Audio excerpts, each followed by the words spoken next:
Welcome back, legends. This is unmatched Pro. Today's story is, what if Harry Potter united all wizarding clans, and made them kneel? Here's a quick glimpse. As ancient clans rise and war threatens to consume everything, Harry Potter awakens a power long forgotten. With unmatched strength and unshakable will, he unites the wizarding clans into a single unstoppable force. But unity comes at a price, and Harry is ready to make the world kneel to achieve it. Before we dive in, if you enjoy powerful stories like this, make sure to subscribe to unmatched Pro and share it with your friends. Now, let the story unfold. Harry Potter's first 2 years in the wizarding world had been strange. True, if he really paused to think about it, his entire life in one way or another could be considered strange and certainly could not be considered normal by any except the most abnormal of measures. His parents had been murdered when he was 15 months old. He had no memory either of them or the life he had had with them, although, deep down, he felt he had been loved and cherished by his parents. That his parents had been toughly murdered was not normal. He was personally unaware of anyone who could claim the same thing. The truth was there were at least a few children at his school who had lost one or both parents around the same time, for there had been a rather bloody war back then, but had Harry even suspected such things, he was unaware of it because to the best of his knowledge no one talked about it. But assuming they had lost their parents in the way and Harry had heard about it, Harry was still not normal. First of all, there was the fact that his parents had become the targets of the most evil wizard in memory, if not of all time, a wizard so feared that even 11 years after his defeat and disappearance and, in most the world's belief, his death, people still feared to utter the name, Lord Voldemort. Harry was abnormal in no small part because he thought that was just silly. But what really set him apart was that on the same night that Lord Voldemort killed his parents, the same powerful and feared dark wizard turned his wand on baby Harry, and was destroyed by that baby. Ever since that day within the wizarding world, Harry had been famous and lionized as the boy who lived, a name which annoyed him to no end once he learned of it, and a fame he loathed not just because it was associated with the death of his family but also because he had no memory of what had happened. For all Harry knew, it had all been a bizarre coincidence, and considering how bizarre he found this wizarding world, that made bizarre coincidence far more plausible in his mind than what most people seemed to believe. He could point to his middle-of-the-road marks in his magical school as proof of his theory, but most would say that he defeated the Dark Lord as a mere baby because he, 15-month-old Harry Potter, who probably was still soiling his nappies, was the most powerful wizard in the room that night. But the weirdness that was Harry's life did not end there that night. The life he remembered before learning he was a wizard was also abnormal, although the family he lived with would be sure to debate that opinion, considering they spent every waking moment trying to be as normal as possible. Well, his aunt and uncle did. His cousin's idea of being normal was beating up anyone smaller than he was, and Harry had always been smaller. Apparently, finding a baby on one's doorstep next to the milk containers was not normal, even if the baby was the son of a sister. Since Harry was not normal, he was treated as not normal, and any sign of abnormality was met with at best ridicule, although more often a beating and being locked in a cupboard under the stairs of his mother's sister's home, which doubled as his bedroom. Even Harry soon learned that a closet was not a normal bedroom even for an unwanted house guest. His aunt and her husband, whose immense, cetacean-like bulk placed him well out of the normal range of even morbidly obese people, further added to their delusions of normality by ignoring Harry existed right up until they realized he had to be sent to school. It was then he painfully learned that his real name was a somewhat normal and boring Harry, and not Freak, or Boy, as he had always been called. It was also then, during a few weeks of visits to doctors and stuff to make up for years of not seeing doctors and getting the necessary shots, wherein his normal coveting aunt was repeated berated for not being normal enough when it came to the health care of one Harry Potter, that Harry learned he needed glasses, a fact that earned him a beating, loss of dinner for a week if picking through scraps left by the human garbage disposals could be considered a dinner, and a new excuse for his cousin to pick on him and pound on him. School was about as normal as anything Harry had ever experienced, right up until he received his end-of-year marks his first year. He was way at the top of his class while his cousin was way at the bottom. For whatever reason, his aunt and uncle considered his marks abnormal, and he was dealt with accordingly and spent the rest of his time at school trying to be normal like his cousin Dudley when it came to marks. The problem was Harry was born with a brain in his head. After 10 years of living with what he knew were the very abnormal, normal coveting Dursleys, Harry's abnormal life took a turn for the even more abnormal. Precisely as some clock somewhere struck midnight on July 31, 1991, which was Harry's 11th birthday, the wizarding world truly struck him right between the eyes. True, there had been warning signs in the days before, signs even Harry could not miss. After all, how often does anyone, abnormal or not, get swarmed by huge flocks of letter-carrying owls, considering that normal owls neither carry letters nor swarm nor congregate in flocks? Whether or not carrying post or swarming was on their day's schedule. Which was the other abnormal thing about the sign of swarming flocks of post-carrying owls: the birds were doing their swarming postal duties in broad daylight. To avoid the not nearly as nocturnal as one would think avian swarms, and given his aunt's obsession with cleanliness, the piles of guano said swarms were sure to leave in their wake, his normal coveting relations dragged him and his fat cousin to a ruined shack on a rock off the coast, which Harry was certain was not normal in any way at all. It was here in the drafty cabin, which didn't even have electricity much less a telly for his cousin's favorite shows, that a very abnormal man burst through the door just after midnight, an abnormal time for guests, and proceeded to tell Harry he was a wizard. The man was Rubeus Hagrid, who probably topped 8 feet in height and had long, scraggly hair with a matching beard and mustache, a long, travel-worn duster, yet went about carrying a pink umbrella.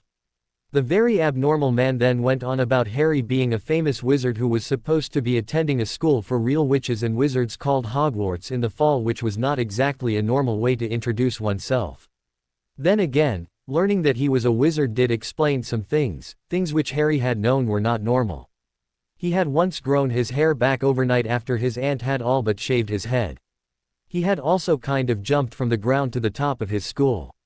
Well, he really didn't remember jumping at all. He just wanted to get away from his cousin Dudley and Dudley's gang of friends, who had somehow broken into the school's athletic supplies and found a cricket bat and were looking to play cricket with Harry, although not in either a proper or friendly manner.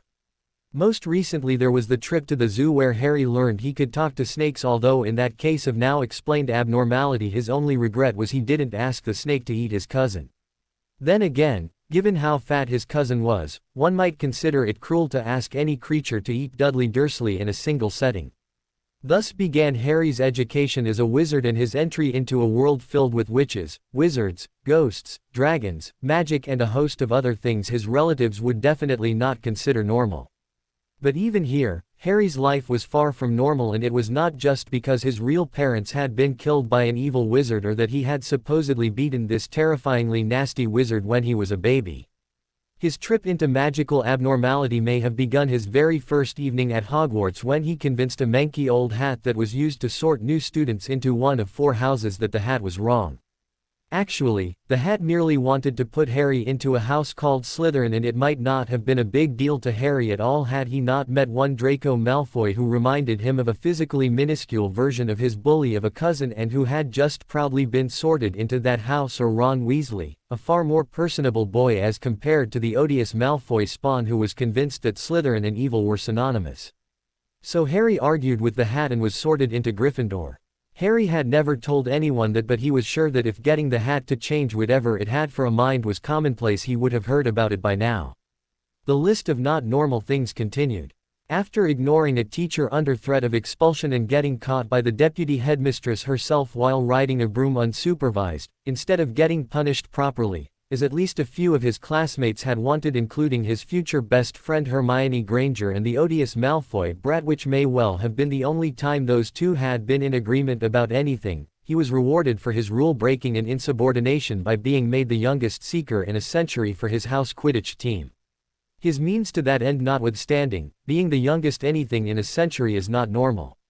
Neither is running into a Cerebrus, even if it was in the school and the headmaster had made a statement to avoid that corridor under pain of death. Nor could one consider attacking and ultimately helping defeat a fully grown mountain troll at age 11 after only 2 months of classes, extenuating circumstances of saving his friend Hermione's life notwithstanding, particularly where she became his friend after the troll incident, normal in the least. Add to it a professor possessed by the supposedly dead dark wizard who killed Harry's parents, who tried to kill him at least 3 times that year, and it was all very abnormal even by magical standards. Harry had hoped his new life meant no more normal coveting Dursleys, but that was not to be, and an encounter with a hyperactive and slightly masochistic house elf found him locked in a room with bars in the window for the later part of the summer. It was the smallest bedroom in his relative's house and not a jail per se, but how many other kids, magical or not, had been treated that way? Then there was a flying car and a breakout from his domestic prison which, while exciting, could not be considered a normal, everyday sort of thing. Nor would stealing that car. Actually, Ron stole it, and flying to school and crashing into a huge and apparently very violent tree. If anything, his second year was less normal than his first. He had a professor in defense against the dark arts who advocated that one's choice in mouthwash could be critical in defeating vampires, contrary to the learned works on the subject, and that was probably the most useful thing he taught all year.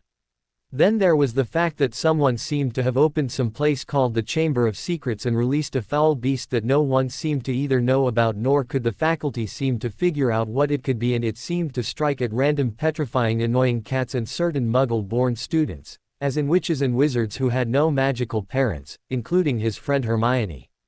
Add to it the school blaming it all on him simply because they found out he could talk to snakes, and it was destined to be a bad and very abnormal year. But as abnormal it may have been for Harry, he was at least willing to concede most of the abnormalities he experienced in the wizarding world were not unique to him. After all, the threat from the Chamber of Secrets was not unique to him at all.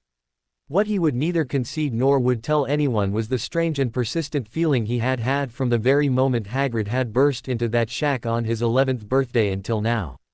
Every moment since that time, every event, every smell however foul, every conversation, it all seemed as if it had happened to him before. It was déjà vu every day, all day. And just like déjà vu, while he had that sense everything had happened before, he had no sense about what was going to happen next, and where there are possessed professors, trolls and massive basilisks skulking about trying to kill him or anyone, not knowing what was about to happen was disconcerting to say the least. What good was it to sense that this all had happened to him before if he could not take advantage of it to see that the bad stuff that was about to happen did not happen again?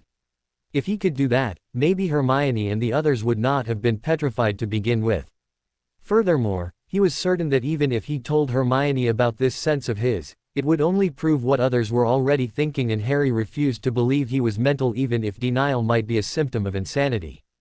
After all, until he realized that the creature that was petrifying people left and right was a basilisk, thanks to Hermione, and as such was a snake, he thought he was hearing voices in the walls of the school just before every attack which, Ron pointed out, was not normal even in the magical world, hearing voices that no one else could hear, that is. Harry Potter stood in a corridor near the entrance to the headmaster's office, or rather the gargoyle that blocked the entrance to the stair that led to the headmaster's office. He had been up all night. Just last night a message had been painted on the walls of another corridor stating, "Her bones shall lie in the chamber forever." It referred to Ron's sister Ginny, who was missing, and Harry had figured out where the entrance to the chamber was. He had led Ron and Professor Lockhart, the one who was on about mouthwash and proper grooming as crucial weapons in the fight against evil, into the caves below the school via a secret passage that only one who spoke to snakes could open, and, after the professor tried to erase their memories and erased his own instead, Harry went on alone to face Tom Riddle, who was also known as Voldemort, the wizard who had killed his parents. He also faced a huge basilisk and somehow had defeated both, saving Ginny's life in the bargain. What followed was a long meeting with the recently reinstated headmaster Albus Dumbledore about his most recent adventure, one which was interrupted by a Mr. Lucius Malfoy, father of the odious Draco Malfoy, and who, apparently, had set the whole chain of events in motion, not that he would admit to it. Harry had just tricked the vile Malfoy Sr. into freeing the hyperactive house elf named Dobby, and the man had reacted by trying to cast a spell at Harry. Dobby had magically cast the man out of the castle. Once again, Harry had that annoying feeling of déjà vu. "The great Harry Potter has freed Dobby," the elf said, looking at Harry in awe. "How can Dobby ever repay him?" Harry thought of a snarky reply like telling the elf never to try and save his life again, seeing as it often was a painful experience for Harry and seemed to have been increasingly so over time, considering the last time Dobby tried to help, or rather convince him he was in danger, Madame Pomfrey, the school nurse, had to regrow all the bones in his right arm, although that wasn't really the elf's fault. All the elf did was charm a bludger to attack Harry during a Quidditch match, and the iron ball had shattered his arm, an injury that Madame Pomfrey could heal quite quickly and with little additional pain. But that well-groomed yet incompetent fop Gilderoy Lockhart, who was rubbish as a defense against the dark arts teacher, had to prove he was rubbish at healing as well, and had accidentally vanished all the bones in Harry's arm. Still, he had reason to steer clear of the little elf and was tempted to tell him not to try and save the great Harry Potter again.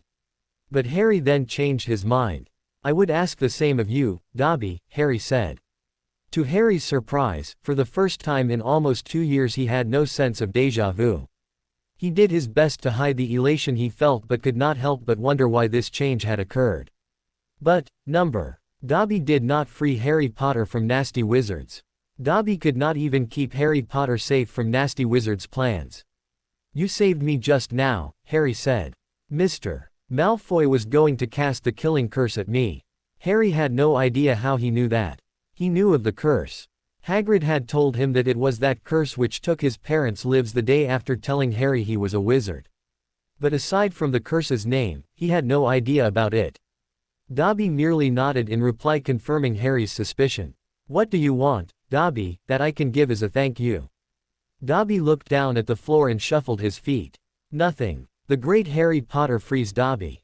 Dobby not be wanting more. "But that was before that man tried to kill me and before you truly saved me. I owe you, Dobby."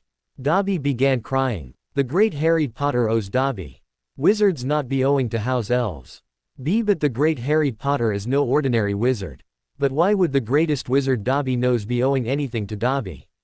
"You saved my life just now, Dobby. Surely there's something I can do to show you thanks."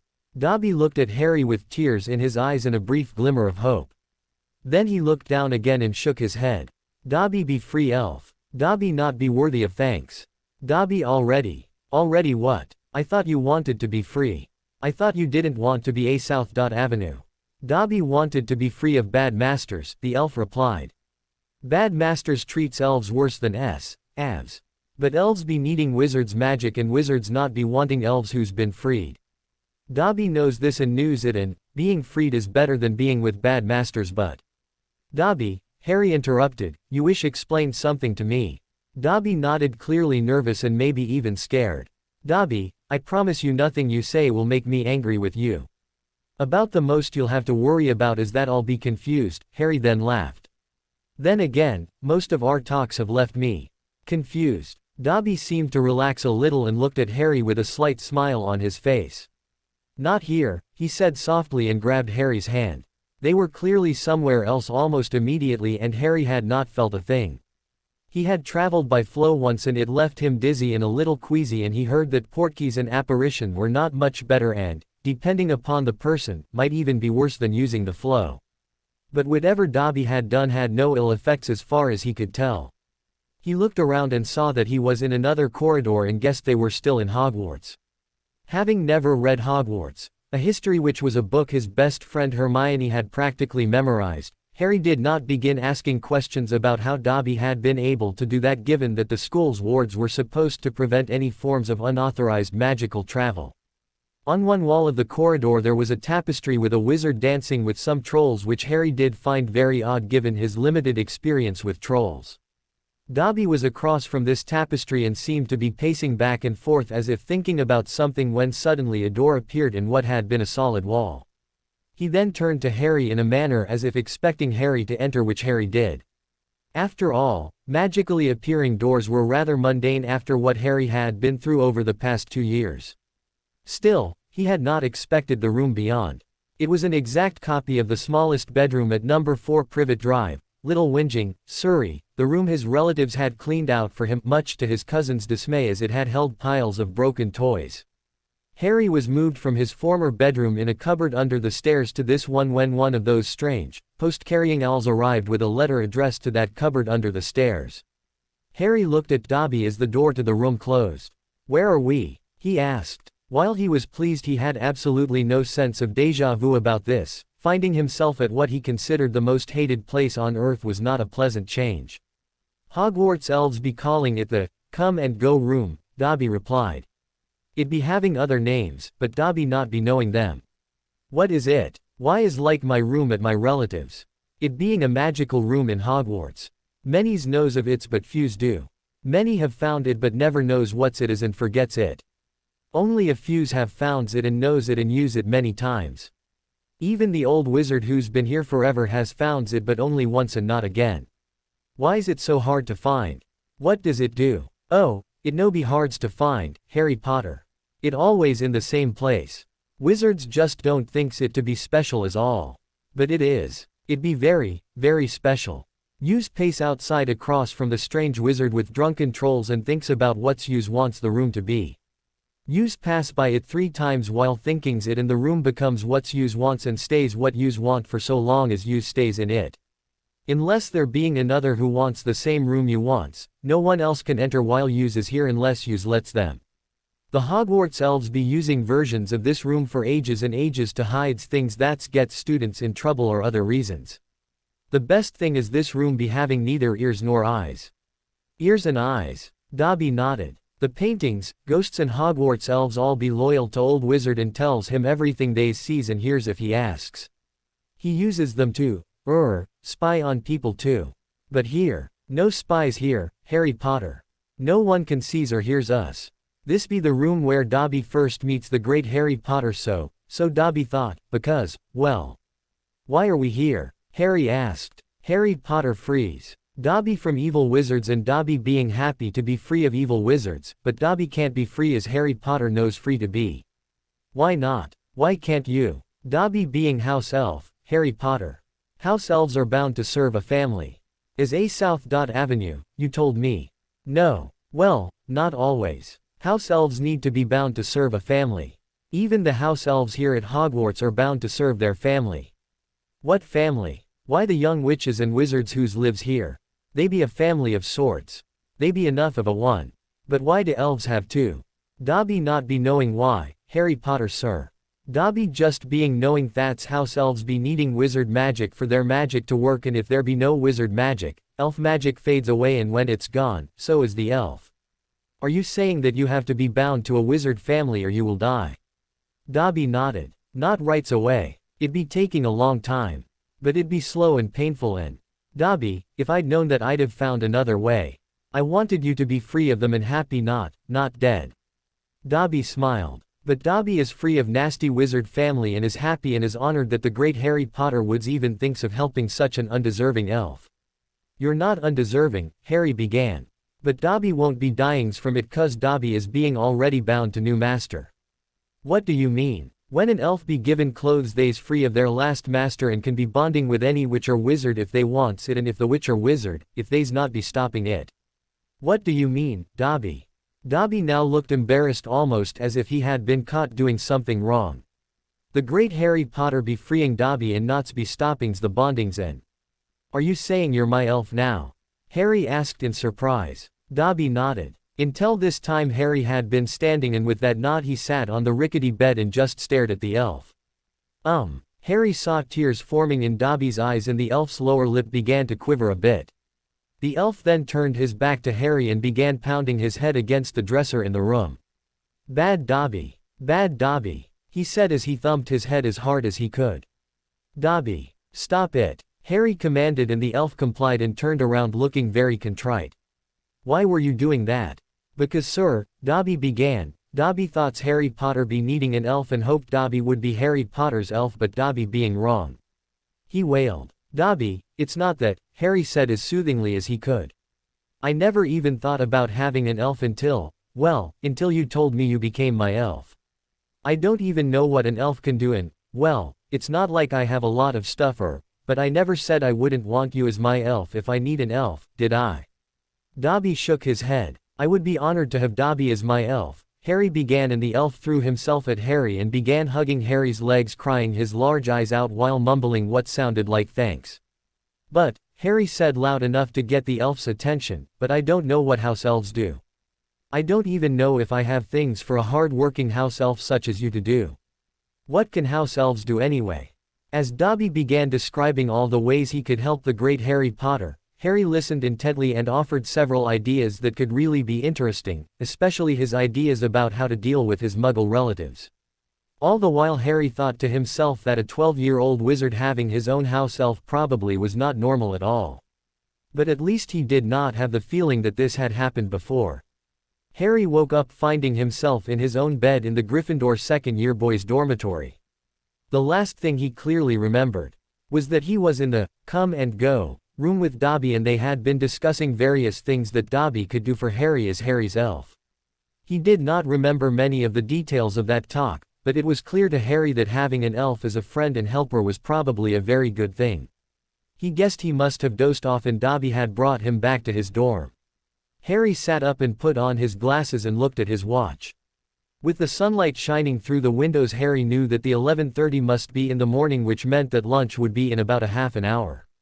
Harry was surprised it was so early considering he had been up all night, and it must have been at least 10 in the morning when he fell asleep, and maybe later.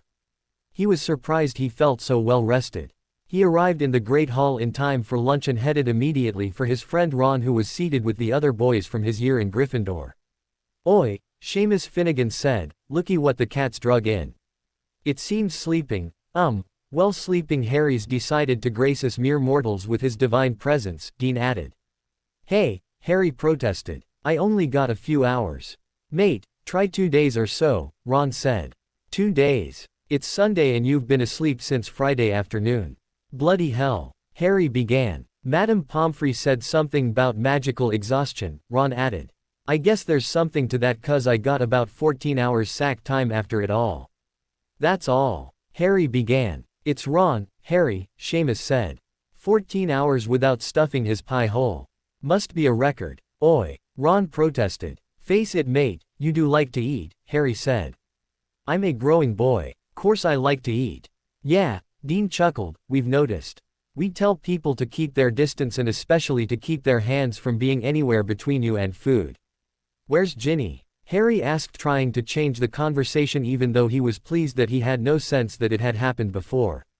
He didn't need déjà vu to realize that Ron was about to get upset, and, considering lunch was not on the table yet, it might get loud. "Street Mungos," Ron said. "What's taking so long?" "What's Street Mungos?" Harry asked. "Magical hospital," Ron replied. "She's there for observation or something." He then pointed to his head as if to imply someone thought his sister might be crazy. "Mum's a bit upset by all of this, you know." Harry could only nod in reply. "So you really did go into the Chamber of Secrets?" Seamus asked. "What was it like?" Harry nodded. "Ron was there. But not really in the chamber, was I?" Ron said. "Lockhart and his damned backfire spell saw to that, didn't he?" "Good one on that, Ron," Dean said. "That Ponce plane creeped me out all year. I merely did what any good Gryffindor would do," Ron said proudly. "Course it helps that Fred and George now see me as totally cool. Might avoid being their test subject this summer. Your attention please," a voice said. Harry recognized the voice of Professor McGonagall, his head of house and transfiguration teacher. As a reminder, all second years are to meet with their heads of house this afternoon starting at 1 o'clock to finalize their electives for next fall. Now, enjoy the meal. Harry had forgotten this was coming up, what with all the stuff that was going on and with Hermione being petrified and all. He looked over at Ron, who seemed totally unconcerned as the food had appeared and Ron was piling all he could onto his plate. "A sickle says Granger'll try and take the lot of them," Dean said. "Hardly a fair bet," Seamus replied. "You know she'll try that once she gets unpetrified this afternoon. A better bet would be that she doesn't sign up for the lot. Or that she can't take the lot for some reason," Neville added. "Good point," Dean nodded. "We're only required to take 2 additional courses," Ron said. "Hermione'll want to take all 5, but I'm only taking 2. No point in choosing to do more homework." "So what are you thinking of taking?" Seamus asked. "That's easy. Divination and care of magical creatures." "Why those 2? 'Cause they're supposed to be easy, that's why. Mum would want me to take the lot just like Bill and Percy did, but she's not here, so it's those 2. "You're taking them too, aren't you, Harry?" Harry shrugged. A few days ago it would have seemed like a good idea. But now he was certain that it was not such a great idea. He was certain that if he did as he had thought of doing, that sense of déjà vu would return and he was willing to do just about anything to avoid that again. But he was not about to try and explain this to Ron. Ron probably wouldn't like it. An hour later and after a large lunch, the 9 Gryffindor second years were seated in the Transfiguration classroom waiting for Professor McGonagall, their head of house. Only Hermione was absent as she was still in the hospital wing, although they had been told she would probably rejoin them by dinner time. "Miss Brown," a voice called, and the students saw their head of house at the door which led to her office. Lavender Brown got up and walked towards the door. She was A.B. Onan also had the largest beeps thus far in their year in Gryffindor, a fact all of the boys had noticed and were noticing as she walked to the office. The rest of her classmates sat at their desks. Most of them were studying because the end-of-year exams were scheduled to start the next day, although second years did not have any exams scheduled that day or the next. Still, most of them were trying to revise while they waited to be called. Harry was one exception. He just didn't feel like studying, and besides, something told him it was unnecessary for some reason. His best mate Ron Weasley was also not studying, which was hardly a surprise. He had brought a pillow and was taking a kip at his desk. Lavender's meeting with Professor McGonagall lasted about 10 minutes, and when it was finished she left the classroom and Seamus Finnegan was called in for his meeting. Seamus would have been followed by Hermione, but she was still in the hospital wing. So, when his meeting was up, Neville Longbottom was called into the office. Neville came out several minutes later with an odd expression on his face as Professor McGonagall called in, "Miss Moon." Lilith Moon had black hair, and that was about all Harry really knew of the girl. In 2 years he might have said hello to her on occasion, but he never really got to know the young witch. He knew Hermione didn't like her for some reason, and that as far as cliques went, she was not in any. She was friends with Donna Rivers, who was also a Gryffindor second year, but as far as Harry knew, the two of them kept to themselves. Harry knew Lavender Brown and her best friend Parvati Patil far better than he knew those two. The truth was, Harry knew a lot of girls far better than those two. Lilith was followed by Parvati Patil.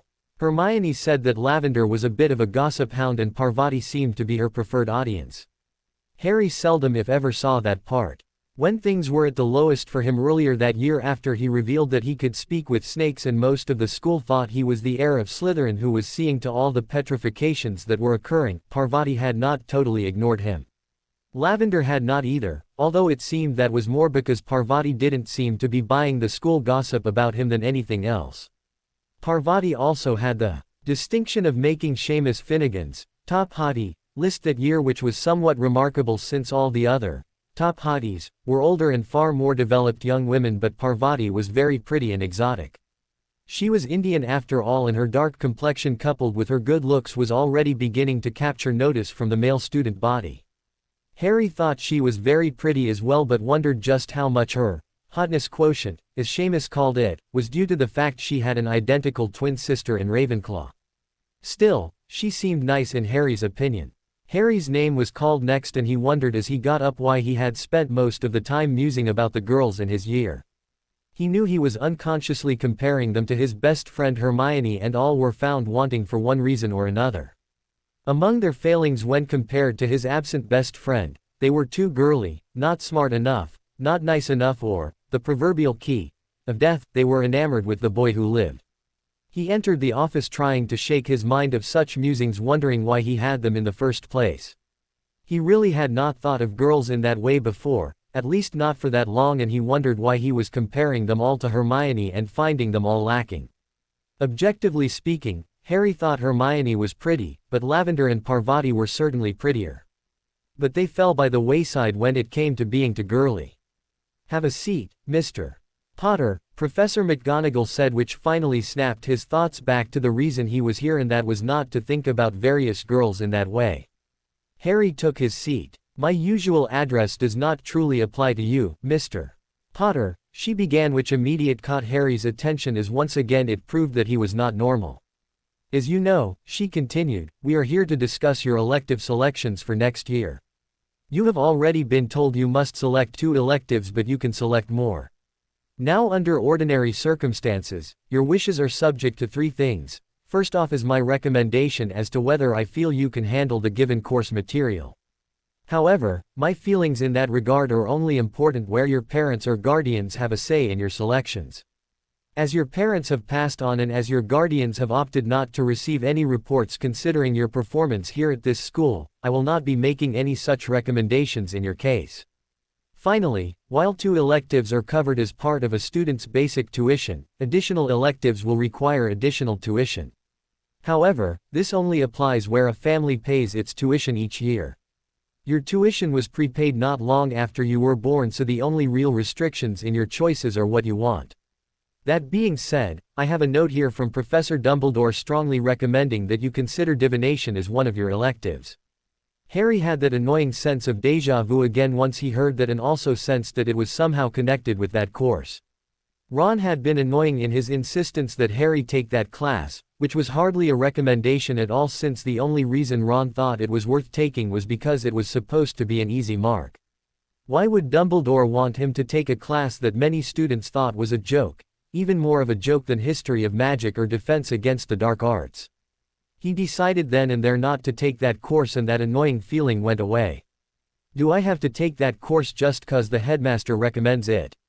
Harry asked. It is a recommendation, Mr. Potter, McGonagall said. Well, from what I've heard it's a rubbish course and I'd rather take something useful. Harry could swear he almost saw Professor McGonagall smile, but the moment was too brief to be confirmed as a smile.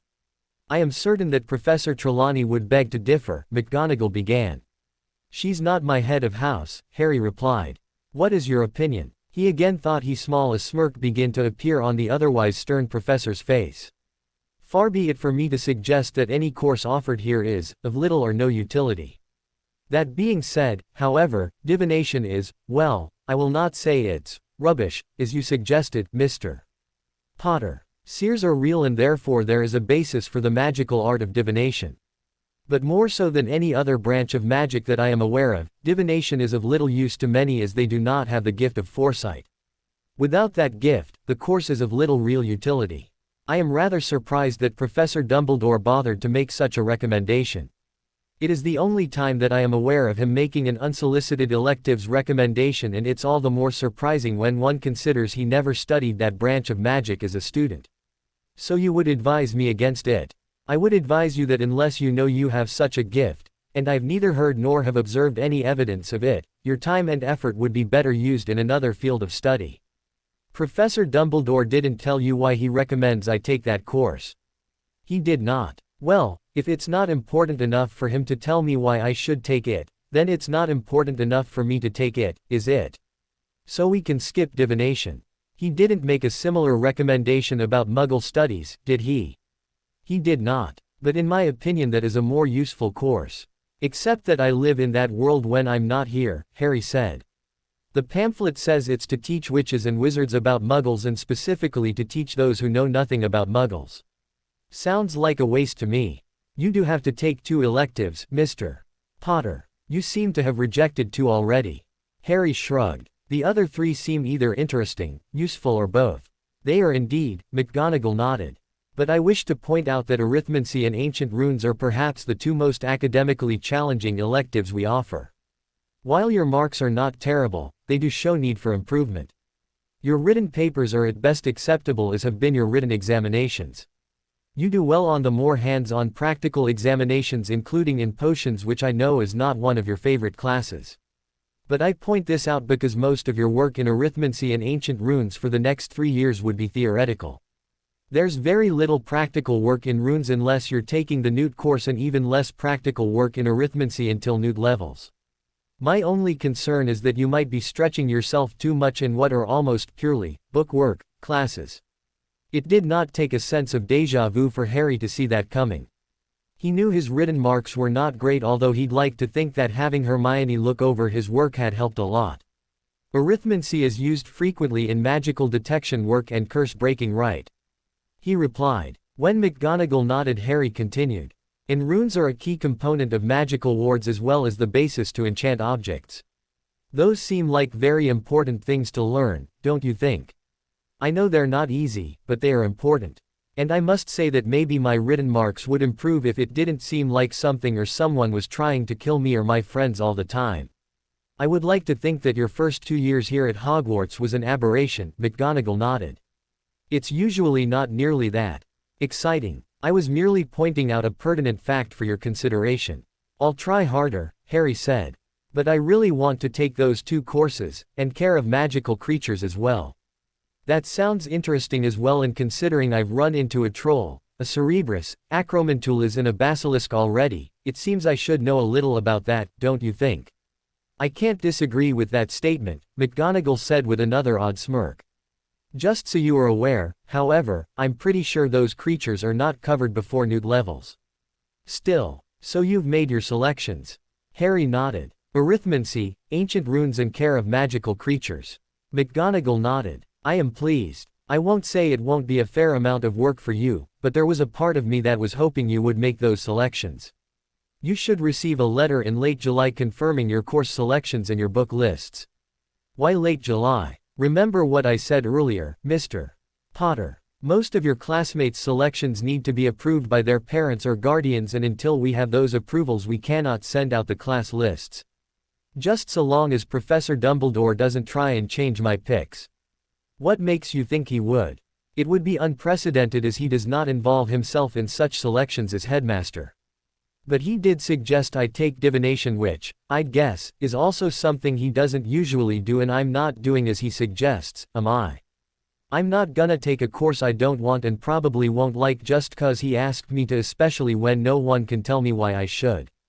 I've asked him questions about why my parents were killed and other things, and he just tells me a little while saying I'm too young or it's not important for me to know more now. Well, if he wants me to take divination, he'll have to tell me why I should, and because he thinks it's a good idea won't work. I seriously doubt Professor Dumbledore would do any such thing, McGonagall protested. I'm not saying he would.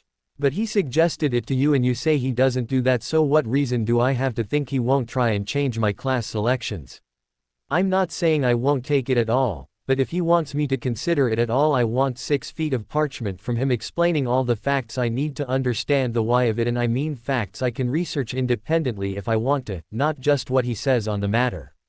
I'm sure that won't be necessary, Mr. Potter. I'm not so sure, Professor.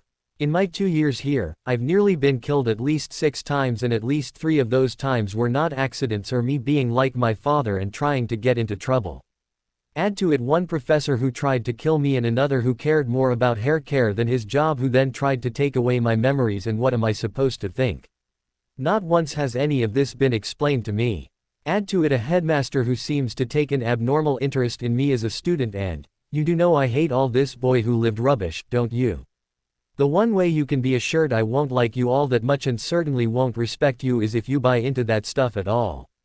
I don't like being treated differently or any of that. I don't want special treatment cause my parents are dead, and certainly not because of the way they died. You want my opinion? I seriously doubt I did anything as a baby, and surviving is not doing anything special. So, if Dumbledore thinks I need some kind of special treatment, he can bloody well tell me why, and he can shut it if he thinks what happened that night is enough. Professor McGonagall was dumbstruck, having not expected that at all. I'm sorry, Professor, Harry said. I guess I'm still a little upset with all that's happened. It's quite all right, Mr. Potter. I shall place you down for ancient runes, arithmancy and care of magical creatures for next year, and should the headmaster insist on any other selection, he will have to explain himself to me as well. Thank you, Professor. What took you so long? Ron asked as Harry sat down in the Great Hall for dinner that evening. What do you mean? You were in with McGonagall forever, or at least that's what Dean told me. Dean told you? Yeah, mate. I was dreaming about a mountain of sweets. But he said you were in there a really long time, a lot longer than anyone else. Seamus is betting you were trying to take all the electives. Then again, the odds on that are so long he got few takers. I wasn't trying to take them all, Harry said. We were discussing other things, actually. What sort of things? Harry just shrugged, and fortunately Ron did not press on taking it as a hint that he would not find it interesting at all. So you got the classes you wanted? Ron asked. Yeah, brilliant. We got that creatures class and divination and loads of free time next year. Harry again shrugged. He had never told Ron he was planning to take divination, nor had he told Ron he was not going to take that course, and figured now was not a good time to bring that sort of thing up. We'll see, Harry said noncommittally. I'm not sure about loads of time, unless I were to quit Quidditch. Why the bloody hell would you want to do that? Well, if I want loads of time to sit around and hang out, I'd probably have to quit seeing as would rather put out 'bout McGonagall cancelling our last match and was certain we'd have won the cup if she hadn't, and he's determined to win it next year. It seems each year we don't win the cup, the next year he doubles our practice time. So I might need that free time to do homework and… You sure you're all right, mate? Ron asked with concern. I mean, for a moment there you sounded a bit like Hermione. I've been saying you spent far too much time with her in the hospital wing. What's wrong with Hermione? Nothing, Ron added defensively. I just don't consider the library as a fun time and she does. And it's been useful. She did come up with who Nicholas Flamel was last year and the idea for Polyjuice this year. Ron laughed. And she became a cat girl. And the basilisk. I'm not saying she isn't useful to have around, mate. But you gotta admit the library is boring. Harry shrugged. Deep down he didn't care about Quidditch nearly as much as Ron did, and he couldn't play chess worth a damn either. He played the game because he loved flying and he was good at his position. Ron could quote every rule in the book. The only rule Harry could quote was Wood's rule, catch the snitch or die trying. Harry was certain if Ron were in his shoes, Ron would be talking about going pro or something. Harry wasn't sure if he wanted to do Quidditch all the time at all. He probably had more in common with Hermione than he did with Ron, considering she was raised in the Muggle world as he was. But Ron was his first friend and best mate, so Harry didn't say anything. Then the sense of déjà vu set in again, although not nearly as powerfully or annoyingly as before. Neville told everyone that Hermione was back, and when Harry looked, there she was just entering the Great Hall. He stood and she ran straight at him and gave him a hug that resulted in teasing wolf whistles from around the hall, although mostly from Gryffindor table. She then did not hug Ron at all, but merely shook his hand and made some offhand comment about how they figured out about the basilisk and the Chamber of Secrets, at which point the sense of déjà vu seemed to pass. Well, Harry said, you did tear a page from a library book that had the bit about a basilisk, and you did write on it telling us the thing was using the plumbing to get about. Harry could not tell if she blushed with embarrassment or was mortified at having defiled a library book. Course it was a bit before I noticed that crumpled up page in your hand. After that it was easy, although there was no real reason to do anything about it, till Ginny disappeared, which was the same day as I recall. Oh, Hermione asked. How was it easy when we couldn't figure it out at all? 'Cause we knew that the chamber was opened 50 years ago and a Muggle-born died. Draco said so, but he wasn't the only one. That diary told me that the girl died in a bathroom. At the time it meant nothing. What diary? Hermione asked. That blank one I found. Harry offered. You mean the one that told you Hagrid opened the chamber? Hermione offered. Yeah, which we didn't believe, Ron added. You mean he did? Hermione asked. No, he was framed for it all right. The owner of that diary, Tom Riddle, framed him for that murder back then. How? Hagrid would never. But he did have a great ruddy spider hidden in the castle at the time, Ron said. We saw it. Bloody things as big as a house and living in the Forbidden Forest with hundreds of its huge bloody kids. Hagrid's friend was gonna feed us to them 'cause Hagrid wasn't around to stop it. Where is Hagrid? Azkaban prison, Harry said. As soon as you were petrified, the Minister for Magic shows up to haul him away. Usual suspects, you know. And Malfoy's git for a father showed up as well to give Dumbledore the sack, Ron added. Dumbledore's gone. Nah. Once word got out that a pureblood was a victim, they reinstated him right quick, though not quick enough to help my sister. Hermione nodded. So how did that diary help? Well, I knew it had something to do with things, Harry said. It showed me the night when that girl died and when Riddle framed Hagrid, and it told me that she died in a bathroom. Then I thought about Ning Myrtle, who doesn't look like she's been a ghost for centuries and haunts that second-floor bathroom, and nowhere else. So it seemed plausible that she was the girl who died the last time the chamber was opened. Then it was just a matter of asking her, and she pointed out where the basilisk was the day she died, by a sink in that bathroom. I figured that it was possible you needed to speak Parseltongue to open the entrance to the chamber, 'cause we were told many times that the castle had been searched and nothing was found. Then again, it wouldn't be, would it? You'd need a Parselmouth to find it, and sure enough, there it was. So you read the part about how to kill it, Hermione continued, and got a couple of roosters. Didn't have time to get any roosters, Ron said. And I seem to have missed that bit. What can a rooster do to a bloody huge snake? Its crow kills a basilisk, Hermione said primly. Why didn't you bring a rooster? I told you, no time. Ron said. Ginny had been taken down there and any minute we wasted looking for a ruddy bird and she'd be dead. It was a close run thing as it was. Sorry, Hermione said. So what did you bring to kill it? Professor Lockhart, Harry and Ron said in unison. Hermione snorted and it was clear she was trying not to laugh at them. Well, he was the defense against the dark arts teacher and McGonagall had told him to deal with whatever it was, Ron said defensively. What'd he do? Smile at it, Hermione said sarcastically. Actually, he was trying to do a runner, Ron said, but Harry and I got a drop on him and apparently, second years are out of his league, Harry added. We brought him with us. Why'd you do that? You mean aside from the fact he's a slimier git than Snape and a coward who'd let my sister die? Ron started. There was that, Harry said. I also thought he could go in front that way he'd let us know if the basilisk was out and about. And how would he do that? Hadn't really thought about that. I guess he'd either drop dead or scream like a girl and piss his knickers. You never know, Ron said. Maybe his scream would kill it, after all he did crow about how great he was all the time. But we never found out. The git got my wand and tried to obliviate Harry and me, just like he did all the witches and wizards who actually did the stuff in his books. That, Hermione started with a hiss. Now Ron, Harry interrupted, I'm sure the real people who did all those things were absolutely clueless about proper grooming, color coordination and how to look good for the camera. So what happened? Obviously he didn't obliviate you. He used Ron's wand, Harry said. You know it's been dodgy all year. The spell hit him instead. Hermione gasped. Unfortunately, Ron chuckled, the git still seems to remember about proper grooming and color coordination, but he can't remember anything else. Like his name, Harry added. We've heard he'll be insane. Mungo's for a long, long time. Hermione chuckled briefly. So you two went on. No, Ron said. The roof caved in the same time as his spell misfired and I was stuck on one side and Harry the other. He went on while I tried to dig a hole large enough for them to get out. You went on alone? Hermione asked in a way that almost sounded like she was scolding Harry.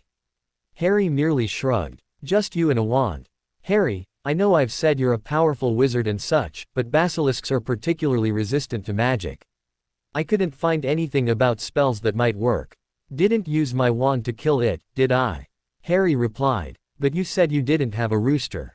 But I did have a sword, the sword of Gryffindor to be precise. Okay, where did that come from? You didn't say a thing about having a sword when you went off to play hero again. 'Cause I didn't have it when we got down there. So a sword just magically appears out of thin air when you need it and you kill that thing with it. Harry, I did see it briefly and I'm pretty sure it was huge. Yes, it was. 60 feet at least and it was as thick around as I am tall. And yes, a sword did sort of appear out of thin air. Well, actually Fawkes arrived with the sorting hat and I pulled the sword out of the hat. Fawkes? Hermione asked. Dumbledore's phoenix. Will you let me tell the story? Sorry. So, I get into the chamber proper which is really creepy.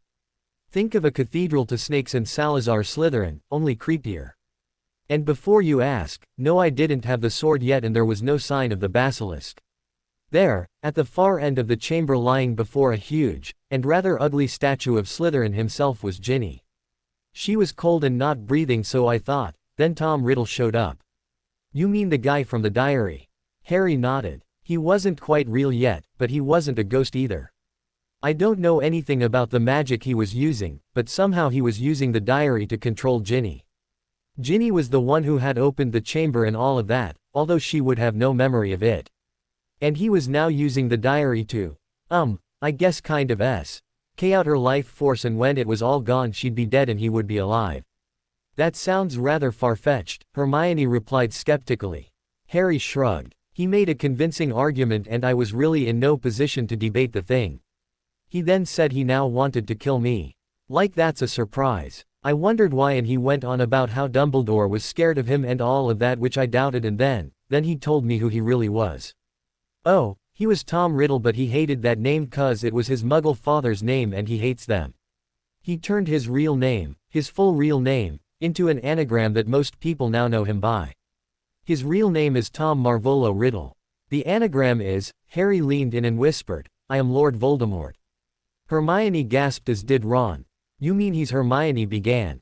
He became him, yes," Harry said. "So he then says he's gonna kill me, and that's when Fawkes showed up with the sorting hat, which really scared the piss out of him, like not. That's when he set the basilisk on me. I didn't wait around and took off. Fawkes then attacked the basilisk and gouged out its eyes." "Convenient," Hermione noted. "Very. But it was still dangerous, and that was when I pulled the sword from the hat and drove it through the thing's head when it tried to bite me." "Actually, it did bite me," Hermione gasped. "But they're really poisonous." Harry nodded. "But phoenixes have healing tears, and Fawkes healed up the injury. Still, Riddle was still there and now had my wand. How'd he get that? I guess I dropped it."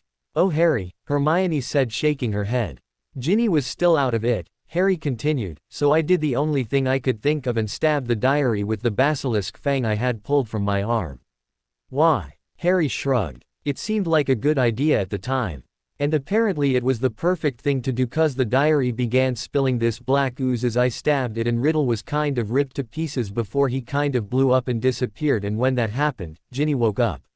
She had no idea where we were or how she got there. So it was that diary." "Apparently," Harry nodded, "and although I can't prove it, I think Mr. Malfoy slipped it to her that day in Diagon Alley when he and Ron's dad got into a fight. Dumbledore suspects him as well and is certain the diary, Tom Riddle and Voldemort are connected." "So what was that diary?" Harry shrugged. "Dumbledore didn't say. Do you think he knows?" "I think he suspects, but he wasn't about to tell me or Ron what it was, or Mr. Malfoy, come to think of it." Before Hermione could offer another comment, the door opened and Hagrid walked in. "Sorry I'm late," he said loud enough for all to hear. "The owl that was sent with my release papers was all lost and confused. Some ruddy bird named Errol." Harry and Hermione glared at Ron, who looked a little sheepish. "And I'd like to say this," he added as he reached where Harry and his friends were seated. "If it weren't fair you Harry, and Ron and, oh course, you Hermione, I'd probably still be you know where." Harry had that odd sense of déjà vu again, even as he said, "It's not Hogwarts without you, Hagrid." During the meal that night, Dumbledore announced his school treat, which was the cancellation of end-of-year exams. This had disappointed Hermione, who seemed to live for exams, and who was unimpressed with Ron trying to convince her it was a good deal. Harry had to admit that Ron had a valid point. Hermione had missed a total of 7 weeks of classes over the term between her partial transformation into a cat in late December over the Christmas holiday and the last 3 weeks of classes when she was petrified. She argued that while she missed classes back in the month of January, she had kept up with her classes and assignments. She tried to argue that she could catch up on the last 3 weeks before she actually had to sit for the exams, but only she really believed that. Ron, of course, was over the moon about not having exams, and Harry was rather pleased he had not spent that time while awaiting his meeting with McGonagall studying, as it now would have been a wasted effort. But the cancelling of exams was not as simple as it sounded. First of all, it had no effect on the 5th year or 7th year students who were scheduled to take their OWLs or NEWTs, as those exams were administered by the examination board, which did not answer to either Headmaster Dumbledore or the Hogwarts Board of Governors, and could not be cancelled just because the headmaster thought it was a good idea. This meant that those years did not get out of their exams. Second of all, the Hogwarts Express also was not under the direct control of the headmaster or the Board of Governors, which meant that it was still scheduled to make its run from Hogwarts to King's Cross Station in London a week from the coming Friday and could not be rescheduled. Apparently, it was also not possible to ask it to make an unscheduled run to and from Hogwarts. Oliver Wood took this as a boon and began scheduling Quidditch practices. After all, he was a 6th year and therefore was now exempt from exams. All the other members of his team were 4th years or below, again exempt from exams. The first thing he did was try and convince McGonagall that the last game of the season should be rescheduled so Gryffindor would have a chance at the Quidditch Cup. Actually, it was more than a chance, given that they would have played Hufflepuff, which had lost both of its other games and did not look like it had a chance against the Gryffindor team at all. But Hufflepuff also had 4 players who were in either their 5th or 7th year, so that idea was quickly put to rest regardless of how much McGonagall wanted her team to have its shot. So Oliver tried to schedule practices. He would have scheduled all day, every day if he thought he could get away with it. After all, the entire team would be returning next year and he had not seen any new talent that could conceivably make the playing squad. Oliver was one of a handful of students in Gryffindor who thought this idea was brilliant, and the others were like Ron, rabid Quidditch fans but not on the team. The entire team aside from their captain thought they would rather do anything other than go through his grilling practices. Thank you very much. Fortunately, Oliver's plans were overtaken by events. The morning after he began booking the pitch, it was announced that all students who were not required to sit exams were free to use the school flow to return to their homes. The only restrictions were that their parents had to know they were coming and that they could only flow to their homes and not, for example, to Diagon Alley. This idea did not sit well with many of the students raised in the Muggle world, as they could not flow home even if they wanted to, for their homes were generally forbidden access to the magical transportation network and it would take too long to set up a temporary flow, assuming the homes even had a fireplace to begin with. Harry was not among the Muggle raised who were upset, as he was in no hurry to return to his relatives, once it was clear he had to. Ron had invited him to go to the Weasley house called the Burrow, which Harry was more than willing to do, but Dumbledore had made it clear that this was not an option. Harry had to return to his relatives for the first month of the summer holiday because it was important that he did so. Ron was at least as disappointed as Harry was to learn that Harry had to either stay at Hogwarts or find a way back to his relatives early, which Harry was not about to do. But Ron was not so disappointed to stay around any longer than he had to, and he left the Wednesday after the announcement, or 10 days before the Hogwarts Express was due to depart. This early departure killed Wood's idea for practice, as by that Wednesday evening only he, Harry and Katie Bell remained. The rest of the team had left that day. Wood would leave in a bit of a huff the next morning, feeling that his team had bailed on him big time, although he was pretty certain Harry and Katie would have as well if they could have flowed home. Harry was not about to tell him otherwise. By that Wednesday evening, aside from the obviously stressed out 5th and 7th year students, the school had become almost deserted. Only the Muggle-raised students who had not been invited to stay for a time with a magically raised friend, or a very small handful of magically raised students whose parents were out of town, remained at the school. In Gryffindor, the second years were down to just Harry, Dean Thomas and Hermione. Dean had few complaints, as he wondered aloud what it would be like to sleep in their dormitory without the snoring twins Ron and Neville. Hermione had spent practically every spare moment since she was released from the hospital wing in the library studying. Harry only saw her at meals thus far, where she made it clear that she might as well take advantage of the time to get caught up in her classes. After all, she was going to be taking all the electives next year and it would not do to start off behind. This comment was made after Seamus had left for the summer, so it was not possible to debate whether there was a bet in play or not. Harry was at a bit of a loss how to spend his time. He did decide to spend some of it working on the homework that many of his professors had assigned over the summer, but he was reluctant to do it in the library even if it meant being with his friend, because she was still trying to catch up and would spend the time grilling him about his class notes which she had borrowed. Honestly, Harry, how can I use your history of magic notes? You write one paragraph and maybe two and then it's just a squiggly line off the page. What were you doing? Falling asleep. Oh, honestly, she would add in disgust. Is it so hard to stay awake in class? It's bins. Harry protested. He's a ghost, and a boring one at that. Everyone falls asleep in that class. I don't. Well, you're special. What's that supposed to mean? Harry blushed. I didn't mean it in a bad way. But, well, you should know he rarely ever says anything that's not in the book, and when he does it's not on the test, so.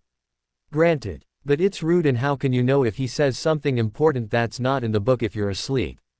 Harry spent a few hours a day with Hermione in the library, for he truly had missed his friend even if he had yet to tell her so. Ron had not bothered to spend time with her if that meant time in the library. He also had not spent much time with her during either of her lengthy stays in the hospital wing, whereas Harry had, especially when she was petrified, which was also something he wasn't going to tell her unless she brought it up. But it was as if it had never happened at all, as she was focused on her studies as usual. Still, Harry was pleased to spend time with her even if they didn't really do anything that Ron might consider fun. But Harry also felt the need to study alone and be alone as well. He felt he had a lot to think about given what had happened that year. He had tried to do that in the common room in Gryffindor Tower, but those 5th and 7th year students who were not all but locked away in the library preparing for their exams were there preparing for exams. It was annoying to say the least. Harry really had not noticed the stress level from last year and wondered whether he simply had not noticed or whether it was truly higher this year given the events with the Chamber of Secrets. Those OWL and NEWT students were all moody and in bad tempers and seemed apt to break out in some kind of tantrum at the drop of a hat or, much to Harry's amusement especially as he was not the one who was the victim of the tirade for breathing too loud. Harry was forced to wonder if the stressed-out 5th year who let loose upon that first year had taken a page from Snape's book or whether, perhaps, Snape had taken it from his own experiences preparing for those exams. To avoid the stress many of the younger students left the castle altogether. 3rd, 4th and 6th year students who remained behind for whatever reason were allowed to spend quite a bit of their time in Hogsmeade Village, although this only really lasted a couple of days for by then most of them were out of money. 1st and 2nd years like Harry were not allowed off the school grounds so many of them could be seen walking about or lying in the grass or, as in the case of Dean Thomas and several other Muggle-raised children, kicking a football about. While Harry might have been a prodigy at Quidditch, something he would never openly admit, he knew he was rubbish at football so he avoided that group as best he could. Instead, when he ventured outside he found his way to a large, shady tree near the shore of the Black Lake. He was spending his time there just looking out over the lake and thinking or not thinking at all. He would not spend the whole day doing this, just a couple hours or so where he was away from the library and the intense atmosphere in the common room. It was quiet there and away from the interruptions that seemed to be common elsewhere. That in his new routine since Ron had gone home did not give him that annoying sense of having been done before. It was Saturday afternoon, a week before the Hogwarts Express was scheduled to take the remaining students back to London, and Harry was alone beneath the tree. Hermione was her intense self in the library, hoping to complete all her missed work before Monday so she could begin on her summer assignments which Harry had more than begun. He hoped Hermione would have the time to look over his essays in Charms and Transfiguration. He had yet to start his potions essay, which was almost as usual as that class made him almost feel ill just by thinking about it and the odious man who taught it. He also had not started his History of Magic essay, but that was more due to the fact that the class was both boring and he thought kind of useless even if it was required. His remaining 3 classes had no summer assignments. Professor Sprout taught herbology and had never assigned summer work. Professor Sinestra taught astronomy and also did not assign summer work, aside from a strong suggestion to try and review the previous year's material at some point prior to resuming classes. As there was currently no defense against the dark arts teacher seeing as the fraud Professor Lockhart was now a long-term resident of St. Mungo's Hospital for Magical Maladies and Injuries, there were also no summer assignments for that class. Harry had brought his potions book with him to the tree but he knew he probably would not open it as he looked out over the still lake to the mountains in the distance. "This is a very pretty spot," a voice said. Harry turned and saw a girl standing nearby. She was not facing him, just looking out over the lake and towards the mountains. She was barefoot, but otherwise seemed to be wearing a class uniform although from this angle he could not tell what house she may have been in only it was certainly not Gryffindor.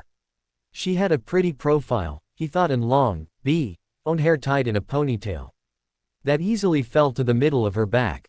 Her hair almost looked unkempt, as if she did not wish to bother with combs, brushes or mirrors as many girls were wont to do yet at the same time her windblown appearance also seemed as if every strand of hair was exactly where it was meant to be.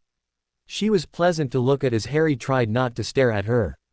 He knew he had seen her around but also knew he had no idea what house she was in or what her name was. At best, all he could guess was her year as he was fairly sure she was a first year. But seeing as he missed the sorting ceremony at the beginning of the year due to his being involved, albeit as a passenger, in a flying car that crashed into the particularly malevolent Whomping Willow, he really could not be certain of her year. The truth was he really did not pay much attention to many of the students at the school.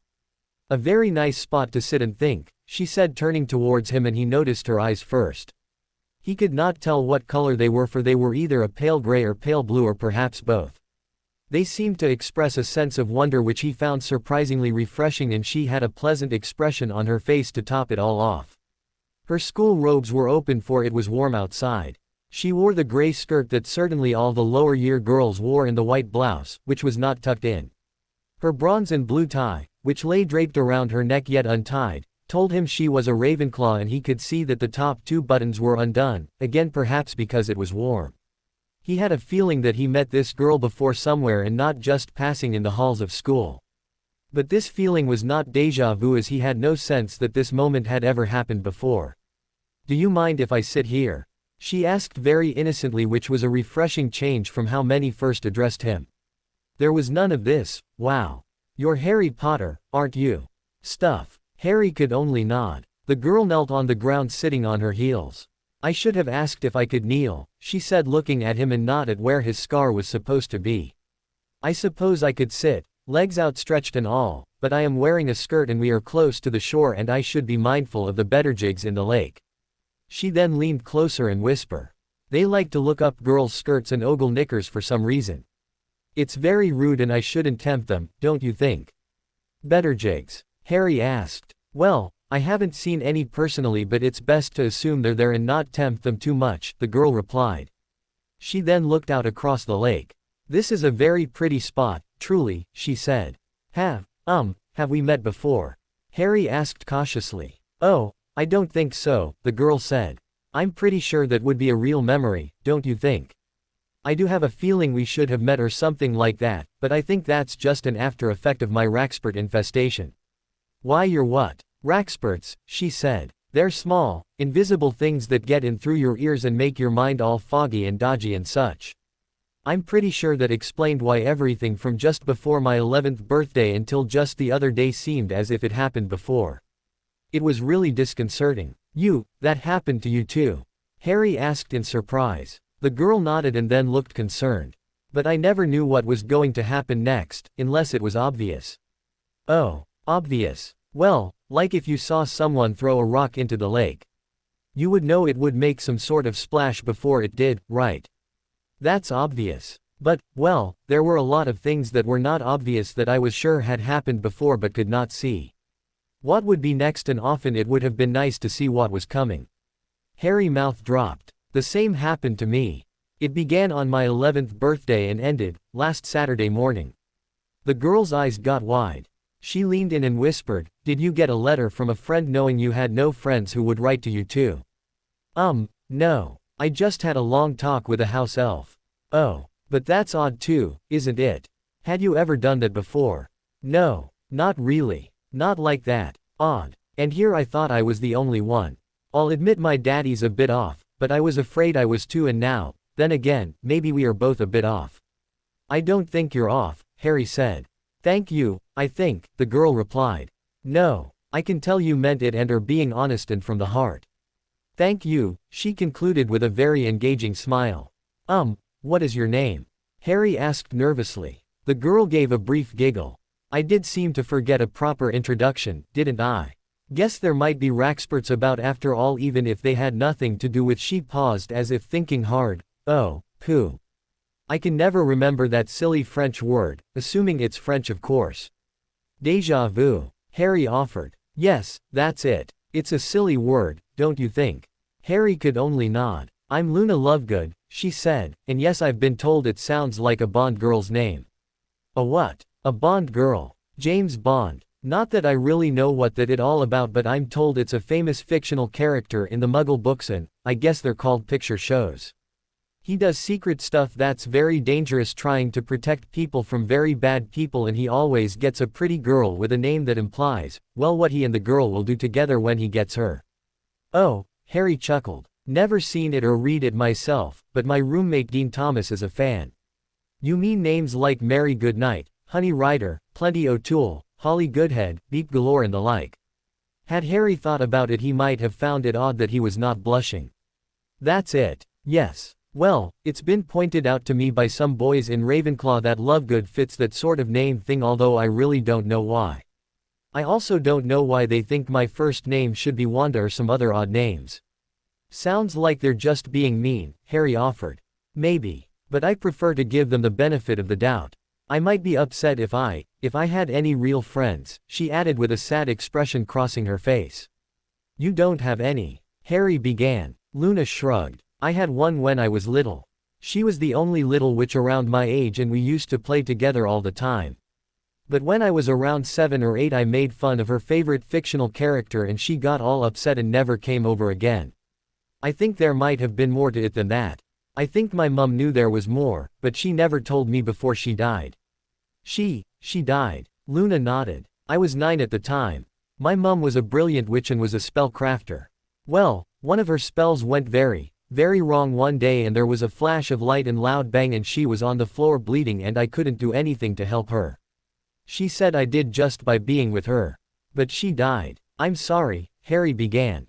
Don't be silly. I know you're saying that to be nice, which is nice come to think of it, but you couldn't save her and you didn't know her or me back then. Still, I do get sad about it from time to time and it's nice to hear someone say that they care. I wish my daddy would, but he was never the same after it happened and I think he wants to pretend none of it ever happened. I mean, what would you think if I said I was sorry about your parents? You would hope I was being nice or trying to care but you would be afraid I was either being patronizing or trying to get something from you, right? Harry shrugged. You might not think that way, not in the front of your brain where you hear it, but deep down you don't want people to feel sorry for you, do you? Okay, maybe certain special people, but not most people, right? I suppose. How do you know? Luna seemed to pale. I really didn't want to mention that. I don't have, how can I have friends if I say the wrong things even if I don't really mean them in a wrong way? You're just being yourself. Just being open and honest. And now you're going to say something mean and insulting like everyone else and once again I'll be alone, she said in a borderline whimper. No, actually, I wasn't even thinking that. You weren't. Harry shook his head and smiled when Luna smiled at him. Thank you, Harry. I can call you that, can I? Harry nodded. How do you know your name, Harry Potter?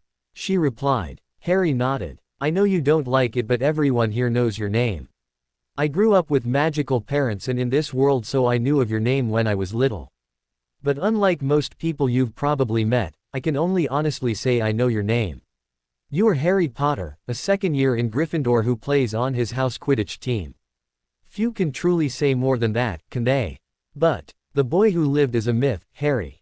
He always has been. All you have in common with that fictional character is a name. But my parents.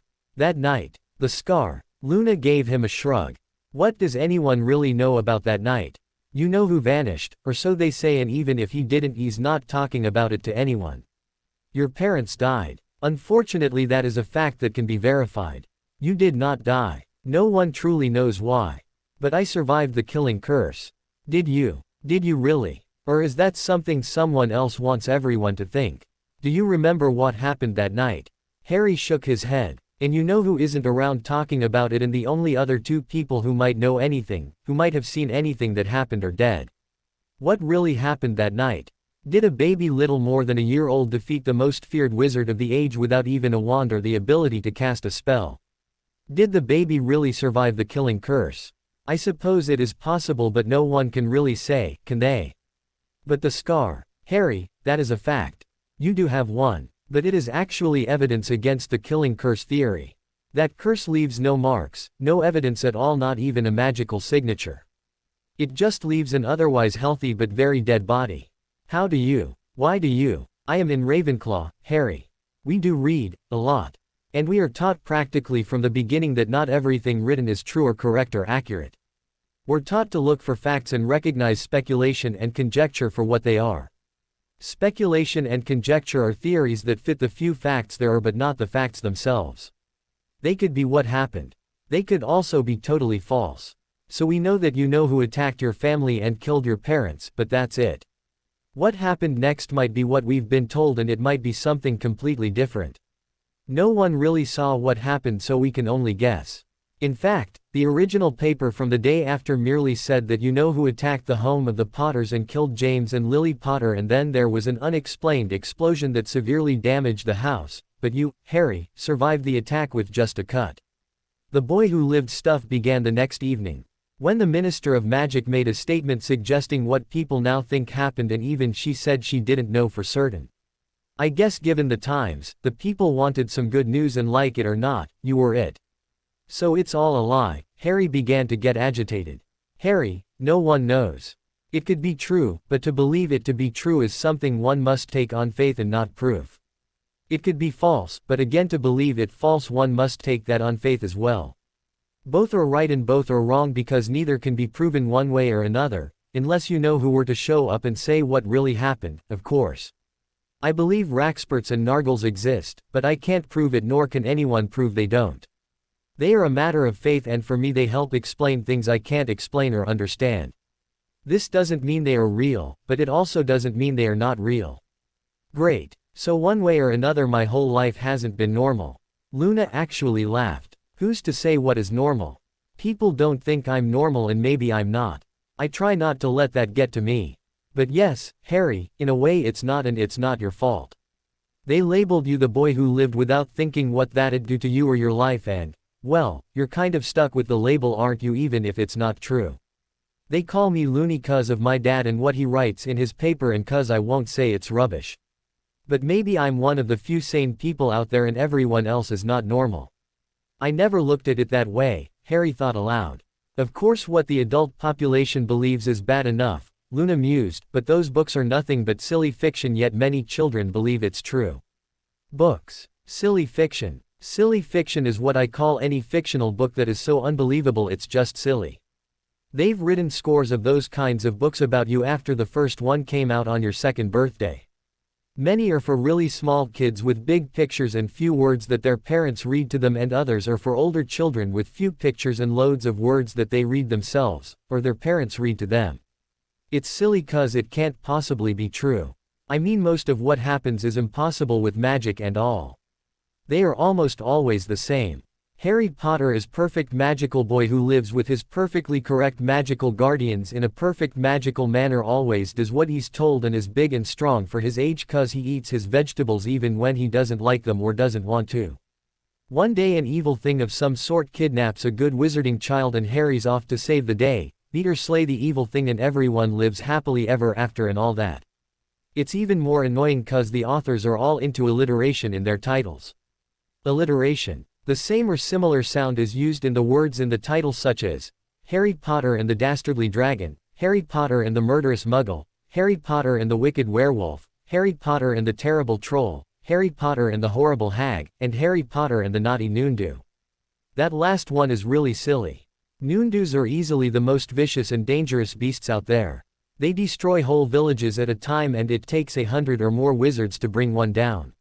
What's a naughty noondew when there's nothing nice about them? What's really fake about that one is that all Harry did was give it a spanking and it behaved itself. Bloody hell. And the kids here read that stuff. Luna shrugged. Some did, some did not. Some believe it or want to and others see it for what it is. But yes, Harry, to answer your unasked question many seem to think you are not who you really are. And who am I? Luna chuckled. Why, you're Harry Potter of course. Now what that means really is, well, I guess only you can decide what it means. I mean, my life wasn't like that, you know. Luna nodded. I never thought so. You certainly don't act like the fictional character. And how's that? Like he knows everything and can do anything, Luna chuckled. In other words, he's a fake 'cause no one knows everything or can do anything. You may have done some things most would not even think of doing, such as recently and stuff, but you don't act like you can do everything. It's hard to explain, but you're actually not all that abnormal in many ways. People just see you that way, well those that don't try to get to know you, that is. Does anyone see the real me? Luna looked at him. What do you think? Does anyone? Only you really would know who the real you is, don't you think? But, if your question really is does anyone try to see the real you and not the rubbish others have said or written about you, again, you would probably know the answer to that better than I would, wouldn't you? As far as we know this is the first time we've really met and talked after all. Harry thought for a moment. I think you're trying. I can't say that about most of the others I know here. I'm not the only one, am I? No. Hermione probably has always tried to know me, well sometimes it seems she knows me better than I know myself about some things. I haven't told her about my life back, well out in the Muggle world. Haven't told anyone really and don't fancy doing so anytime soon. But if I told her, okay, she'd be upset, but not with me. Is it bad? Harry just shrugged. I'm sorry. I shouldn't have asked. It's okay. I do appreciate you telling me about this boy who lived bloke, though.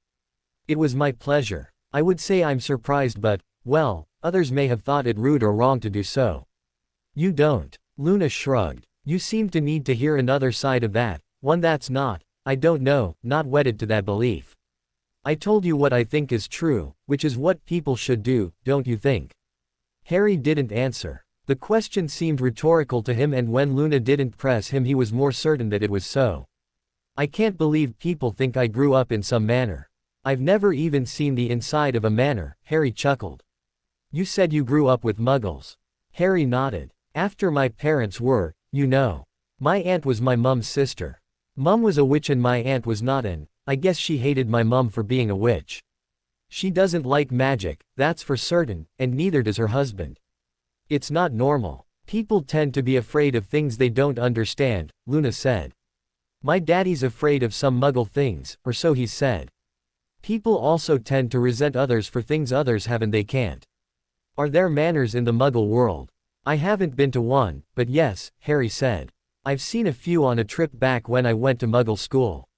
Some are even called palaces, although I don't know if that's 'cause they're bigger and fancier or if it's just because they're owned by the queen and her family or what. But the house I lived in is not big at all. I'm pretty sure my aunt and uncle are not rich, 'cause they would certainly have a bigger house if they were. That's the way they are. Well, Luna said, I can't tell you if the Potters had a manor, but I wouldn't be surprised if they did. What do you mean? The Potters were a very, very old wizarding family. They certainly were around when Hogwarts was founded and, well, Daddy said they had money. He didn't say how much, but they didn't have to work for it, which meant they had a fair bit. My mum knew them pretty well, although she never went on about that sort of thing. But I asked her once if she thought the real you was okay and she thought you were. They would have provided for you. But if you really want to know the answer, I suppose you should visit Gringotts and ask. Why would they tell me? I'm only 12. Because there are no Potters left, Luna said. Is your it, if there are any Potter vaults or such, even if you can't access them until you come of age or something, they're required to tell you about them and what's in them. It's the law. I know I have a vault. I have a key. You have your own key. Harry nodded. That's probably just a, trick, a trust vault. It's probably only a small part of the Potter stuff. But again, you'd have to ask the goblins about that. Why didn't anyone tell me that? Like who? Hermione, for one. She's really smart and she's a muggle-born who probably knew as much about the wizarding world as you did based upon what you've told me before she got her Hogwarts letter, which means nothing, doesn't it? Did you think to check out books on goblins and money? No. Why would she? She doesn't have a vault, does she? I don't know. I don't think so. Still. If she hasn't had a reason to learn it, she probably hasn't. It's not that she knew and didn't tell you, you know. Besides, did you even ask her? Well, no. Do you know what a dumb question is? It's the question you think of but don't ask, Luna said. Of course, if you didn't think of the question, then there is nothing dumb about it at all. But Ron knows I have money and you never asked him that either, Luna said. He might not know about what Gringotts can tell you about your family. He might also assume you already know. And if you never asked, well, he has no reason to assume otherwise, does he? I guess not. Thanks, Luna. You're welcome. I should be thanking you, though. Oh, yes, Luna said, looking earnest. Today it seems almost as if I have a friend and, well, it's because for some reason you have something to do with my not feeling that French word thing, although I don't know why. I wouldn't mind being friends with you, Luna. And what do you mean by that déjà vu thing? Well, I thought it was only me who had it, of course, but you having it makes sense. I think it was kind of like a message or a message about a coming message sort of. I know I didn't like that feeling all the time at all and was hoping for something to truly seem new again. So was I, Harry nodded. So when it did, well, I'd just do whatever seemed new, Luna continued. As I said, for me it all became new again when I got that strange letter, and it was strange. You see, whoever wrote it didn't say who they were, or rather that I couldn't see who they were until it was time. It did tell me when that time would be. It would be this summer, hopefully very soon this summer, after I left Hogwarts. But it also said it would not reveal itself to me alone. You had to be there too. So, well as everything that I did or thought about the letter after I got it was new, I had to talk to you 'cause I have to know what the letter says. I don't want that deja vu thing to come back, and since that means I need to show it to you away from here during the summer, and since I don't know where you live and you don't know where I live in, well, we didn't even really know each other at all to begin with, well, here I am. I'd really like to be your friend, but even more right now I just want things to be new again. Harry nodded. I told you about the elf that I talked to and it went away. Luna nodded. I saved him in a way and he wanted to be my elf and, well, I still don't know why he did or what he can do and all, not really anyway, but he did tell me some things. One thing he can do is take me most anywhere I want to go. I don't even really need to know where it is, just why I want to go there. I guess, well, I'd rather not have you come by my relatives' place. They're not nice people at all, and even worse where magic is concerned, and, but my elf friend, well, I think he can bring me to you. Something tells me this may be important too, and since it seems to be connected with not having deja vu all the time, when? Luna smiled. Luna came and sat with Harry the next day, Sunday, under what she called his tree by the lake. It had now been a week since Hermione had recovered from her petrification and she was just finishing up her end-of-year revising. They had already figured out when and where they would get together about the strange letter Luna had hidden away somewhere. It would be a week from tomorrow, which was the first Monday of the summer holiday and also the day before Harry's cousin Dudley's birthday. Dudley was also away at a boarding school called Smeltings, and it was not scheduled to end its session until a week after Hogwarts, so Dudley would still be at school on his birthday and, much to Harry's private amusement, still taking exams in all probability. Despite this, however, his aunt and uncle were probably going there to be with him and would leave Harry at their home just as they had the year before. As long as he stayed out of their good food and stayed out of sight, they didn't care what he did, so it would be a good time for him to see Luna, although he did not tell her that. They talked about their time at Hogwarts mostly. Harry told her about his adventures over the past 2 years and she listened, her only comments being whether what really happened and what was rumored to have happened were different. To a large extent it was, although Luna did clarify that what she heard about his first year had already been exaggerated to a large extent by the time she started Hogwarts. It seemed most of the events were part of the common lore of the school, even though at the time they happened only Harry and 1 or 2 others knew what had happened. Harry knew he never told anyone about some of the events, such as his first encounter with the Cerberus, Hermione setting Snape on fire, Norbert the Dragon, or their adventure through the traps guarding the Philosopher's Stone his first year, or the Polyjuice mishap that left Hermione in the hospital wing for a month a few months before, but apparently versions of those stories circulated around the school. He was also pretty sure that Hermione was tight-lipped about those events, at least the ones she was a part of.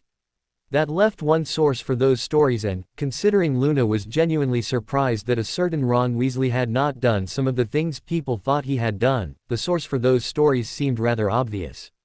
Why would Ron say such things? Harry asked. I haven't spoken to Ronald, Luna said, not since I was very, very young, and he wasn't very nice back then, at least not to me or his sister. Maybe that's just him being a young boy.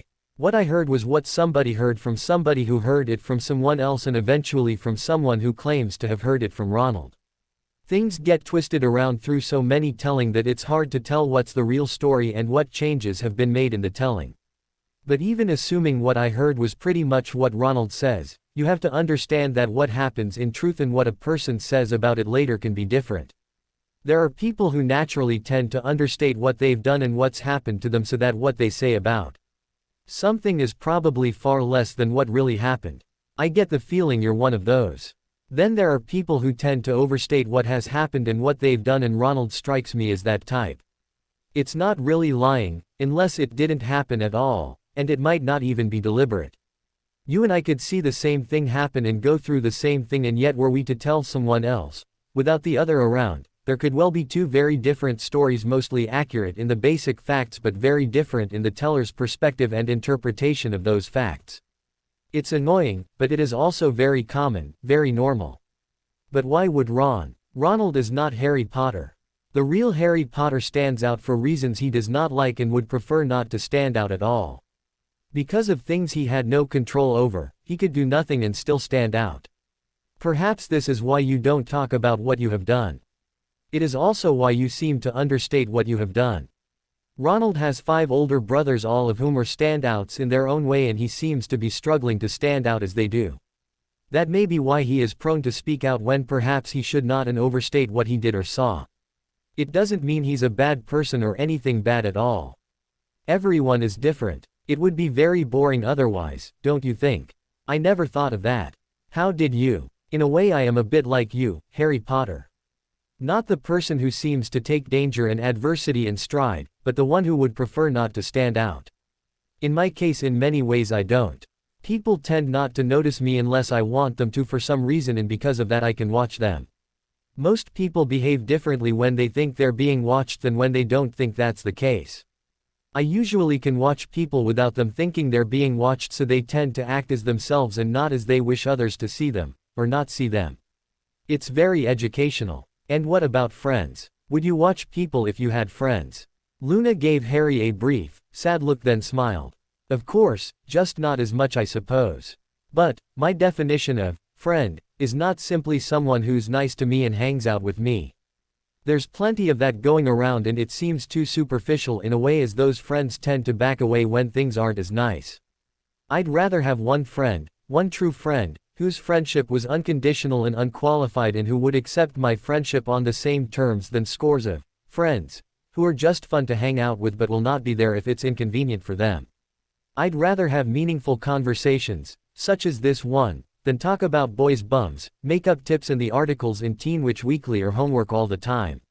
I want a friend who'll be there for me when times are bad and who wants me to be there for them, rather than the ones who'll forget you if knowing you becomes difficult for them. Maybe that's just me. Then again, not having a friend, it's possible that I've idealized the concept too much. Or, Harry offered, perhaps everyone else takes it too much for granted. Harry, for one, was learning to like hearing Luna's thoughts on things just as he had learned to like hearing Hermione's thoughts on things. They were very different. He doubted Hermione's thoughts would be as well as spontaneous. She tended to look to books, whereas Luna seemed more to look around and try and figure it out for herself. But Hermione did have, well, she had something very like Luna, even if they seemed to look at the world very differently. Harry wondered what it would be like to really be Luna's friend. But the conversation then changed topics, as conversation tend to do. Luna told him that she had heard from her father that morning. Her father had returned from wherever he had been and she could flow home tomorrow. She seemed a little torn about whether she should leave, or stay another 5 days and take the Hogwarts Express home, as she told Harry she was hoping that he might one day be her friend. Harry had to remind her that they already agreed that he would come and visit her the Monday after he left school for the summer, which was only a week after tomorrow, and that he'd be willing to visit her after that as well. He had told her that he was not about to ask her to visit him, since doing so meant she would be exposed to his relatives. About the only person he knew who deserved that might be Malfoy. He would include Professor Snape on that list were it not for the fact that the potions professor would be allowed to hex them. Since Harry would be using Dobby to get there, and since Luna knew a fair bit about what elves could do, she told him to come to her bedroom at 10 in the morning on that day if he couldn't, to send her a note if he could not. Aside from one thing, that sounded fine to Harry, and he kept that one thing to himself. Although Luna probably noticed he was blushing furiously about meeting her in her bedroom and had been nice enough not to say anything. True, Harry was not yet 13, and while he had thoughts about what might go on between a boy and a girl, alone, in a bedroom, if they really liked each other a lot, if no one was likely to come in, they were abstract at best and not concrete, and certainly not something he was likely to do yet, even if the opportunity seemed to be there. The truth was, he knew little about that sort of thing. He had seen older students snogging and had heard that even more goes on if they sneak off to a broom closet, but aside from that it was words without context. Older couples were often snogging in the common room, at least until people started to loudly tell them to get a room, whatever that meant. The thoughts about what might happen were a little embarrassing to Harry, and here it was a pretty girl asked him to visit her in her bedroom. Harry didn't know what to make of it. Then there was also the thought that visiting another girl in her bedroom, any other girl really, was somehow betraying Hermione, and he really didn't want to think about that. Luna left the next morning just after breakfast.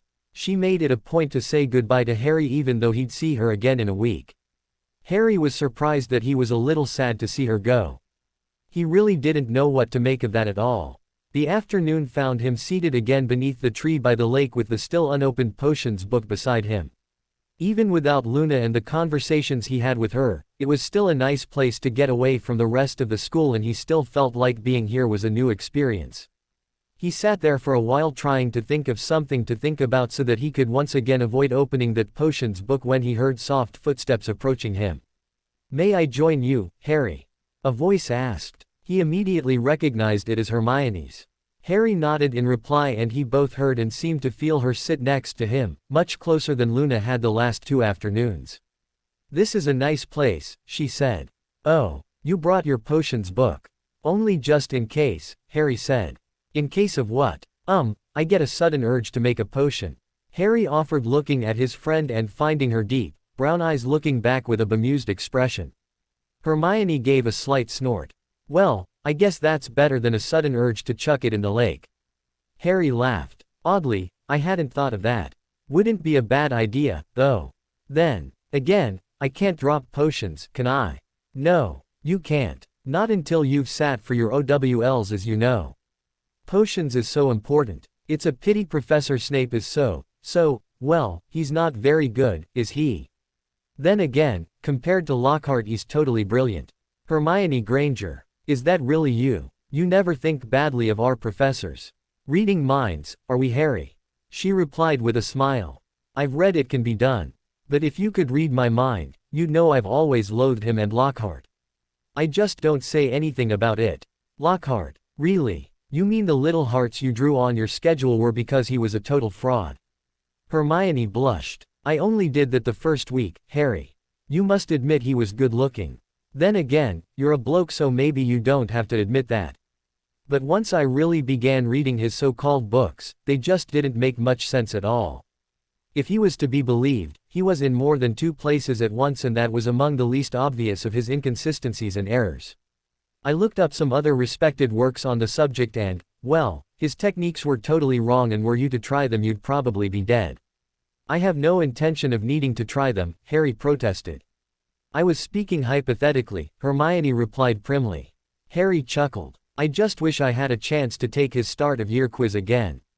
"Oh, yeah. Tried to guess the correct answer that time. What is Gilderoy Lockhart's favorite color?"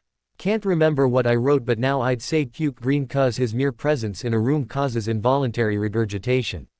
Hermione chuckled. "What is his goal in life?" she asked. Tough question. I guess it's a toss-up between to have a signed autograph in every dictionary beside the definitions of the words fraud and incompetent, to setting the indisputable world's record for inability to correctly do a spell, or to go to his grave never having answered a single question correctly. Good answers. But what about we combine the two? His goal in life is to come up with a color that doesn't clash with his hair yet causes others to involuntarily regurgitate on sight. Had he achieved that, he might have been able to defeat goodness knows what by causing that. Why should we give him any chance of success? Don't know. So, how are your essays coming? How are yours? I only just started this morning. And yes, I'm taking a break anyway, you're changing the topic. You can look over my charms and transfiguration if you want, Harry replied with a sigh. I've been doing some on the history one but haven't started potions yet. I guess I'm having a potions block. But I'll get to it, I promise. I know, Hermione said. Harry. Harry looked at Hermione and noticed a slight blush forming on her cheeks. She continued, I've been working up the courage too. The slight blush was not so slight anymore, and then she did it. She leaned in close and at Harry on the cheek. It was quick, but to Harry it seemed like it lingered on indefinitely. It seemed like ages before he could speak, and the only reason he did was because Hermione's expression seemed to be getting more and more fretful with each passing moment. Wow. What was that? She gave him a smile. Thank you, Harry. You're welcome, I guess. For what? Madame Pomfrey told me. Told you what? That you were there every day with me when I was petrified. I always had fresh flowers and you were there practically all the time you could be even though you didn't have to be. I mean after all I was petrified. Wasn't much company, was I? She added a little sadly. Harry began. You were just petrified, Hermione. I didn't think it was right to leave you alone just 'cause you couldn't move or talk or anything. You're my friend. Hermione smiled at him in a way he could not say he had seen before. And you are my friend. It was really, really sweet you're coming to see me like that and all. Now Harry was blushing. And I seemed to know you were there. I know I hoped you were. But, Harry began, but Madame Pomfrey said you'd have no memory of it at all. To you 1 second you were petrified and the next you'd be waking up in that bed even if it was months later. I can't say what really happened. She did tell me that too when I said I sensed not being alone and all.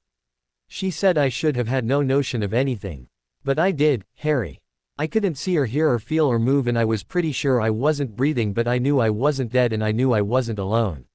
I knew someone was there with me so it wasn't so bad really. She said I was imagining things, but I don't think so. I can't say I knew how much time passed or if any time passed at all. I just felt like I was not alone and that made it nice, given the circumstances. I knew I have a true friend. Thank you. With that, she kissed at his other cheek. Harry stuttered. Before he could begin to speak coherently, Hermione slid up very close so that they were touching.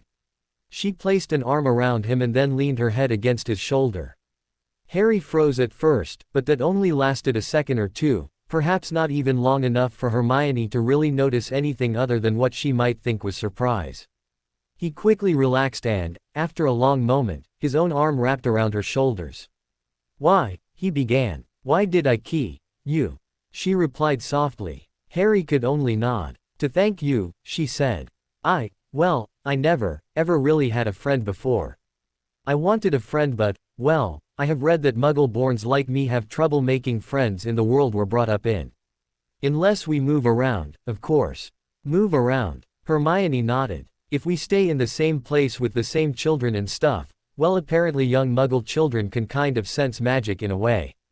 They don't know what it is so they don't react well to it. They don't like it and they tend not to like the person they sense it from.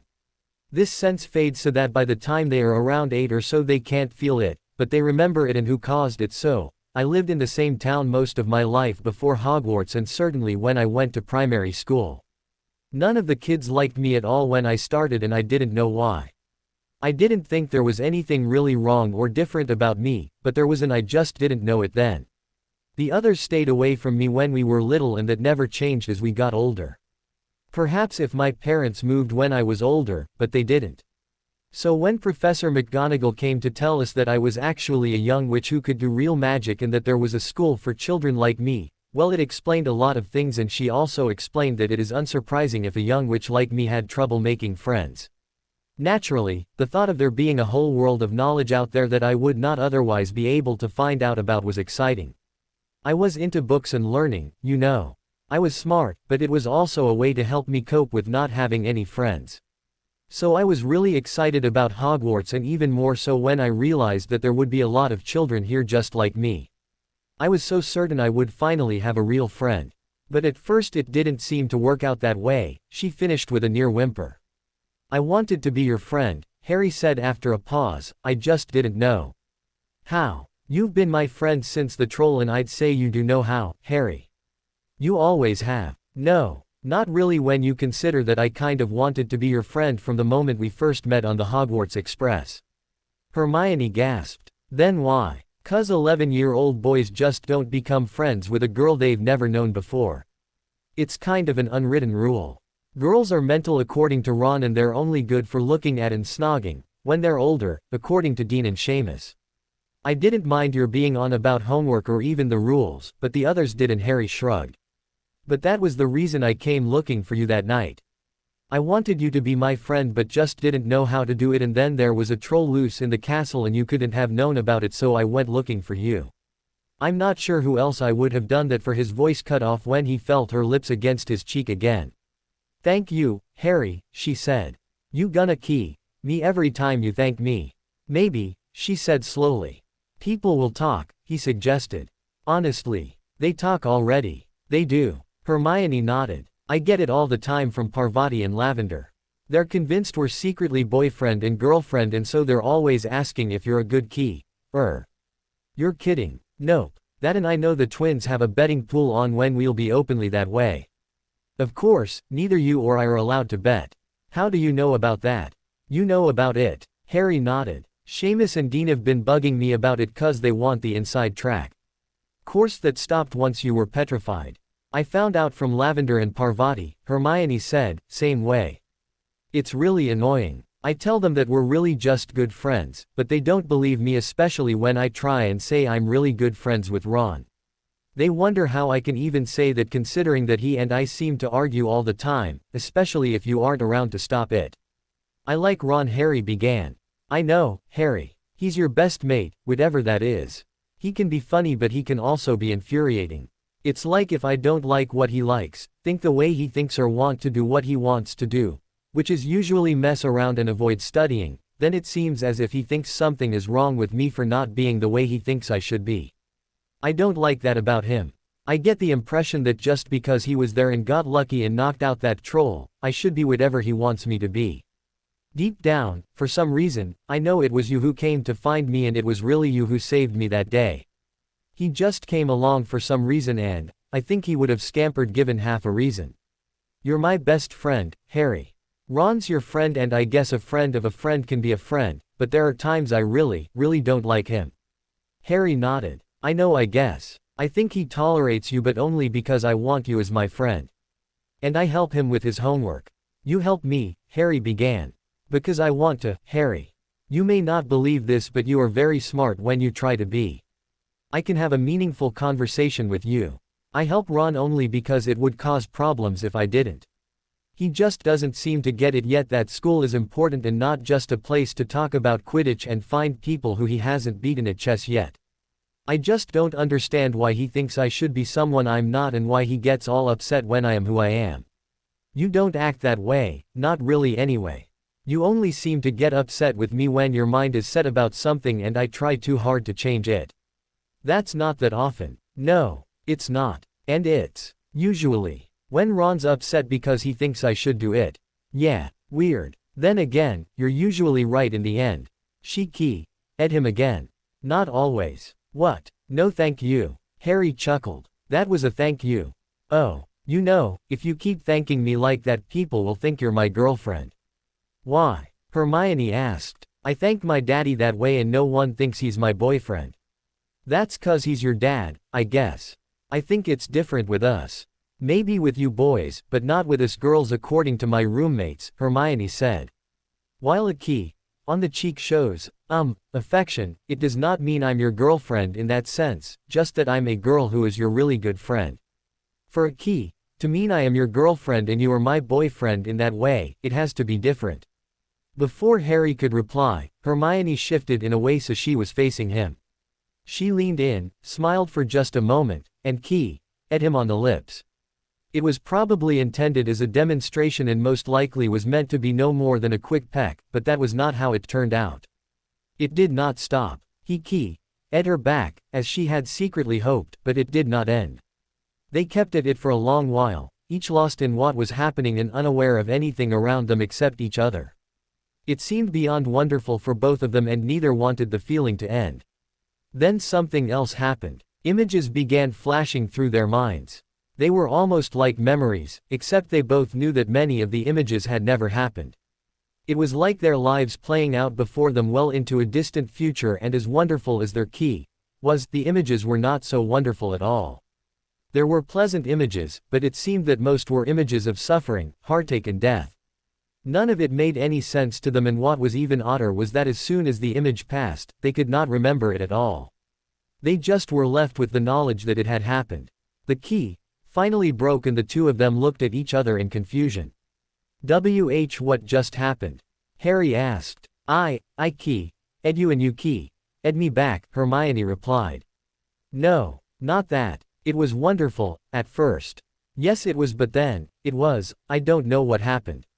It's like, I saw my life except it's not my life, not yet. Yeah, you saw it too. Hermione asked. A life. A lifetime. My lifetime, and I didn't like it so much. Do you think it means we're not supposed to be together like this? That's just it, Harry, Hermione said.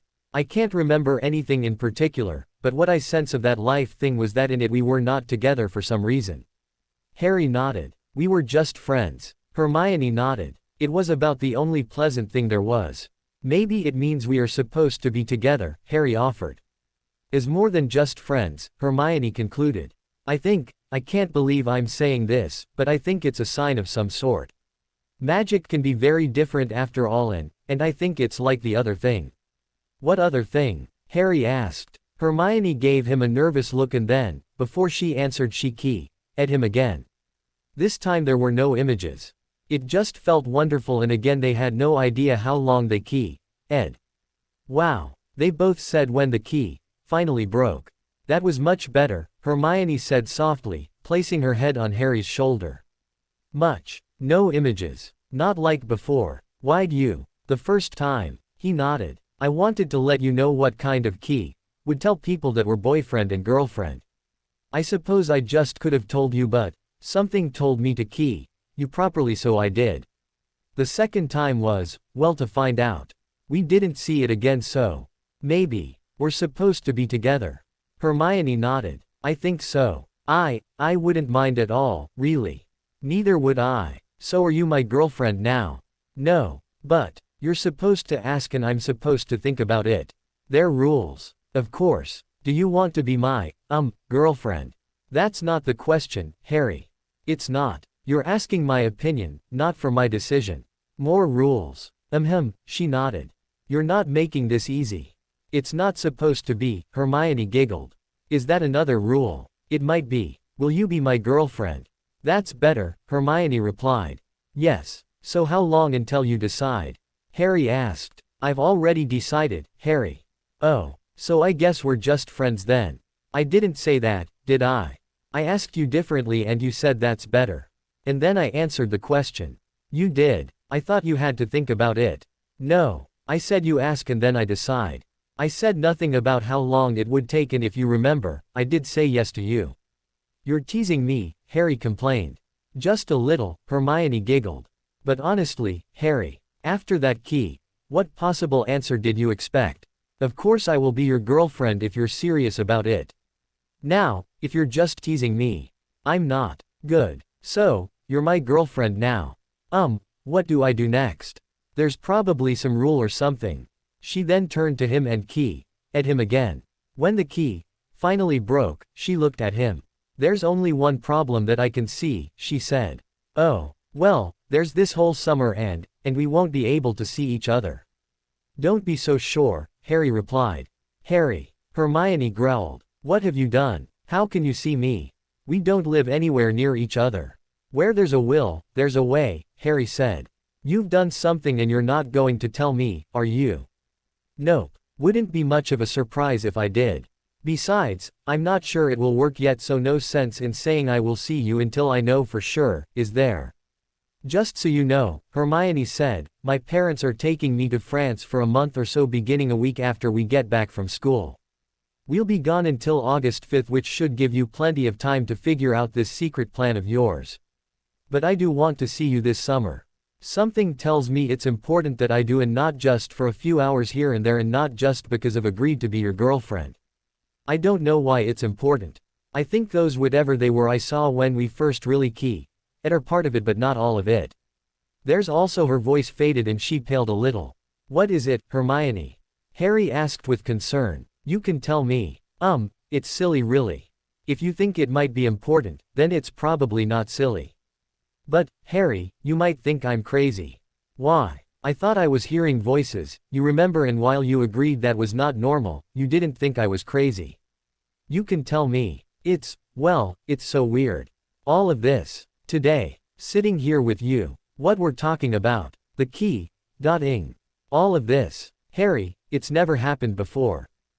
Harry began. He wondered where this was leading. Well, of course it hasn't. I think I would remember if it had. That's kind of just it, Harry. For a long time to me it seemed that everything that happened had happened before. It was like déjà vu. Sort of. I mean, I've had that on occasion. But it was only for a second. It was like that but all the time. Everything was like it had happened and yet it was so infuriating because with all that was going on she paused. You still had no idea what was going to happen next, Harry finished. Could have been useful to know that. Don't you think? How? I was going through the same thing until recently, Harry said. Really annoying. Why didn't you say anything? Why didn't you? As for me, it sounded mental. Add to it thinking I was hearing voices no one else could hear. But you were. But I didn't know that. So how long? Was it since you were little or? Hermione shook her head. No. It started about a month before I first came here. It ended, she paused. Well, it mostly ended just after Hagrid got back from prison, although I've had an occasional, and mercifully brief and unimportant flash of it a few times since. Harry nodded. Mine started on my 11th birthday, which was as you said about a month before we first came here. It ended, mostly like you said, not long after I left Dumbledore's office after saving Ginny. You've been trying to do things different since it ended, right? You figure if you think of doing something to do something else so that it doesn't start again, right? Hermione nodded. What does this mean? Harry shrugged. It's odd. All three of us. 3. What do you mean 3? Was Ron having it too? No. Not that I know of. Ginny. Haven't seen her since they took her to the hospital wing. That was back when it all still seemed like it happened before and now she's in St. Mungo's, or at least she was last I heard. Then who's this third person who also had it happening to them? Her name is Luna Lovegood. She's a first year in Ravenclaw and she told me about this couple of days ago. She thinks it's important somehow. She went home this morning. Lovegood. I'm not sure I know her. How do you know her? I didn't. Not till she sat down here with me a couple of days ago and introduced herself. I know she is a student here 'cause I remember seeing her before, and yes I mean a real memory, but I know I didn't know her name and that we never spoke to each other. It was kind of weird. Okay, more than just kind of. I have no idea why that happened to her too and she has no idea why either. She has a theory of sorts. Oh, she thinks it was a message of some kind, Harry said. She has no other idea about what it could be but it kind of made more sense than what I was thinking. Which was? Well, if you consider she doesn't believe the boy who lived really exists and all I've been through, I was thinking we were both mental. Harry, I don't think it works that way, being mental that is. One person having something like a delusion is mental. 3 people having identical ones are nearly identical ones. That started and ended right about the same time. What do you mean, Harry? She started experiencing the French word thing. French word thing. It's what she calls déjà vu. Anyway, she started experiencing it about a month before her 11th birthday, which is in the beginning of September and about a month after my 11th birthday. I'm guessing it started for all 3 of us on my 11th birthday and only began to change a week ago Saturday when I had an interesting conversation with a house elf which I knew I never had before and she got a strange letter that didn't say much from someone she was sure she didn't know, which also had not happened before and I was still petrified then, Hermione said. For me, it was after Hagrid came back and you told me what happened regarding the Chamber of Secrets. I have a feeling you probably did or would have, but it was not at that time. It would have been later, I think. I've been searching the library ever since to see if I could find out what had happened to me. I mean there was the bit of being aware and not feeling alone when I was petrified when I shouldn't have been aware of anything and this déjà vu thing. But so far, I haven't found anything. Not even anything remotely similar. It's gotta be magic of some kind, but there seems to be no reference to it. I've even used Lockhart's pass to the restricted section. Hold on, I thought you were trying to catch up. Please. Hermione replied indignantly. Honestly Harry, you know I've always been a few weeks ahead in my coursework. Yes, I did a little revising just to remind myself and I looked over your notes to see if there was anything I hadn't gone over, but that didn't take a week or more. Besides, even if this was more important. I can do that at home over the summer but this is the only chance before next fall to use the library. Did you get any sense of that thing while using the library? I think I would have if I was working on my summer essays, she admitted. I guess that's why I haven't. It's why I have, Harry chuckled. I'm pretty sure if I didn't, if I goofed off, that thing would be back. It's also why I've been sitting here when I wasn't working on those essays. I have no memory of this tree at all, so this seems to be a good place to be to avoid that sense, if you know what I mean." Hermione nodded and sat in silence for a time. "So what's her name?" "Luna," Harry replied. "She thinks what happened to us was a message. Or something similar. She thinks it was meant to get us thinking in a way so that when it stopped we'd pay attention. Don't ask why or for what, for I don't know, and neither does she. But she thinks that letter she got might be important." "I guess that kind of makes sense," Hermione said. "I mean the message thing." "Actually, no, it does not. Then again, there's a lot about magic and stuff that doesn't make sense if you ask me, so why should this be any different?" "Did you see this letter? What did it say?" "No. She didn't show it to me. There was no point right now." "No point? What do you mean, no point?" "Because what the letter said was it would not reveal anything until after we left Hogwarts for the summer, and then only if the two of us were there together to read it, I guess." "But not me." "She didn't say so. She also didn't say that you couldn't be there. I mean, what happened to you happened to Luna and to me, so there must be a connection. Maybe whoever wrote that letter only knows about me and Luna. I suppose. Still, it would seem that letter is the only clue we have to any of this, don't you think? I can't see the harm of my being involved." "Did you discuss when you were going to try and read it?" Harry nodded. "Next Monday at her place, and no, I don't know where that is, and the reason it's not at where I live is 'cause even though I only just met her, I have no intention of exposing her, or you for that matter, to that place or the people who live there." He left out that the Dursleys probably would not be at home. "But if you don't know where she lives, how will you go there? How does a post owl find where it's going? You know you don't have to really address the envelopes." "Harry, you're not going to address a letter to her and send it off with Hedwig and follow on your broom." "I wasn't even thinking of that. My point was there's kinds of magic that can do that. But you're not allowed to do magic outside of Hogwarts, not until you're 17. "I know. But that rule doesn't apply to house elves." "What are you on about, Harry? What's a house elf?" Harry was careful about how he described house elves in general and Dobby in particular to Hermione. He told her everything he knew, but made sure to do so in a way that told her that Dobby's former situation was probably an extreme.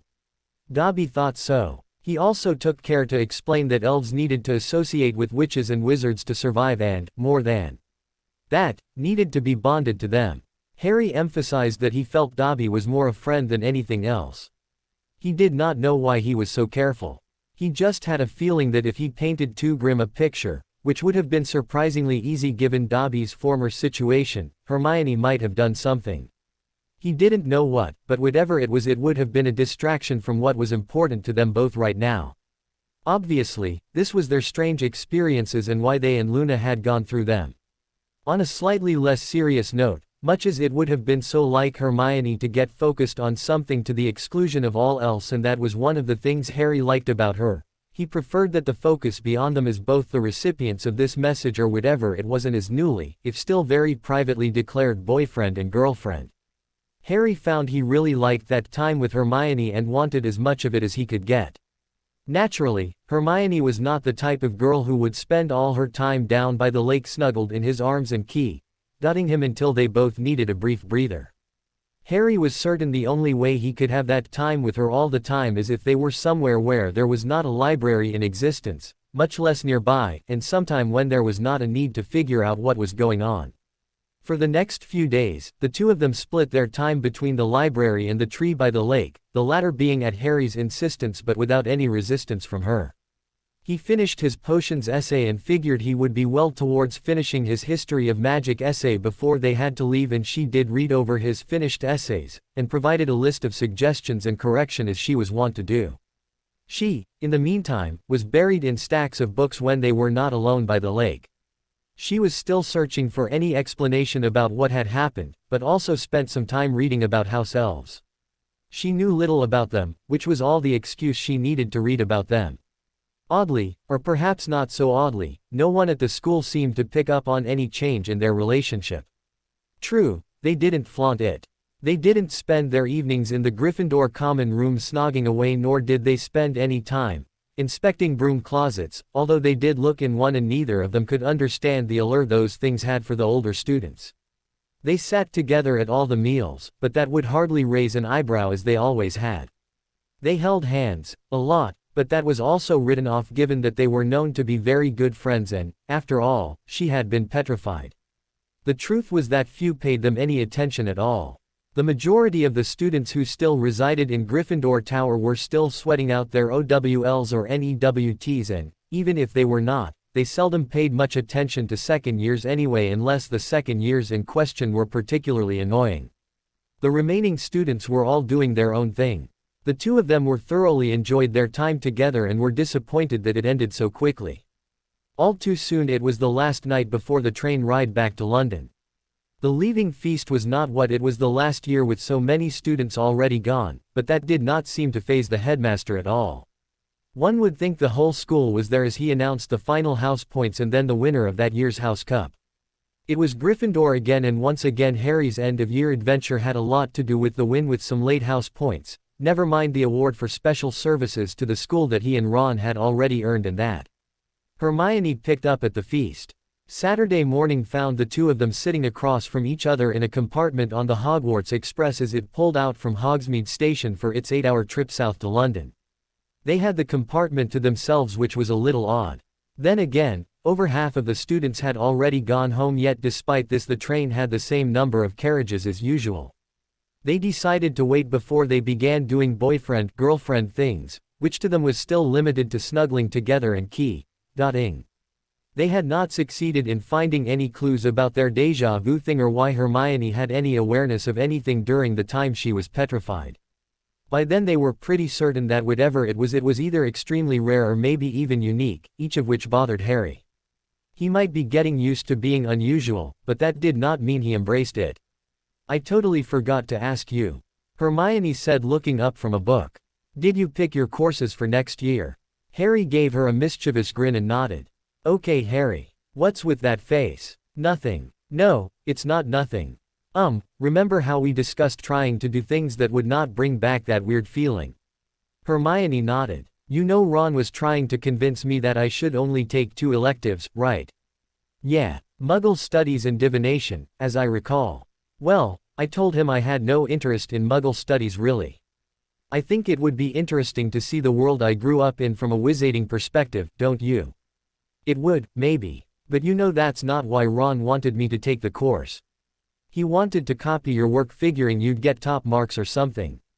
Harry nodded. "I didn't tell him that's why I wouldn't take that course for all the money in Gringotts. Told him why should I study something I already know. It would bore me even worse than bins to sit through it, and one boring class was enough, thank you." He wasn't thrilled, but then went on about care of magical creatures, and I had to agree that sounded interesting. Didn't say anything about divination to him, although I think he thinks I'm taking it. "You're not. I read the stuff. Sounds like nothing more than fortune-telling to me, and I really could care less about that. What would I do with that? Hang out a shingle as Harry Potter the Medium?" Hermione gave a slight laugh. "Well, that would blow the image of the boy who lived all to naught. So if you're not taking divination, what are you taking in its place?" Arithmancy," he began. "Really? Of the two of them, I would have thought you'd be more inclined towards runes. What makes you think I didn't ask for that as well?" "You did." Harry nodded. "You do know those are probably the 2 hardest of the electives." "They're said to be. But if you ask me, of all the electives they're the only ones that are really useful. Care of magical creatures sounds interesting, but do you see me having a magical menagerie?" "You have Hedwig." "Yes I do. And she'd be right put out if I started collecting other creatures. If you ask me, she's a little possessive. Where is she, by the way? Sent a note off to Luna just before we left. I really don't feel right keeping her all cooped up in a cage. It's bad enough I'll have to do that most of my time at my relatives."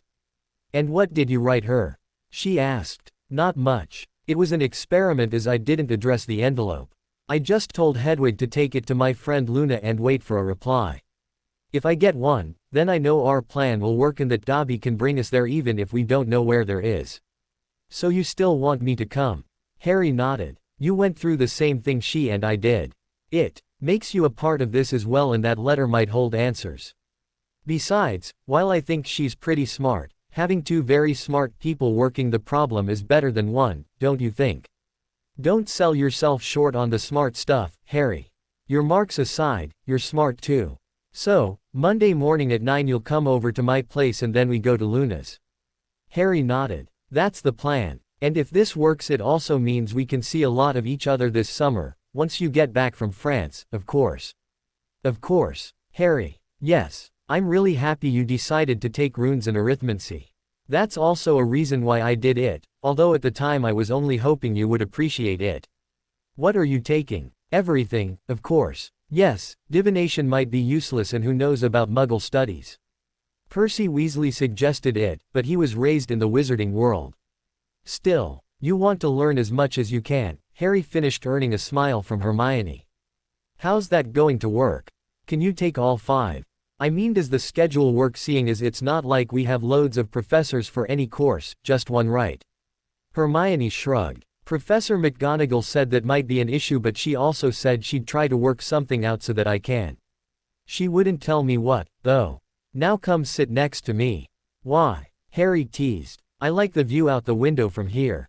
Because I'd like some boyfriend time, Hermione said with a false pout and matching whine. Good, Harry said as he got up to shift benches, 'cause I've been wanting serious girlfriend time since before we left. The train pulled into King's Cross station on time, as it always had. Harry and Hermione said their more intimate goodbye before leaving their compartment. They had talked about it beforehand. After all, no one at school seemed to know they were a couple yet, and they saw no real reason to let them know too soon. After all, Hermione had reasoned, it would completely mess up Fred and George Weasley's betting pool if they managed to keep it quiet until next fall or even later. The other reason was they had only just become a couple, and as Hermione's parents would be waiting for her on the platform, she would rather not have to explain why she was giving some boy a long goodbye key, when she had yet to even suggest there was a boy like that in her life. Harry wondered how her parents could be on the platform, for his uncle always waited for him in the main terminal. Hermione explained that any Muggle related to a magical by blood could access the magical platform if they knew how. Harry's uncle was not so related. They stepped off the train together and walked towards the front where the baggage cars were located to retrieve their trunks. This did not take long at all, as all of the trunks were already on the platform when they arrived. They then walked towards the area where the parents were waiting, and Hermione quickly found her parents in the rather small crowd. Harry stood back as she hugged her parents, debating whether he should move on or meet them. In the end, he waited, for even though he was not expecting another goodbye key, and even though they would probably be seeing each other in a couple of days, he still wanted to say goodbye to her again. Besides, he reasoned, he had not really been introduced to her parents before. Mum and Dad, Hermione finally said, turning to Harry. I'd like you to meet my best friend Harry. I was going to introduce you to him last summer at Diagon Alley, but things got a little out of hand. I'll say, Mr. Granger chuckled. Never thought I'd see a prize fight in a crowded bookstore. He offered his hand to Harry. Robert Granger, he said, my friends call me Bob, as in, Bob's your uncle, and all that, but seeing as you are Hermione's friend and a boy, you can call me Mr. Granger. Hermione's mother rolled her eyes. Oh, Bob. From her letters we know Harry is supposed to be a very nice young man. Do you have to try to intimidate him? Of course, Mr. Granger said with a mischievous smirk. Hermione is our only child and our daughter. It's a rule that I, as her father, am expected and required to put the fear of God into any potential suitor, however remote said potential may appear, at least until such time as she turns, oh I don't know, 40 or so. Under 16, she is protected by law, and after menopause by nature to an extent. In between, her, virtue is my concern. Daddy, Hermione exclaimed, clearly mortified. You're such a Neanderthal, Mrs. Granger said. I'm Rose Granger, and you may call me that if you're comfortable with it, Harry. Don't mind the troglodyte next to me. His rules are no, he knows who's in charge. Thanks, Harry said, shaking her hand. It's a pleasure to meet you. I would make some comment about seeing where Hermione gets her, beauty from, but won't for fear of setting off her, virtue protection device. Mrs. Granger chuckled. It would seem, Robert, that you now may be outnumbered 3-1. Not unless he's sitting down, Robert Granger quipped, eliciting a gasp from Hermione, a stifled laugh from Harry, and a smack at the back of his head from his wife. Before anyone could think of a verbal retort, a cough caught all of their attention. The source of the cough stood about 3 feet tall, maybe a little more. It wore black sandals on its feet which were clearly too large for such a small body, which were worn over 2 mismatched and quite garish socks. It wore trousers that were dark gray with black, vertical stripes that ended about mid-calf and reminded Rose Granger of capri pants. It had on a white, button-down shirt with a black bow tie and gray waistcoat over which was a black jacket not unlike a dinner jacket with some kind of coat of arms above its left east pocket. Its face was somewhat pointed in appearance and almost comical, with a long, pointed nose, huge eyes and ears that reminded one of a bat. Its complexion was a grayish-green color and it had no hair. For the Grangers, this was the first time they had ever seen a house elf. For Harry, it was the first time he had seen Dobby wearing something other than a soiled toga made from a torn pillowcase. "The socks are a bit much, Dobby," Harry chuckled. "They be's a reminder of the great Harry Potter's savings and freeings of Dobby from cruel, nasty wizards." The elf said proudly. "Mr. and Mrs. Granger," Harry said, "Hermione. This is Dobby. He's my friend and house elf." "The great Harry Potter, sir, is too kind to Dobby," the elf almost cried. "It'd be an honor to be just the great Harry Potter's elf, sir." "But friend," the elf pulled a handkerchief from a pocket and blew his long nose. What does a house elf do?" Mr. Granger asked. "Dobby be doing whatever the great Harry Potter needs be doing," Dobby replied. "Dobby be taking the great Harry Potter's trunk backs to nasty Muggles's house, and then Dobby be taking the great Harry Potter theirs as well." "You've been there?" Harry asked. "Yous says to find a way for yous to be there without being bothered by nasty Muggleses, so Dobby goes and sets things to rights." "Nasty Muggleses not be bothering Harry Potter, sir." "What did you do?" Harry asked suspiciously. "They be sayings that theys can do's to Harry Potter what's they wishes when they wishes, 'cause Harry Potter be underage wizard and not be allows to be doing magic arounds them. They needed be understanding that Dobby cans, so Dobby be givings them lessons. Dobby did puts nasty Muggleses and their things in house and stuff backs together when Dobby was finished, sir." I'm not sure that was such a good idea," Harry said. "I will have to see them and all." Dobby shook his head. "Harry Potter tells Dobby he musts live in that house until's his birthday, but he nots to be wanting to deal with nasty Muggleses what lives there too. Dobby has it all set up. You nots be seeing nasty Muggleses and they's nots be seeing you, sir." "How?" "It be surprises, but Dobby thinks Harry Potter will likes it, so Dobby not saying, till Dobby be showing where it won't be surprises." Dobby then turned to Hermione. "Yous must be's Harry Potter's grandee."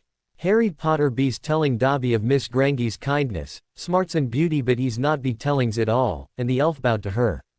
"And yous must be parents of this great and pretty friend of Harry Potter," he added, bowing to Hermione's parents.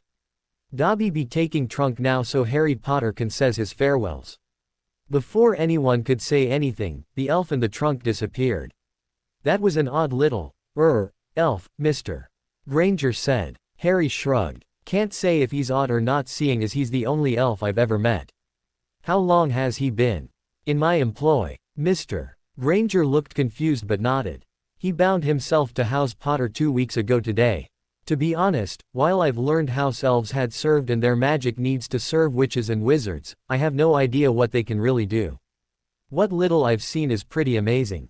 We had a long chat about how he could help me, seeing as all I have really is that trunk and a small bedroom at my aunt and uncle's, and elves are usually on staff at manors and stuff. He told me he had some ideas, but didn't tell me what, and went off to do whatever he was doing 2 weeks ago, and I haven't seen him since. I have no idea what he's been up to. I just hope he didn't overwork himself, 'cause I asked him not to. It must be expensive. Dobby was able to give me some idea of my finances," Harry said. "Apparently, elves know that to the last canute from the moment they accept a bond. I had more than enough to pay him 200 galleons a month, but he's actually a tough negotiator about salary and work conditions, and I finally managed to get him to accept 1 galleon a month with a holiday bonus by telling him he could use it to buy presents." "He talked you down." "I talked him up," Harry said. "He was adamant about not being paid and not taking any days off at all. He finally agreed to 1 day off a month, provided he's not required to take it." "I read about elves, Daddy," Hermione said. "Harry told me about Dobby and their payment, or compensation, is not monetary. By serving a magical family, they benefit magically. As a race, there are few places they can live without the ambient magic that a magical household provides. They need a relationship with witches and wizards to survive. They know this, so they consider it an insult to serve for any other form of compensation. Which is why I had to tell him to accept his pay and use it for buying presents, if he wishes, 'cause even if serving me is enough for him, it seems wrong not to pay him something. I'm pretty sure he's underpaid already, even if he is the highest paid elf in Britain. I also think the reason he agreed is I insisted that I be allowed to cook meals on occasions if I have an opportunity to entertain friends. It sounds like a form of Avery, Mr. Granger said. If Dobby were human, it might be, Harry agreed. Elves, however, need their association with witches and wizards far more than witches and wizards need elves. Dobby explained that Avery is an exploitative relationship. The bond elves must have to a magical family can be abused just as any relationship can be abusive. Elves are a different species from us. Dogs are smart and very useful, and most of them are eager to please their owners, yet some are abused. Is the fact that some people mistreat their dogs reason to forbid anyone from having one and teaching it to do things for them? Dobby's last family was abusive and, well, I can understand that about him. But the truth is, in most cases we are the ones being exploited, since it's our magic that keeps them alive and healthy.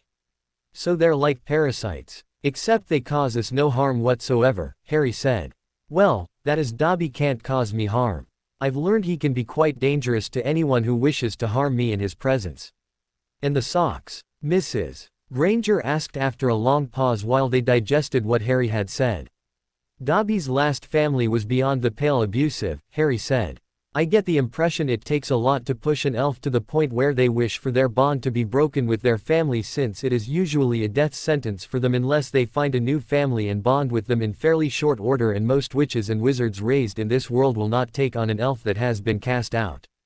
It might be some kind of rule or something, I don't know, and I don't really care, 'cause if it is, it's just plain stupid. His old family was not about to let him go one way or another, so I tricked the head of that family into freeing him. Apparently, if the head of a family bestows proper clothes to an elf, it breaks the bond, and I tricked the man into giving Dobby something, a ruined book. Inside the pages of the book was a sock, which broke the bond between Dobby and that family. He wears those socks in memory of that, I guess. But he was wearing clothes, Mrs. Granger observed. I didn't give them to him. I told him I wanted him, properly attired, if he was to work for me. I have no idea when or where he got that stuff, but I did say he's been off doing things for about 2 weeks. Did you tell him to do something to your aunt and uncle? No, not really. I told him I had to stay with them for a month or so, but I don't want to have to, see them or hear from them or deal with them in any way. They were never, well, they're not nice to be around at all. I guess he's figured that out and saw fit to deal with it. What did he do? Harry shrugged. He didn't kill them. Aside from that, I'm not sure anyway, it's not your. And Harry went silent for a moment, his eyes almost vacant. I'd rather not talk about that, he said softly. Don't, Rose, Mr. Granger said softly when it looked like his wife had other ideas. Later, Harry took a deep breath and it seemed most of the light returned to his eyes. Anyway, one of the things Dobby can do apparently is bring me places magically, so I don't need to get rides or such. I asked Hermione if I could come and see her this summer. I know you're planning on going to France for some of it. We're leaving next Sunday for about a month, Mr. Granger said. Yes sir, she said that, Harry said, so I was wondering if I could come by and visit her. I'm sure that would be lovely, Mrs. Granger replied. Would Monday be okay? Mr. Granger began. Ordinarily my husband and I work during the week, but I'm sure I can rearrange my schedule to be there, Mrs. Granger said. Another friend of mine invited me over too, and I thought Hermione could come with me to visit her. I would love to meet some of Hermione's other friends, Mrs. Granger said. I assume this elf of yours could take me along as well. I suppose, Harry replied, who looked at Hermione, who gave him a shrug as if to say there was no way out of it that she could think of. Wonderful, Mrs. Granger said with a smile. So what time were you thinking of popping by? 9 or so. That would be lovely. I see your elf is back, so this might be a good time to say goodbye until then. Hermione then hugged Harry, at his cheek and whispered, "Sorry about that, Harry." Harry just smiled at her and watched as the Grangers walked towards the magical barrier that would take them back to the Muggle side of King's Cross Station. The Grangers had barely passed through the barrier when Dobby took hold of Harry's hand, and the next moment Harry found himself in what he recognized as the smallest bedroom at number 4 Privet Drive, Little Whinging, Surrey, his aunt and uncle's home. As far as he could recall, he never really considered it a home, for it was not one as far as he was concerned. As a little boy he had a concept of a home, even if it might have been idealistic. This place fell far short of that notion when it came to him. It was merely the place where he lived, and if he had ever been given another choice in this life, he would have taken it sight unseen. This was not an instance of the grass seeming greener anywhere else. As compared to the life he had here, any grass was probably greener, or so he had always thought. He looked around. "And my relatives?" he asked. As much as he utterly disliked them, he would rather leave and never come back than seek any restitution from them, as to do so would be to acknowledge their lives had at least some minuscule meaning worthy of acknowledgement. Dobby does nothing that can't be undone. They's might not be knowing that's. But they's be rememberings what Dobby dids to them and why. They's be rememberings that no wizards be comings to helps them. They's not be hurting Harry Potter again. But Dobby didn't think lessons alone be's enough, so Dobby be warding this room so's neither muggles nor wizards be entering unless it be's by Harry Potter's leave, sir. So they weren't harmed. Only in their minds, Dobby concluded. Harry seemed to accept that and frankly was unconcerned with what Dobby did, since it seemed the Muggle authorities would probably find nothing even if they were called, aside from 2 people with crazy stories about aliens or some such, and nothing to prove they were telling the truth. Moreover, from what little Harry had learned in the last couple of weeks, if wizards showed up, they too would find no evidence of magic, although they would probably be more likely to listen to his relatives' rants. A problem remained, however. "So, I'm stuck in this room for a month then?" Harry asked. "You can't leave through the door," Dobby nodded. "But you's not stuck. Dobby can takes you out and brings you back. And, while Harry Potter must be in this room for a time, Harry Potter not being in this room at all." "What are you talking about?" Dobby be checking nasty muggles is in their living shed. Dobby be wondering why's the great Harry Potter be living in such, begging sir's pardon, squalor. Dobby be thinking that anywhere's better for Harry Potter than this room, sir. But Dobby be finding magic, sir. Powerful magic in this place. Unnatural magic. Dobby nodded. "Many wizards be living in places with natural magic. That be magics that exist whether there's be wizards there or not. Hogwarts be having natural magic. Diagon Alley be having natural magic. These be places where house elves could lives without being bonded to wizards, if wizards would be letting it be. But many wizards not be wanting to share with others, not with elves, not with goblins, not with centaurs, not even with other wizards, truth be known. Most wizards be then living in places not having natural magics. They be letting elves live there too, but elves then needing to be bonded. So you could have been free if you could have lived in a place with this natural magic. Maybe. There being over 400 elves at Hogwarts what not be bound to which are wizard. There being other not bound elves in magic places. But elf magic be far more powerful, and elves live far longer even in magical places if they be bound to a wizarding family that treats them proper. But Dobby wants being with his friend Harry Potter, and Harry Potter not be living in such places. Dobby would rather be Harry Potter's elf and friend than be wanting anything else. Harry Potter not be making Dobby his elf. Dobby be choosing. But that not being what Dobby be trying to tells Harry Potter. There is being many wards on this Muggles' house, powerful wards, wizards' wards, and they not being natural. They all being set by same wizard 131 moons ago. They all be designed to keep all but a few wizards from ever finding this place. Many kinds of wards. But all wards being tied to one ward, and that ward be's tied to Harry Potter and his nasty aunt. That ward is very powerful and very protective of Harry Potter, sir. Dark wizards cannot be killing Mr. Harry Potter so long as that ward remains. But that ward be the weakest too. It cannot remain if Harry Potter not be here for at least 30 days a year. So Harry Potter be returned here to help that ward remain and to keep bad wizards from killing Harry Potter. Didn't protect me from my uncle, Harry grumbled. They not be doing that. Wards must let muggleses in and let them know or ant not being here and wards fail. So, Dobby shouldn't be taking Harry Potter away from here while wards that keep Harry Potter safe from bad wizards remain. But, Harry Potter not says how he should stay here. A room can be a palace if one knows how. I don't think I have that kind of imagination, Harry said. But Dobby be finding that kinds of magic, the elf added with a huge smile. How to be in a room, to be here to recharging wards, and not to be in room. But Dobby being good house elf be having answer. If Harry Potter be turning around, please. Harry turned. Behind him, in the space at the foot of his small bed was a trunk. He immediately knew it was not his trunk, not the one he had taken to Hogwarts the last 2 years. It was a little larger and certainly less battered about in appearance. But other than that, it would not have looked out of place in his dormitory. It's a trunk, he said, stating the obvious. Ah, be true, Harry Potter. But what kinds of trunk? Dobby be going to Gringotts. Being Harry Potter's elf, Dobby can be going to Gringotts to help Harry Potter and check on his accounts and to make withdrawals to attend to Harry Potter's business, and Harry Potter be giving Dobby lots of business to be doing, yes. Dobby be buying this trunk at shop what be selling special magical trunks. Look, look, the elf finished practically bouncing on his toes. Harry was a little hesitant. Dobby's ideas of helping Harry in the past, while arguably well-intentioned, had been painful in one way or another. But Harry now understood that it was the best that Dobby could do to help, given he was then bound to another wizarding family and was actively trying to thwart the plans of that family's head of house. He knelt down and opened the trunk. He expected to see an empty trunk.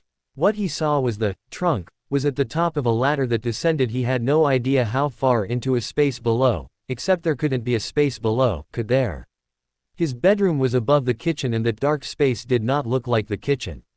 But curiosity got the best of him and he climbed into the top of the trunk with his feet on a ladder tread where he guessed the cabinets should be. It felt real and solid enough, so he climbed down slowly. It was not far to whatever the bottom was, although it seemed to be a floor. At most he had climbed down about 10 feet and he looked up and saw Dobby following him. Dobby closed the trunk as he climbed down and suddenly the dark space was bathed in light. It seemed to be all wood. Wooden floors, wood paneling to the ceiling and a wooden ceiling with light coming from bronze sconces on one of the walls and pegs lining another wall at eye level. At either end of the trunk was a wooden door. Dobby, where am I? Harry Potter be in the trunk. This being Harry Potter's cloakroom, which be where you enter and be leaving without magic or elf. Pegs is for coats and such. What kind of trunk is this? It be live in trunk for witches and wizards. What cans affords it and not be wishing for big houses. It being harding twos finds than houses, but just as nice, and less expensive. This way, Dobby finished leading him to one of the doors. The other door be leading to the rests of the trunk, but yous needs to see control room first to sets things up. Control room? Harry asked as Dobby opened the door and led him in.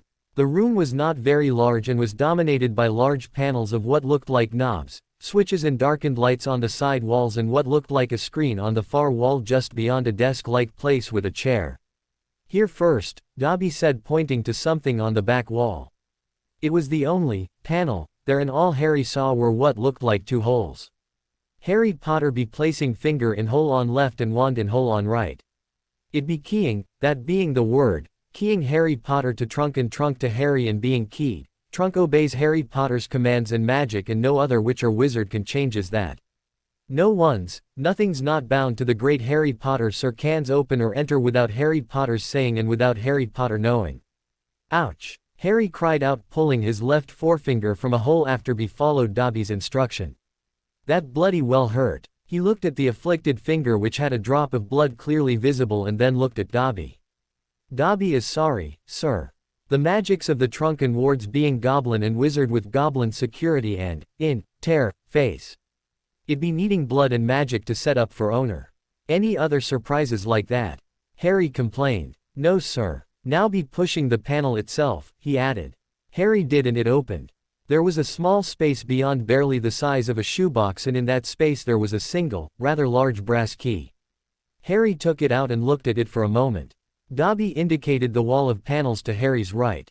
It seemed there was a long row of knobs on the wall, each having what looked like a column of 5 darkened lights above it. The lights were labeled from top to bottom: online, standby, charging, failure, magic available. There was also a place for the key on that wall closets to the back wall, which Dobby instructed Harry to insert his key into and turn to the right. Once he did, he heard a hum and the bottom 2 lights came on. The bottom one was white and the next one, failure, was red. Dobby explained that the bottom light meant there was magic available either from Harry or the environment to charge the systems. Failure meant the system had no charge and was not working. He learned each of the columns controlled either a ward or some other magical function, which included more than he could have thought of. At each column, Dobby told him to turn the corresponding knob 1 click to the right to begin charging. As he did this, the failure light would flicker off as the yellow charging light flickered on. He was told it might take a while for each system or ward to charge, which gave Dobby time to explain each in turn. There were several different wards on the trunk. Many were designed to protect the trunk from damage, both from internal events and external threats. There were defensive wards as well, to prevent attempts to break in either through the lid or by many magical means. Then there were wards designed to conceal the true nature of the trunk. It was explained that neither witches or wizards nor muggles would find the trunk of any interest to them at all. This way, it was less likely to be tampered with or stolen. There was also a special ward that would allow Harry to enter or exit without magic, without anyone noticing anything odd, even if he were to do so in front of scores of people. Finally, there were wards that prevented any forms of magical travel into the trunk or out of it, unless Harry himself allowed both that form of travel and the person or elf or owl for that matter that sought entry or exit. Apparently there was a way for Hedwig to enter the trunk magically and leave the same way. She would not even have to enter the building where the trunk was located, so she could now come and go as she pleased at Privet Drive without his muggle relatives having any cause for complaint. Finally, there was one ward that really caught Harry's attention, for it apparently shielded magic. What this meant was Harry could do magic inside the trunk anywhere, anytime, once the ward was up and running, and it could never be detected. Then there were various magical systems that would work automatically when fully activated.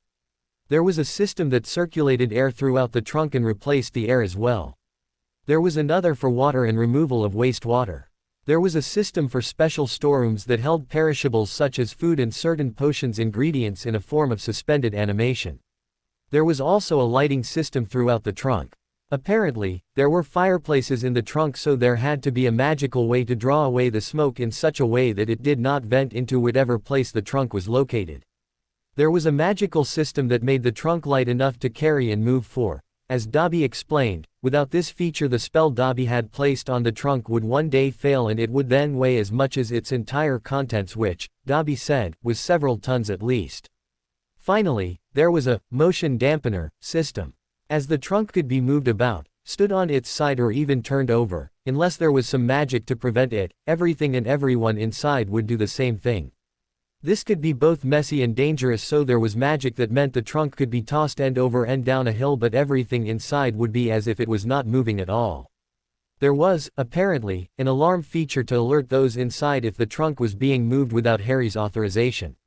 The whole idea of a trunk like this was that a witch or wizard could travel the world and never have to worry about accommodations, because their vacation home was always with them. Harry was amazed at the complexity of magic involved for a trunk. Eventually, the yellow lights flickered off and the blue, standby, lights came on, and Harry was asked to turn all the knobs one more time. As he did, the blue lights were replaced with the green, online, lights. The front of the trunk was his surveillance system. The wall was some kind of magical screen, and the desk had some controls on it that Dobby explained. With those controls, Harry could see outside of the trunk in every direction. Naturally, at this time, down was just black, as he would be looking at the floor of his room at Privet Drive, but he could look all around the room and even directly overhead.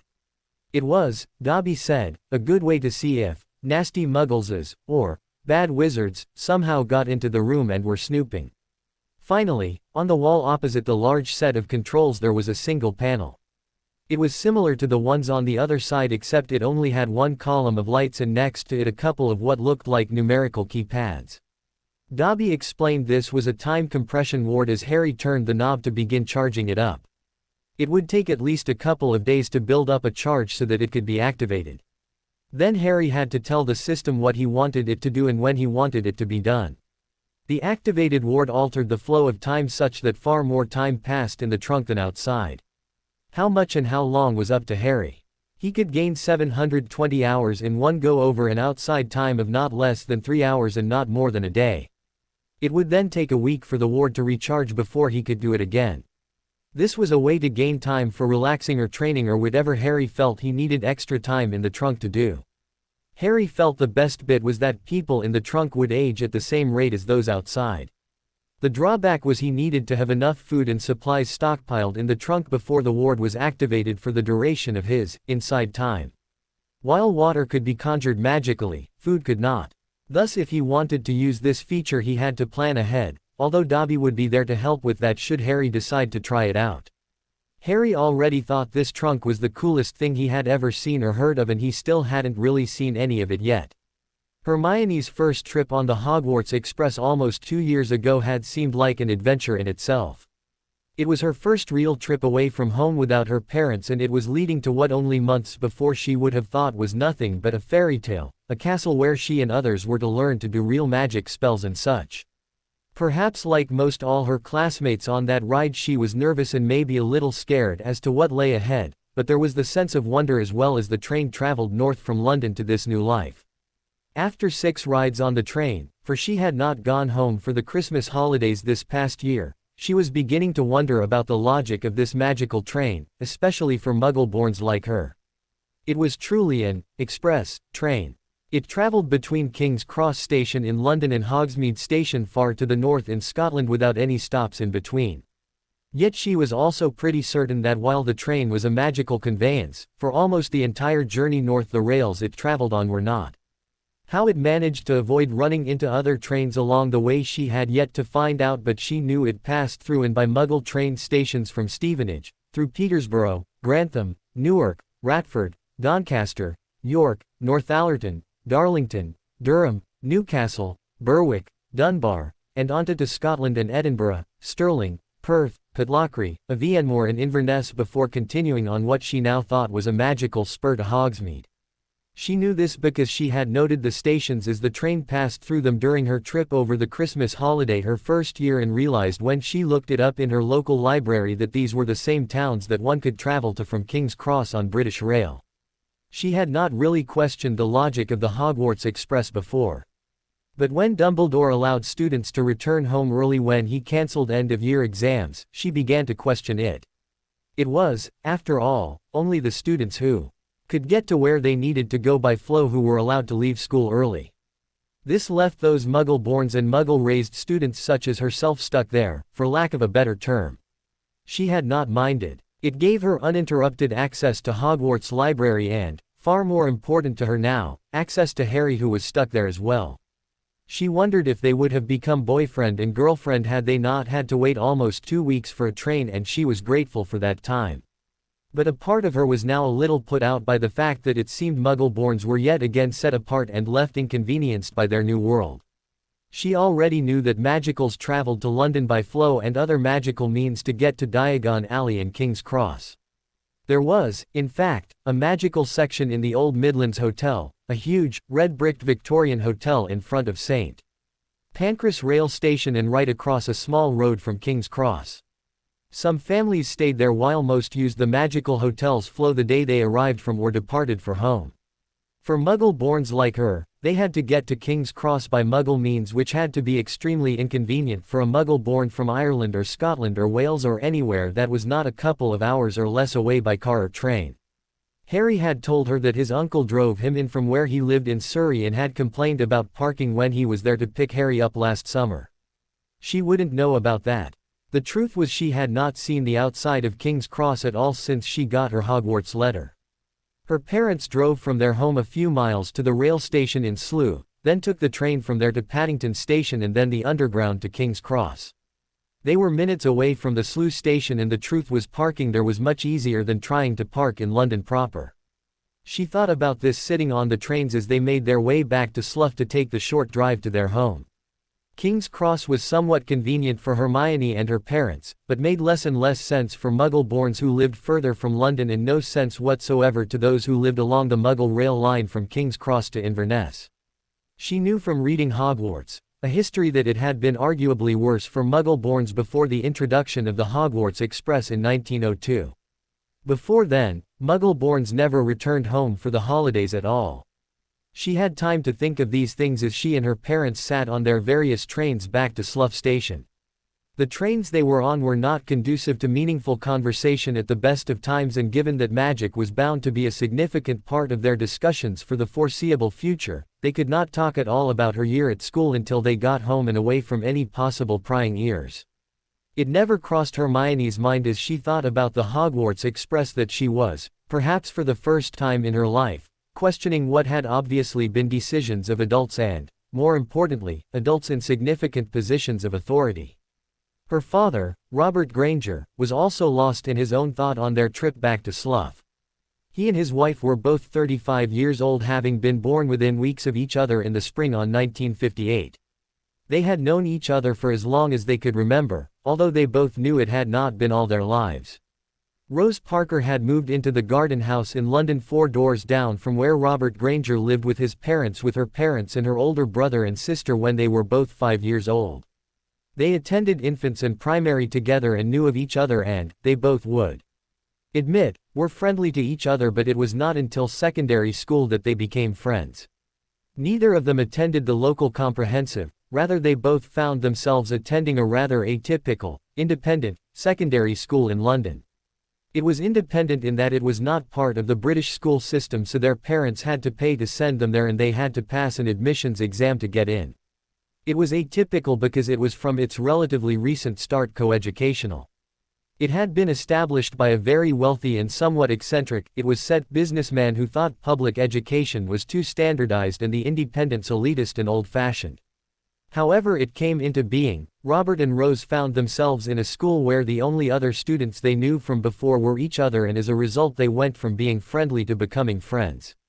For some reason they still found rather peculiar, as did their families, the two of them had wanted to become dentists from a rather early age.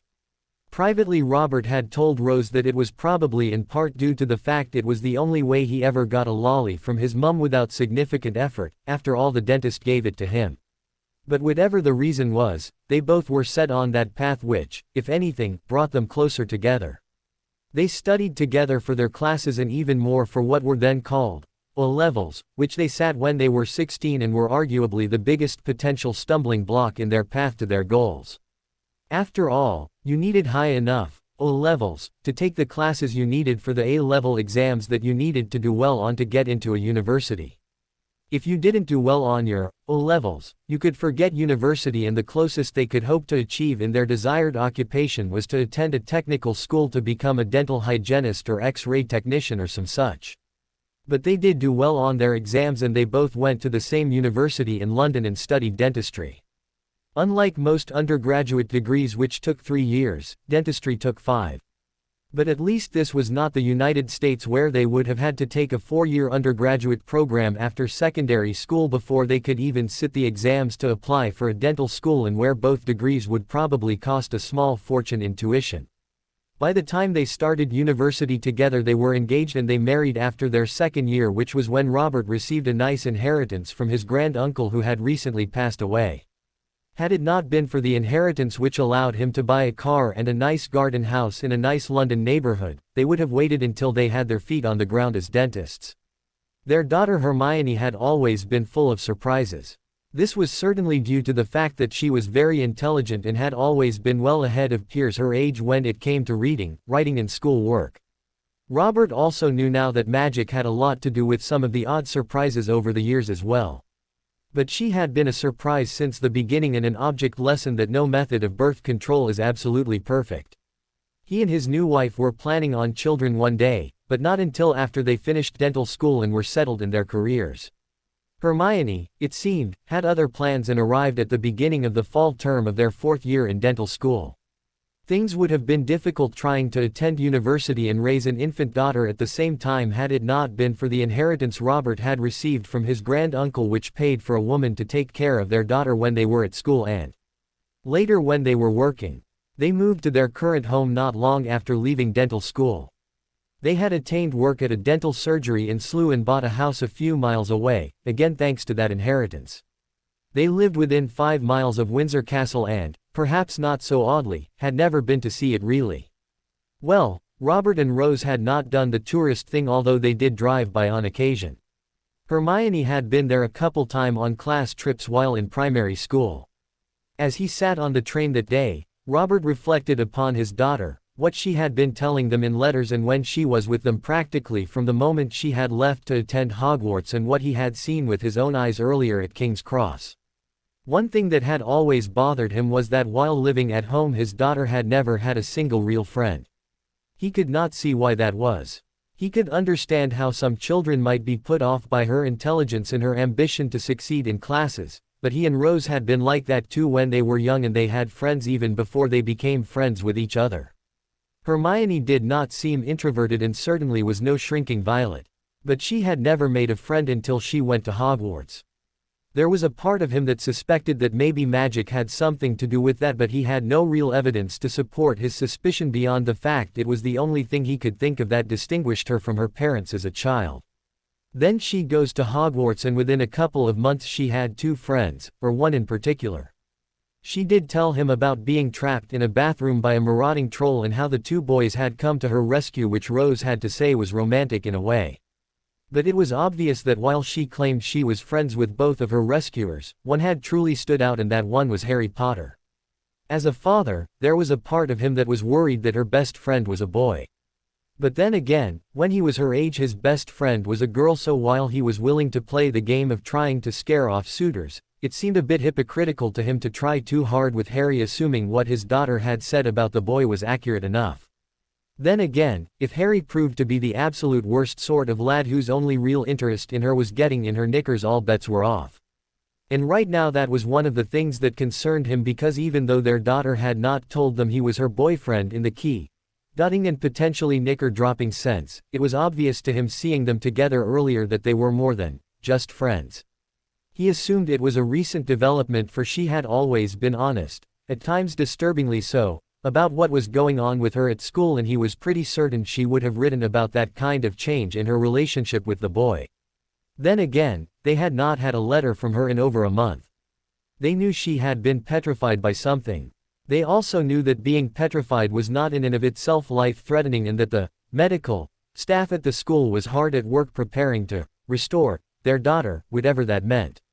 They had received a letter from Professor McGonagall telling them about what had happened to their daughter and that she was not the only one, and the staff was currently at a loss as to how it happened, but was working hard to find out and make sure it never happened again.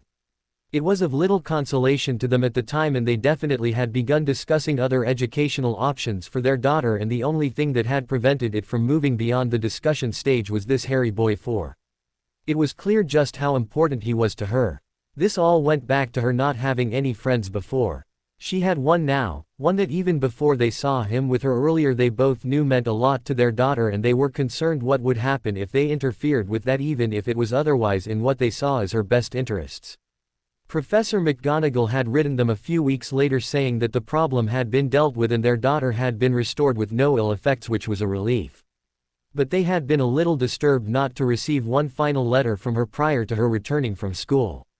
It had been the only thing they had talked about thus far once they passed the barrier into the Muggle side, for it could be asked and answered without obvious references to her magical world. She had told them she was working hard to keep up with her classes and find out what was going on, and, as she was going to be home in less than 2 weeks, she decided to focus on that than writing a letter. Robert was forced to wonder if she was really focusing on that Harry boy, and in what ways.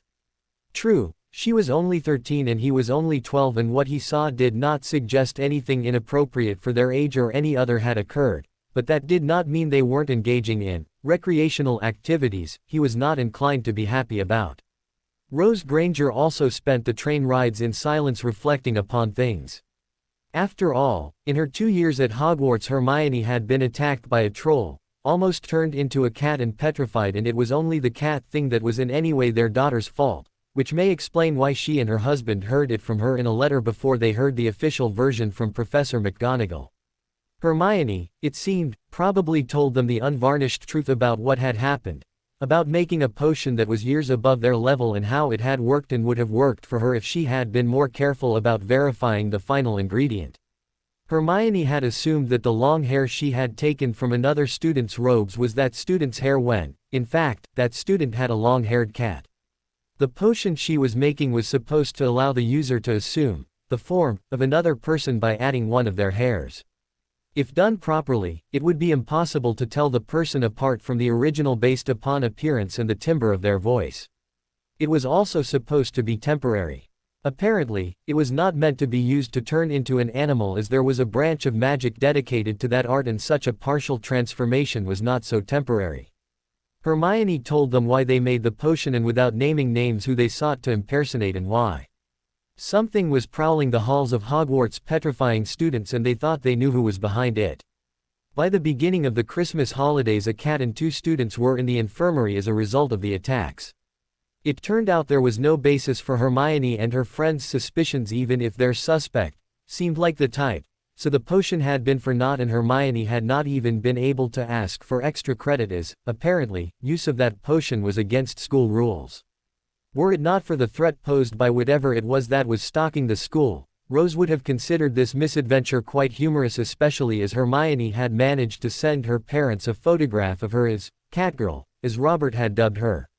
Rose was pretty certain there had been no further attacks after the first 2 until Hermione herself had become a victim a little over a month ago. Her certainty was based upon the simple fact that Hermione would have told them about it in a letter, and her last letter dated the day before the attack on her was silent on that point. All they knew was that she and Harry were still trying to find out who was behind the attacks and what was causing the petrifications. Hermione tried to assure them that this was a safe pursuit, that most of the work was either library research or observing as opposed to skulking around when it was dangerous, but their daughter's reassurances had not been very effective and were not worth the parchment they were written upon once Hermione herself had fallen victim. Like Robert, Rose's first instinct had been to pull Hermione out of that school the moment she recovered from whatever had happened to her. But she was also aware that as dangerous as things seemed at the school, she had no idea if that sort of thing would not happen somewhere else. Moreover, she had never seen her daughter happier since she started at that school, and more importantly since she became friends with one Harry Potter. Rose knew that pulling Hermione out of school might keep their only daughter safe, but at what cost? It would break her heart, and given how hard it had been for her to make friends before, there was no guarantee she would do so again anytime soon. They had decided not to pull Hermione out of Hogwarts, but that did not mean they were not going to have a long, serious discussion about what she had been through at that school over the last couple of years. Of course, it really was not that simple. As for pulling Hermione out of Hogwarts, there were 2 major problems. The first was Robert and Rose knew next to nothing about the wizarding world and had no idea if there were any other magical schools in Britain or anywhere else for that matter, and if there were, they had no idea if what had happened the last 2 years was out of the ordinary for that world. Every letter home from Hermione suggested that the wizarding world was like some place out of a fantasy novel or children's fairy tale, and the problem with fairy tales was that those fictional worlds were hardly child-safe. The only other option was to send her back into the Muggle school system or to an independent Muggle school. First off, there was no denying their daughter was a witch, and to take her from that world would force her to spend the rest of her life denying a significant part of who she was. Moreover, she had been out of that educational system for 2 years and, with GCSE exams only 3 years away, to throw her back in now could be a disaster for her. She was 2 years behind her peer group, and they had no excuse for the discrepancy as, after all, education was compulsory until the age of 16 and they would have to show she had been receiving a proper education over the last 2 years. The Grangers could not, in any attempt to hide it, such as sending her back with her peer group, would fail. She had been at the top of her classes all through school, even at Hogwarts. As smart as she was, she would certainly struggle just to get by at first, and if she had not caught up to where she would have been had she not ventured into the magical world by the time she took her GCSEs, in addition to depriving her of her life as a witch, they could have effectively deprived her of her full potential as a Muggle as well. That was unacceptable and argued strongly for keeping her at Hogwarts, trolls and student petrifying monsters roaming the halls notwithstanding. Naturally, the fact that pulling her out of Hogwarts and its effect on the only friendship Hermione had ever had did weigh into Rose's decision even just a few days ago. Until today, while Rose knew of Harry, all she really knew and all she really had to go on was what Hermione wrote and told them about him. She was all too aware that a besotted girl, and she had suspected her daughter might not be able to see things as they really were. Rose still needed to get to know the boy better for her to be truly comfortable with the relationship, but it was obvious seeing the two of them together that if anything Hermione had understated things. Rose suspected some of it was simply because there had been a recent development in their relationship, one which had occurred since Hermione's last letter. But there seemed to be more than that going on. Rose had a strong feeling that whatever was between the two of them went far deeper than the hopes and desires of a formerly friendless girl or the immature, hormonally-charged infatuations of two young teenagers. She suspected Harry had issues unrelated to Hermione. But it seemed that those issues were not a major factor right now. That's not to say they had not been nor ever would be, but Rose felt that they were not going to be a relationship-ending thing in and of themselves. The truth was, seeing the two of them together almost reminded herself of Robert and her at the same age. They looked like she remembered feeling. She could not deny her daughter a chance at that life that she had enjoyed. She would rather Hermione follow in her footsteps, not that she would ever tell Hermione the details. Best friend of the love of her life at age 11, girlfriend to the only boy she would ever have a romance with by 13, lover of the only man she would ever love by 16. Engaged to him and certain he was the love of her life by 18, although she was certain of the latter much sooner, married in 20, and so on. Rose had been spared much of a young woman's romantic angst and she wished that for her daughter. True, she and Robert did have their own interests. She was into gardening, which pleased Robert in that as her flower beds increased there was less yard to mow. He was into golf, which she thought was a little ironic since he had become a self-proclaimed expert on a properly cut fairway, but had to be prodded to properly cut the lawn. Their marriage had its bumps and hardtakes for she miscarried 3 times since Hermione was born and the doctors were baffled as to why. But she would rather Hermione have this life than many she knew of. Especially that of her older sister Liz. Liz was 6 years older than Rose and while Rose had but one man in her life, the one she first key. At 13, Liz had changed boyfriends as often as she changed outfits while shopping for clothes. Liz honestly could not remember the names of most of the men she had dated in her life and even a fair few of the men she had slept with when she was still single. And her married life had been as unstable as her single life. She had been more prolific, bearing 4 children from her first 2 husbands. She was currently engaged to potential husband number 3 and Rose was at a loss as to what her sister sought in life. That was not the life she wished for her daughter. She saw in Hermione's relationship with Harry hints of the relationship she had with Robert at that age. That alone was a reason to keep her daughter at Hogwarts for now, although it also meant there would be much to talk about once they got home. There was a final control panel on the wall in the control room. But Dobby told Harry it was not yet necessary, although he would explain what it controlled in a little while. Dobby led Harry from the trunk's control room now that all the various magical things were working. They again passed through the vestibule with the ladder leading up to the trunk's lid and Harry's room at Privet Drive. Dobby then opened the door to another small room. There was another door opposite where they entered and to one side there were several trunks, 8 in total. "What are these?" Harry asked. "They being connection or access trunks, Harry Potter sir," Dobby replied. "Connection trunks." Dobby nodded. He opened one for Harry and Harry looked in and saw another ladder leading down. It being just a ladder, a coat room likes Harry Potter just be seeing and but one door out. "That door be taking use to a door in this trunk," he added indicating the one they were in not the one they were looking in. "Connection trunks cans be anywhere Harry Potter be or Harry Potter cans be giving it to trusted friends he keys into the big trunks wards. Only they's are Harry Potter or Dobby cans be entering and leaving the connection trunk. Harry Potter coulds have a connection trunk here or somewhere else and the big trunks with Harry Potter at Hogwarts and he can get between the trunks. He cans enter the connection here and steps through its door into this big trunk at Hogwarts or Harry Potter's friends cans have a connection trunk and Harry Potter cans be going to seize them or theys can be comings to seize Harry Potter even if they knows not where Harry Potter be and Harry Potter nots be knowing where's they is being. So, Harry said, if I were to give Hermione a trunk like this, indicating the connection trunk, I could visit her whenever I wanted or she could visit me whenever she wanted even if she was on holiday. Dobby nodded. She be needing to halves her trunks with hers and it cans only brings you to where her trunks be. If she not being there, but yes, Harry Potter sir. She cans be coming to Harry Potter's trunk and yous can be goings to hers. Brilliant. Why 8? Dobby shrugged. They nots be costing much at all and Dobby thinks being better's to have too many than's too few. I take it that's what the other control panel was for. Dobby nodded. He then walked to the far door and opened it for Harry. Harry stepped from what he thought of as the spare trunk room into a large space.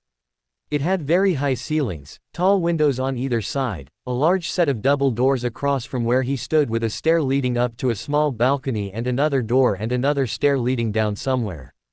There were also 2 huge fireplaces on the far wall as well, one between the stair going up and one of the windowed walls and the other between the stair going down and the other windowed wall. The floors appeared to be polished wood and the walls, well he didn't know what they were except white and elegant. He could swear this room was easily almost as big as his relative's house. Fancy chandeliers hung from an ornate ceiling providing light. Oddly, the room was unfurnished. Harry turned and saw the door he and Dobby had come through and 4 door frames on either side.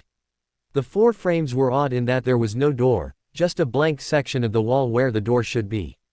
What are those? Harry asked. They be where connecting trunks doors be opening if connecting trunks are being used, Dobby answered.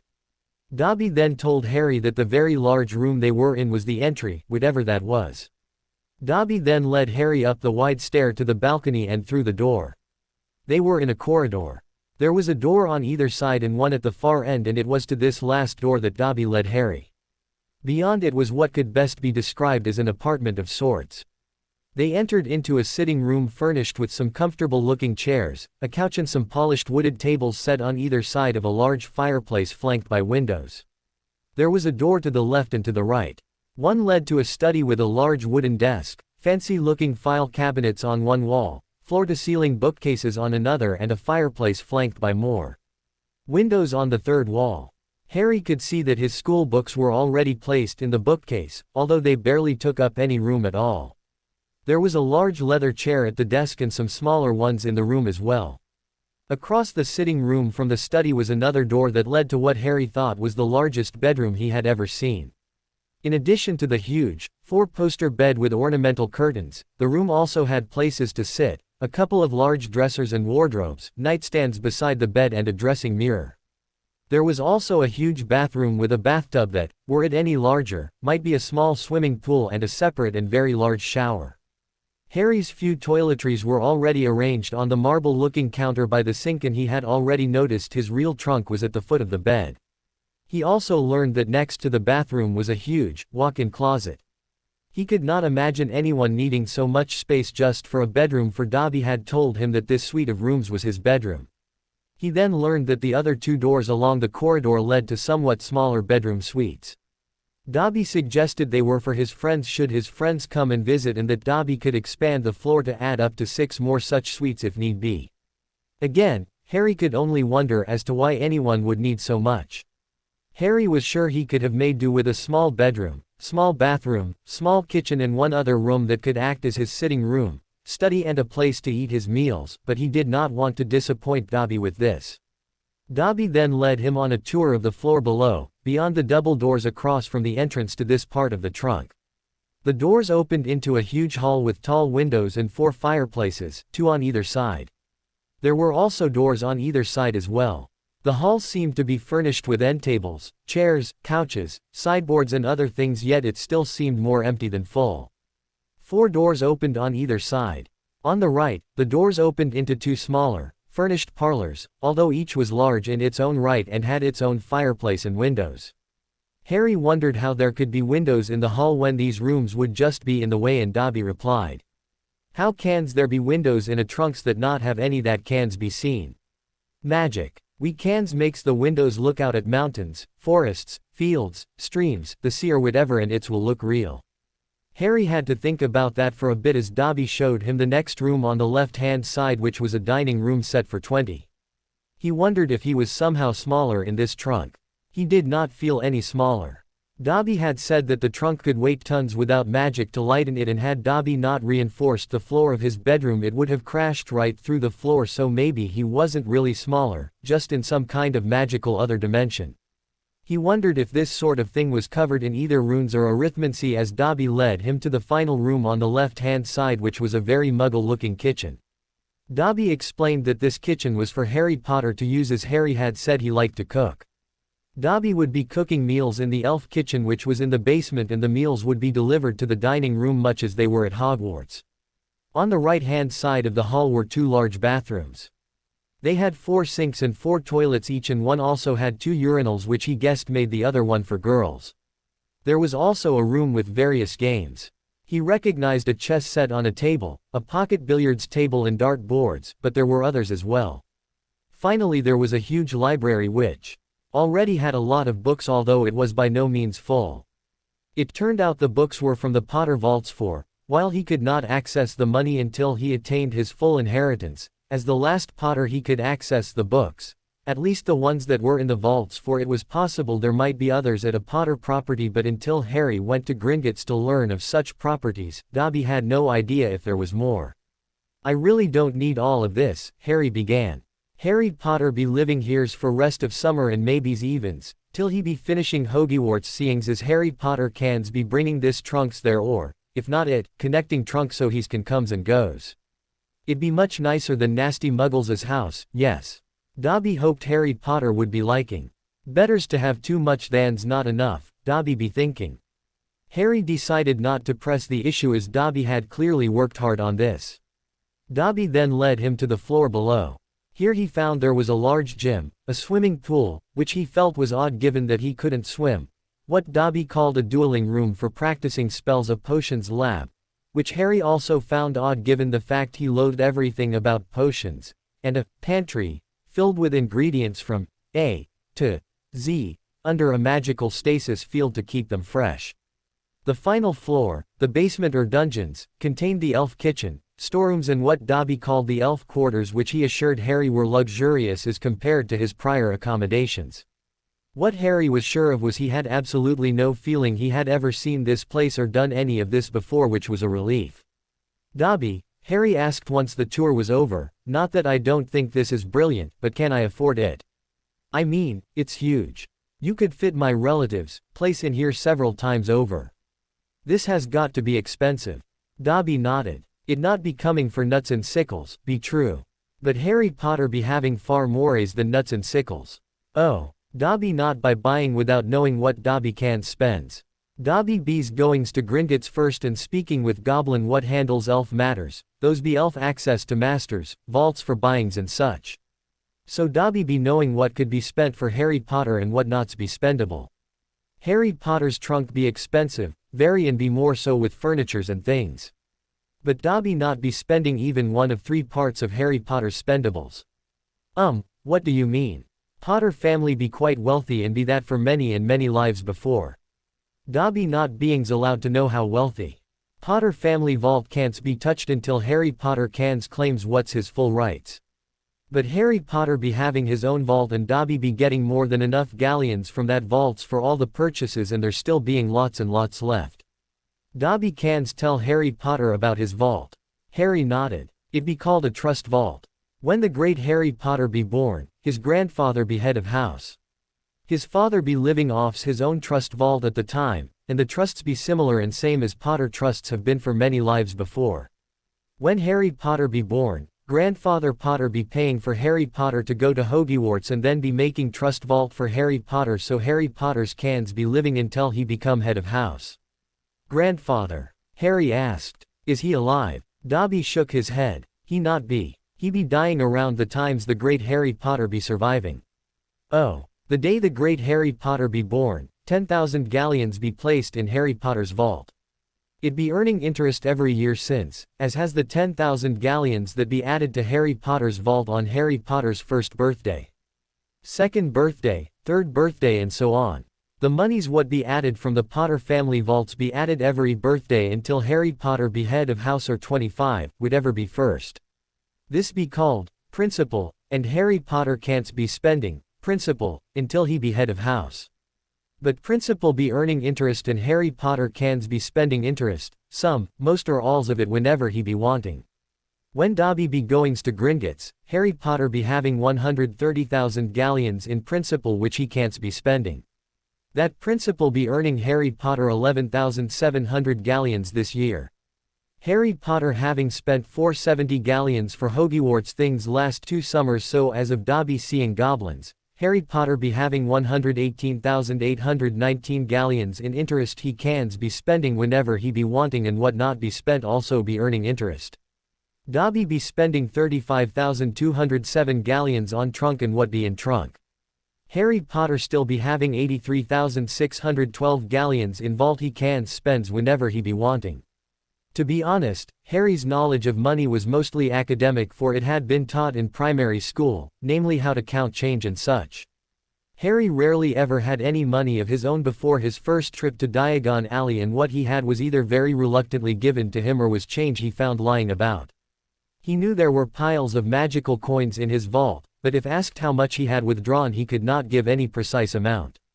It was enough to fill a small pouch, he would say, and he had a pocketful on the train to Hogwarts. But even he knew that galleons were like pounds, and 73,000 was quite a lot in either world. He knew one had to exchange pounds for galleons to shop in Diagon Alley, for Hermione had told him about her first trip to the magical shopping district. He did not know what that exchange rate was and assumed it was 1 for 1. That was probably a good thing given that the current exchange rate was 6.75 pounds to the galleon. As large as 35,000 of anything sounded as the money Dobby had spent, or 83,000 for the money still left. The truth was Dobby had spent 237,647.25 pounds and Harry had 564,381 pounds left that he could spend at will, not including any interest he would earn on that and the 877,500 pounds he had in principal. Harry would probably have passed out in shock to learn that he was already effectively a millionaire. "Is that a lot of money?" he asked. "It being more than many have, less than some," Dobby replied. "Do the Dursleys get any of this?" Dobby shook his head. "They be muggleses. They not being allowed wizards' money even if they be family, unless they be spending it all on wizards." Harry was relieved to hear that.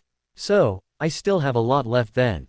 Dobby nodded. "Well, that's good. I've been meaning to buy some decent clothes for once. So let me get this straight," Robert said. He and his wife were sitting with Hermione talking about the year that had gone by. After all, they had not seen their daughter since September, and it was not exactly a quiet year at her school. A basilisk is a huge, ruddy snake of sorts that does not exist in nature, magical or otherwise, but is really a creation of dark magic and is hatched by a toad sitting on a chicken egg. Hermione nodded. "We may accept the fact that magic is real and you are really a witch." Robert shook his head, "but even so it still sounds crazy." "Actually," Hermione replied, restoring to her recitation tone of voice, "you will find a similar description of a basilisk in Encyclopedia Britannica aside from the reference to dark wizards or any implication that they are anything but a myth or fairy tale.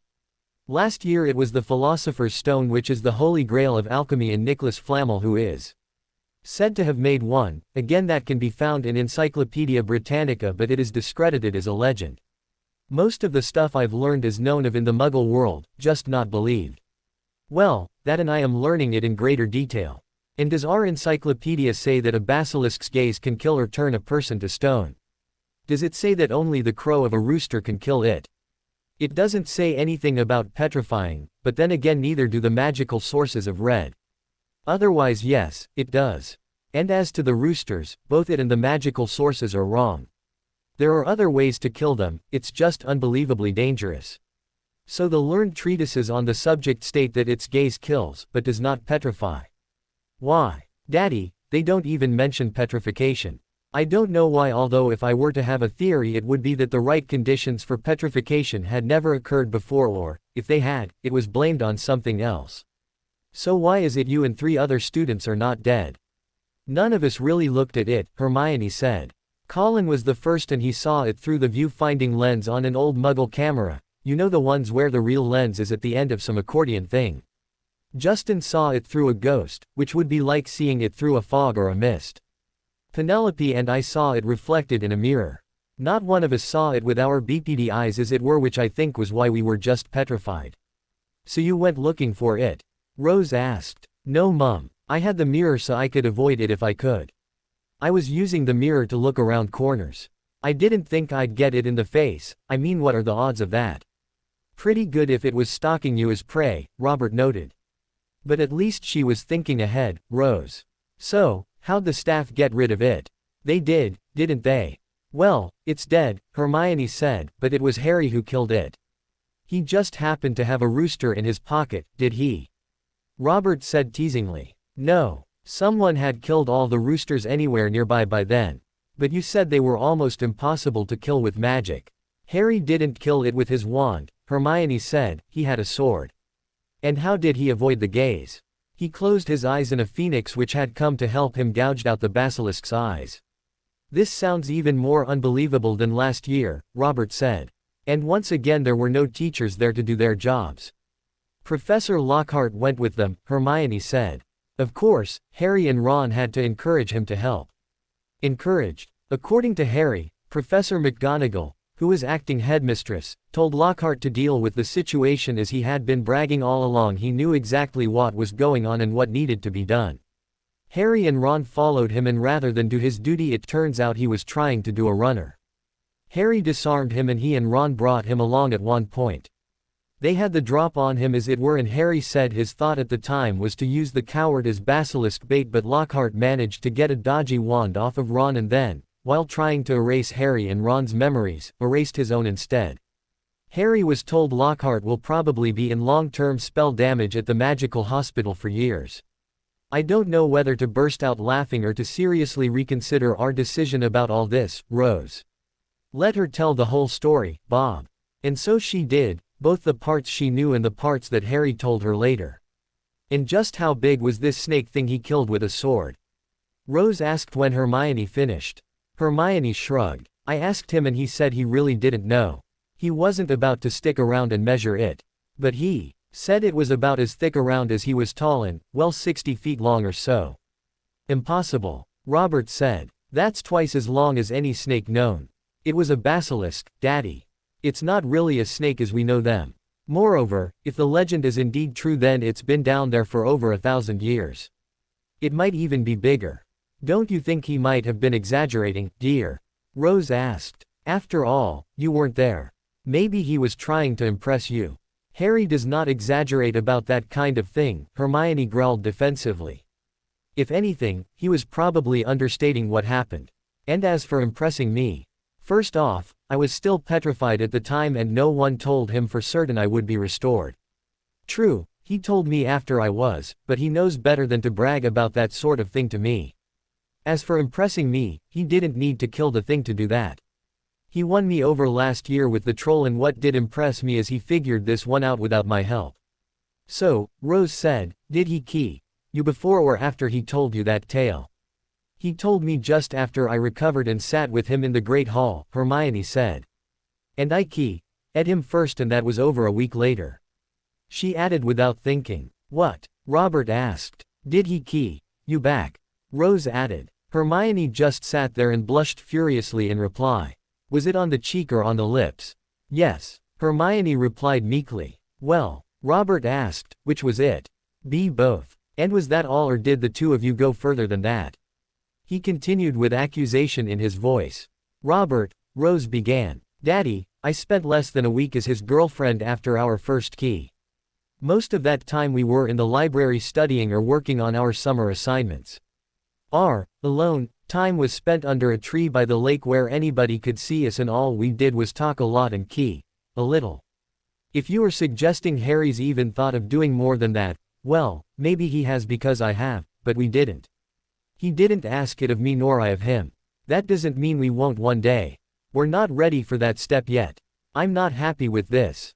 You're too young. Robert, Rose snapped. Say another word and you're on the couch until further notice. But Rose. But nothing, you hypocrite. How old was I when you first keyed me? I was a few months younger than Hermione is now, wasn't I? How old was I when we first slept together? It was my 16th birthday, in case you've forgotten, and the only reason I was 16 is we both agreed to wait that long. But it's different. How? You've heard Hermione talk about him and read her letters. How is her relationship with Harry any different than our relationship was before our first key? And don't say because he's a wizard and she's a witch, 'cause that's a red herring and you know it. Is it possible this is nothing more than a teenage romance that will fizzle out in a few months? Of course, but I don't think that this is what we're dealing with here. She's our daughter, Robert, and I'm convinced she is our daughter in this as well. I am not going to deny her the chance at the kind of relationship we have had just because we may well be exceptional. To do so is to say that we don't think she is as well.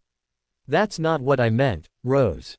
Do you think I would not want our daughter to have the kind of life we've had together?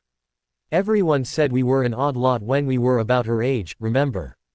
And yet we never had to play the game they all got stuck playing, or, as in the case of your sister, are still stuck playing after 20 years. I would love it if she and Harry are at the start of something like we have. I just don't see it, and I'd rather not see her. What don't you see? Hermione said, trying to keep from running out of the room. Why can't we be like you, Daddy? Because Harry's been abused. What? Hermione began but was ignored for now. What a load of tosh. Rose said. Of course he has, but so what? Why does that matter? And don't say it's 'cause he's liable to do the same to Hermione. First off, something like that would have happened by now and you know it. Second, and more importantly, while most abusers were themselves abused as children, it does not follow that most victims grow up to be abusive. What do you mean Harry's been abused? Hermione yelled. When? By whom? How do you know? What has Harry told you about his home life? Rose asked. Well, he's from a town in Surrey, Hermione began and then stopped when she realized she knew far more about Ron's home life than Harry's, even though she saw Harry as her best friend and she was certain he knew far more about her life outside of Hogwarts than she did of his. Whenever home had come up in conversation or family, Harry was content to listen and never said much of anything. Not much, really. His parents were murdered when he was a baby, but everyone knows that and he doesn't talk about it at all. In fact, mentioning that is one easy way to see the back of him. I know he lives with his mother's sister and her family, but that's it. You said he spent the last 2 Christmas holidays at school, Rose commented. Hermione nodded. Ron was there both times and I was there this Christmas. Did he stay there 'cause Ron was there? Hermione thought for a moment. No, not first year anyway. He was going to stay anyway. And you said something about bars on his window, Robert added. I didn't see that, Hermione nodded. That was when Ron and his brothers Fred and George went to bring him over to the burrow. All his stuff was locked up too. Harry said his uncle was upset about all they got from the Ministry for Underage Magic, although Harry said it wasn't him. It was his house elf, although Dobby wasn't his house elf then. Ah yes, Dobby, Robert nodded. While there were plenty of suggestions of an abusive home life, Dobby cleared that up. What do you mean? As I recall, the elf was instructed to set things up at Harry's summer place so that he wouldn't have to deal with his aunt or her family and so that they couldn't have any contact with him. Dobby told Harry his relatives were not very receptive about that arrangement and he dealt with them. He didn't say what he did, but seeing as he was pointing out he could do whatever he thought was best without intervention from the magical authorities, I don't think he discussed the arrangements over a cup of tea. My guess is it was either painful, terrifying or both, and Harry never batted an eye. His only concern was whether it worked, not what the elf may have done. Rather cold, don't you think? Harry or the elf? Rose asked. Both. Well, I have read that house elves are very protective of their families, Hermione commented. But that doesn't mean he was. We can't say how he was, Hermione, Rose said. We've been trained to look for the signs of it, though. He shows some of them for certain. My guess is it was mostly emotional in nature based upon a few of the things you observed in your letters, but he may have been physically abused as well. Still, Rose said, turning to Robert, he seems rather well adjusted to me under the circumstances. Many such victims become bullies in their own right and certainly aren't about to stick their necks out for anyone. And yet he does. I don't think you have to worry about his home life being a real problem. Until he talks about it and gets it out of his system, it can be, Robert said. What do we do? How can we help him? Are there any books? Hermione asked with concern. This is not something that can be answered or solved with a book, Rose said patiently. It is not something that you can ask him about. As his friend, all you can do is to be there for him and remember that none of what happened to him was his fault, because when he does open up, he will probably tell you that it was. But I can help him. Not like you're used to doing, Hermione. He needs time. I can't tell you how much time he needs, but he needs to come to terms with his past in his own time. You can help him, but only by waiting for him to come to you and open up that part of his life to you, and when he does, you can help him by listening. Do not try and think for him on this or offer advice or anything else. Listen when he comes to you and offer him comfort if he needs it. This was not Hermione's way. She wanted to charge in and help her friend, but she had to admit she had no idea what had happened in his past or how to help. Hermione, her father asked, do you care for Harry? She nodded. As a friend or as more than just that? As a friend and as more than just that, Hermione emphasized, but always, always as a friend. Then take your mother's advice on how to help Harry, he said softly. And my advice on this subject is that you should forget this conversation ever happened. If you did not know or suspect his home life was what we suspect it is, do not let him know that's changed. If you do, you may lose him altogether. Hermione could only nod, for there were now tears forming in her eyes which she knew would not be able to hold back if she spoke. She needed to think about this and a lot of other things and decided it was best to go to her room. She said a soft, good night, and was grateful when she heard her mother tell her father, don't. She would not hear the rest of their conversation. She needs time, Robert, Rose said. I don't think she put it all together and it's bothering her. She probably feels like she's not been a very good friend when the opposite is probably the case. Robert nodded in agreement. So, you're not upset about this? She continued. You're not upset your daughter is dating a boy with his past? He shrugged. What good would that do? You're right. I can't tell her she's too young or any of that given our own past and our life since we first became best friends, can I? I think I saw what you did in those two earlier, not that I want to admit it. Were I to interfere, she'd hate me. But I just don't want to see her get hurt. Neither do I. I also don't want them getting too far, too fast regardless of when we did. Why do you think I invited myself along on their little trip on Monday? Hermione would tell her parents about the rest of her recent experiences the next day. It was then and for the first time she told them of her near-constant feeling of déjà vu and how frustrating it was to always have the feeling that everything seemed to have happened before. She told them it started about a month before she first left for Hogwarts and ended only recently, and that she had spent the better part of the last 2 weeks in the Hogwarts library trying to figure out what it was, just in case there was some kind of magic involved. She also told them about the sense of not being alone when she was petrified and how that should not have happened at all. Finally, she told them about her first key, with Harry and the strange sensation of a life passing before her eyes. She had to assure them she was quite certain she was not dead nor a ghost, only to learn they were teasing her. That's the reason Harry asked to see me tomorrow and to go with him to visit a friend, she concluded. Oh, Rose asked. Sorry. Don't see how that fits, Robert added. I wasn't the only one feeling that persistent sense of déjà vu since around the end of July of 1991, Hermione said. Harry had it too and like me said nothing, probably for similar reasons. And what reasons might that be? Robert asked. That I was losing it, Hermione replied. He also had that life-flashing thing when we key, Ed, which is also odd. It seems there's a lot about this magical world that we would consider odd, Rose commented. True, but this is odd even for magic. Then there's this friend of Harry's. Her name is Luna and she's a year behind us in Ravenclaw, even though she was born only about a month after Harry. As she was born after September 1, 1980, she had to wait until last September to start. Harry only really met her last week and I haven't met her, I don't think.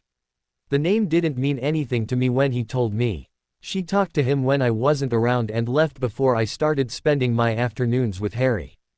Anyway, she's been having that déjà vu thing too and got an odd letter the day after Harry went down into the Chamber of Secrets saying that it might have answers, but the answers could not be revealed at Hogwarts and Harry had to be with her for them to be revealed. Since I went through the same thing, Harry and I thought it best that I go as well. He never knew this Luna person before. He had seen her around, but no. To be honest, I couldn't tell you the names of most of the students at school unless they were in Gryffindor or in our year, so that's not too surprising really. Well, Rose said, "This sounds like it might be interesting." Harry spent that Sunday sorting through portraits that Dobby had brought from the Potter vaults. There were 21 portraits representing 18 generations of Potters depicting the husbands and wives from Marcus Potter (1395–1499) and his wife Adelaide Longbottom to his parents James and Lily Potter. The reason why there were 21 portraits was because Marcus's great-grandson Gregory Potter (1489–1594) had 3 wives, so he also had 3 family portraits. It seemed that he had lost 2 of his wives in childbirth, as there was at least a couple of years between the death of one of his wives his marriage to the next of his wives. There were also portraits of all of the children of all of the marriages once the youngest had turned 11, except for Harry himself. In addition to his paternal ancestors, there were also a total of 22 distant great-aunts and only 3 distant great-uncles. Dobby explained that there may have been more, but they probably died before they were old enough to attend Hogwarts, which was why they would have been left out. There were also 14 elf-made tapestries representing another 8 generations of Potter, going back to Harold Potter (1024–1130), who married an Agnes Slytherin, which Dobby opined was the granddaughter or great-granddaughter of Salazar Slytherin himself. Harold's grandson Henry (1128–1219) married an Amelia Gryffindor, who Dobby said was a direct descendant of Godric Gryffindor, another Hogwarts founder. The final tapestry, or most recent, was of Silas Potter (1361–1466) and his second wife Enid Black. The tapestries depicted not just his distant ancestors but another 27 great-aunts and only 2 more great-uncles. Apparently, the children were added once they were old enough to attend Hogwarts, which explained why they all looked to be about the same age. "That's a lot of girls and not many boys," Harry observed. "It'd be a miracle House Potter be surviving as long as it had," Dobby agreed.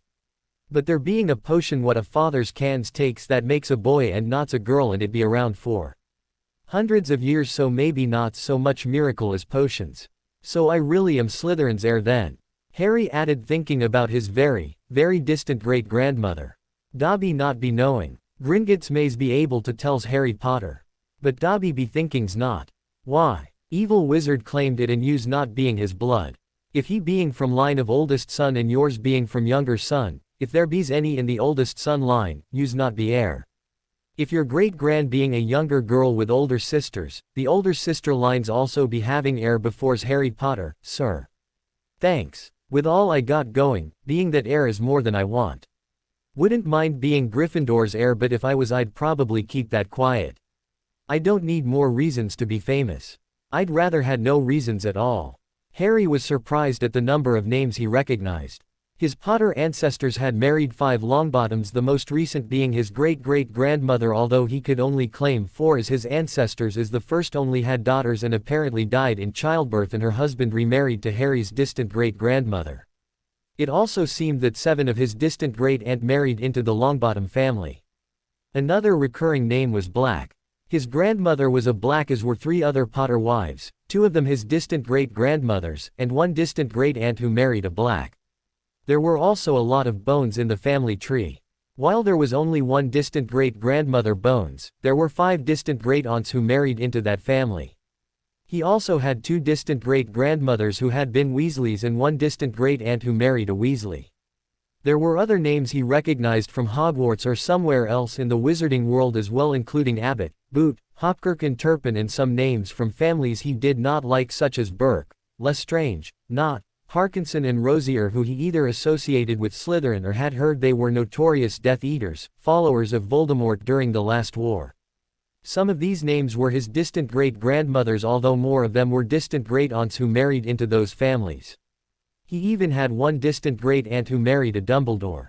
"Why don't they move like the pictures at Hogwarts?" Harry asked. "No, all pictures at Hogwarts be moving," Dobby replied. "Tapestries can't be moving. Only paintings be moving, and then only if they are new enough. Before 1430, paintings not be moving either, but alls these paintings be after 1430, so's they could's be moving eventually."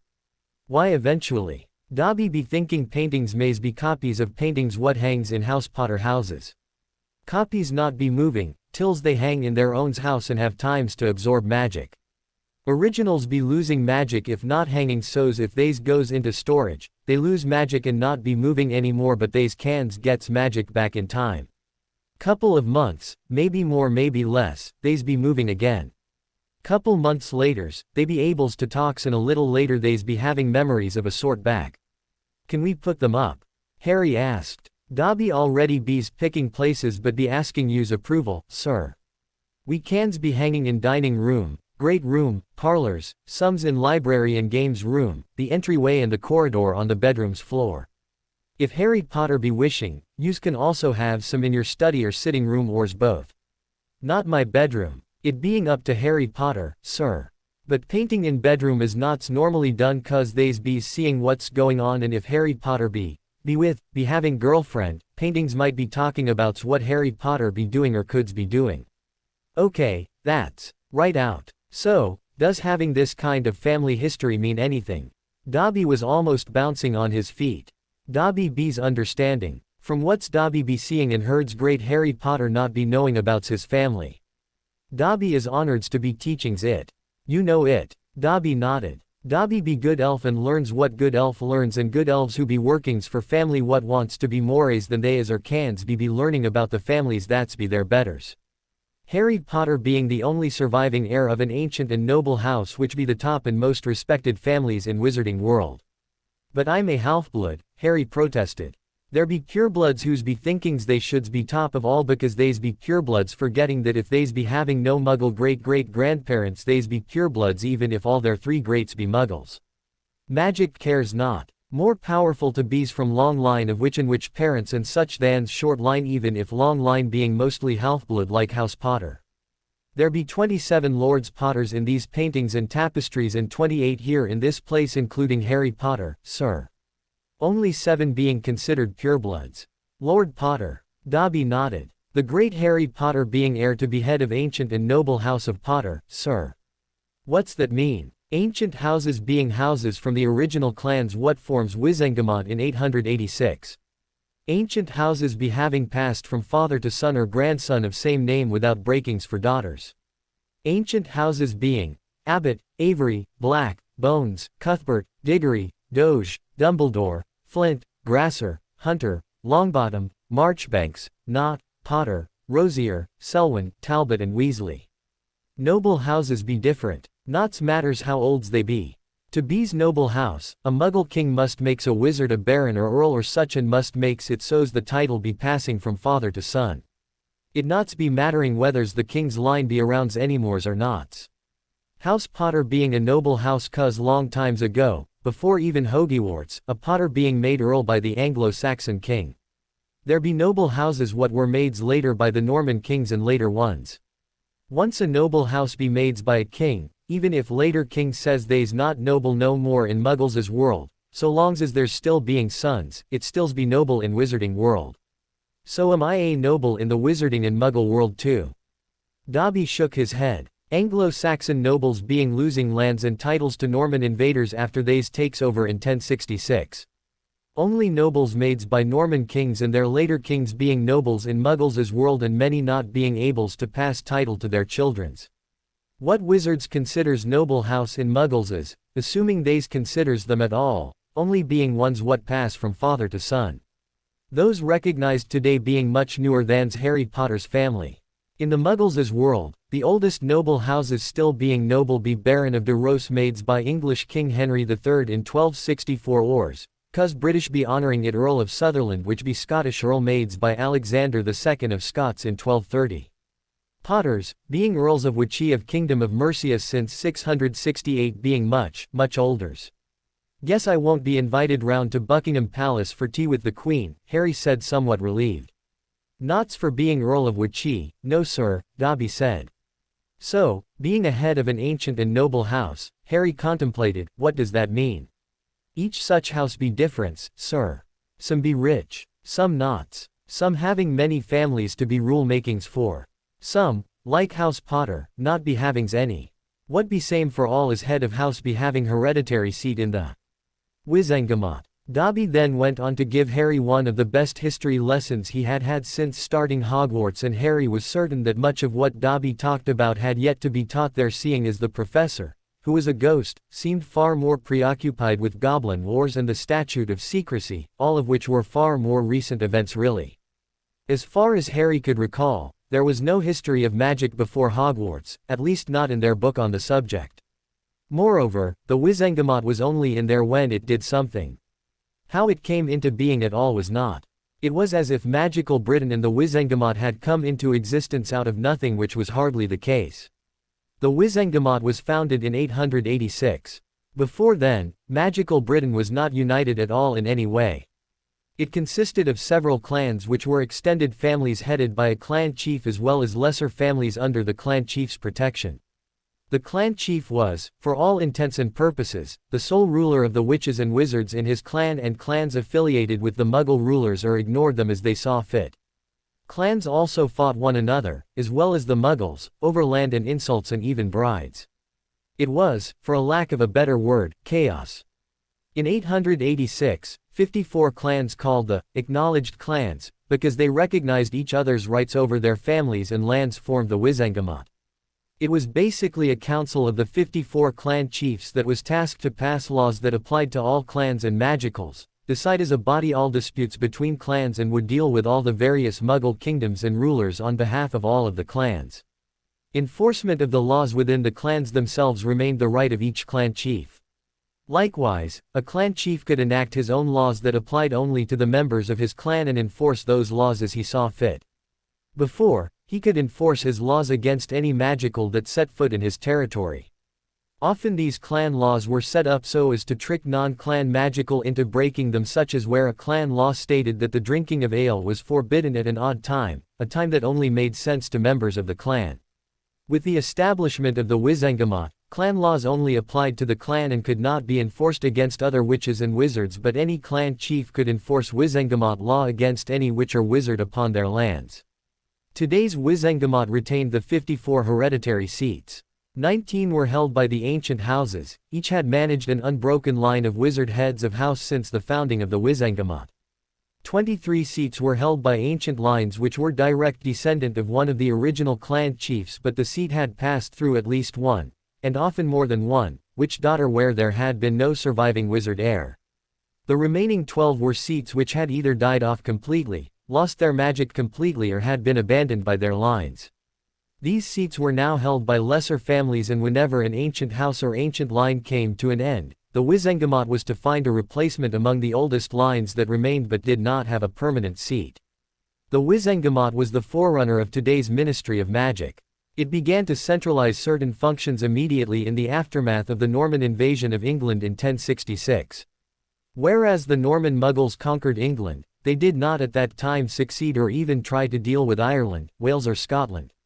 The Wizengamot and clans were from those places as well, and were able to combine their fighters to crush the Norman wizards and force them to submit to the Wizengamot, thus ensuring that any Norman Muggle lord, including the king that had a magical advisor, had an advisor sworn to uphold the interests of the Wizengamot and, by extension, the magical peoples of Britain. But there was now a need for a permanent voice, and not just one that spoke when the full Wizengamot was in session. So they established the permanent committees which ran the magical country's day-to-day affairs. There were in time, the Permanent Committee on Barbarian Affairs, which dealt with the Muggles and with any magical governments across the English Channel as well as issues of magical trade outside of Britain. The Permanent Magical Committee on Defense, which organized the clans to keep foreign wizards out and made sure that Hogwarts taught magic they needed to defend the islands. The Permanent Committee of Justice, which maintained a magical constabulary, a forerunner of the modern Department of Magical Law Enforcement, a Board of Education, and a Permanent Committee of Revenue and Taxation. Each of these committees and the ones that would follow over time, such as the Committee on Dangerous Magical Beasts and Committee on Regulation of Magical Transportation, were headed by a hereditary member of the Wizengamot, even if much of their staff were commoners. They all answered to the Wizengamot directly, as there was no central head in charge of all the various committees. During the reign of King John of England 1199–1216, the Wizengamot completed its all but total divorce from the Muggle world. Future kings and queens and later prime ministers would have a contact with magical Britain, but it was advisory only. They found they could no longer rule over their magical residents, which meant they could no longer levy taxes against them nor call them to fight for them, which was, after all, the whole issue the Magicals and most of the Muggle barons had with King John. The only change within the magical world, aside from no longer having to answer to Muggle lords or tax collectors, was the addition of 27 temporary seats in the Wizengamot. These seats were by appointment and were not hereditary. The only requirement for attaining a seat was proof that one was descended from a family, Muggle or magical, that had been in Britain before 1066. It seems the British Magicals wanted nothing to do with anything of French origins. When the temporary member retired or passed away, the seat became vacant and a new member was appointed to fill it without regard to his or her relation to the previous holder of the seat. Since the establishment of the temporary seats, several Muggle-borns had held them, although none within the past 150 years. But not one person of French ancestry along his or her primary lines had ever been appointed. Dobby explained that this was a major factor that weighed on his former family. The Malfoys had been the French equivalent of an ancient and noble house in France before 1789, and that line remained so to this day. But the revolution that swept Muggle France also swept magical France, although for different reasons. The magical equivalent wished to end the monopoly on power held by the ancient and noble lines and the systemic repression of Muggle-borns. House Malfoy was divided on this issue, with the head of house supporting the revolution and some of his lesser sons, who would lose everything they thought they had if the revolution succeeded, opposing it. They were forced to flee France altogether, and Draco's 5 times great-grandfather settled in Britain. While Britain was more than willing to accept Gringotts' assertions that Henri Malfoy and his wife were purebloods, as defined under British law, they were denied any rights associated with being of an ancient line. Basically, they were just higher than Muggle-borns in the social order, which always annoyed them to say the least, and they were destined to remain so for generations unless a son of House Malfoy married into the right line. Draco's father was that son. It had cost the Malfoy family a small fortune, but Lucius was contracted to a daughter from a cadet line of the ancient and noble House of Black. It was the only way any French upstart could hope to marry into the right family unless they got lucky and found a love match, but being the pureblood supremacists that they were not about to take the risk of any of their children marrying a non-pureblood. The first 4 generations of British-born Malfoys had little choice but to seek brides from other French pureblood families which had fled the revolution, for at the time none of the respectable British families would ever sink to letting a French usurper buy into their heritage. Draco's grandfather got lucky, as it were, and married a British pureblood, but she was by no means from an old line and only just qualified as a pureblood under British magical custom, as all of her parents, grandparents, great-grandparents and great-great-grandparents were witches and wizards. The next generation back was over 1/2 Muggle, which would be the same generation as the Malfoy who had come over from France. 2 more generations back and there was not a single witch or wizard in her ancestry. But it was enough, if one included the huge amount of gold as well, for Lucius to be arranged to marry the youngest daughter of a cadet line of an ancient and noble house. Why is this important, Dobby?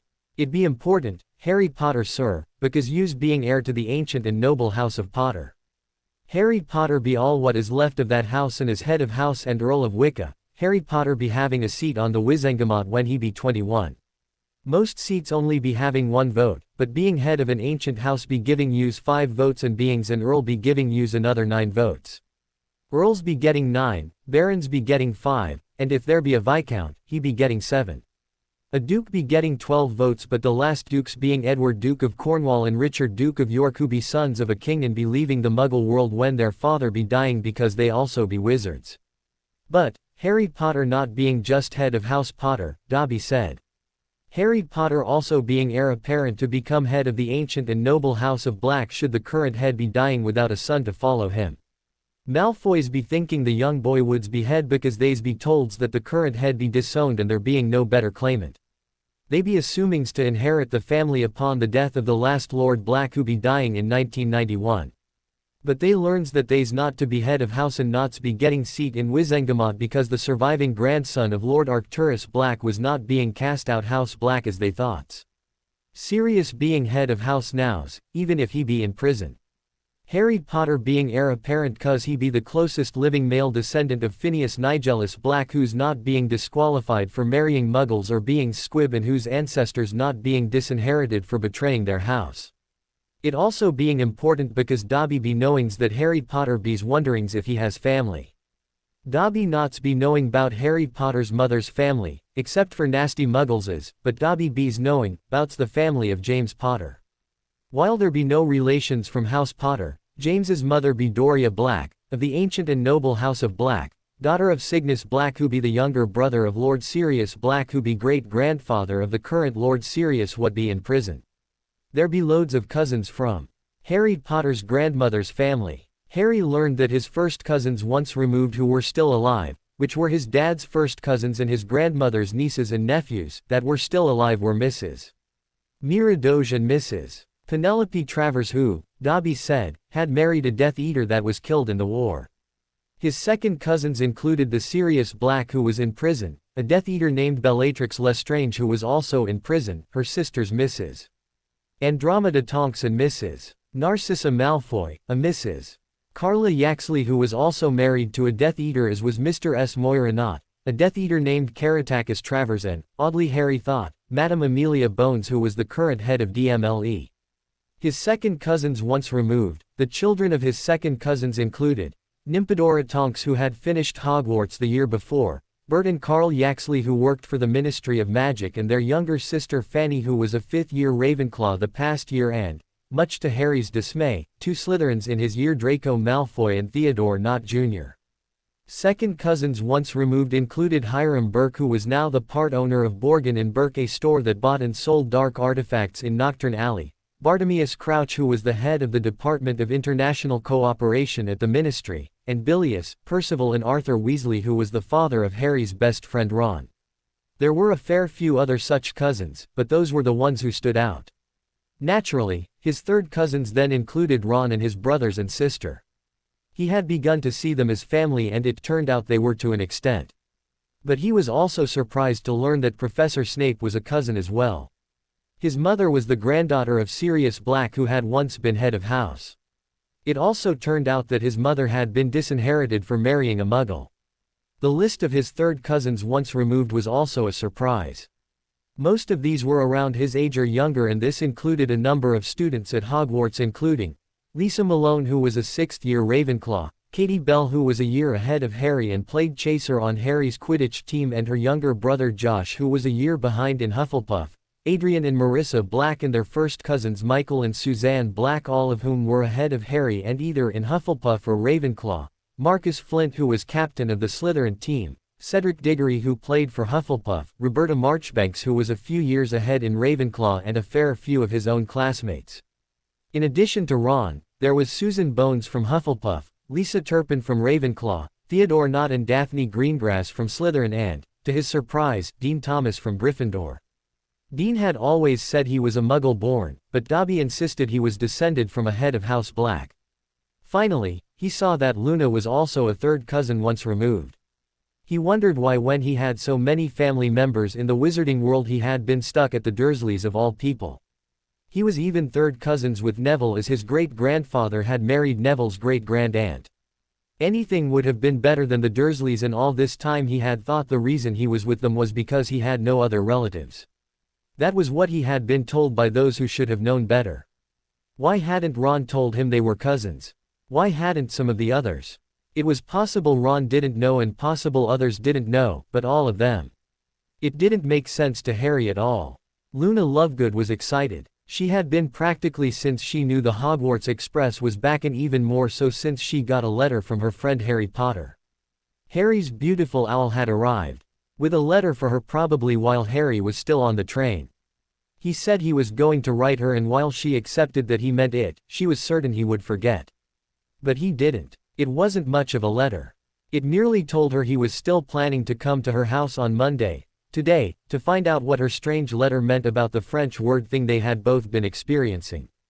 But he added they were not the only ones for his best friend Hermione had experienced the same thing so he asked if he could bring her too as he thought it might all be connected in a way.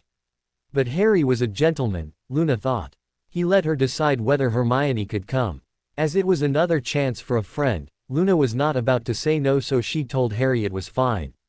And now she had her friend coming over and his friend who might become her friend. She could not remember being this excited about anything in a long time, not even when her daddy had taken her on expeditions to find crumplehorn snurcax. She didn't know why having friends over was more exciting than that, but it was. She had spent the entire day after getting Harry's letter making sure her room was clean and inviting, and she got up early to finish all the preparations. She made sure her bookcases were all in order, even if they were not looked at, and she made her bed and arranged her plushies just so, and then got dressed. She was wearing her favorite yellow sundress without knickers. She really didn't like wearing knickers at all and only wore them when convention required, but as her sundress reached to her mid-calf she figured there was little chance of Harry or any odd creatures seeing that, and also no knickers. She made sure that odd letter was out so that they could find out what it had to say when Harry arrived, and then Luna waited. Harry said he would be there at 10. He promised. Luna believed him. And yet it was almost 10 and he wasn't there yet.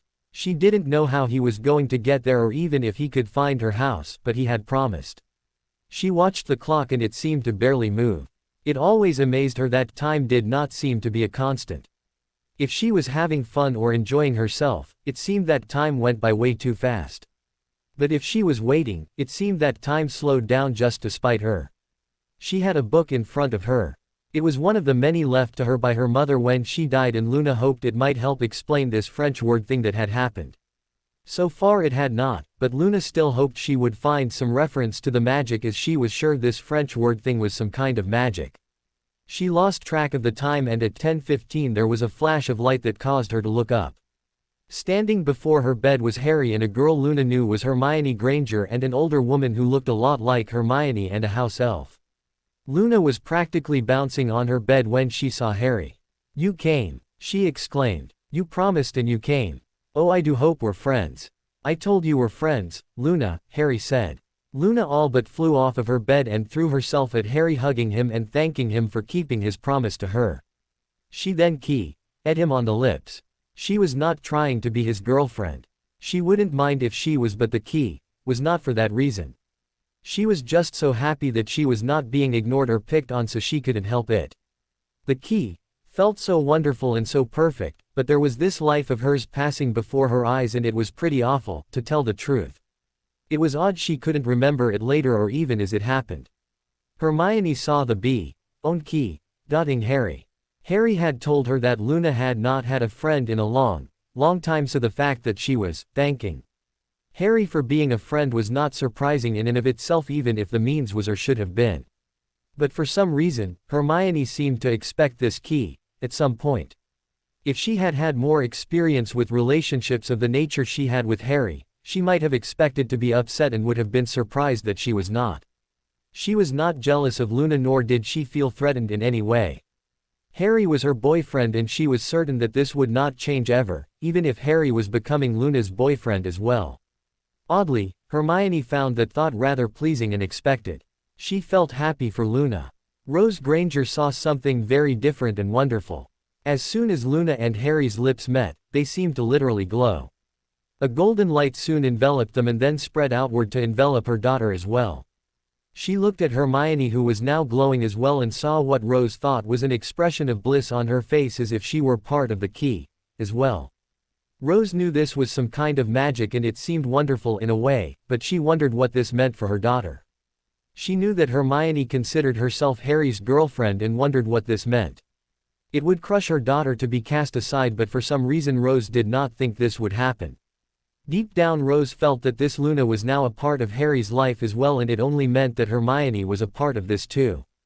"Well," Luna almost sighed, "the kiss was quite nice, but I sure could have done without that life passing before my eyes thing, especially 'cause I can't remember any of it." "It happened to you too?" Hermione asked in surprise. "And me," Harry said, again. "Why does everything weird happen to me?" "So, you two had the life flashy things when you kissed as well?" Luna asked. They nodded. "But only the first kiss," Hermione said. "Hasn't happened since, at least not to me." "Well, maybe it's 'cause Harry Potter kissed me for the first time, or I kissed him," Luna said. "Yes, I suppose I kissed him is more accurate. Perhaps if I kissed you or you kissed me, that life flashy thing might happen again, since Harry wrote to me and told me you also had the French word thing as well." The what?" "Déjà vu," Harry explained. "Oh, yes. Right, I think we can skip the key. Ing. Yes, Luna said, that would probably be best. I really didn't enjoy the life flashy thing the first time. It wasn't any better the second, Harry added. And key. Ing a girl would be weird. Why would it be weird? Luna asked. After all, you key. Ed me and you've key. Ed Hermione and we're girls. I think it's different when two girls are key. Ing each other. Why would it be different? Luna asked. I am aware that there are certain physical differences between boys and girls, but I'm pretty certain their mouths are substantially similar. Harry did not know how to reply. He looked at Hermione, who was looking at Luna like the girl had two heads and maybe three. Excuse me, Rose said, what just happened here? Let's see, Luna said. Harry and apparently Hermione have been experiencing some French word things since about the time of Harry's 11th birthday until just a couple of weeks ago when something different happened to each of us, I would guess. In my case, I got an odd letter which said the writer could explain that French word thing but it couldn't be done at Hogwarts for some reason, and no, that was not explained. The letter also told me that Harry was involved and needed to be here when the writer explains all this, so I went and spoke with him about it and he agreed to come visit. Harry sent me a letter a couple of days ago saying that Hermione had also been having the French word thing, so it only made sense that she be here too, don't you think? So Harry shows up and, well, I haven't had a friend in a long time and most people try to trick me or make me look silly or feel sad, so I was almost expecting Harry would not keep his promise. But he did, so I ed him and had that life flashing thing happen, which apparently happened before when Harry and Hermione first at each other, and I was wondering whether ing made that happen, or more precisely a first and then Harry was trying to explain why he thinks two girls ing is odd. Girls ing? Rose asked in shock. Well, it does make sense in a way. Harry and Hermione had the life flashy thing happen when they first and Harry and I had it happen when we first and as all three of us had the French word thing too, I figured it might be possible that the life flashy thing would happen if Hermione and I ed. After all, I'm pretty certain we've never done that before. Still, it might be important to know if the effect is different, don't you think? That's not what I meant, Rose said. I meant when you ed Harry, there was this odd. It was quite beautiful actually, this golden glow about the two of you at first, and then it seemed to spread to include my daughter as well. Really? Luna asked as the other two looked at each other blankly. Well, that is different. But I didn't see it as my eyes were closed at the time. Mine were too, Harry admitted. I thought I saw something for a moment, but then I didn't, Hermione admitted. Well, Luna said, it was obviously some kind of magic, but that is obvious, isn't it? I mean, anyone would have guessed that, provided they know about magic. I'd think a lot of muggles wouldn't have guessed that and probably have said it was a reflection or gas leak or something like that. But saying it's magic still leads us nowhere, for there's all kinds of magic out there and no one really knows what it is. Don't be silly, Hermione said. Hogwarts has a whole library filled with works on magical theory.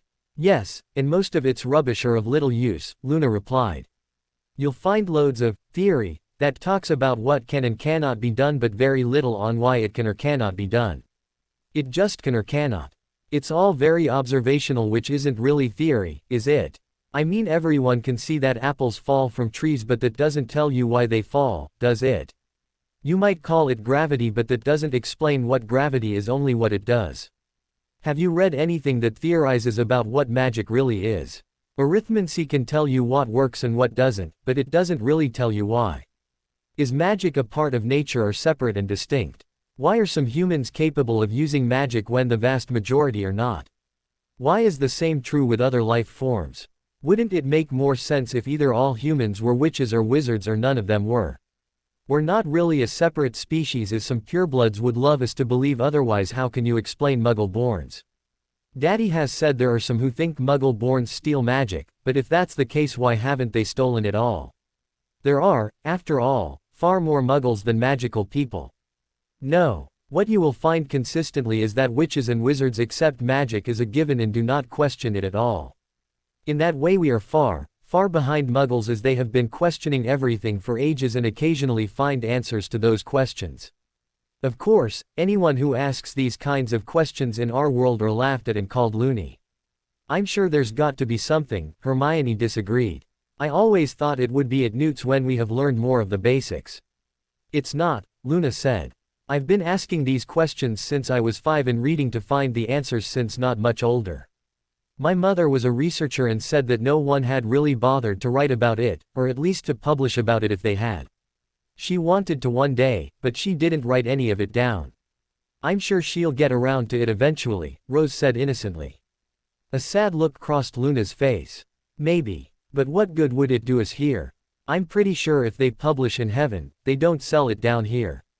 My mother died 3 years ago, you see. Oh, I'm so sorry, Rose gasped. Why? Luna asked. It wasn't your fault she died. Oh, that's one of those courteous things you're supposed to say to be polite, isn't it? Well, I guess I should say thank you. It still makes me sad sometimes, my mother being gone. I'm sure there's some things that a mother should be telling her daughter at certain ages and I have missed out on that, although I've heard it can be rather embarrassing, she added with a slight chuckle. Perhaps like why a girl key. Dotting a girl in front of people is somehow different than a boy key. Dotting a girl. But I do miss our deeper conversations about things such as what is magic and why is it here. But, we're not here to answer those questions, are we? We're here to see what this letter says about that French word thing and maybe find out about that life flashy thing and that glow that you saw, Mrs. Granger. I assume you are Hermione's mother. Rose nodded. Luna smiled and picked up a piece of parchment. It doesn't say much, does it? She said, handing it to Harry, who then handed it to the others.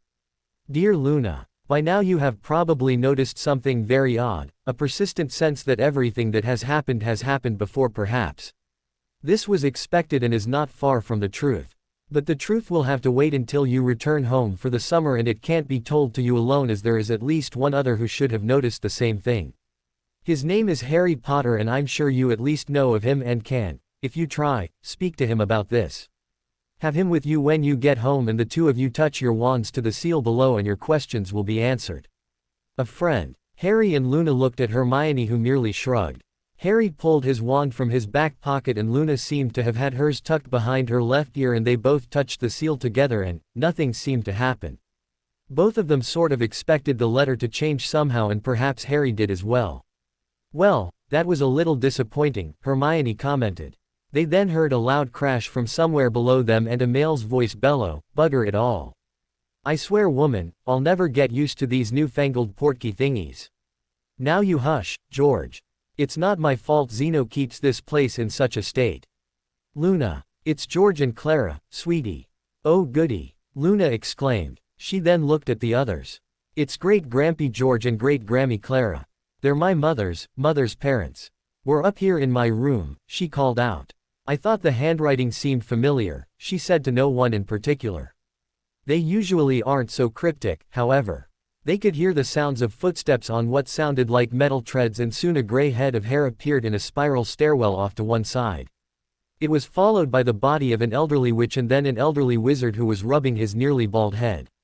Looks like a bit of a crowd, the older man said. We were expecting only 2 of you. This, Luna said, as you know, is Harry Potter. This is his girlfriend Hermione Granger, she's a muggle born, you know, and her mother. Sorry, I didn't catch your name, ma'am. Rose. Rose replied. Granger, you say, the man replied. Well, that'll make things a little easier, I should say. I go by the name of George Tennyson, and this is my wife, who goes by the name Clara Tennyson, for now at least. He was really into the works of Alfred Lord Tennyson when we picked those names, the woman said. Pity he never learned to write a decent poem.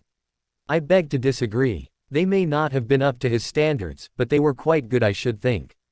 There's more to poetry than meter, a clever turn of a phrase or rhyme. They are supposed to make sense.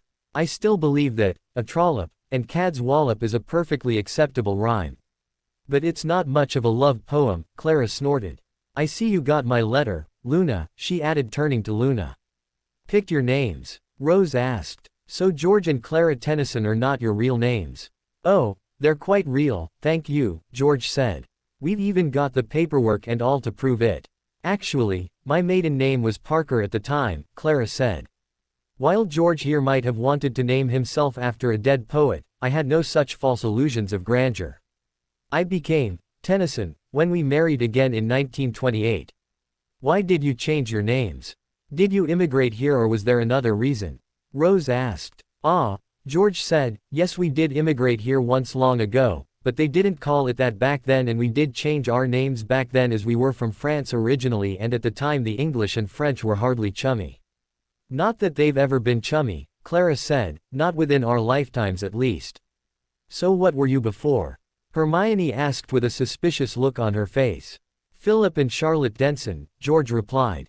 Although I was actually Charlotte Marston originally, Clara added. That doesn't sound very French, Hermione observed. Right in one, George said, not very French at all. Before that we were Stephen and Elizabeth Brown, although the wife here originally went as a Rhys Thomas for some reason.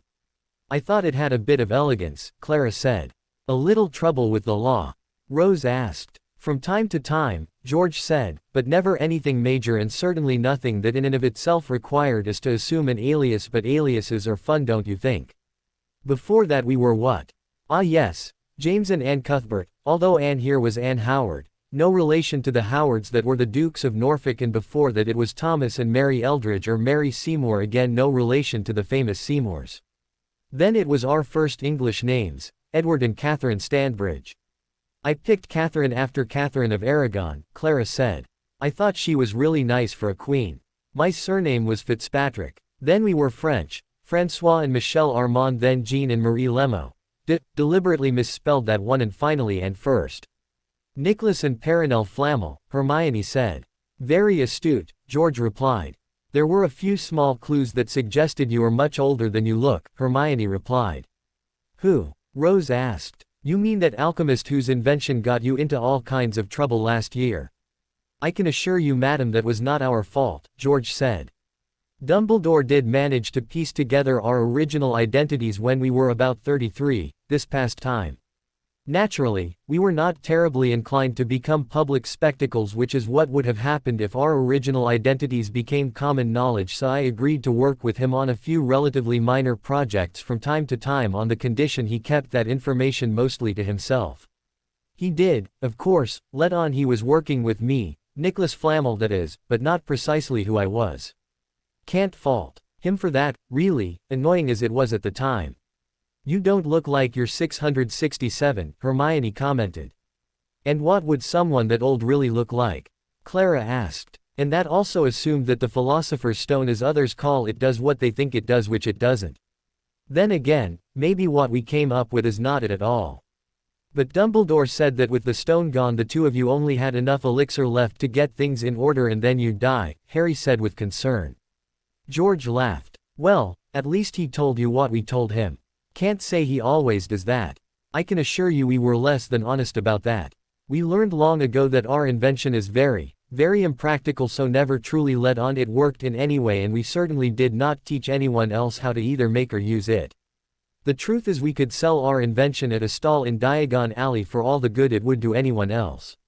You see, the first thing you should know is that it only works for its maker and his or her spouse. That idea that it turns base metals into gold is a load of rubbish. That was an idea proposed over 2,000 years ago by early alchemists who wanted something that could do that, but it's a fundamental rule of magic that you cannot truly change the nature of a thing at the atomic level, which is what you would have to do to change, let's say, lead into gold. A simple transfiguration can make lead look and feel like gold, but even the Muggles figured out long ago how to detect that bit of chicanery. Likewise, true immortality is a pipe dream as far as we've been able to determine. The elixir won't stop you from being killed or dying a natural death as some might think, otherwise Dumbledore would not have believed we would die. So what does it do? Hermione asked. The stone, as you know, is a key component in the elixir of life, as some clueless alchemist named it again over 2,000 years ago, and long before anyone had even a remote clue as to how to make one, what it was and what it could and could not do. It does not grant true immortality. It is basically what you could call a permanent de-aging potion. Take it when you're 70 or older and an hour or two later you're 16, let's say, and you begin aging again from there. A fountain of youth. Rose asked. Do we look 16? Clara laughed. Yes, you do to age, and when the process is done you wind up at an age between just before the onset of puberty and full magical maturity, which is between the ages of 10 and a half and 26 for the both of us, depending upon how much of the elixir you take. That being said, you age at a normal rate from that day forward, and I do so love going through puberty again, Rose added sarcastically. I don't know, it still sounds useful even if it doesn't do what people think it does, Rose observed. But not very practical, George replied. You see, aside from the stone, a critical component to the elixir is amniotic fluid, and it must be obtained when the woman's water breaks.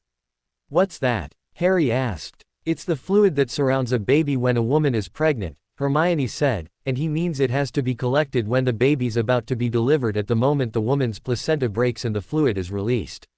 Which would be problematic, Rose nodded. It's not as if you can time that with an egg timer or something. It happens when it happens. George and Clara nodded. And it can't be just any woman's amniotic fluid, George continued. It must be the fluid from the maker's daughter, granddaughter or great-granddaughter, daughters being preferable as later generations create a degree of inaccuracy in terms of what age you and your spouse will age to. And it will only work for the maker and his or her spouse. Hence, not very practical, and most who might find the prospect useful are, well, let's just say they're not the types that would marry for love. That's also important apparently, or would prefer daughters to sons. For our purposes, daughters are far more important than sons. Haven't had a son since our second time through, truth be told. That could be a problem, Rose nodded. It wasn't so much back in the day where midwives were in common use even in the wizarding world, Clara said. I was always qualified as that, and my children were apt to ask for me to be there during their confinement. But that practice fell out of favor about 200 years ago, which made things more problematic as I wasn't about to become a healer each time through life. It proved easier for us to have a daughter who gave birth out of wedlock, as we did not have to convince potential in-laws that I needed to be there when the child was born. Fortunately, we only had to do that twice, and it was during a time when there were a fair few unwed pregnancies at Hogwarts. The last time, which was 1935, our daughter was married and we were able to convince her husband that I should be there when the child was born. That child was your mother's mother, Luna. But how could you use 60-some-odd-year-old amniotic fluid? Rose asked. Stasis charms, Hermione answered. They almost literally freeze something in time, as it were. Very good, Clara said. If I were a professor, I'd award you house points, but alas I am not.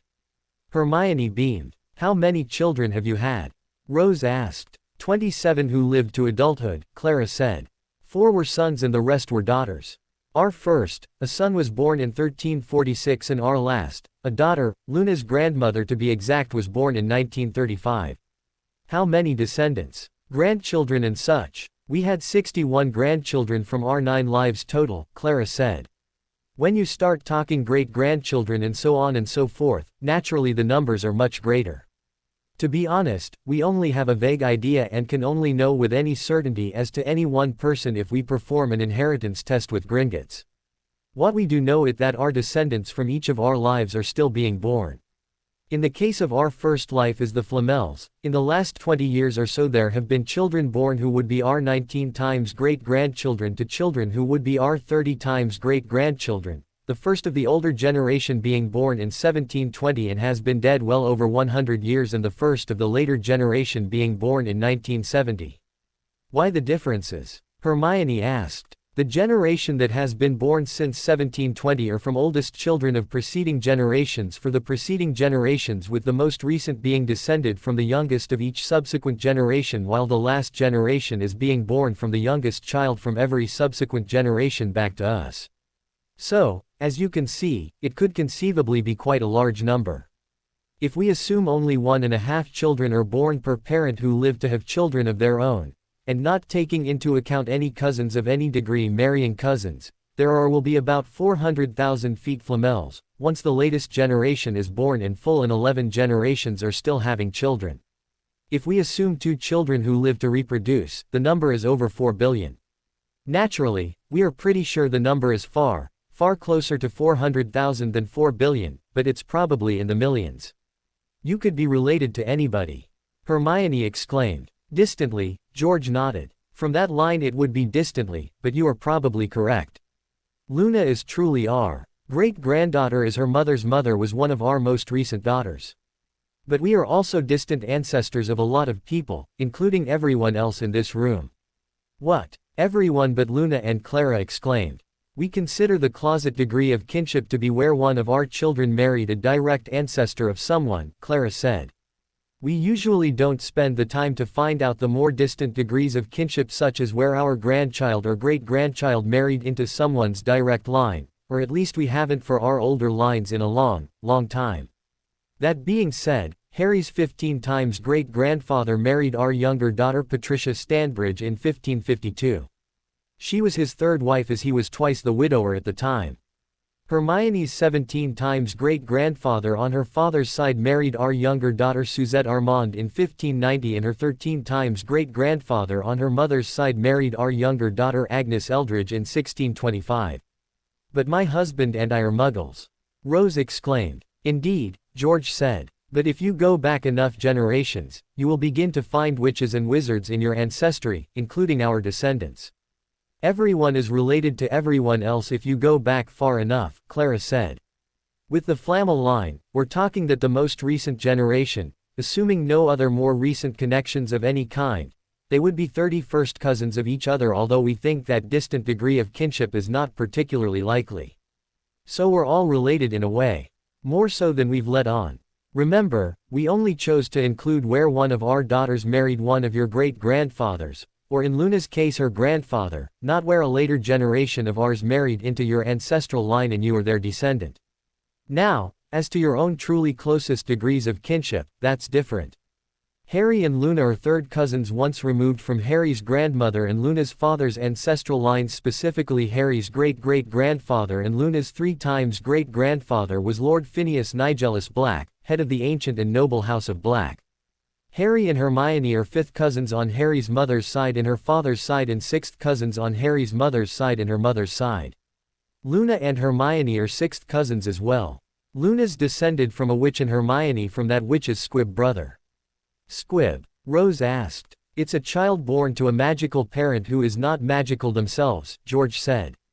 Oh, what's once removed mean? Hermione asked. Harry was surprised that she did not know this, but then again, he had not either. In this case, it means that Harry and Luna's father are third cousins and she, as his daughter, is 1 generation removed from that degree of kinship. It can be annoyingly confusing, which is why the law simplified things to a large degree. Under British magical law, family is anyone who by degree of kinship could possibly inherit from someone if that person died without a will, and in that case, family is no further out than the second cousins of that person or those who share the same great-grandparents on one side or another. For marriage, it tracks with Muggle law. First cousins, those who have the same grandparents, are not considered family such that they cannot marry each other. So, Rose said slowly after a long pause, the two of you have been skulking around for close to 700 years. I wouldn't use the word skulk, George said. We may have done our best to hide the fact that we were born Nicholas Flamel and Perronel Montclair in 1326 and 1330, but we did not hide our current incarnation, as it were. So how did you come back? You said the elixir made you a lot younger, Hermione asked. First time was an experiment, George said. I was 92 at the time and Perronel was 88, and I was pretty sure we had figured it out, so we took the elixir and we woke up both aged 26.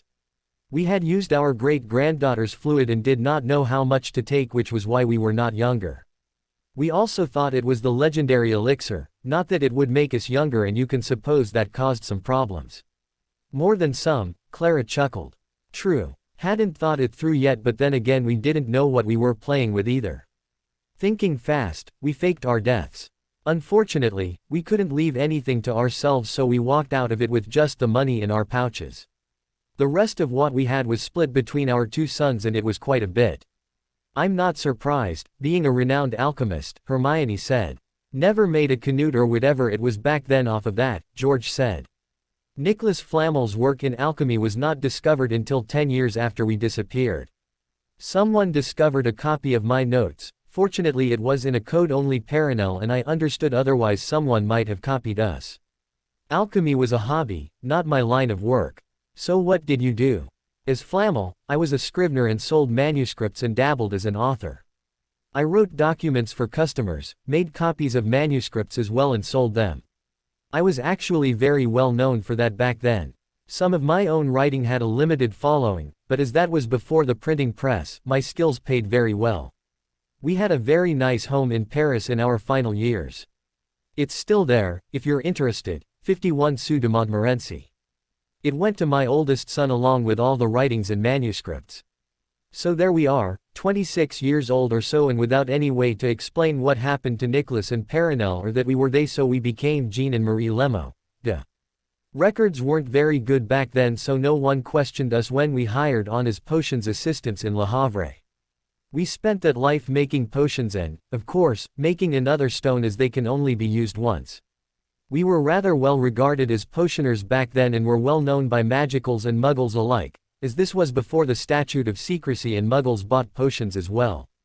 Made a good living and figured a way to leave some of it to us when we decided to go. We died in 1466 at what most thought was age 74. This time, we were 16-year-old Francois and Michelle and again already married. At 16, Hermione asked, shocked. It was fairly common back then, George shrugged. We established our new life in Calais and apprenticed as enchanters, which by then was strictly a magical profession. We moved to London in 1490 and opened our own shop in Diagon Alley. I believe the premises is now the location of Madame Malkin's. In 1527, aged 77, we again went back as it were. This time and every time since then we were 10 years old. I was Edward Standbridge and Perenelle was now Catherine Fitzherbert. By then, Hogwarts had its magical book that detected accidental magic, so we, accidentally, did some magic and were recorded as orphans of unknown parentage raised in the Muggle world and entered Hogwarts as 11-year-olds in 1527. We married at 15, again not totally uncommon back then.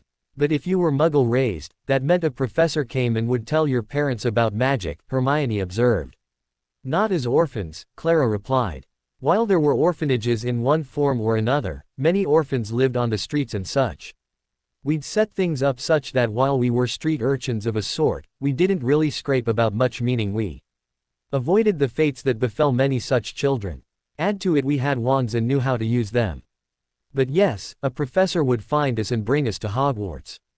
Until the Hogwarts Express, magical children raised in the Muggle world did not leave the castle until they finished school except for Hogsmeade visits. It was too hard to explain, really. Well, after raising our daughters, which included Harry's distant great-grandmother, the Standbridges, died in 1595 at age 79 and 10-year-olds Thomas Eldridge and Mary Seymour came into being.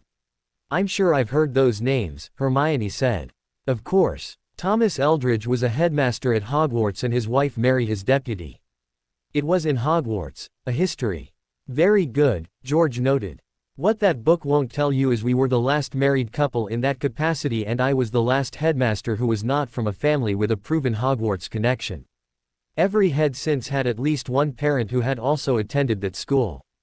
It also shows we weren't skulking around as was said earlier, since headmasters and professors at that school were hardly obscure people during their lifetimes, Clara added. Our life as George and Clara was our 9th life, and before you ask, it's not like being a cat, George continued. We again came back aged 10 in 1917. This time we had to have a fake family because of the Hogwarts Express and better records since our prior reappearance in 1841. That and there had been a major effort to clear the streets of homeless orphans by that time, and we can tell you orphanages were not pleasant places at all. But thanks to Polyjuice Potion, we were able to disguise ourselves as each other's parent, adoptive naturally as the records now would show us to be purebloods of some description. How did Dumbledore figure out who you really were? Harry asked, remembering they had mentioned this practically at the beginning. George replied. We had done a fairly good job of covering our tracks. The records of our prior selves and of us now are not related at all. We even had the means with which to ensure that the records supporting our new cover were pretty much impeccable, namely Clara here and Charlotte, Elizabeth and Anne before her all worked in the Ministry Hall of Records and its predecessor. The only way for someone to tell that any of those records are not what they appear to be is if that someone also had access to Gringotts records. Dumbledore, apparently, did, which is a loophole we've now managed to close. That's not to say Dumbledore stumbled onto us purely by accident. Oh no. You see, he had particular suspicions about a later Hogwarts student, also an orphan, one who claimed a magical heritage for which there were no clear records in the ministry, for he had been born in a Muggle orphanage. That student was named Tom Riddle. Voldemort. Harry said. Oh, you know this? Harry nodded. It was explained to me recently. Didn't know about the orphanage, but his father was a Muggle and his mother was a witch. George nodded. Well, given Dumbledore's concerns about that lad, he went back over the records of all Muggle-raised orphans identified in school records as something other than Muggle-borns, looking for discrepancies. This was around 1939 or so. Somehow, he noted that we existed in ministry records as of the date of our births in 1907, but not in Gringotts records until about a year before our prior incarnations were retired, in 1926, and there should not have been that kind of error if both sets of records were accurate. Oops. So, suspecting Clara and I had to be up to no good, he came looking for us. And as we said, Clara continued, we never really skulked around, so we were not all that hard to find, especially as our oldest daughter was already a student at Hogwarts. I can't see what possible interest you could have been to Dumbledore at the time, Hermione said. After all, what was he? Deputy headmaster and Transfiguration professor. Why would he care about a records discrepancy? He was also and is also the head of an ancient house and held that house's hereditary seat in the Wizengamot, George replied. And, if that was not enough, he was the de facto leader of the progressive movement within the Wizengamot. They were a very vocal minority, but a minority nonetheless, and at that time Grindelwald and his fascist, pureblood movement was taking control of the continent. Britain was arguably at risk of following suit, regardless of the position of the Muggles with respect to what was happening across the Channel at the time. Dumbledore was concerned that Tom Riddle had either become an agent of Grindelwald or some such, as Riddle was quietly stirring the pureblood supremacy pot over here. Naturally, he was concerned that there might be others like him, or, worse, that Grindelwald had planted agents here years earlier to pave the way for his movement's takeover. I don't know how he got access to the goblins' records, but he did, and as there was a suspicious discrepancy in our records, he sought us out to find out what we really were. Naturally, we were not enemy agents, as it were. Far from it. If we were agent provocateurs at all, it would not be for an autocracy of an inbred minority. They say that age leaves one inflexible and set in their ways. Perhaps that is true for those who know they will not live to see the consequences of their actions. But Clara and I have been alive for so long that what we see as the only constant is change. To resist change is to ask for trouble. Dumbledore is the voice of the progressives in the government. He advocates for tolerance and acceptance, not change. He believes the wizarding world can go on as it always has, not being truly old enough to know that there never has been and always has been. His views might have been prudent 400 years ago, but not today. Why not? Hermione asked. His views are designed to placate the various factions within the governing elite, and it is an elite. 54 seats in the Wizengamot are hereditary, 27 are life appointments, and 12 are assigned by the sitting current Minister for Magic and last only as long as that minister is in office. Not one of those seats is elected. The life appointments are nominated and approved by the hereditary seats, so, naturally, they might be disinclined to appoint a radical and certainly not a Muggle born these days. Why not? Hermione and Rose asked. A few hundred years ago it didn't mean much, George said, but back then England and the rest of Britain was hardly a democracy. Muggle-borns today were brought up in a system where the government either does what their constituents want or they risk the possibility going home and having to find real jobs after the next general election. The closest thing in Britain to the Wizengamot is the House of Lords, and over the last 100 years or so it's had its teeth pulled, as it were. Most recently, they capped the number of peers who can have a seat, and there's even talk that lords might one day have to stand for election as well, although probably with being a peer as a pre-qualification. In the magical government, the ministry answers to the Wizengamot and the Wizengamot answers only to itself. But they have passed progressive laws since the war, Hermione protested. Which generally go unenforced, George replied. Bandages, placebos, that's all they really are. There are over 65,000 witches and wizards in Britain and only the 78 in the Wizengamot truly have a voice, and they are not accountable to the rest. Of that 65,000, well over half have family ties to the Muggle world and are at least somewhat aware of concepts such as democracy and government accountability to the governed. Dumbledore pushes for tolerance and always has, but he does not address the real issues, which are a pureblood supremacy that is the one constant political bloc in the Wizengamot, and the fact that that bloc speaks for less than 10% of the country, and yet it is entrenched and cannot be ousted by political process. Sooner or later it will boil over. It always has in the past, where the elites try too hard to hang on to the ways things had always been in their memories. What will happen then? Revolution, which seldom ever turns out well for the losers. Well, Luna said after a long, silent pause, I'm pretty sure there won't be a revolution tomorrow. She then paused and looked aside. Then again, Daddy did have an interesting conversation with Minister Fudge at a cocktail party last year. The minister said something like he thought the only good the goblins could possibly serve was as a filling for meat pies sold from Diagon Alley stalls. Daddy did say the minister was clearly, what was the term, in his cups. The editor of the Daily Prophet heard it too, but chose not to write about it, and neither did Daddy. But he's keeping it in mind just in case the minister really is crazy, cause goodness knows how the goblins would react to that tidbit, even if it was only meant as a joke, one in bad taste, pardon the pun. Hermione snorted. The Quibbler writes about non-existent creatures. Just because Newt Scamander chose not to include crumplehorned snurcax, raxperts, nargles, plimpies and blibbering hummingers in 1,000 magical beasts and where to find them, does not mean they don't exist, Luna said. After all, there are exactly 1,000 magical beasts in that book. Maybe he stopped because 1,327 magical beasts and where to find them didn't sound right, or maybe his publisher was only willing to publish a book on 1,000 beasts. Or maybe there was a paper shortage, George Nicholas Flamel offered, cause there was at the time. But, Luna continued, I'm pretty sure that as much as I love talking with Grampy and Granny, they didn't call us together to talk about their true identities, as fascinating as that was, or how we're related, or about Professor Dumbledore and politics. No, we did not, Clara Perenelle Flamel said. But our true identities and histories were necessary because what we have to tell you needs more than the average degree of credibility, and the Dumbledore angle would have come up as well as it places certain things in the proper context. This is about the French word thing and life flashy thing, isn't it? Luna said, almost bouncing while seated on her bed. The what? The older couple seemed to ask in unison. A persistent sense of déjà vu that began around Harry's 11th birthday and ended, pretty much, about 2 weeks ago, Hermione said. That's the French word thing, as Luna calls it.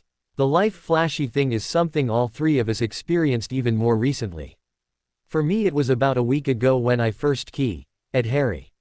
For Luna it was earlier this morning when she first at Harry, and for Harry it was each of those times. It was like our life flashing before our eyes, except most of it hasn't happened yet. The one thing all of us can remember is it wasn't pleasant. Interesting, George said, looking at his wife. What about the golden glow? Rose Granger asked. When the older couple looked at her with interest, she continued. When Harry at Luna, they started glowing. It was golden in color, and within moments Hermione was glowing as well. Well, that will certainly make some things a little easier, Clara said with a smile. What did you all think those events were? George asked. Magic, the three young people replied. Obviously, George drawled, sounding disturbingly like their least favorite professor at school. Any idea what kind? They shook their heads. Any guesses as to what it means? Luna said she thought the déjà vu was sort of a message, Harry said. Not a message exactly, but something that would get us to pay attention when we might not ordinarily. No idea what the other stuff was. Luna was essentially correct about the déjà vu, George said. It was a technique designed to, if not open your minds to what otherwise might seem unbelievable, at least get you listen when otherwise you might think you were losing it. As for what she called the life flashy thing, it sounds like that was the message itself, embedded in your subconscious and spontaneously released by another form of powerful magic. Not much of a message if we can't remember it, Hermione grumbled. It wasn't meant to be released that way, Clara said. It was to be triggered at certain times by certain events and probably will be as intended. As a small benefit, you will know it for what it is now when it happens. Okay, Harry said, but who sent this message and why? The three of you sent the messages to yourselves. That's impossible, Hermione said. I know no kind of magic that can do that, and I think I would remember if I had read about it. Unless we were obliviated, Luna added. George smiled almost evilly. Whether you were obliviated or not is not relevant. The magic you used you will not find in any books in any library. Why not? Hermione asked. Because it hasn't been discovered yet, Clara finished. You're from the future. Harry began. Don't be silly, Hermione chided. They said we sent the messages. Oh, right. But how? Why? Time magic is fairly complex, Clara began. But aren't stasis charms and things like the impediment jinx time magic? They're taught at Hogwarts, Hermione interrupted and blushed when she realized what she had done. Sorry. It's okay, Clara said. Yes they are. But if you've read about them you also know they merely alter the flow of time on a given object or, if applied in a ward construct, in a specific and limited area. I was talking more in the nature of time travel. You can do that? Rose asked. Arguably, George said, our being here when we were born over 660 years ago is proof that it is conceptually possible. Admittedly, we did it the slow way, he laughed. The truth is traveling into the future is not possible, at least not that we are aware of because the future has infinite possibilities. The past, however, is fixed so the theory was since it was fixed it was therefore possible to go back in time. There is truth to this theory, but sending a physical object back in time is not very practical, particularly if the intent is to alter the timeline itself. Why? Because it is fixed to an amazing degree and cannot be physically altered. All you can do is participate in events that have already happened really, not truly change the outcome. It's rather complicated. There are devices called time turners which allow a person or two to go back, but only a couple of days at most. However, whatever you do would have been part of the timeline before you went back anyway. This means you can't possibly alter things in any way that would cause the original version of yourself not to go back in time. Kind of defeats the purpose in a way since you can't save someone who died or kill someone who lived if that their death or life was the reason you went back in the first place. Best you can do is go back before someone might have died and interfere with the events that almost, maybe killed them. If they died before you tried to go back to stop it, they're dead. You can't change it. Needless to say there's little real utility to those things and they're highly regulated because their only practical use is to allow the user to be somewhere else when his original self commits a crime of some kind so that he has a damn good alibi. You didn't change the fact the crime happened the first time around, did you? All you did was give yourself an alibi in the event you were caught. It is considered an axiom for now that you cannot physically travel back in time and change what has already happened. All you can do is go back and participate in what has already happened. Then how? Hermione began. Have any of you wondered why George or Nicholas, if you will, decided to live so many lives? Clara Perenelle asked. You must admit it seems rather selfish and to an extent it is after all we have outlived all of our children and all but one of our grandchildren thanks to the recent war and others as well. We do care about them and it's painful whenever we lose one. Why go through that? Why go through that knowing it will happen, knowing you will outlive them all? To end it all we ever had to do was not take the elixir and nature would have seen to the rest. We would have died of old age at the end of our most recent lifespan. Why didn't we? They shook their heads. Our first life we were focused on alchemy and once we seemed to have perfected our technique, we then moved on to other branches of magic in our other lives. But Nicholas Flamel in all his incarnations and I in all mine have always been interested in the nature of time. Arguably, what you call the Philosopher's Stone and elixir of life is a specialized form of time magic as it makes someone physically younger but you don't skip about the timeline. We wanted to know how and to what extent it might possible to actually skip about the timeline. While we didn't take credit for it in any of our incarnations, the time turner was our creation. Officially it's attributable to unnamed unspeakables in the British Ministry of Magic. But as we explained, that form of magical time travel is not useful. We kept coming back because life proved far more interesting after a couple hundred years and because we wanted to further explore the nature of time. Your recent experience with déjà vu and what our great-granddaughter called the life flashy thing are manifestations of a way you can do something in the past that changes the timeline. We discovered another way to influence past events, one that does not involve sending something physically through the timeline and, while we've never had cause to try a full-up test, we believe since this method does not involve physical intervention, it is possible that it can alter past events that otherwise seem unalterable. Okay, Harry said slowly, if we assume someone has to do something differently, how can you change that without physically stopping them? What if instead of stopping them at all, you merely sent them information they did not or could not have so that they can make different decisions? Hermione suggested. Exactly, George Nicholas said. So you replaced our current memories with ones from this other timeline? Harry asked. They weren't replaced, George said. We thought that might be possible once we realized that memories or information are not governed by the same time magic restrictions as physical objects, but we felt that memory replacement as in changing who you are now, replacing who you are now with whatever you became in the timeline we seek to change, was unethical. Just 'cause it might be possible to do something, doesn't mean you should or that you should even try, Clara Perenelle said.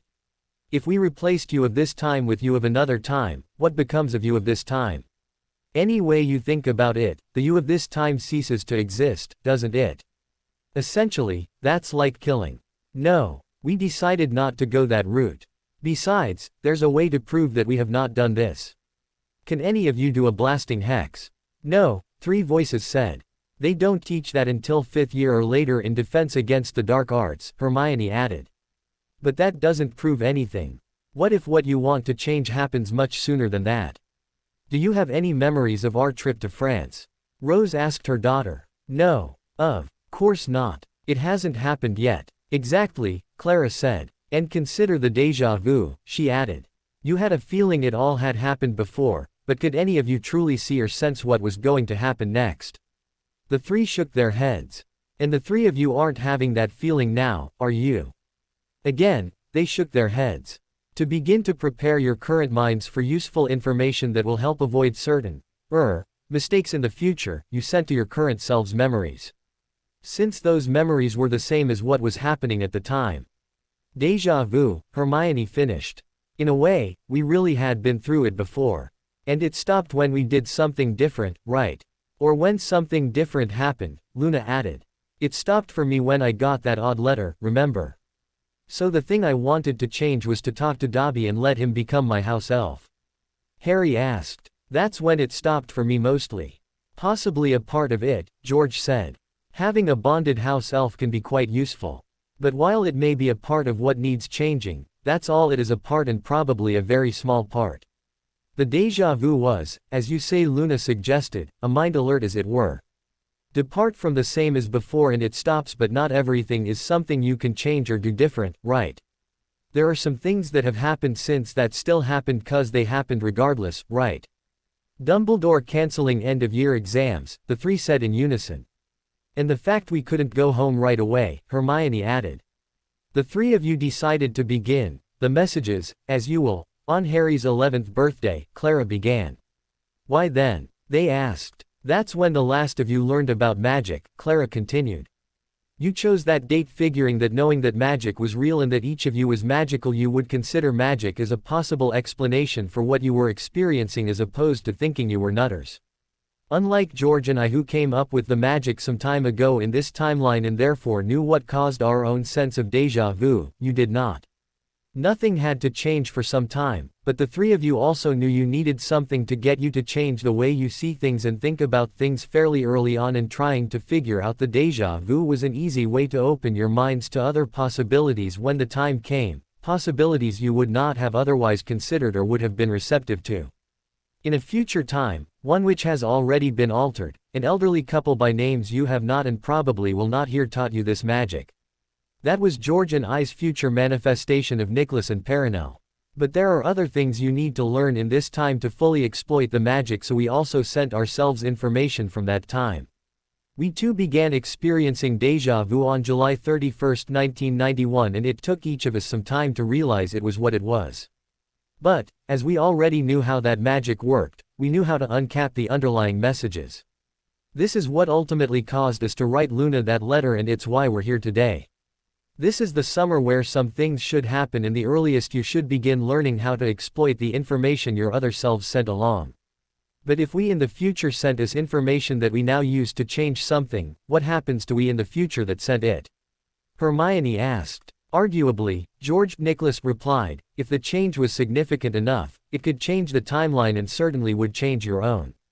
But, Hermione continued, wouldn't that mean that we in the future would not have reason to send that information back in the first place? Probably. Doesn't that create a paradox of some kind? Not really. The future is not fixed in any way, shape or form. There are from this moment forward infinite possible futures moving forward.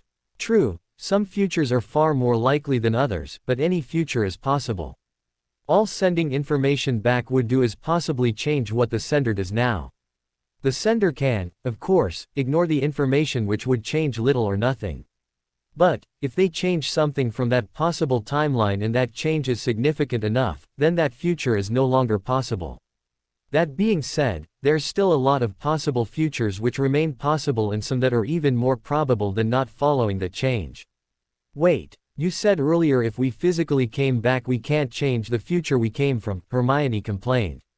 But now, if we send information back from some future, you're saying we could now do things that make that future impossible such that we would have no need to send the information back in the first place. I still see that as a paradox. The older couple nodded. If you physically go back, George said, then you exist as two entities in that past, the past you and future you, connecting that future you to that past such that it cannot be changed.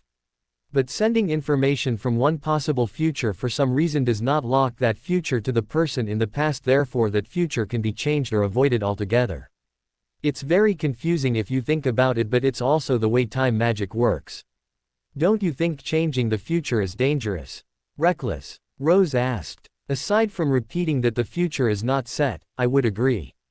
In the wrong hands and for the wrong reasons, being able to change the past is not a good idea. We can assure you that this was not done lightly and was not done just because you three were not happy with the ways your lives turned out, which you weren't, but that was not the reason. There were things the three of you, well Harry mostly, could have done in your current near future, if you consider the next decade or so near, that you chose not to do or didn't do as well as you could have. It wasn't entirely your fault, mind you. You lacked the knowledge even in the then present sense to have done the right things as it were, and you lacked the desire to take the stands and stand out and such more than you already had. The result of trying to attain the lives you wanted rather than taking charge and pursuing opportunities you had not thought of or would not pursue because it was too hard was that tens of thousands and maybe hundreds of thousands died needlessly while those who could have made a difference watched on. If it was just your lives that had not turned out the way they could have, Clara and I would never have sought you three out at all. You three could be the difference between a future of pain and suffering and a future of progress for millions. Your inactions led indirectly to the worst possible future. Your choices, many of which are years away from the here and now, helped that horrible future come to be. You three wanted to do something to change that, and we spent a long time with you three trying to figure out what went wrong and when it went wrong. We all agreed that none of us can know what the right choices were, only what the wrong ones were. To avoid your wrong choices, well, that's what led to us being here today and talking about it. It's why we sought these three out then, in that future, and now in this present. What did we do wrong? Hermione asked in shock. It's a pity we can't tell you really, Clara said. Truly it is. Deep down, only you know. This magic doesn't work like that. We can tell you what the world was like, for us and from what you told us in that future, but not truly what you could have done to have prevented it. Sorry. It's not that kind of thing. But, should you accept certain things and by accepting them unblock your magical message, you will have access to the mistakes you made and from there be able to make, if you choose, different decisions. Free will's a bitch, George said. This magic can't change that, we're pretty sure. That being said, there are things we can tell you lot. What you do with that, well, that's your decision, isn't it? Clara and I are here for two reasons. First, in addition to convincing you that this magic is real so that you will believe or at least be willing to consider what we're going to tell you, we are here to give you an overview of the future your other selves decided needed to be changed and why it needs to be changed. Also, as your life flashy thing suggests, most of what we will say is stored deep in your minds and is under a block. It is a block that only you can break, and we are here to tell you the basics as to how. After a pause, Harry spoke. Voldemort won, didn't he? In this future you mentioned, he won. No, Harry. In this future we speak of, you killed him about 5 years from now. Arguably, he never really stood a chance once he set his sights on you. But if he lost, then why was that future so bad that we had to try and find a way to change it? I would have thought that with Voldemort gone, there wouldn't be any more problems like that.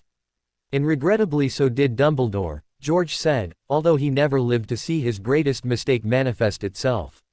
Dumbledore believes that Voldemort is the disease which is infecting our world. Due to a prophecy made before you were born, Harry, he believes that you are the cure. In that future, he was wrong on both counts. Voldemort is not the disease, but merely a symptom, and Dumbledore is a symptom as well. Dumbledore's plan got rid of one symptom and ignored all the others, allowing the disease to go on unchecked until our whole world was torn asunder. It is the disease that gave rise to Voldemort, and it is the disease that prevents Dumbledore from doing what needs to be done to cure it. We already touched on it. We did. Several asked. You mean the Wizengamot, Hermione said. A government you were born into is opposed to elected by the people, right? That is what I meant, but it too is but a symptom, although arguably the most visible one. If the composition of the Wizengamot was the only problem, we probably would never have heard of Voldemort.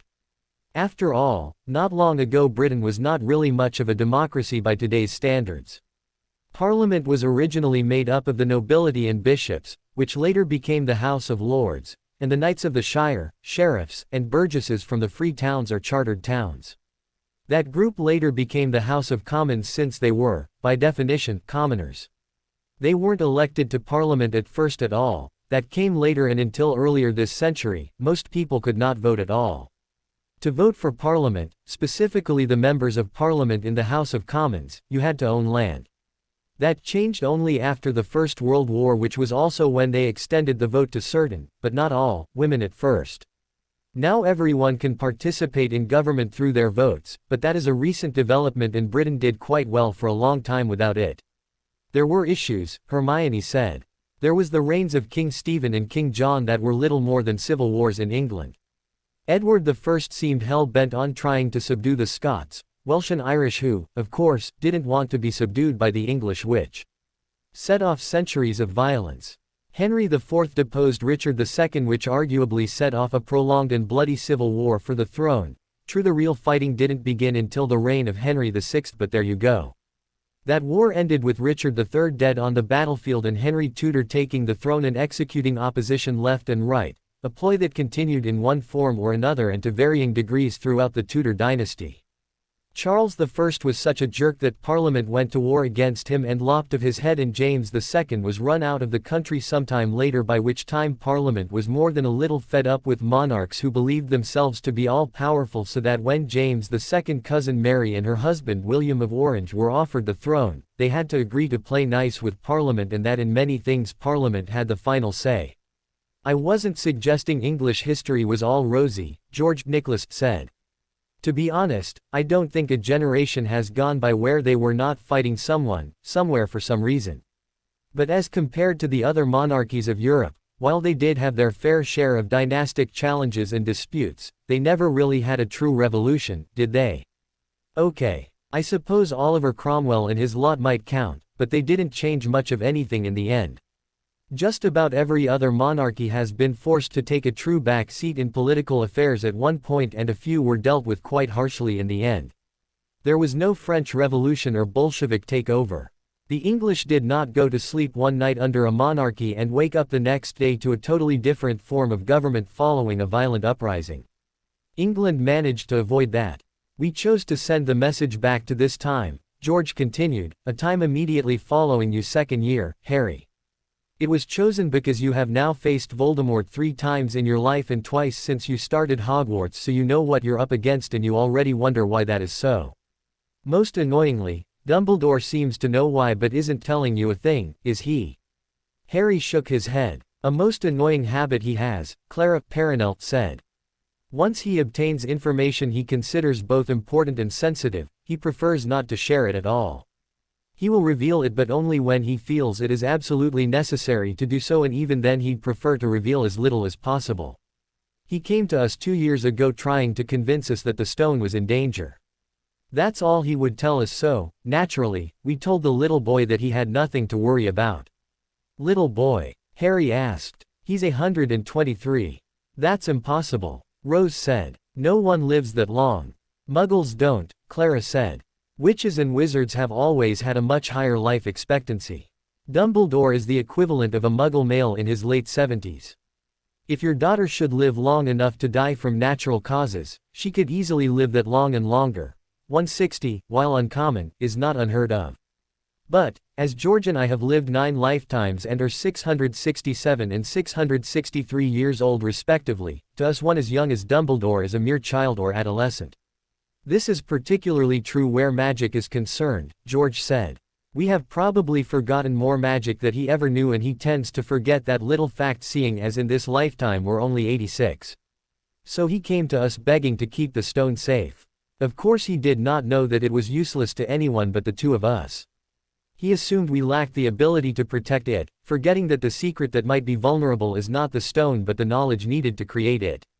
Which he did not seem nearly as keen to safeguard, Clara said. He didn't even suggest that we should take precautions ourselves. Dumbledore reluctantly decided to tell us why he wanted to guard our stone, George said. And I mean, he was reluctant. We made it quite clear we had no intention of turning it over, even though it really didn't matter, and he had to tell us everything or leave us and never return. The man has his pride, and losing a colleague, such as Nicholas Flamel, was unthinkable to him, so he spilled. Dumbledore was fairly certain Voldemort didn't snuff it that night when you became famous, Harry. He suspected that the bastard, and he was one, had delved into certain highly vile magics that would make him hard to totally destroy. Voldemort's body was destroyed that night, but Dumbledore was convinced he could return.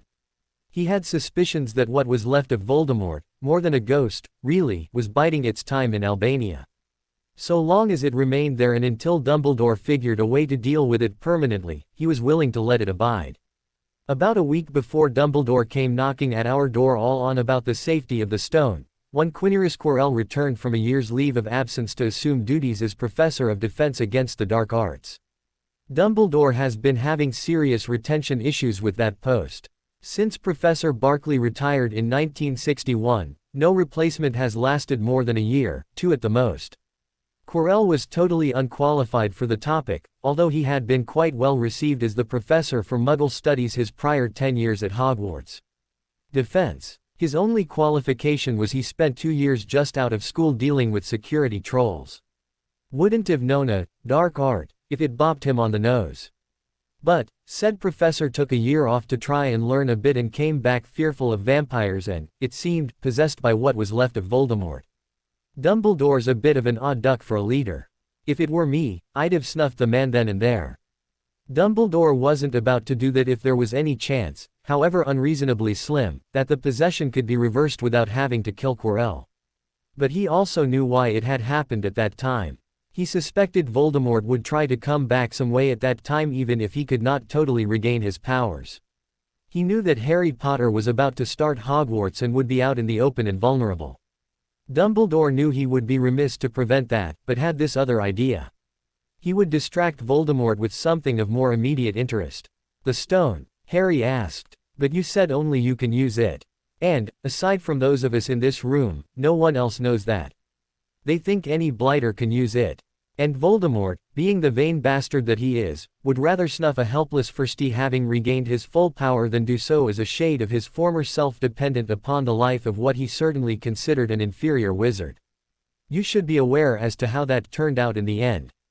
Harry and Hermione nodded. The point is that despite even common courtesy, much less given the potential situation, Dumbledore was loath to tell us why he wanted to safeguard the stone. He did so most reluctantly and only when he was certain we would never agree to even consider being a part of his little venture without him disclosing his information. In one area, he is particularly reticent about revealing anything. What area is that? Hermione asked. Anything and everything to do with one Harry James Potter, George finished. He never told you about Quirrell, did he? Harry shook his head. He let that man skulk about for almost a year, Clara said. The entire time that thing inside of him was trying to come back. And that thing wanted nothing as much as to kill you, Harry. Dumbledore knew this and said nothing and did little or nothing about it. His plan was to trap the bastard. He tends to be overly complex in his plans. He could easily have overpowered that possessed professor, but he believes in the art of subtlety. He damn near handed this world over to Voldemort the last time through his subtle plans and the gentle approach he believed he needed to maintain in order to claim to be a leader of the light. It seems he's playing that game again. He currently serves as your magical guardian, Harry, George said. As such, he is supposed to do whatever he can that is in your best interests. To say he has been neglectful in his duties thus far is an understatement. He was the one who placed you with the Dursleys and he was supposed to make certain you were treated well. Were you? Harry shook his head. Everything that happened to you under the care, if you can call it that, of the Dursleys is his responsibility, not that he'd ever admit to it. He is as guilty as they are. He acts as if he did not know and maybe he did not, but he was required to check on you and if he did not or if he did and did nothing, he has failed in his obligations to you as your guardian. You are the last of an ancient and noble house, did you know that? Harry nodded. My elf Dobby told me about that yesterday. You should have been told that before you even started Hogwarts. As you are in effect the head of that house but are too young to fulfill your obligations as such in your own right, your magical guardian acts as your proxy in such matters. He holds your house seat and votes in the Wizengamot. But as a mere proxy, the law requires that he at the very least submit any and all proposed legislation to you for your information once you turn 11. In fact, you have the authority to tell him how to vote the Potter votes. You can't vote yourself nor can you yet introduce legislation for consideration nor can you tell Dumbledore how to rule when he hears a legal case as part of the court, but otherwise he is required to consult with you on Wizengamot matters. I take it that never has happened. Harry shook his head. I take it you haven't seen your parents' or your grandfather's wills either. No. Even though you can only truly access a trust vault, you are still entitled to know about the Potter estates and you should have been told about it again when you turned 11 if you didn't know about it before then. Again, that was the responsibility of your magical guardian. He will say and perhaps has said that he wishes to spare you from such things, Clara said. He wishes you to enjoy life and all that. Odd that he should say or even think such things given what you've been through since the day your parents were murdered. He has his reasons for this, as misguided as they are. There was a prophecy, George continued. It was made a few months before you were born, Harry. It goes like this. The one with the power to vanquish the Dark Lord approaches. Born to those who have thrice defied him, born as the 7th month dies. And the Dark Lord will mark him as an equal. But he will have power the Dark Lord knows not. And either must die at the hand of the other, for neither can live while the other survives. Prophecies are dodgy at best, Clara said. George and I have studied that magic and, unlike most others, we've lived long enough to know just how useless it is. They are vague and ambiguous and can mean anything or nothing. The few that might have come to pass were always known by the participant that being the object or an object of the prophecy, one who wanted the thing to be right. If you act upon it then for better or worse, it can become self-fulfilling. Dumbledore heard this prophecy, George continued. He has been acting upon it in a way ever since. But a Death Eater heard part of it too, Severus Snape's his name, and he dutifully reported what he heard to his master Voldemort. So Voldemort has been acting upon that information as well. Naturally, being a right evil git and a megalomaniac, Voldemort was not about to suffer a more powerful wizard to live. But, considering the language in the prophecy and how vague it is, he waited for events to happen that would identify the one in the prophecy. Most regrettably, he never heard the bit about marking as an equal. Given that there were many possible interpretations as to who was the child born at the end of some 7th month to parents who defied the Dark Lord 3 times, had he known that he had to mark the lad for the one to come forth, he probably would have sat back and done nothing and your parents might well be alive today. You can see how dodgy the thing is, Clara said. The only thing anyone can be remotely certain about is that Dark Lord refers to Voldemort. He was the only one on Earth running about with that moniker. Thrice defied is supposed to identify the parents of the one. Both Dumbledore and Voldemort assumed it meant parents who were fighting against Voldemort and Voldemort acted upon that. He killed the entire McKinnon family a few weeks later and then killed Edgar and Helena Bones, and this was despite the fact that neither family seemed to have a child that fit the bill. Susan Bones was born in March, before the prophecy, and Rachel McKinnon was born in November. Rachel was killed. Susan was at her aunt's house when Voldemort killed her parents. Then 2 boys were born at the end of July of 1980 within 2 hours of each other. The firstborn was Neville Longbottom, whose parents Alice and Frank had fought Voldemort 3 times and survived, and the second, born to another couple that had fought Voldemort 3 times and lived, was you, Harry. So Neville could have been the one. At that time, that's what Dumbledore and Voldemort believed. They believed it was one of you two. But that assumes that, thrice defied, referred to an enemy of the Dark Lord, and the 7th month, referred to the end of July. It could have had other meanings, such as the 7th month after an event such as defying the Dark Lord, or it could have meant a premature birth. But assuming it meant the end of July, then yes, it meant the both of you and only the both of you. Unfortunately for you, Voldemort heard nothing about his marking, his equal, nor that the one had a power of some kind that he did not.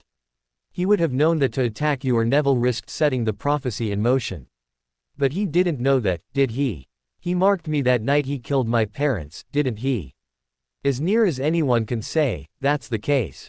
So I'm the one, the only one who can defeat Voldemort? Harry asked. Apparently, George answered. You did in the timeline that is calling to us. Snuffed him, you did. Whether you were the one in the prophecy and Voldemort was the Dark Lord is another question when one considers what happened after you killed him dead. He came back to a physical form about 2 years from now, and you killed him 3 years later. And then you walked away from it all. Can't really blame you, Clara said.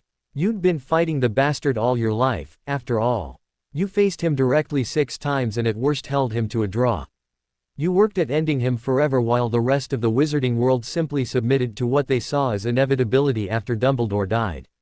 You wanted nothing to do with any of it and took a job as an Auror, a cop.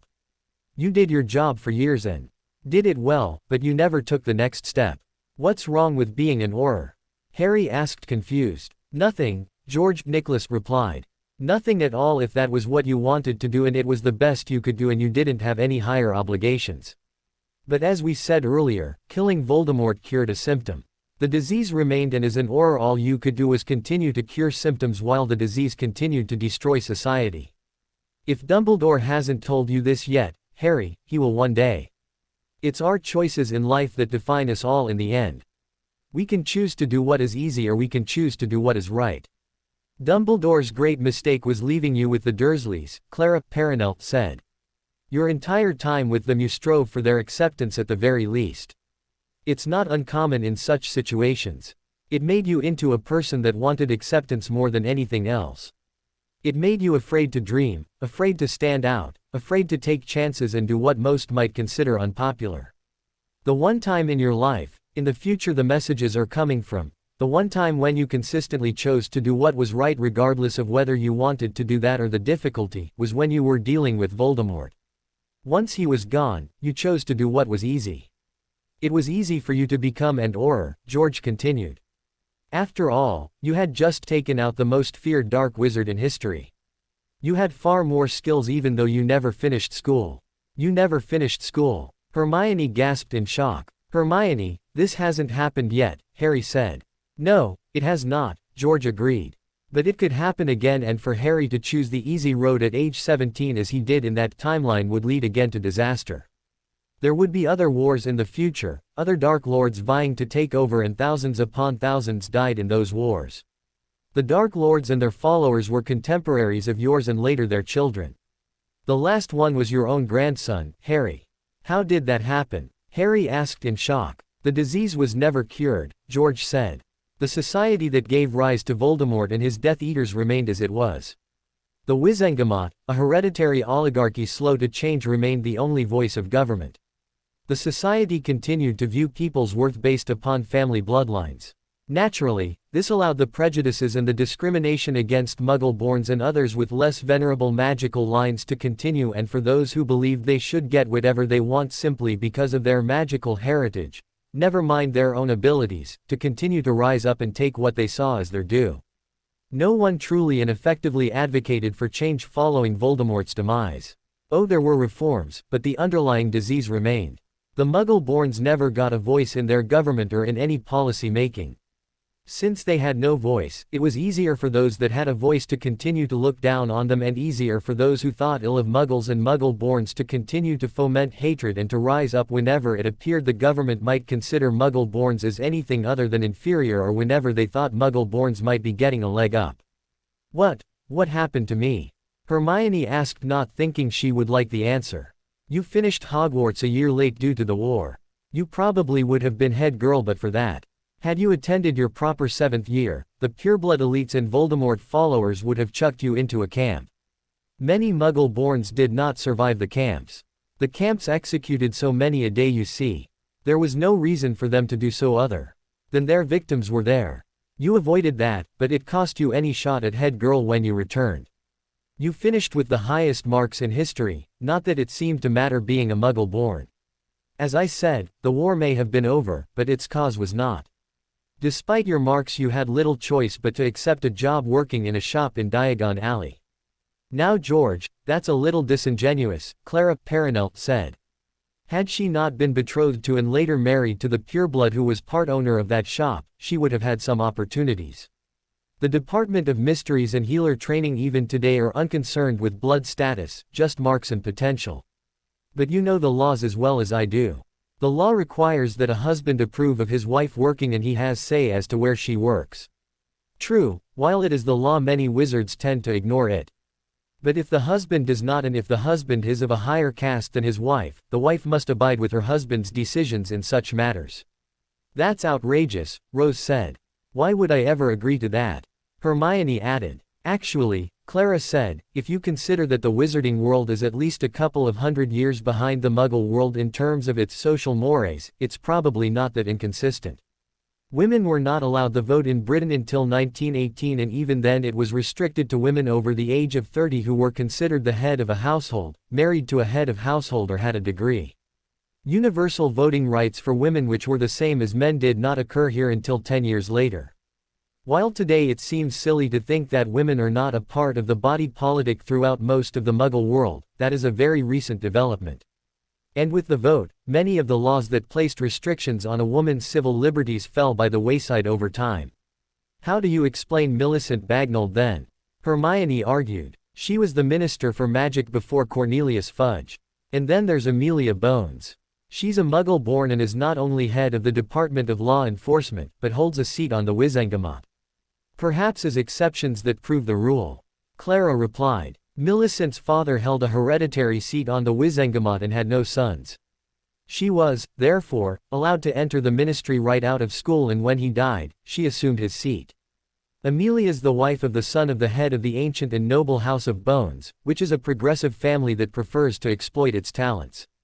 She holds the House Bones proxy since the death of her husband and brother-in-law, but could be asked to relinquish it once her niece is old enough to take the house seat in her own right, or once she marries. She rose to her position as head of DMLE because her husband's family opened the door for her. Whether her career survives the majority of her niece is an open question. If her niece or niece's husband insist on taking the Bones seat, Madame Bones might well find herself pensioned off. Look, we could easily tell you all day what is wrong with this society as we speak, George interrupted. Is it a problem? Yes, it is. It led to a society where Voldemort's message of superiority and hatred had a sympathetic audience and, moreover, an audience that included many with either political power or economic or both. Without money and a sympathetic coalition in the government, Voldemort and his follower would not have lasted a week. Because there was such support, he gained followers while those who should have stopped him looked the other way. He damn near won it all. You stopped him, Harry. You may not remember the first time that you did, but you've stopped him 2 more times since. Whether you're the one in the prophecy as both Dumbledore and Voldemort believe is now irrelevant. You can stop him permanently, if you learn how. You did so in that other timeline. Stopping Voldemort was probably the easy part. Your mistake, Harry, was while you won the war, you took no part in truly trying to win the peace. And there was no one else with the right combination of things to do so. What do you mean by win the peace? Harry asked. Change things, George said. Probably most everything. Oh, there's no way you could do it entirely on your own, but you could have led those who would. You could have taken control of your hereditary seat on the Wizengamot rather than leave it to a proxy who voted their own way. You could have led a movement both within the Wizengamot and without that wanted to fix the problems that gave rise to Voldemort in the first place. Instead, you listened to Dumbledore, who subtly discouraged you from learning about your heritage, for he feared your gaining access to such power would corrupt you into the next Dark Lord, something he had no true basis for believing. Instead, you listened to the Weasleys who convinced you to allow one of them to hold the Potter proxy, which by that time included the votes of another ancient and noble house as well. Rather than change things, the Weasleys followed Dumbledore's example of minor reforms for the sake of reforming but leaving most everything untouched and unchallenged. Meanwhile, despite having enough political capital that you could easily have been the youngest chief warlock in history and could easily have implemented sweeping reforms, you decided to become a low-level ministry employee. For many people, being an Auror is an honorable profession. But as head of an ancient and noble house in a time of crisis, it was a waste for you to even consider it. Whatever else Dumbledore failed to teach you, he failed to teach you about duty. As head of an ancient and noble house, you have a duty not just to your family, but to the entire wizarding world. You never learned that tens of thousands would die in wars which could have been avoided had someone stood up and demanded change. But I don't like fame or any of that. Harry protested after a pause. You're asking me to exploit that. Not at all, George said. If you were older, that's exactly what might be asked of you. One of the reasons you chose to send the message back to this summer was so that you would not have to suddenly change your spots, as it were. You can't take your house seat for several years. You can't even tell your proxy how to vote and expect him to follow your directions. You have time to learn about the system without truly being a part of it. Even if you should decide the entire system needs to be replaced, at least this way you'll be making an informed and considered decision. As for not liking fame, do you think the royal family likes it? I can assure you they don't, but it's a curse they are born to, just as it was a curse you were born to, and the events of October 1981 only changed the degree and the hype, not that you would never had been famous without it. As heir to an ancient and noble house, being well known just by being is what you were born to.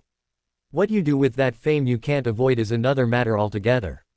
So I'm stuck with this. Harry Mo.Ned. That is one way to look at it, Clara said. The other way is to see it as a potential opportunity to do what is right rather than what is easy. It will be a few years before you can truly do much of anything with your fame and position. That means you have time to learn and to figure out what can and needs to be done. You want Voldemort to be the last of his kind, don't you? Harry nodded. What this world needs is a true leader. George said. Dumbledore is not that man and never has been. He's too mired in tradition and the notion of this is the way things have always been, therefore they must be right. He's too guarded with his information and does not truly believe anyone is smarter or wiser than he is on something. He is very smart and wise, but he seems to assume he is omnipotent, which is a fallacy. He is human, therefore he is flawed, and on one thing or another there are people who are smarter and wiser than he is. But he's never seen that, so he is flawed as a leader. A leader is not an ideologue, one whose vision is the only vision.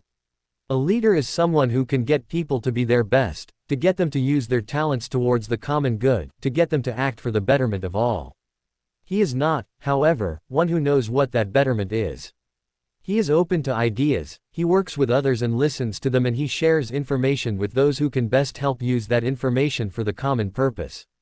The only true difference between Dumbledore and Voldemort is Dumbledore is striving for a common good while Voldemort is bent upon becoming an emperor or worse.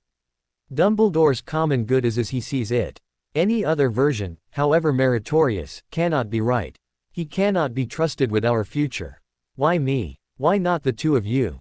Harry asked. After all, you're Nicholas and Perenelle Flammel and are almost 670 years old. You know and have seen and have done far more than anyone, right? You are correct, Harry, George Nicholas said. We have seen and done more than anyone we are aware of.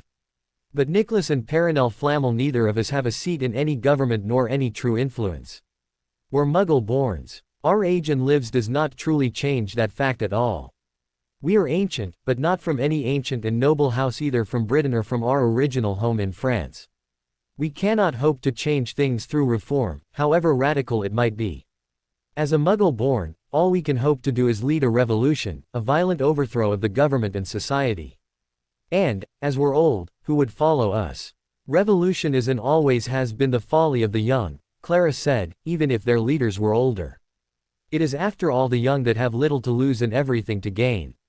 You want Harry to start a revolution? Hermione asked in shock. No dear, George replied. We are merely messengers after all. Your older selves have also sent you messages and you will know them for what they are.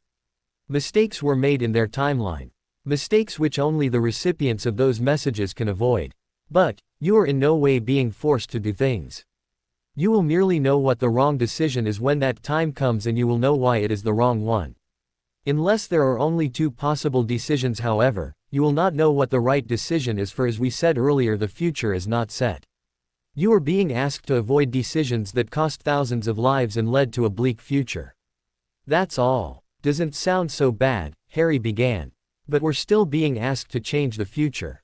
Hermione said. We're being asked to avoid a bad future, Harry replied. And if we decide differently, who's to say that our other choices won't be as bad and even worse? I think we can avoid making things as bad or worse, Luna said.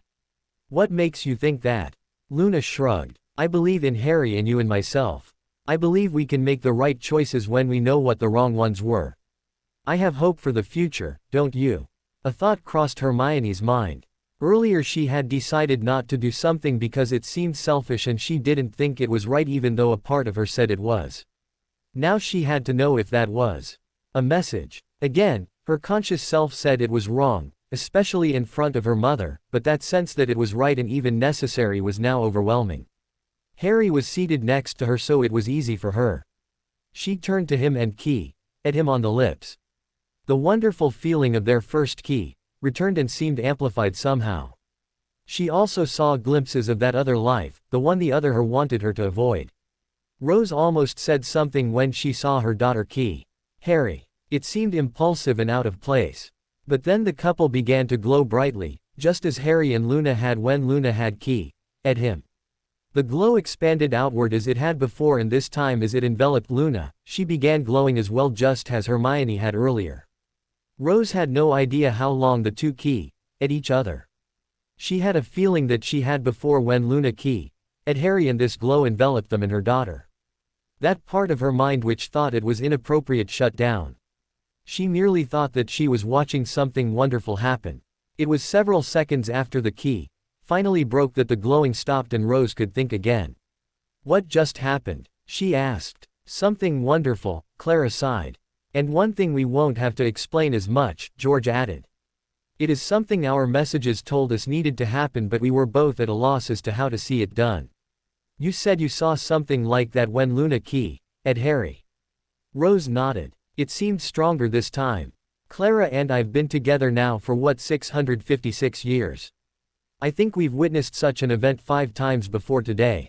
It's incredibly rare and wonderful, although, speaking from our own experience, the couple has no true idea what happened, just that it was wonderful, as if it was meant to be. The 3 smiling young people nodded in agreement on that point. Here, Clara said, handing Rose what looked like an official document of some kind. Rose accepted the document and read it. Hermione Jane Granger, born at 5:45 p.m., the 19th of September 1979 at St.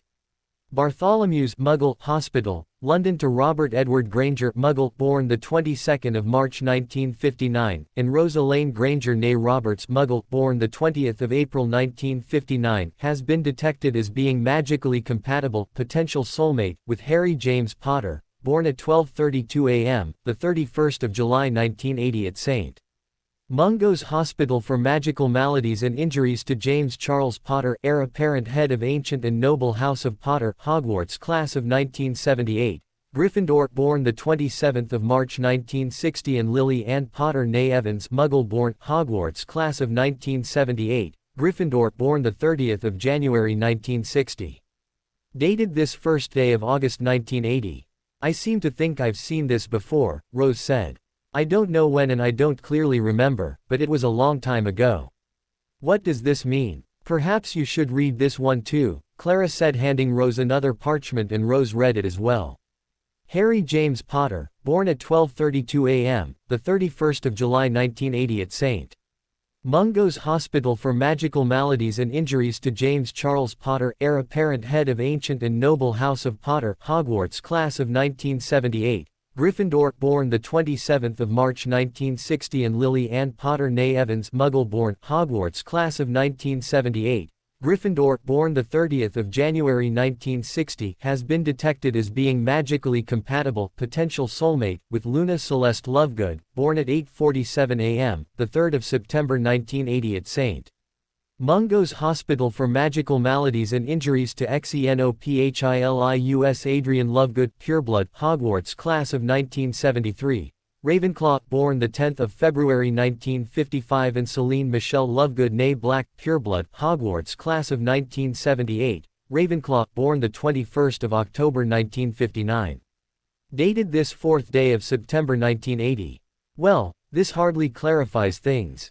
Rose began. Clara held out another set of parchments for Rose to read, which she did. She understood what the document could mean, but could not believe that she and Robert would have had anything to do with such things. She held back a vocal protest until the very end when she saw her signature on the parchment. Once she saw that, she began to remember things long forgotten. This was not a memory of a future but a lost memory of her past, one which had been taken away from her husband, and even from her daughter. The memories were removed with magic by an old wizard removed for the greater good, Rose said, still looking at the document. "What's that, Mum?" Hermione asked. "It was the last thing Albus Dumbledore said before he erased our memories," Rose replied. "Not even a by your leave from the bastard." "Mum, sorry, little one," Rose said. "He wiped out so much. Such a strange and yet happy life. I lost the memories of my truest friends with his wand waving, and I'm sure you and your father did as well. This document, this signature of mine, it brought it all back.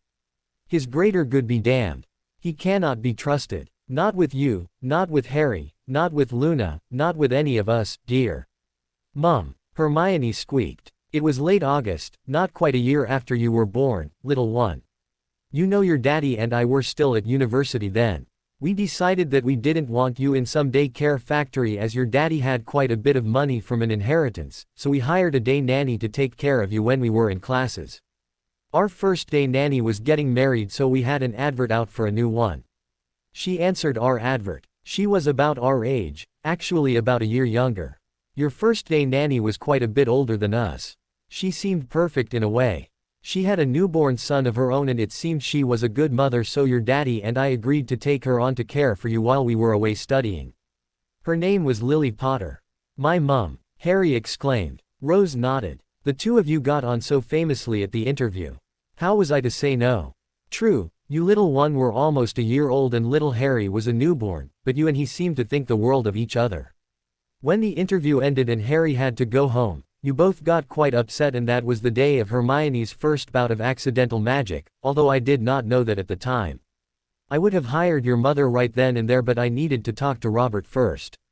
Still, I did hire her within days of the meeting. It seemed clear that our little Hermione already was missing her new friend. For a month, Lily and Harry were over just about every day while Robert and I were attending our labs and classes at the university. Then, the two of you were joined by a third little baby, Luna." "Me?" Luna asked. Rose nodded. "Your mother, Celine, was Lily's best friend from school. I was told that she had a job as well. It didn't matter to me, really, as it was clear that despite the age differences the three of you got on very well. After all, Hermione was 13 months old and, while she wasn't able to walk yet, she was trying and could if she held on to something. She was more active than the two of you. You two were still too young to even roll over on your own. It didn't seem to matter to Hermione. When the two of you were asleep, and at that age it's quite often the case, Hermione would sit there quietly or take a nap herself. When you two were awake, she would babble at you and show off her toys. It was very sweet to watch. Hermione's first word was, no, which is not uncommon. That was followed by Mama and Dada and then Hi, Lulu and Lily. She seemed to know what time you two would be showing up in the morning, and she didn't like it when you two had to leave. When Luna was about 6 months old, I finally had the nerve to ask Lily about the strange occurrences that Robert and I had noticed whenever any of you three seemed upset about something, which was usually when you knew that it was time for you to go home and be apart. She didn't answer right then and there, but set up a meeting with her husband, Celine, Robert and I for the next weekend. It was at that meeting with the three of you playing on the floor that Lily told us about magic. She told us it was real and that Hermione was a witch. Not just that, she also told us that she was one too, as was Celine and Luna, and that her husband, Luna's father, and Harry were wizards. Naturally, Robert and I both thought she was either mad or was trying to get us to join some kind of New Age religion or something. Then our guests began to put on a display of magic that pretty much put paid to the notion that magic was a fantasy. It was far more impressive than what Professor McGonagall did when she visited. It was captive when Harry's father turned into a stag that was so large it nearly filled the parlor in our little flat. Harry and Luna took it all in stride as if they had seen all this stuff before. Hermione's eyes were big as saucers, but she wasn't afraid. She cooed and said something like, "Pretty pony." James told his wife and Celine not to tell anyone about that, let me tell you. Seems he was afraid he'd be called that for the rest of his life. This got a chuckle from the group. Anyway, Lily also showed us these certificates. Rose continued holding up the first two pieces of parchment she had read. When a magical child is born, the child's magical signature is automatically recorded within the Hall of Records in the Department of Mysteries at the Ministry of Magic. Each magical child has a certificate like this which states their name, date of birth, place of birth, and their parents' names and ages and such. We were told that there's a similar recording at Hogwarts. These certificates, while a public record, are not available to anyone but the families concerned. Now, every once in a while two children, always a boy and a girl, are born with magical signatures that are said to be complementary or compatible. I don't clearly understand it. I'm not sure there are many who do. But we were told that those children's magic are something like two parts of a whole. They can function quite well without ever meeting each other, but their magic is strongest if it is allowed to bond with the magic of the other. This won't happen automatically. It's not even certain to happen if the two meet. But if the bonding does happen, they will be drawn together usually for life. You mean like married? Hermione asked. Magically speaking, yes. Once the bond truly begins to form, the couple is magically bound to each other, magically married. Under wizarding law, we were told, once that happens the couple is deemed old enough to legally marry each other. Is that what happened to us? Rose, George, Nicholas, and Clara Perenelle nodded. This certificate, Rose said, was made the day after Harry was born. It says that Harry and Hermione have compatible magic and a soul bond could form between them. It was why Lily answered my advert for a day nanny. She knew of this and sought us out so our two children could grow up together and one day, hopefully, they would bond. This second certificate says that Harry and Luna were also magically compatible, which was why Luna was also spending much of her days with us. Lily didn't need the work and Celine didn't need to leave her daughter in some kind of daycare. This was about the potential bond from the start. This, she continued holding up the thicker document, is a contract your father and I signed with Harry's parents. It is a form of betrothal contract, although it by no means obligates us to see the two of you married off for no other reason. It states that we would raise the two of you together and that if you bonded with each other, we would accept that as a legally binding agreement to allow you two to be married. It also recognizes that a similar bond could form between Harry and Luna and we would not interfere with that bonding. If both bonds formed, we would accept both bonds as legally binding to marriages.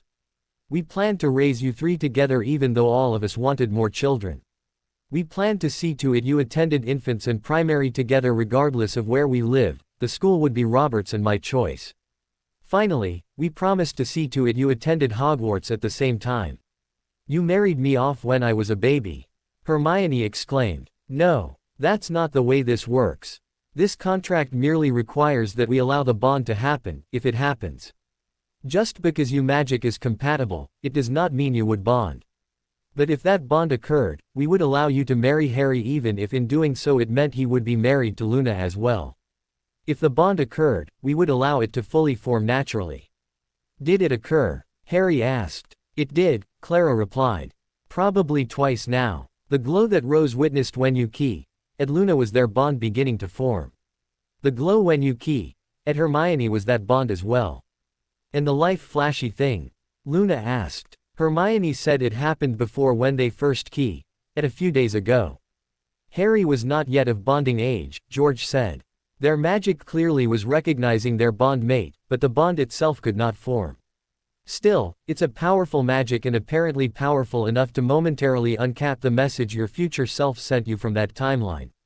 Bonding age? The three young people asked. A boy reaches bonding age upon his 13th summer solstice. A girl reaches hers upon that solstice as well, provided she's at least 6 months beyond menarche. Menarche? Harry asked. Her first period, Hermione explained. Oh, he said with a blush. He remembered the classes Madame Pomfrey had taught their first year about that sort of thing.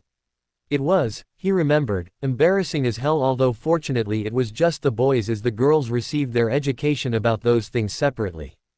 Ron was either grossed out or giggling madly the whole time, which made it difficult for Harry to concentrate. Fortunately, there were no exams or marks. So we're married now? Hermione asked, causing Harry to blush even further as Hermione did as well. Luna simply looked on curiously. Magically, George said. But how? Harry can't have more than one wife. We're too young. How? Ordinarily, you are correct. Wizarding law generally does not allow young people to marry without parental consent before they are 17 or 16 with such consent, unless the young woman is expecting a child or where they are subject to a magical bond or where the existence of such a bond is a contingency that can trigger a marriage agreement. As you are now magically bonding, you are free to marry your bondmate at any time. Wizarding law does not have any absolute bar on what is called a plural marriage, that is where one husband has more than one wife at the same time.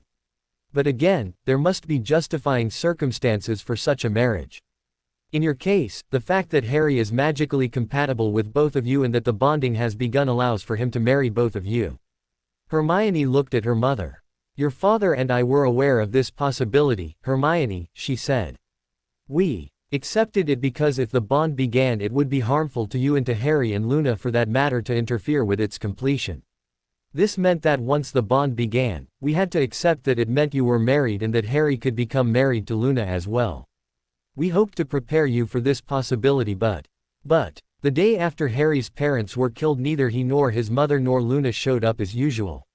You were distraught. You couldn't understand why your friends were not there. Your father and I had no idea what had happened and no idea what to tell you. We knew there was a war going on in the wizarding world, but we weren't about to tell you that. You were too young to understand such things, and besides we had no idea if that had anything to do with why your friends didn't come over as always. Harry's parents had a phone, so we rung them up but got no answer, and we had no idea how to contact Luna's parents. They had a similar contract with Harry's parents. A few days later Dumbledore showed up. He told us Harry's parents were dead but that Harry was fine and living with his relatives. We told him about the contract and how his parents wanted Harry to live with us if they were unable to care for him. We told him about the bond the three of you might share one day.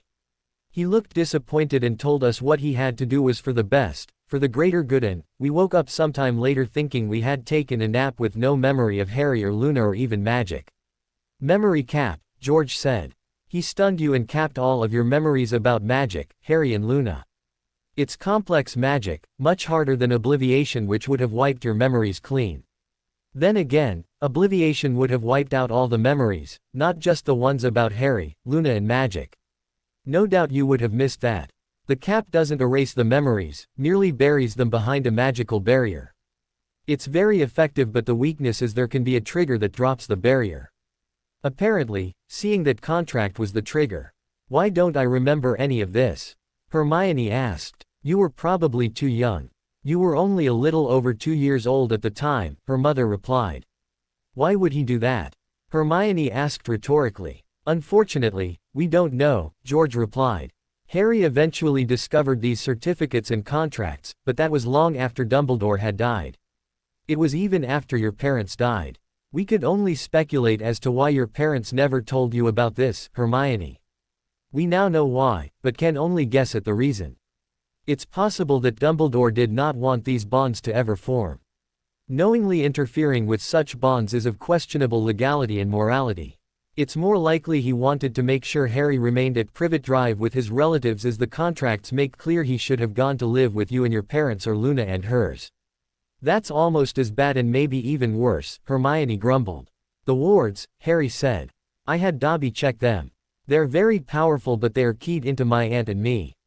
Something to do with my mother sacrificing her life for me that night.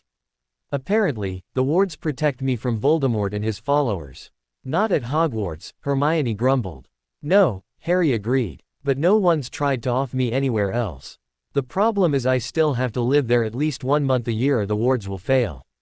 That does pose a problem, George said, as does the fact that you're in different houses at Hogwarts and you're as young as you are. Oh, the young people replied. While your bond is forming and you're considered married in the eyes of magic, you're not considered married in the eyes of the law. That bit can be remedied at Gringotts, which would prevent others from trying to interfere with the bond at least legally. But until the bond is fully formed, Hogwarts is not required to see you as a married couple, or in this case couples. That means you could be required to continue to room in your old dormitories and not in married student quarters.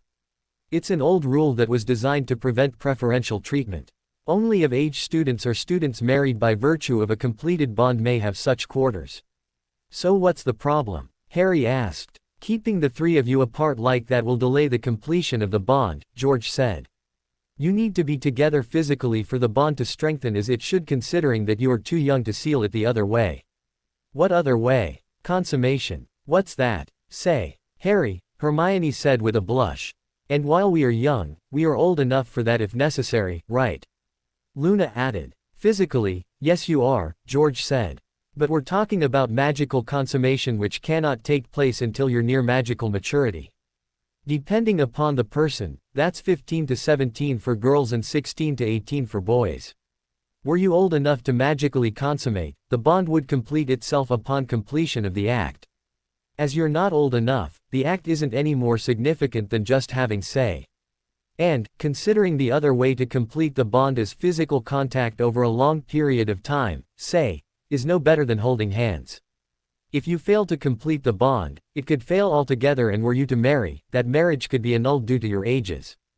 And failing to complete the bond will weaken your magic permanently, Clara added. It could even fail altogether. How do we prevent that? Hermione asked. Ideally, physical contact for up to 6 hours a day will, over a period of 4 to 6 months, complete the bond. Naturally, your normal living arrangements and school rules would interfere with that to such a degree that what little contact you could make, while it would keep the bond from failing, it would not allow the bond to complete itself. In the past, young couples like you would be encouraged to sleep together during the holidays if that could not be done at school. But with Harry having to stay with his relatives, shouldn't be a problem, Harry said. I mean, assuming I'm allowed and have to sleep with Hermione and Luna, that is. I have a trunk. I hope you're not bragging about your equipment, Harry, Hermione growled. If I don't have to do that yet. I meant a trunk, Harry defended. You know, one of those box things with hinges. So what? So, it's a magical trunk. Don't brag, Hermione began. Mind out of the gutter, her mother chided. What do you mean by that, Harry? Well, I live in it now. Your relatives have you sleeping in a trunk. Hermione practically shrieked. I knew they were vile, but. No, it's not that at all. True, they did make me sleep in a cupboard until I was 11, but. What? That's not the point. It's a magical trunk you can live in. Dobby bought it for me when I told him I had to stay at my relatives but didn't want to deal with them. Sorry, Hermione said sheepishly. Still, how could we all fit in there? It's really quite big on the inside, Harry said. Much bigger than the inside of my relative's house. Much nicer too. And how would we get there? Hermione asked. Well, it came with several access trunks. I give each of you a trunk and key you into the wards, and you can get to my trunk from just about anywhere. It'll probably even work through the wards at Hogwarts as it involves portals. I was thinking of letting you have one anyway, and maybe one for your parents as well. That way when we're back at school you could see them or they could see you. That seems to solve that problem, George said. What about the other contracts? Clara asked. What other contracts? The others replied. As you were told, there was a contract between the Potters and the Grangers to encourage and support their bonding and, ultimately, their marriage, Clara began. There was also a similar contract between the Lovegoods and the Potters which, since Luna's father signed over his magical guardianship to us, he couldn't deal with it after Celine died. That means it's between us and your parents to see that the same thing happens, although we only learned about the contract due to the message from that other timeline. There are 2 additional contingent contracts that could have come into play. One was between the Potters and the Greengrass family for a contingent betrothal to their daughter Daphne. She's a Slytherin, Harry protested. She's not as nasty as the rest, Hermione said. True, but You shouldn't dislike someone just because they're in Slytherin. That's like disliking someone just because they're a Muggle born. You're right, I suppose. But can I dislike Malfoy just because he's Malfoy? He's earned that. So what's this contract about? Well, Clara continued, if certain conditions were met, it means you're expected to take Daphne as an additional wife. What conditions? First of all, you had to begin bonding with Hermione and/or Luna and had to marry at least one of them. This triggers the plural marriage laws. Second of all, your father had to die before he had any other children.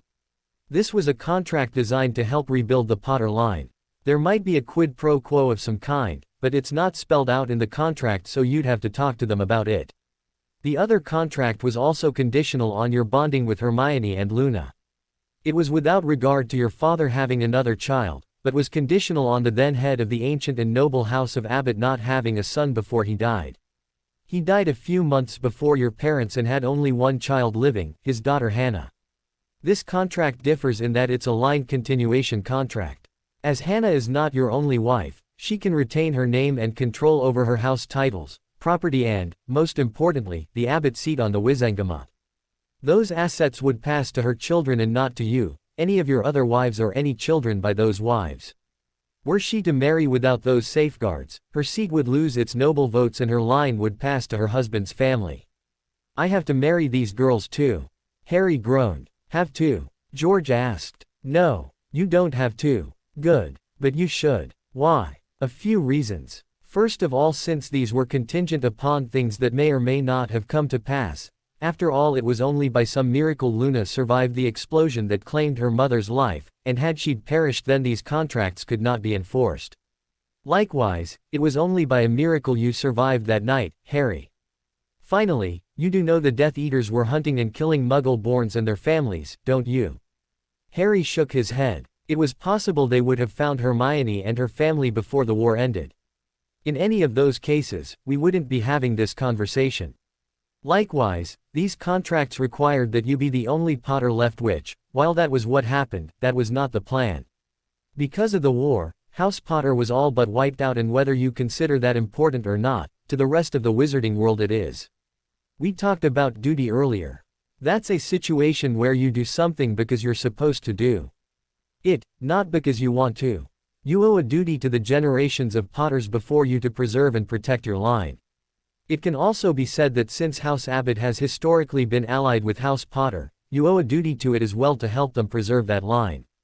You should count your blessings as it were, seeing as House Bones is another close Potter ally and is in the same straits as House Abbott, but you're not contracted to their only surviving heiress. Second, while you can break these contracts, it would look bad to the old families and what they think does matter. You could not be trusted to keep your word or the word of House Potter if you turned your back on these contracts. Finally, contracts like these have penalty clauses. If the condition for enforcement is met and there was no bride price or dowry named, and there isn't, you stand to forfeit 20% of your family's estate by law, as you were bound to this by the then head of your family. Your parents wanted this, Harry, Clara said. They probably hoped all the conditions would not come to pass. They probably hoped it would just be you three. But they planned for the future of House Potter and its allies and hoped you would do your duty by them if the time came. Fine, Harry moped. And that's the good news, George began. The good news? Harry asked in disbelief. There's also this, he said, sliding another contract towards Harry. Harry didn't need to finish reading it to reach an opinion. Don't get your knickers in a twist, Harry, Luna said. The last parchment had really made Harry mad, especially because this wasn't some kind of bond thing or a duty he owed to his family or any of that. The Flamels, Tennysons or whoever they were hadn't even told him how to fix it, rather they gave him some books on wizarding, British magical laws, magical bonds and mind arts, although the last was not an immediate read, they said. They were not here to tell Harry what to do if they could help it. They hadn't after all told Harry to begin the bond with Hermione or Luna, nor had they told him he had no choice but to accept the other two contracts. They merely told him why he should, and now they said nothing about this last one, which appeared the worst by far. They just gave him books, said they'd arrange some meetings at Gringotts later in the week to deal with the bond and the contracts and bid their goodbye. They were standing in Luna's access trunk when she spoke. After the Flamels had left, Harry had called Dobby and told him to bring 3 access trunks, one for Luna, one for Hermione and one for the Grangers as the Flamels refused one for themselves. Dobby helped key them in and then left to take Rose home so she could speak to her husband about all that happened. They hoped that he too would regain his memories upon reading the contract. It would go much easier if he did. Dobby also took the Granger family's 2 trunks with him, allowing Harry, Hermione and Luna to use her trunk to get to Harry's main trunk. Harry was still furious. "This really isn't that big a trunk," Luna observed. "How are we going to live here, much less sleep here seeing there isn't a bed?" "This isn't the main trunk," Harry growled, "it's just the access." "Don't get your knickers in a twist, Harry," Luna said. "How was I supposed to know?" Harry just glared at her, although he wasn't angry at her. "Wrong expression, wasn't it?" Luna said. "You don't wear knickers, do you?" Harry paused. No. Boxers actually." "Ah. Yes, a tent pole needs a proper tent, doesn't it?" "Excuse me. Tent pole. Or are you hiding something else in your pants?" Harry blushed furiously even though he wasn't even anywhere near being a tent pole at the moment. "Luna, knickers in a twist is a rather odd expression, don't you think?" She continued. "I mean, after all, if they were in a twist, how could you be wearing them?" "Not that you'd know, Harry. Boys don't wear knickers, do they?" Not that I know." "Well, I wouldn't know either, would I?" Luna said. "Then again, I don't wear knickers either. Not boxers or anything else down there." "You don't?" Harry and Hermione replied, although in very different tones. "Except during my monthlies," Luna continued.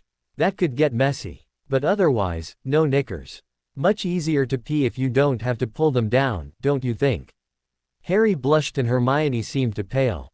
"Of course it makes knickers getting in a twist meaningless, unless I'm wearing them for my monthlies," Luna continued. "And also the expression, getting in my knickers. Of course, if I'm having my monthlies you could, but it would be messy.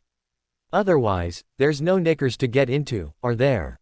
Luna. Hermione all but hissed. Harry was too gobsmacked to say anything. "I mean, I do know what that expression means," Luna said. "I have no problem with you getting in my knickers, Harry, even if I don't wear any. But I think I should not let you until you've gotten into Hermione's knickers first." Luna. Hermione squeaked, beet red with embarrassment. "After all, she is about a year older and she was your first key. So it's only fair you get into her knickers first," Luna continued. "But once you do, you can inspect my knickers area next." "Better. WHWH what?" Harry asked. "See," Luna said. "You're now too busy thinking about my knickers, or lack of them, and Hermione's knickers to be all mad about what that man's trying to do. Now can we see if your trunk is huge and magical?" "I'm not dropping my trousers," Harry protested. "Why should you?" Luna said. "You said that beyond the door is your huge magical trunk. Why would you say that if you had to drop your trousers to show us? That would be silly." Harry began. "Fine." He opened the door and left them there. "Luna, what was that?" Hermione asked. She looked at Hermione and winked. "He's not angry now, is he?" "No, but we can't think our way out of this if one of us is angry." I distracted him from his problem." Hermione nodded. Harry could be really moody and she had yet to figure a quick way to get him out of a funk, then again she never thought of that. "You really don't wear knickers?" she whispered. "He would be disappointed one day to find that I lied to him, don't you think?" She whispered and winked back and they followed him into the trunk. "Why did you do that?"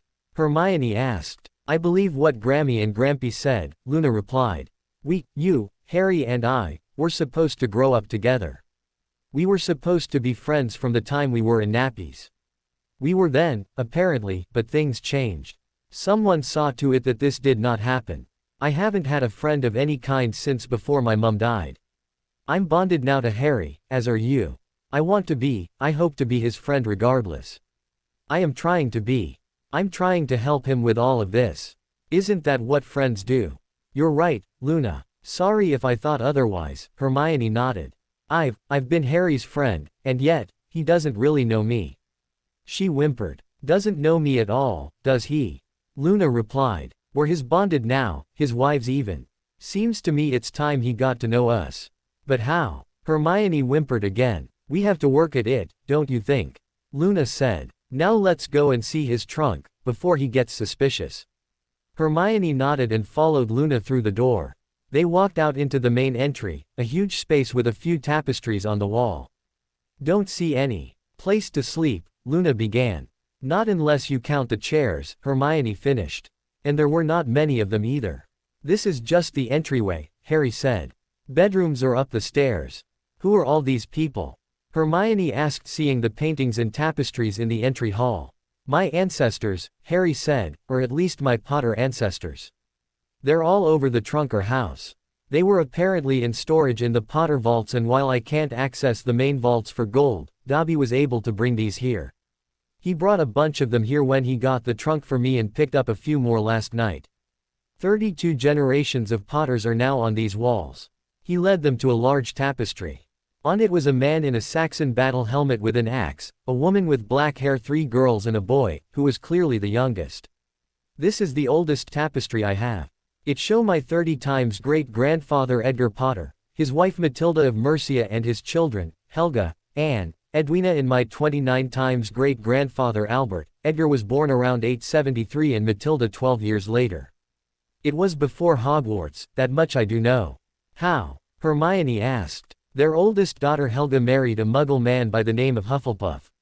You mean as in the Helga Hufflepuff? Actually, the Helga Hufflepuff was her daughter. So you're related to a founder.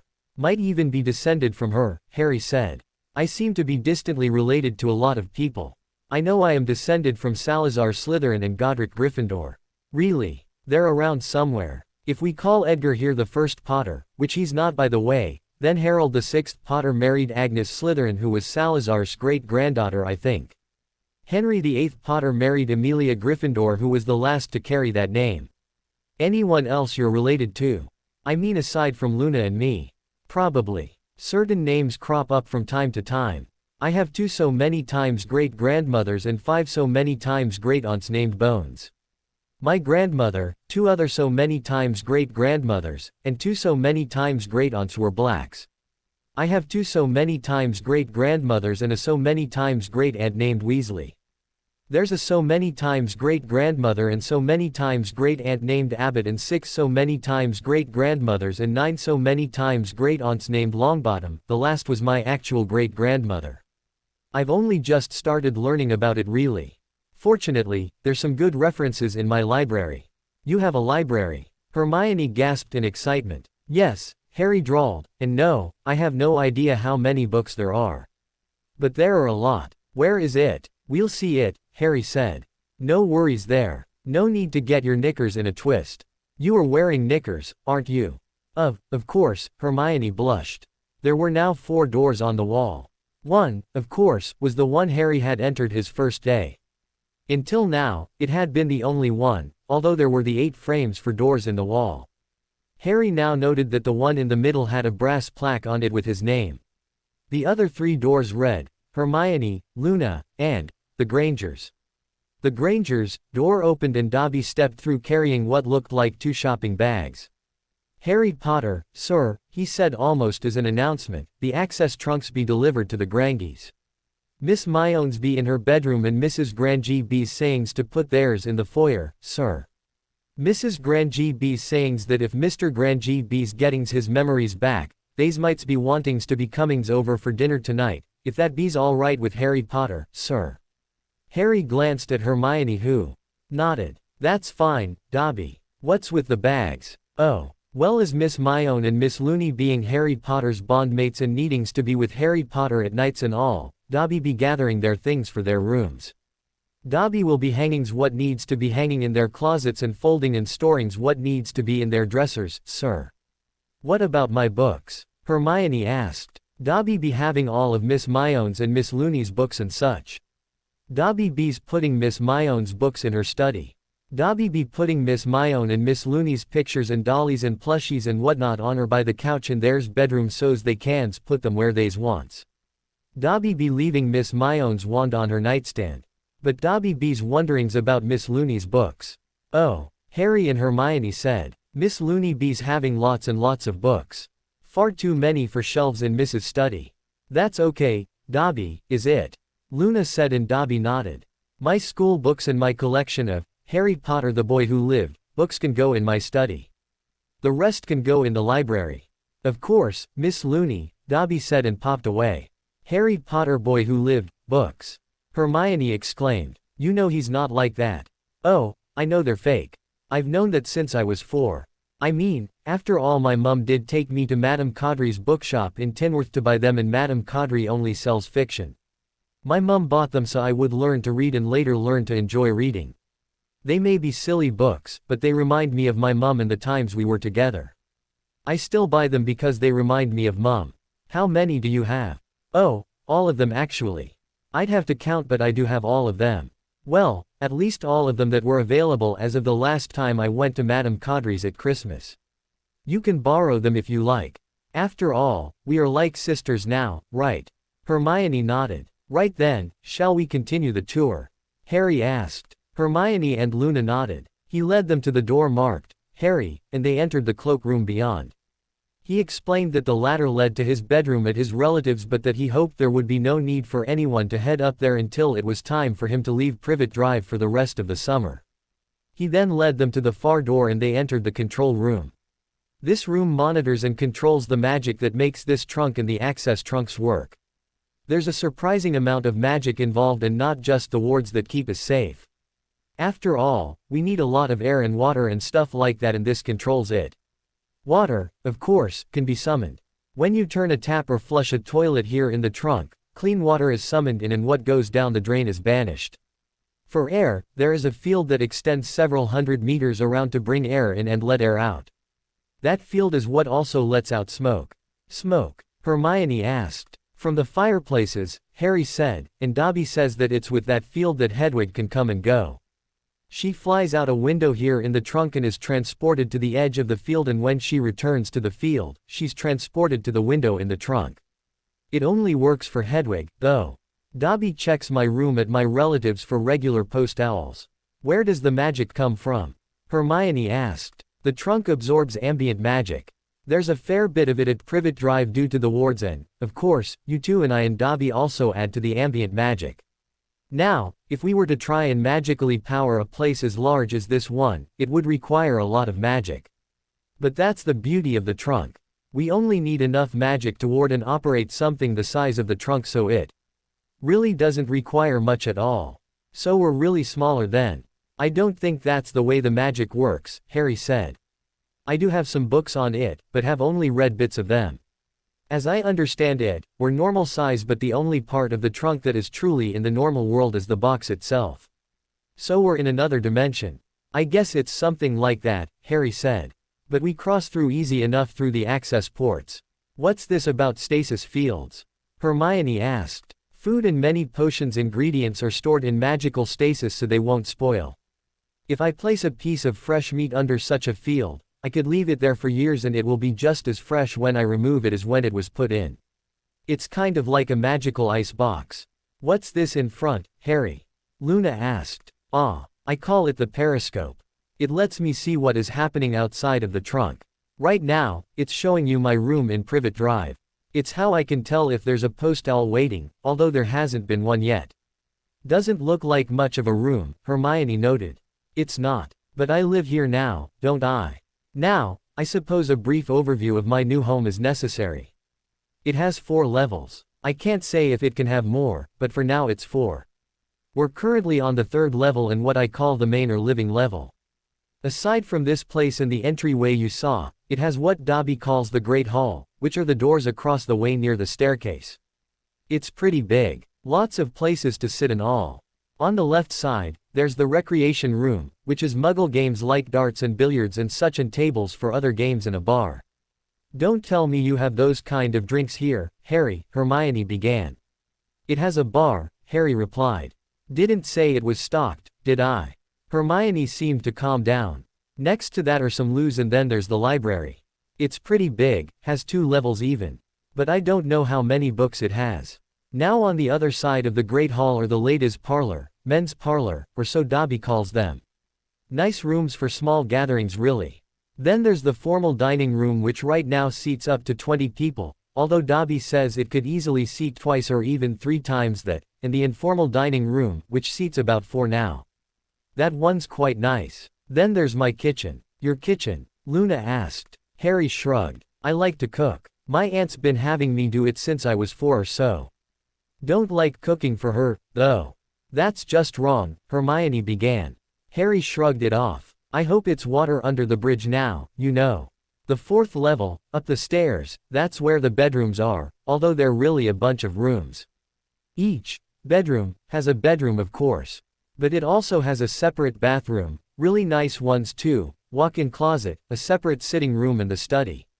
I asked Dobby for a nice place to stay at my relatives and would have been just fine with that, presuming I could eat without dealing with my relations, of course. 2nd level, well, Dobby calls it the recreation level but I call it the training one. Why? Hermione asked. It's got gyms and things. It's got a muggle gym with a basketball court, not that I can play, mind you, and another room with exercise equipment. It has the potions lab as well. I'm thinking of trying that out. Might be easier doing potions without Snape breathing down your neck, don't you think? And there's a magical gym, to do spells and such. But Harry, Hermione protested, we're not allowed to do spells outside of Hogwarts. That's not entirely true, Luna said. If you live in a muggle area, it is. That law is all part and parcel with keeping muggles from knowing about magic. But if you're magically raised and have wards to keep the muggles from seeing, you can be doing magic. That's so not fair, Hermione complained. It's all about keeping the muggles ignorant of magic, Luna said. It's not fair to muggle-borns and muggle-raised and even some of us who are magically raised but who don't have the right wards to safeguard magic. But, can you honestly say that every young witch or wizard exposed to the muggle world will keep it secret? I would, Hermione stated. Can you say that of all the others like you? You can't, Luna replied. You may be responsible about such things, but you may also be the exception. The law is not designed to truly discriminate, but magical families can let their children do magic, if they like. Malfoy's probably been waving a wand for ages, Harry chuckled, for all the good it's done him. You're still top of our year, Hermione. But if you wish to practice, this trunk absorbs all magic that is expelled, as it were. It's what powers it. You can cast spells here to your heart's delight and not ever trip up with the ministry. Trust me on this. I did test it and no ministry owls have arrived. It's still not fair to muggle-borns. Hermione said. While I agree, let's not worry about that today, okay? Hermione nodded, although she was not truly convinced. Finally, on that level we have a pretty big swimming pool, Harry said. That doesn't really matter all that much to me seeing as I can't swim. Do you want to learn? Hermione asked. I know how. So do I, Harry, Luna added. We can teach you if you want, right Hermione? Hermione nodded. So when do we see all this stuff? What time are your parents coming over, assuming your dad remembers? Mum said around 7, why? Harry sat at the console and revealed what looked like a keyboard. He touched a key and the view of his room disappeared. The screen went blank at first. Temporal modification system online in standby. Password. The screen flashed. Harry typed several keys but only, showed on the screen. Access granted. The screen replied. System charged for up to 1100 hours of compression. Enter sequence start time, sequence end time, and compression duration, dd per millimeter YYYYHH. SS, dd per millimeter YYYYHH. SS, HHH. SS.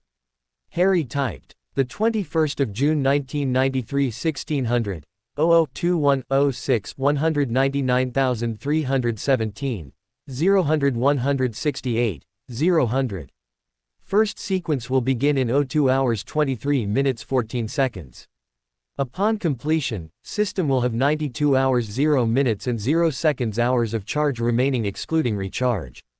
As the screen returned to the view of Harry's room in Privet Drive, Hermione asked, what was that all about? This trunk has an added feature, Harry replied. The one thing we don't seem to have enough of is time, right? We need to sort a lot of stuff out this week and you've seen the books the Flamels gave us. Even if all we need to know is in those books, it could take us days to find what we need to know. Add to it we need to spend time together as well and there just doesn't seem to be enough of it, is there? This feature changes the rate that time passes in the trunk. At 4 o'clock it will activate and while an hour will pass outside of this trunk, we will experience the equivalent of 7 whole days.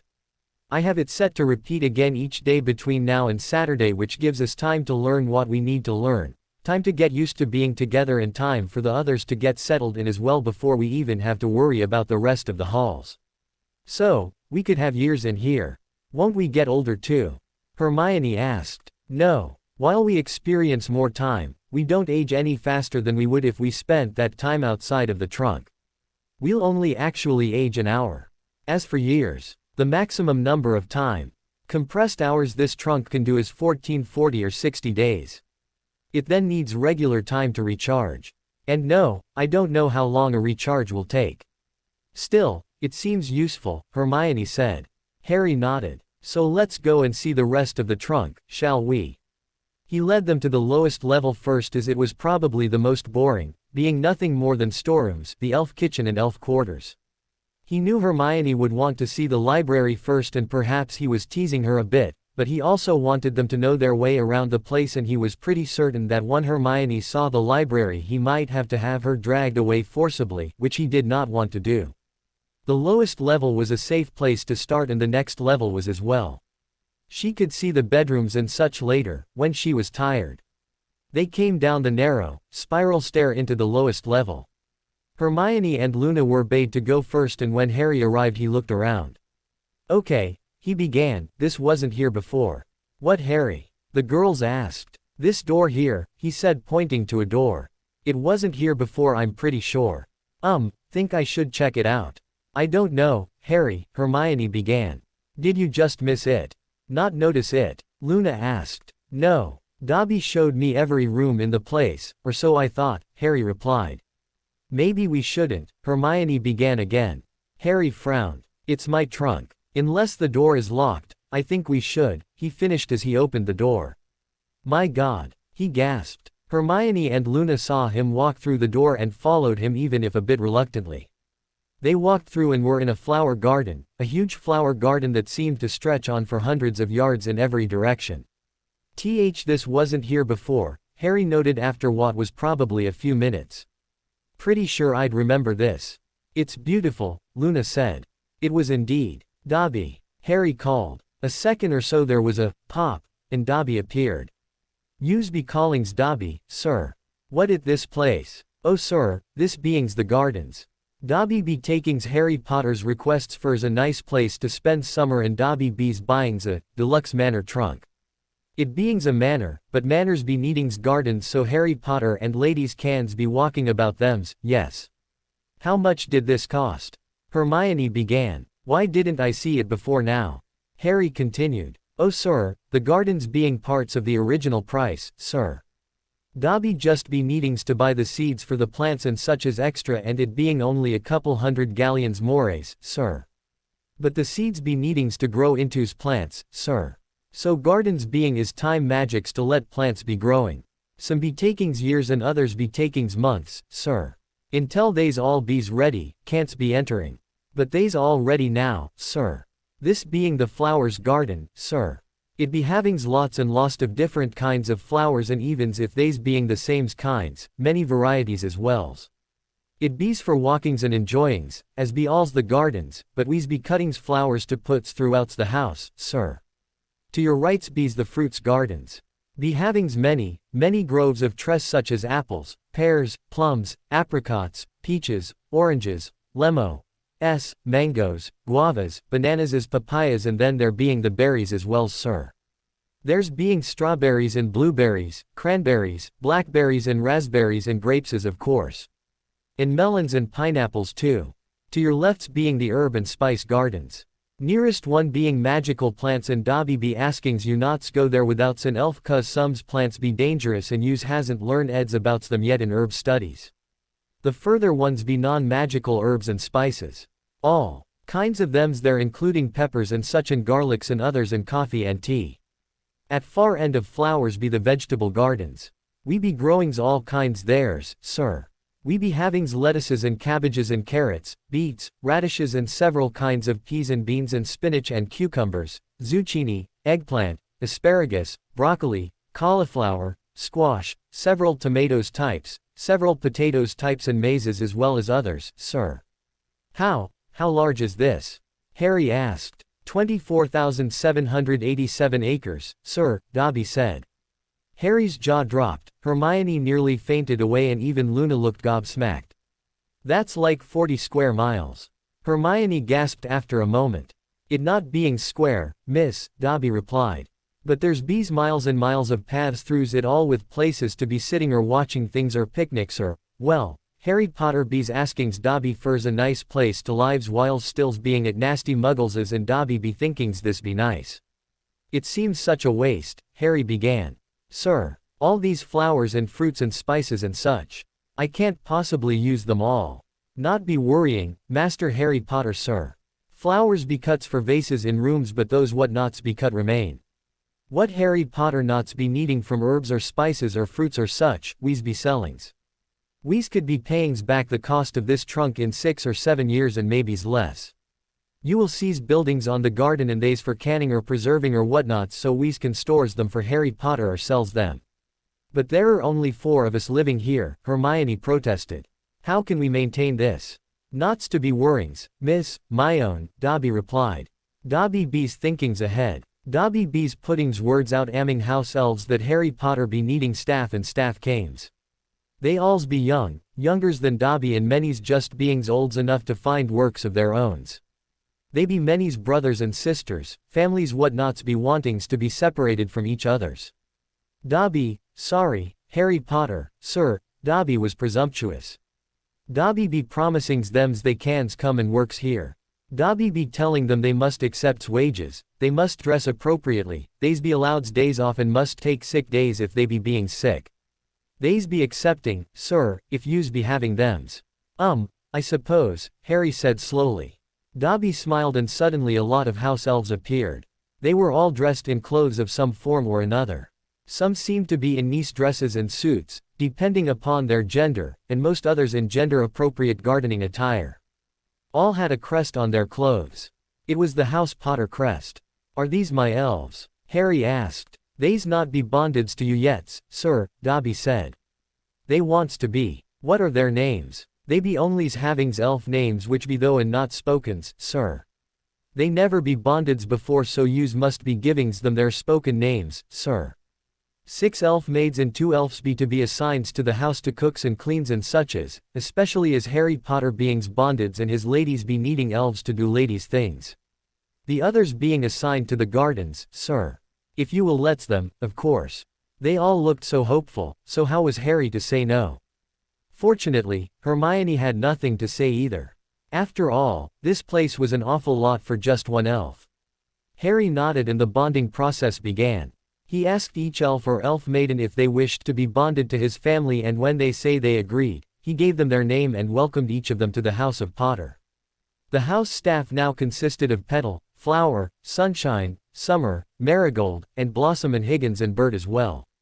The garden staff had their own names as well. When the bondings were done, Dobby, who apparently was in charge of them all, sent them back to their duties and they all disappeared with a pop as did Dobby as well.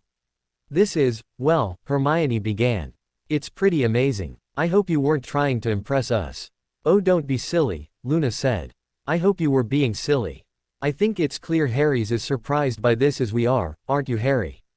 Harry nodded. Still, it's a nice surprise. And with that comment Luna pulled her dress over her head and tossed it to the ground. She really wasn't wearing any knickers, or anything else under her dress for that matter. Luna. Hermione gasped. Harry could only stare and blush as Luna turned around in her full glory. I'm not all that impressive, Hermione, Luna said.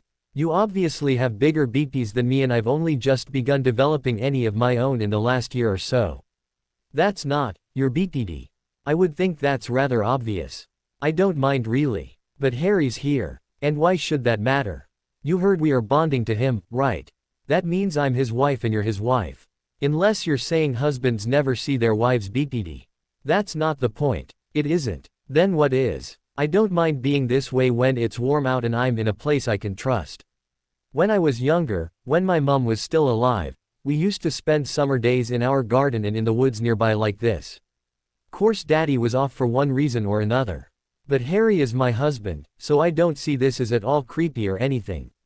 Course we may need rules. It's not proper. Hermione argued. It's not decent. You'll get a sunburn. Oh, I don't think that will happen, Luna replied. That's not the real sun in the sky, 'cause it's also not a real sky. It's a magical one, I'm pretty sure. And who's to say what it proper and decent?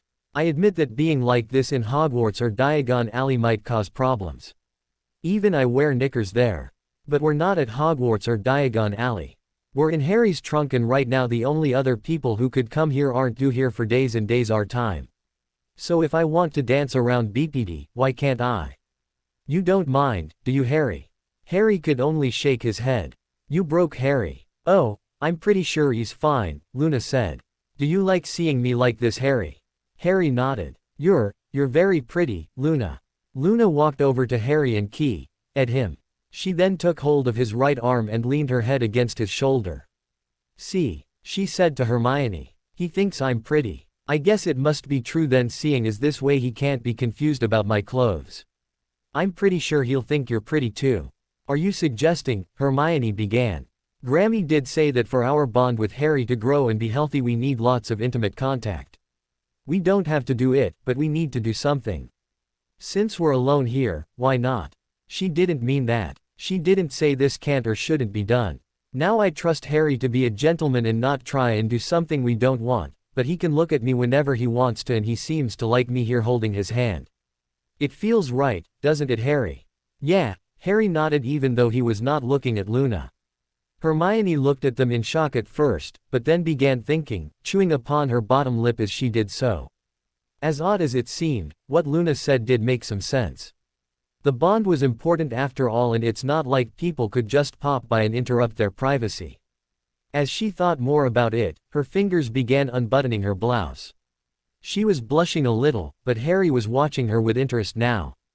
The blouse came off, followed by her skirt and then the rest of her clothes. She enjoyed having Harry watch and decided to reward him further.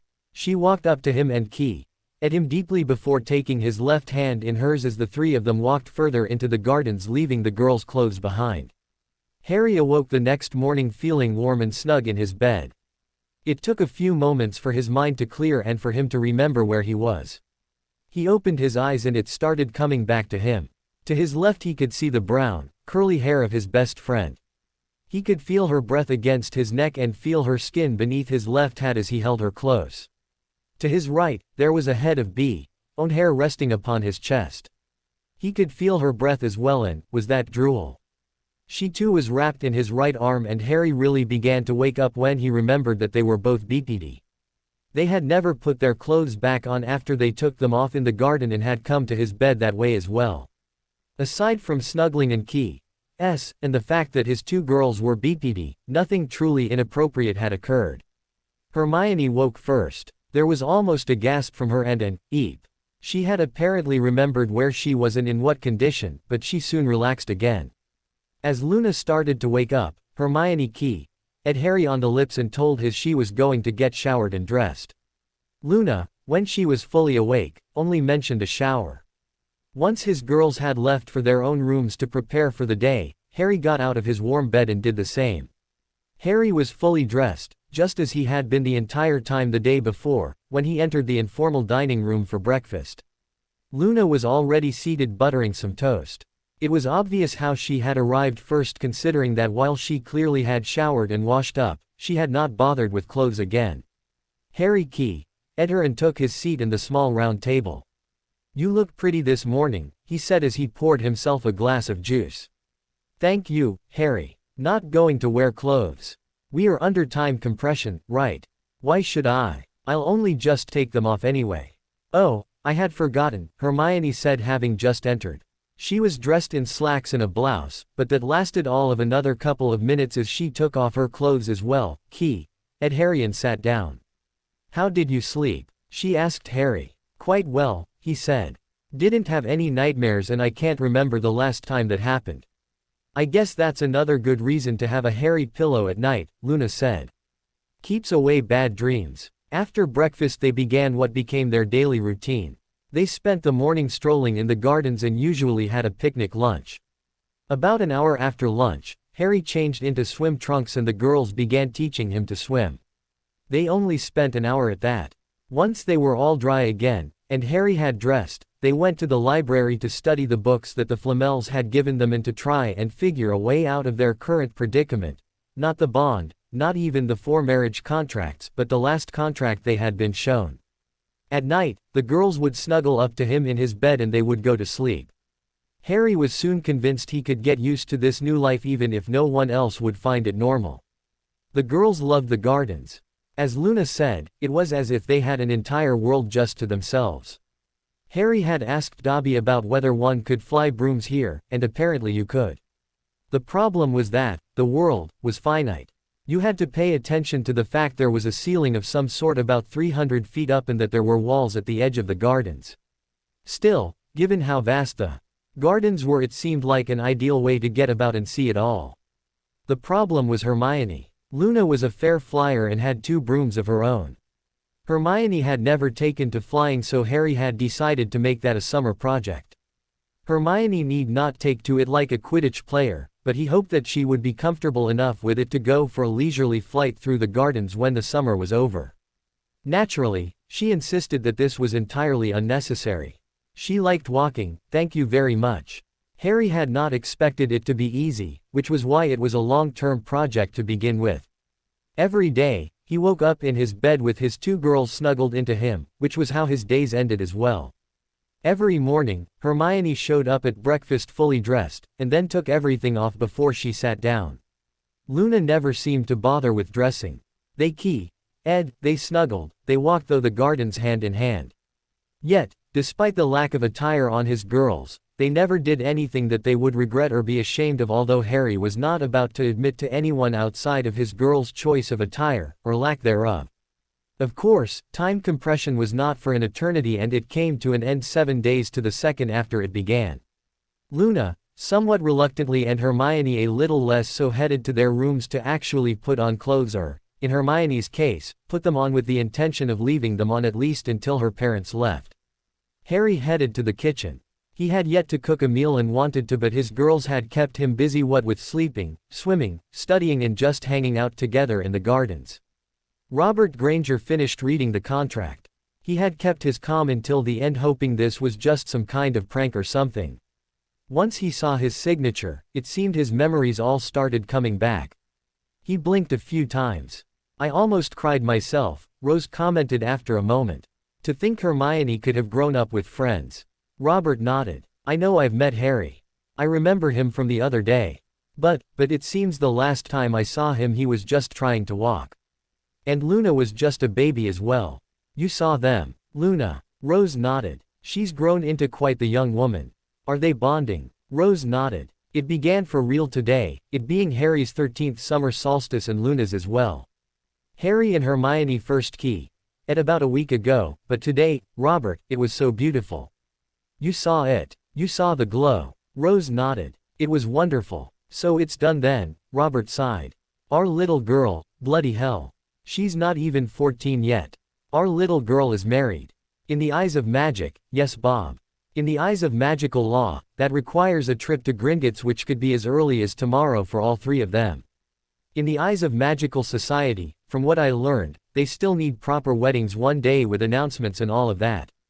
Where are they? Harry's place. With those good-for-nothing relations of his. Robert exclaimed. Harry's got some kind of magical trunk. While it is at Harry's relatives, they can't get into it. What's a trunk got to do with this? Harry lives in it. He lives in a trunk. On purpose. He says it's a good-sized home. I haven't been there yet, but we're invited over for dinner. And just how are we supposed to get there? We don't even know where his blasted relatives live. We don't have to, Robert. Harry gave us what he calls an access trunk. It has a ladder that you climb down into a cloakroom and a door from there leads to his trunk.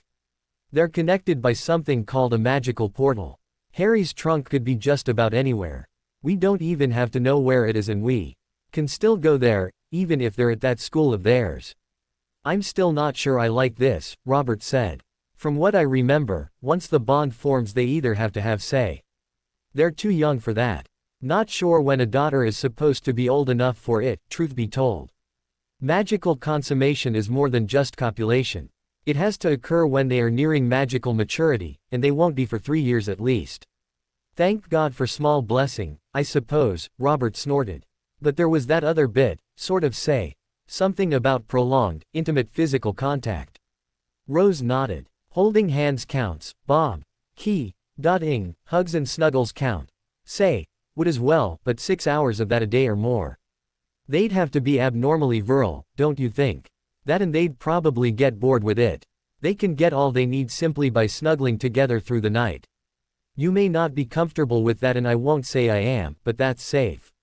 I'd rather have our daughter grow up healthy in all respects. Still, I definitely will have questions for the boy. I'm sure you will. Now shall we pop over for dinner? After picking the wrong door at one end of the cloakroom which happened to be a loo, the Grangers found themselves at the other end. There was a door, but no knob as far as they could tell, or any other way to open it. But there was a pull cord of some kind so, before Robert tried to bash down the door with his shoulder, Rose pulled it. The door opened and just beyond was a very small figure, not much larger than a small child.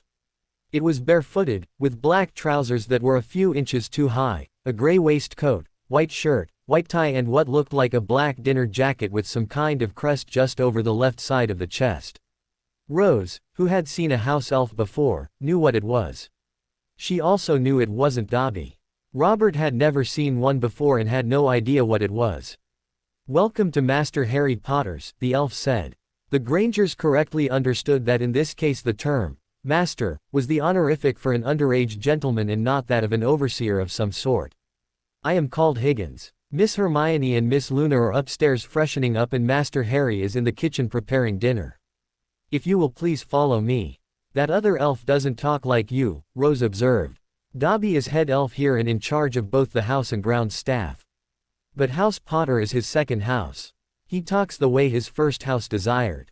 That, unfortunately, cannot change. The rest of the staff, for as this is our first wizarding household and hopefully the only one. Master Harry, as head of house, expects proper English. This way please. House and grounds staff. Robert asked Rose as they followed the elf towards a large set of double doors and while trying to guess what the paintings and tapestries they could see were about. She could only shrug. The elf led them into a huge room that, while not opulent as a royal residence would be, impressive both in its size and appointments. It did have a more informal look to it than one would expect, as if it was meant to be lived in and not looked at. The elf then took them to a side room.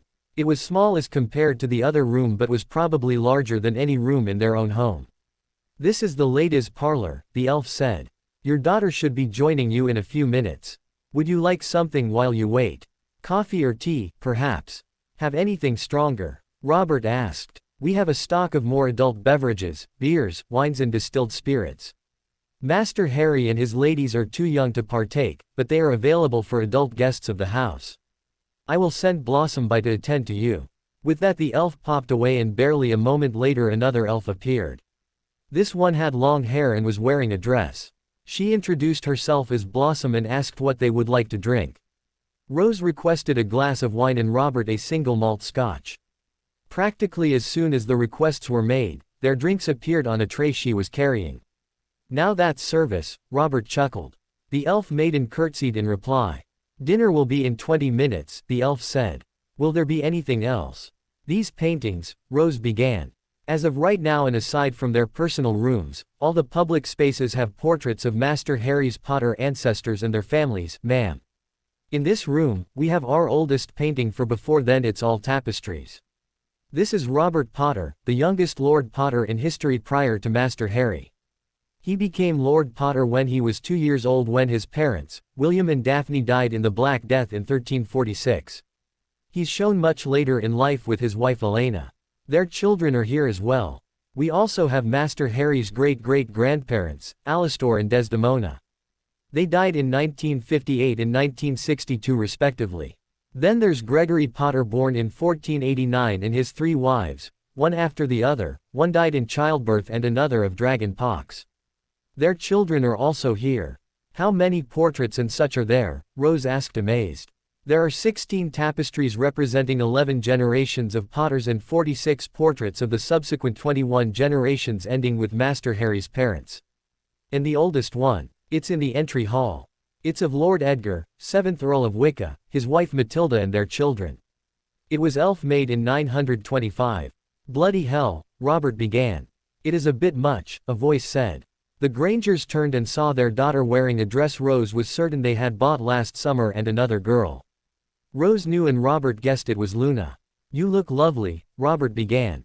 I'm surprised that dress still fits you, Rose said. Petal made some adjustments, Hermione replied. And thank you, Daddy. You must be Luna, Robert began. It's a pleasure to meet you, Mr. Granger. Robert chuckled. Last I recall seeing you, you were just figuring out how to stand up without help. You've grown into quite the young woman, it seems. Luna smiled. So you remember? Hermione asked. Robert nodded. Didn't. Not until I saw that contract again. Then it all seemed to come back to me. Your mum found some old photos in the attic from that time, the time before he erased that part of our lives.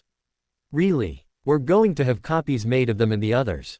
Consider it a wedding present of sorts. Thank you, Daddy. That would be lovely. I'm still getting used to this. I thought you said you remembered, Hermione said with disappointment in her voice. I remember the Potters, the Lovegoods and the contracts and why we made them. I remembered about the soul bonds and the other 2 contracts and why they were necessary. I also remember it could happen this early but hoping it would wait until the lot of you were older. But those memories were taken away from us, weren't they? This morning I woke up and you were my daughter and Harry was just a boyfriend and my concern was that the 2 of you would behave yourselves. That you would not experiment, not for a few more years at least. Now, without so much as a by your leave, I remember that contract from years ago and am told your bonding has begun. I still see you as my little girl, but it seems magic had another plan for you and now, in the eyes of magic as it were, you're married to him and Luna is as well triggering these contracts. While I remember it, it does not mean I understand it. It was a bit of a surprise to us as well, Mr. Granger, Luna said. I'd like to think it was a pleasant one. I would still like all of this explained, Mr. Granger said. I mean look at this place, for one. How can he afford it? We can go over this at dinner, Daddy. We can begin with Harry's new home and work from there, okay? Robert Granger nodded. Hermione led them from the parlor to the informal dining room where a round table was set for 5. Robert and Rose sat next to each other. Hermione sat next to her father while Luna sat next to Hermione's mother. The empty seat for Harry was between Hermione and Luna and across the table from Hermione's parents. Harry entered not long after the others were seated, greeted the Grangers and took his seat. As he did, salads appeared at all the places. This is very good, Harry, Mrs. Granger said. What's in it? Aside from the bacon bits, cheese and the olive oil and vinegar, of course, it all came from our gardens. Dawkins, he's the head gardener, says in a few months or so we'll have our own olive oil and vinegar as well but we're not there just yet. Okay. You have 2 different kinds of lettuce, spinach greens, some herbs, cucumber slices, some red onion and scallions and cherry tomatoes. The dressing is an oil and vinegar I made with more herbs, some mild spices and dried cranberries. After this, we have an onion soup. The onions were from our garden as well. After that is the main course, fillet of sea bass in a white sauce, asparagus in a mild cheese sauce and roasted red potatoes with herbs. Naturally, the sea bass and cheese had to be bought. And how did you come to learn to cook? Not that I'm complaining, Rose Granger said. My aunt. She had me in the kitchen since I was 4 or so. Hated it at first. Then I got good at it and, well, it was soon one chore I didn't mind doing since they left me alone to do it. Maybe it was the knives or hot pots or whatnot. But it was one time when they wouldn't do things to me and the one time my cousin ever got punished for doing things to me. Came to like it, I guess. That and I always ate better when I was cooking. Dudley's bread crusts were not one might consider particularly satisfying. Harry. Hermione exclaimed, that sounds horrible. Harry just shrugged. I'd rather not talk about the bad stuff. Well, that's one way to steal my thunder, Mr. Granger quipped. Steal your thunder, sir? Harry asked. This is the point where I, as father of my lovely daughter here, am expected and required to try and scare off her potential suitor. This is where I am expected to ask what your intentions are towards here and, after you hem and haw and stutter, tell you that she's my precious little girl and that if you ever hurt her, you'll regret the day you were born and, that if your beep comes within 6 inches of her, you wish you were never born with one. There. I've said it for all the good it will do, considering I now find you've begun bonding, and I long ago agreed that when that happened we were to see the two of you married as soon as possible, with a proper wedding to follow when you're older. While I remember all that, I don't remember how this can be done. After all, Hermione's 13 and you're not even that, right? Harry nodded. We were wondering the same thing, sir. It's somewhat complicated, Hermione said. But we've been researching this and we think we understand. Certainly not all the intricacies, but we know how it can be this way for us. How did you find this out so quickly? Mrs. Granger asked. Hermione then told them about time compression before getting back to her point. Now, in most cases there's little difference between marriage in the Muggle world and in the Wizarding world, she continued. Unless you take into account that socially the Wizarding world is a few centuries behind the Muggle one. Arranged marriages are still commonplace, as are bride prices and other such things. What a wife owns belongs to her husband normally, and so on. Divorce in the Wizarding world is rare but not unheard of. That being said, as you two know, we come of age at age 17. Once we're 17 we can marry without parental consent, and should that happen, it would void any unexecuted betrothal contracts. Then again, there is this treaty with the Muggle government that, should we decide to live in the Muggle world, requires the Muggles to recognize magical marriages and vice versa. Since the legal age for a couple to marry without parental consent in Scotland is 16, and since those of us who attend Hogwarts can meet the residency requirements, as a practical matter we can marry at 16 without parental consent. Absent special circumstances, a couple can marry at age 15 with parental consent. Special circumstances? Mr. Granger asked. If the girl is pregnant, for example. If paternity is proved, then the parents of the unborn child can marry regardless of their ages. But this doesn't happen much anymore. Why not? Birth control potions have been around for over 200 years. As a student at Hogwarts, we girls are required to take them every month from the day we start school, and as the potion lasts for up to 3 months, so long as we have taken a dose before the last dose wears off, we can't get pregnant. Once we're 16 and have completed our OWLs we can elect to stop taking the potion, but not before then. Why at 16? Because once we've taken our OWLs we're no longer required to attend school. We can go out into the workforce or start a family. Admittedly, without NEWTs your job prospects aren't all that great, but, well, being a Muggle born they aren't that great either, not unless I married a man of higher social status. I recall that bit, Mr. Granger said. It was one of the prime reasons we agreed to that contract, as Harry is about as high on their social order as you can get. Hermione nodded. Now the other exception to the normal rule is where there's a magical bond between the young witch and her young wizard. Once that bond begins to form, they can get married provided they are both of bonding age, otherwise they're still too young and are merely betrothed. There are 2 kinds of bonds that can do this. One is the one Luna and I share with Harry, based upon compatible or complementary magic called the soul bond. This bond can only begin to form once we attain bonding age, which is following our 13th summer solstice and, in the case of us witches, when we have had at least 6 menstrual cycles. Coincidentally, today is the summer solstice and Luna and I have had at least 6 menstrual cycles. My 6th was in April, Luna said. Anyway, once our bonds began we are considered married in the eyes of magic and can legally marry at any time after that, and because of a long-standing treaty, that marriage would be considered legal in the Muggle world as well. But please explain, how is it that Harry here can legally have more than one wife? Mr. Granger asked. Plural marriage, while very rare, is recognized as valid in the Wizarding world if it has proper justification, Hermione replied. You can't just have more than one wife just because you want to. There must be a basis for it. One basis, which applies to us, is where the wizard is magically bonded to more than one witch. That explains the 2 of you, but there are 2 others if I'm not mistaken. Harry has a hereditary seat in the Wizengamot. He also has no true Potter relations left. His magical cousins that we know of are all from his grandmother's side of the family. When a hereditary seat has but one potential male heir, that being a male descendant of the last head of house's great-great-grandfather, the line is considered at risk and they can choose to enter into a plural marriage to, repopulate the line. The Potters didn't really do that to Harry. All of these contracts had conditions on them. For Luna and I, that condition was the formation of our soul bond, which was by no means guaranteed to ever happen. We could have despised Harry and he could have not liked us one bit, and if that were the case, our bonds could never form. The Greengrass contract was conditioned upon both soul bonds forming. Without both Luna and I married to Harry, that contract means nothing. It keeps the Greengrass family from having to marry their daughter off to another family, Luna said. Such contracts are not unusual. It's a way to keep the daughter off the betrothal market without truly committing to a match.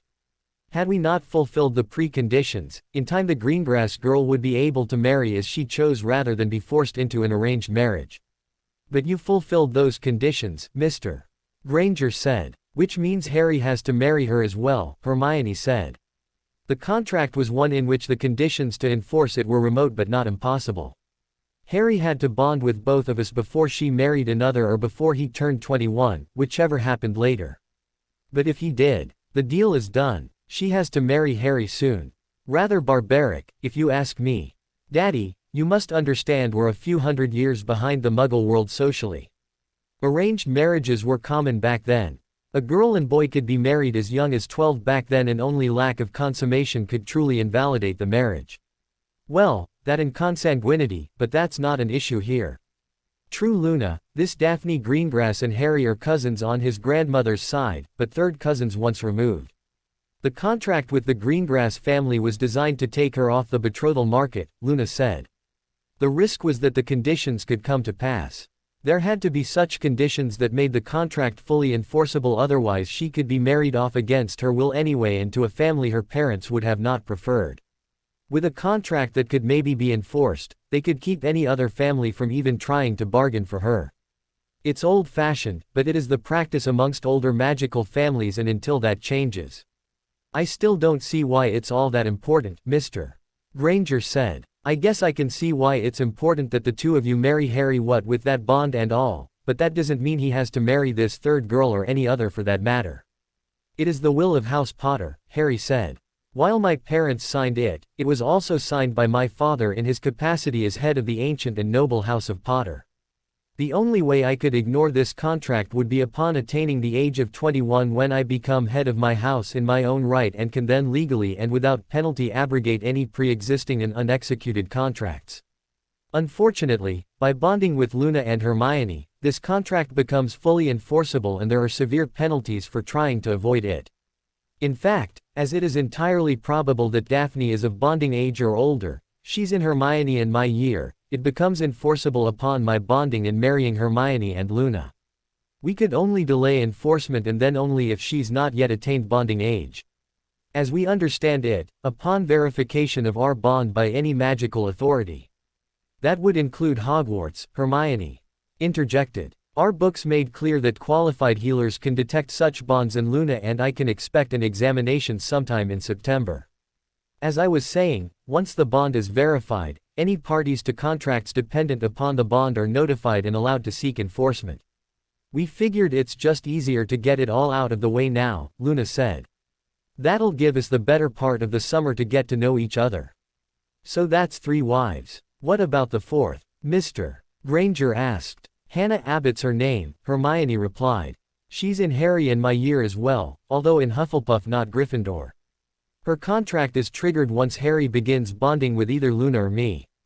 Hers is what's called a line continuation contract, which is a different form of marriage. Different. She's heir apparent as Baroness of Godric's-ton and is regent as head of the ancient and noble House of Abbott. She can't serve as true head of house in her own right if she marries under normal rules, because once that happens, her husband gains control over her family's estates.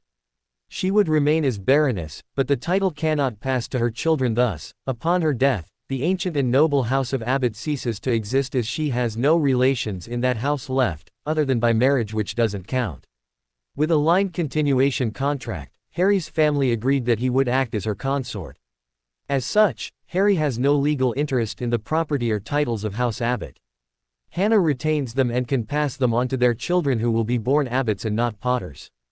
Given as Harry is also head of an ancient and noble house and has many titles of his own to maintain, he needs at least a primary Potter wife before he can also become Hannah's consort. Other titles? Mrs. Granger asked. Harry shrugged while Hermione nodded. Harry is or will be the Earl of Wicca, which was bestowed upon an ancestor of his by the then King of Mercia. He's also Baron of Loch Sheen, bestowed by a Scottish king, and Earl of Abengale, bestowed by Edward the Confessor. True, these titles are not recognized by the current crown, but they are by the Wizengamot. He's also Earl Hereford, bestowed upon an ancestor by Henry VII, and Earl Finchley, bestowed upon an ancestor by Queen Victoria, and those titles are recognized as part of the peerage. So he's in the House of Lords too. Mrs. Granger asked. My grandfather was, when he could spare the time, Harry said. We know he never missed the Queen's opening of Parliament. But he spent far more time on the Wizengamot. And with the reforms recently, Harry's just a peer unless he wants to devote all kinds of time to Lords, Hermione said. That and he's too young to take his seat, assuming he meets the appointment requirements. He still can attend the opening of Parliament if he wants to, but only when I'm older, if even then, Harry said. I'm forced to ask this, but can you afford all this? Mr. Granger asked. Titles aside, I'm sure this place costs something, and you now have 2 and soon 4 young women under your care. I assumed you'd ask that, sir. As of June 1st, I had 130,000 galleons in the principal in my trust, which gets an addition 10,000 a year on my birthday until I'm 21. That just sits there earning interest at 9% a year. I can't touch the principal till I'm 17, and then only if I've already spent all the interest which has accrued. On June 1st, that was almost 119,000 galleons, also earning 9%. In Muggle terms, given the current exchange rate from pounds to galleons, I have 877,500 pounds doing nothing but earning about 79,000 pounds a year, and about 803,000 pounds to spend, which can, if I don't spend it, earn another 72,000 pounds or so. This trunk, everything in it, and my new clothes cost about 238,000 pounds, leaving me with a spending account of around 564,000 pounds. The trunk is paid for, so no debts and no utility payments or any of that. Add to it that I expect to make between 54,000 pounds and 74,000 pounds quid from our farms after taxes, and I think I'm doing quite well. Then there are the girls here. I get 65,750 pounds just by marrying them, half into principal and the other half into my spending account, and on my birthday my additions to principal will increase from 65,650 pounds to 33,750 pounds per head, minus 168,750 pounds altogether. You're a bloody millionaire, Mr. Granger exclaimed. Harry shrugged. That's just my trust fund. I'm told my main account, which I can access when I turn 21, is like at least 100 times larger. I think I can afford to keep my ladies, comfortable. I should say, you can bloody sit in this box of yours, as impressive as it is, and maybe never work an honest day in your life. Sept House Potter's never been about resting on the laurels of its ancestors, and neither is Harry, Luna protested. They all had jobs, at least until they became head of house and took their seats in government, which, while that doesn't pay, is a job as well. Even then, many of them still worked a job. We know that from the journals we've read. House Potter is not about a life of leisure but being productive. They got rich over time, each generation adding to what the generation before did. We know they enjoyed the benefits of wealth, Harry added. But they neither threw it around nor threw it away, and neither will we. This is, as Hermione explained, a legacy I got from them, and one I need to pass on to later generations of Potters, and I intend to see that done, sir. So you have the means to support these young women, Mr. Granger said. There's more to a marriage than just that. Do you even know if these other 2 women are even interested? No, sir, nor do we even know if they know about the contracts and their possibilities. Hermione, Luna and I have talked about this. The 3 of us are soul bonded, which in addition to being recognized as a binding marriage when it forms will also bring us closer together in time than might otherwise be the case. We can't say the same's true for the others, but the contracts are now enforceable, so we need to go forward with them in any event. However, it's not like they have to truly marry me. But you said that's just what the contracts require. They require that we marry. They do not absolutely require that we stay that way. Divorce. Annulment, Hermione said. The marriage is not, permanent unless the couple consummate the marriage. No say. And after 2 years or upon Harry turning 21, whichever is later, the marriage can be annulled and Harry can invalidate the contracts, as he would then be head of House Potter. So you're taking them away from their families and into a loveless marriage none of you want. I regret that is a possibility. But I can't force them to love me, can I? Unless they do, unless they want to remain my wives, I won't keep them any longer than necessary, which is still a long time I admit. Well, I hope it does work out for the best for all of us, but I can't say that it will because I don't know. All I can say is I will work at it. In the end, this is and will always be their decision, not mine. The three of us, have already worked out the rules. Rules. About boyfriend privileges, Hermione said blushing. Come again. Are you sure I want to know about this? Mr. Granger asked. While I understand that as married people certain things can happen, but that doesn't mean I want to know about them. Then we just won't tell you any details, Hermione said. What we can say is that nothing is happening right now that you wouldn't approve of. For the time being, unless I would be comfortable with a level of display of affection in front of my parents, it's not happening, nor will any more than that happen between Harry and Luna or Harry and the others, and even then only when they are ready to do so. As for more intimate displays of affection, I think it will take some time for any of that to happen. After all, I'm not yet 14 and Harry and Luna are not yet 13. That seems far too young, don't you think? You're asking for the wrong person's opinion, Mr. Granger said. I would think 30 is too young for my daughter. The point is, Mr. Granger, Harry said, Hermione sets the pace for all of us, and within that each girl decides what they will and will not allow, and I will respect that. You say that now, Mr. Granger said. In a year or two you'll be chomping at the bit, as it were. Whether he is or he is not important, Hermione said. Our bond will keep us in line with each other, and that will keep Harry in line with the others. If anything, although I have no reason to suspect them, I am more concerned about the other two wanting to move too fast and too early. He is the boy who lived to most of the girls at school, Luna agreed. In a year or two they'll be throwing their knickers at him. Great, Harry Mo.Ned. Although Harry knows I won't be one of those girls, Luna continued. Then again, it's rather hard to throw knickers at a boy if you usually don't wear any. You do at school, Harry said.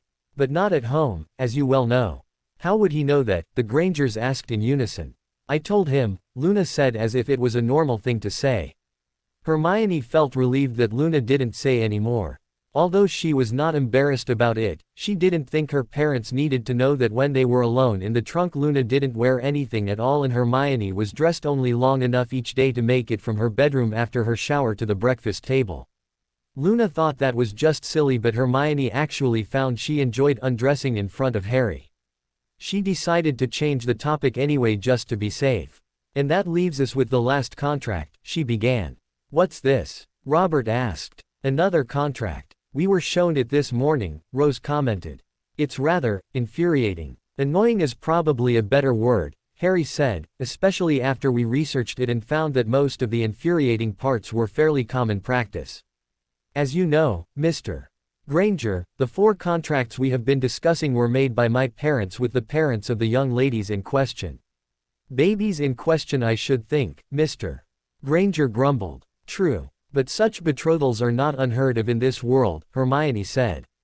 The other thing which is important to keep in mind is that at the time Harry's father was head of the ancient and noble House of Potter. As such, only the head of house can agree to cancel the contract, which is why Harry has to go through with this for now, because he will not become head of his house until he's 21. Also recall that all of these contracts were signed and filed as required by April of 1981. This 5th betrothal contract was signed by Albus Dumbledore on November 11, 1981, just a few days or so after he was confirmed as Harry's magical guardian. While as magical guardian he had the authority to enter into a betrothal contract on behalf of his ward, he does not have the authority to abrogate or otherwise interfere with contracts made by the head of an ancient and noble house. We think that his assumption of guardianship had less to do with our contracts than it does with his desire to place Harry with his so-called relatives. There is a clause that suggests there may be more to it, but we've yet to figure it out from the books we've looked through. So you don't think he did that to hide these contracts? Mrs. Granger asked. We're giving him the benefit of the doubt for now, Hermione said. That's not to say we trust him when it comes to us or to Harry.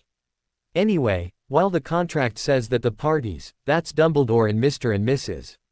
Weasley, that the parties can abrogate any other betrothals or annul any other marriages that Harry and his betrothed may enter into. It does not mention these other contracts, and even if it did, the law says they can't have the authority to interfere with them. But did you go through with all of this in that other timeline? Mr. Granger asked, explaining that Mrs. Granger had explained about the meeting with the Tennysons Flamels earlier. We don't think so, Luna replied. We also don't think anyone really tried to interfere with them, aside from Harry being left with his relatives, of course. We think that for whatever reason we only saw each other as friends in that time, so we never became close enough for the bonds to form. We do know I married Ginny Weasley, Harry added. She's the girl this contract says I'm to marry, and unlike the other contracts there is no precondition such as the forming of a soul bond to set things in motion. In fact, this contract allows Dumbledore or the Weasleys to use magic, including potions, to get the two of us together if we don't do so ourselves by the time she's 15, which would be just before my 6th year, a little over 3 years from now. That was rather annoying, but not illegal or unusual in these kinds of contracts, Hermione said with a hint of disgust. But it was the vassalage clause that is unusual. Vassalage? You mean like serfs or something? Mr. Granger asked. In the Middle Ages it would have included serfs. Arguably, it included avs as well. But it also included nobility. Lesser nobles were often vassals of higher nobles and were all supposed to be vassals to the king. But the notion is similar. The vassal serves their overlord interests, or is supposed to at least. The contract requires Harry to become the vassal of the head of the family of the bride, those are the exact words pretty much. Which is odd, Luna added. First of all, ancient and noble houses are not vassals to anyone in our world. But what was also odd was the language. It doesn't mention the Weasleys or any other family by name. We think a goblin solicitor wrote it, Harry continued. It seems innocuous, at least to someone who thinks it says what it means. We think this vassalage clause was because I was being muggle-raised and Dumbledore or the Weasleys or both were concerned I'd pick up all kinds of crazy muggle ideas which would influence how I used my seat on the Wizengamot. We don't know that that's the case, but it seems plausible. So what are you going to do about it?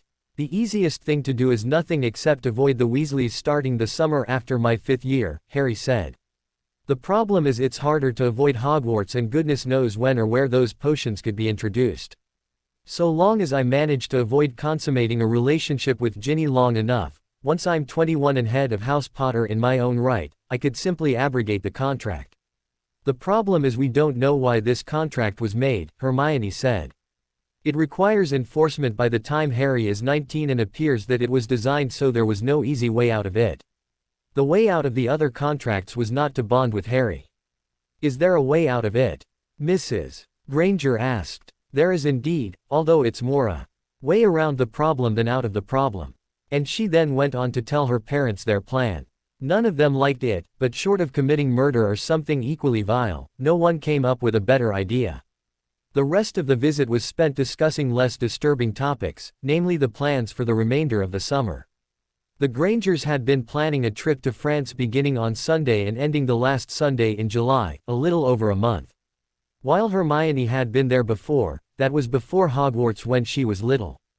They decided to go again and hoped to take in some of the magical sites as well, which Hermione had planned to use to possibly augment her history of magic paper. With this change in her life, the Grangers wondered if they should cancel, but Harry reminded them how these trunks worked and that they would still work fine even from France. Australia might be a problem, but France was fine.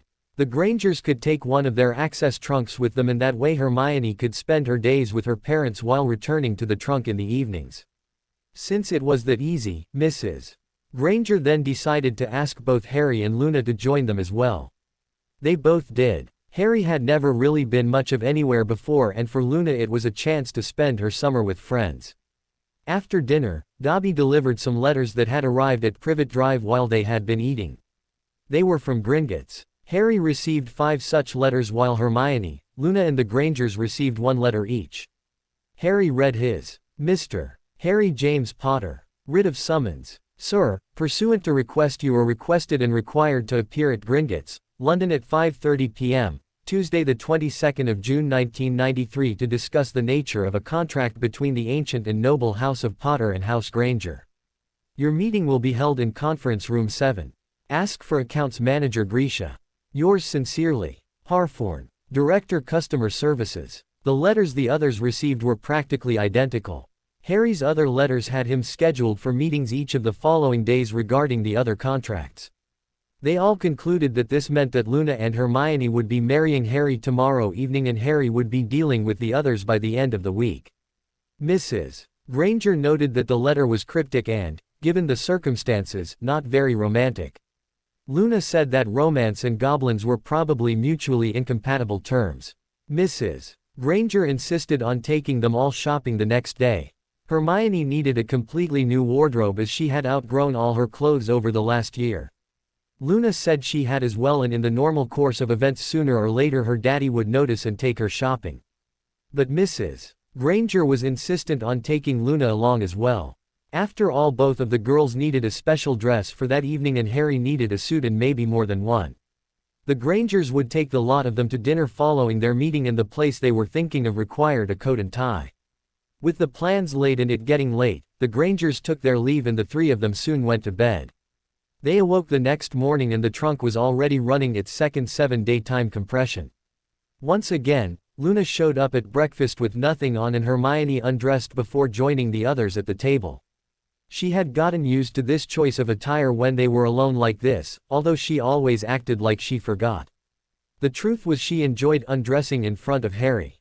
The days were spent as they had been before, with the three of them continuing to explore the gardens, a picnic lunch, swimming lessons for Harry and time in the library in the later afternoon and evenings. They were still hoping to come up with a better plan regarding the final contract, although they were all sure there was not a better one to be found. By the end of the week, they decided to instead focus on finishing or revising their summer homework assignments. On the 8th morning, time compression ended before the three of them came down for breakfast. Hermione wore a nice summer dress, although it was too tight in places, especially up top, and saw that Luna was dressed as well. "How did you remember?" Harry asked when Luna entered. "Oh," Luna said, "I kind of knew I'd lose track of the days. I've had my elf place a card on the inside of my bedroom door in the mornings while I'm in my shower. A green card tells me we have no place to go today other than our gardens and no visitors will be coming over, so I can wear what I want to." "Which is nothing," Hermione noted. "True, but it might get chilly, in which case nothing would be too little. This morning there was a red card which reminded me we will be going out soon, so I got dressed." "Wearing any knickers?" Harry asked. "Unfortunately. We're going out in the Muggle world shopping, right? My mum always insisted I wear knickers when we went shopping. She did teach me a notice me not charm when I was 7 that keeps people from seeing up my skirts, or, should I say, people who I don't want to see what's up there. But I don't use that at Hogwarts where someone might know finite incantatum, or when we're shopping, or when it's chilly outside. Of course, here I don't have to worry about knickers at all, which is nice." The shopping trip seemed to last all day. Mrs. Granger took them into London and they went through several stores, mostly for the girls' clothes. Harry had no idea how much they bought. He had a couple of new suits, nothing too fancy seeing as he would probably grow out of them in the next year or so. The girls got practically a whole new wardrobe: dresses, skirts, blouses, shorts, shoes and sandals, slacks and even underwear. They each now had one really nice dress to wear for special occasions, such as this evening. They also had bathing suits. Each girl got a one-piece, which Mrs. Granger said was for actual swimming, and because each could now wear one they got a two-piece suit as well, which Mrs. Granger said was for lying in the sun, waiting and allowing Harry to ogle them. The suits were for their holiday to France. School uniforms and robes would wait until the end of the summer. Wearing their new clothes and, thanks to Dobby, freed from goodness knows how many shopping bags, the four of them entered Diagon Alley and made their way to Gringotts in time for their appointment. They were met in the lobby by Mr. Granger, Mr. Lovegood and the Tennysons Flamels. Harry approached a teller. "Yes?" the teller asked, looking up from a stack of forms. The goblins were a curt lot. Customer service was based upon account performance, not pleasantries. "I'm Harry Potter," Harry said. "We have an appointment here with accounts manager Grisha. Is this the rest of your party or are others expected?" "As far as I know, we're it." After a moment where it seemed the goblin zoned out, he continued. "You are expected. Follow me." They followed him from the lobby through a large door. All Harry knew is that it was not the same door he had entered when he was taken to his vault. They were in an ornate corridor and followed the goblin to another door which the goblin opened. "Have a seat," the goblin said. "Accounts manager Grisha will be with you shortly." The room had a long table with several chairs on either side and one at each end. "Mr. Potter, you will sit at one end of the table. The Grangers shall sit on one side and the Lovegoods at the other." They took their seats as their escort left. Moments later, two goblins entered. An older-looking one took his seat at the far end of the table and placed a leather-bound folder on the table before him. The other goblin was carrying 3 similar folders. One was placed before Harry and the other 2 before Mr. Granger and Mr. Lovegood. Harry opened it and saw a copy of the 2 betrothal contracts and some other documents as well. "By request of House Potter," Grisha began, "you have been summoned here in regards to the betrothal contracts executed between the ancient and noble House of Potter and House Lovegood and the ancient and noble House of Potter and family Granger, said contracts being duly executed, witnessed and filed here at Gringotts on October 15, 1980 and March 3, 1981 respectively. Mr. Potter, Mr. and Mrs. Granger, Mr. Lovegood, you are aware of the contracts, their contents and conditions." "I am," they all said. Mr. Potter asserts that the terms for execution as spelled out in the contracts have in fact been met. "You are all aware of the terms for execution." "I am." Miss Granger, Miss Lovegood, have you been advised of these contracts?" "I have," they both said. "And you two are also aware of the terms of execution." "I am." Mr. Potter asserts that yesterday, being his bonding day, the 13th summer solstice of his life, a soul bond has begun to form between himself and Miss Granger. "Miss Granger, is that your understanding as well?" "It is," Hermione answered. "Miss Granger, you do know about the concept of bonding age?" "I do. Your 13th summer solstice was June 21, 1992. Have you had 6 cycles since monarchy?" Hermione nodded. "My 6th was about a month before that date." "Miss Lovegood, it is your understanding that a soul bond has begun to form between you and Mr. Potter as well?" "It is," Luna replied. "Your 13th summer solstice was yesterday as well. Have you had 6 cycles since monarchy?" "This past April," Luna replied. "My assistant will now verify the veracity of your claims. Each of you present shall place a drop of your blood upon the parchment provided." The assistant had a small lancet which he used to prick everyone's left forefinger. Once a drop had fallen upon the parchment, he did something that healed the small cut. He brought the parchment to Grisha, who seemed to read it over. "Your identities have been verified." Mr. Potter's assertions as to the fulfillment of the preconditions of the contract have also been verified. "You are all aware that pursuant to the terms of the contracts, Mr. Potter is to take Miss Granger and Miss Lovegood as his wives at law as well as in magic." "I am," they all answered. Mr. and Mrs. Granger, as you are muggles, I must ask if you have any reason to believe you were under any form of spell or magical compulsion when you executed this contract. Mr. Granger began. "Yes. Well, not at that time. Sometime later a wizard took away our memories of that contract and of Harry and Luna and their families." "Is that wizard present in this room?" "No, sir." "Is that wizard a signatory or witness to the contract between your family and the ancient and noble House of Potter?" "No, sir, he's not." "At this time, do you have any reason to claim House Potter has defrauded you or misrepresented any facts or law to induce you to agree to this contract, or that you were under any other form of threat or compulsion to enter into this contract?"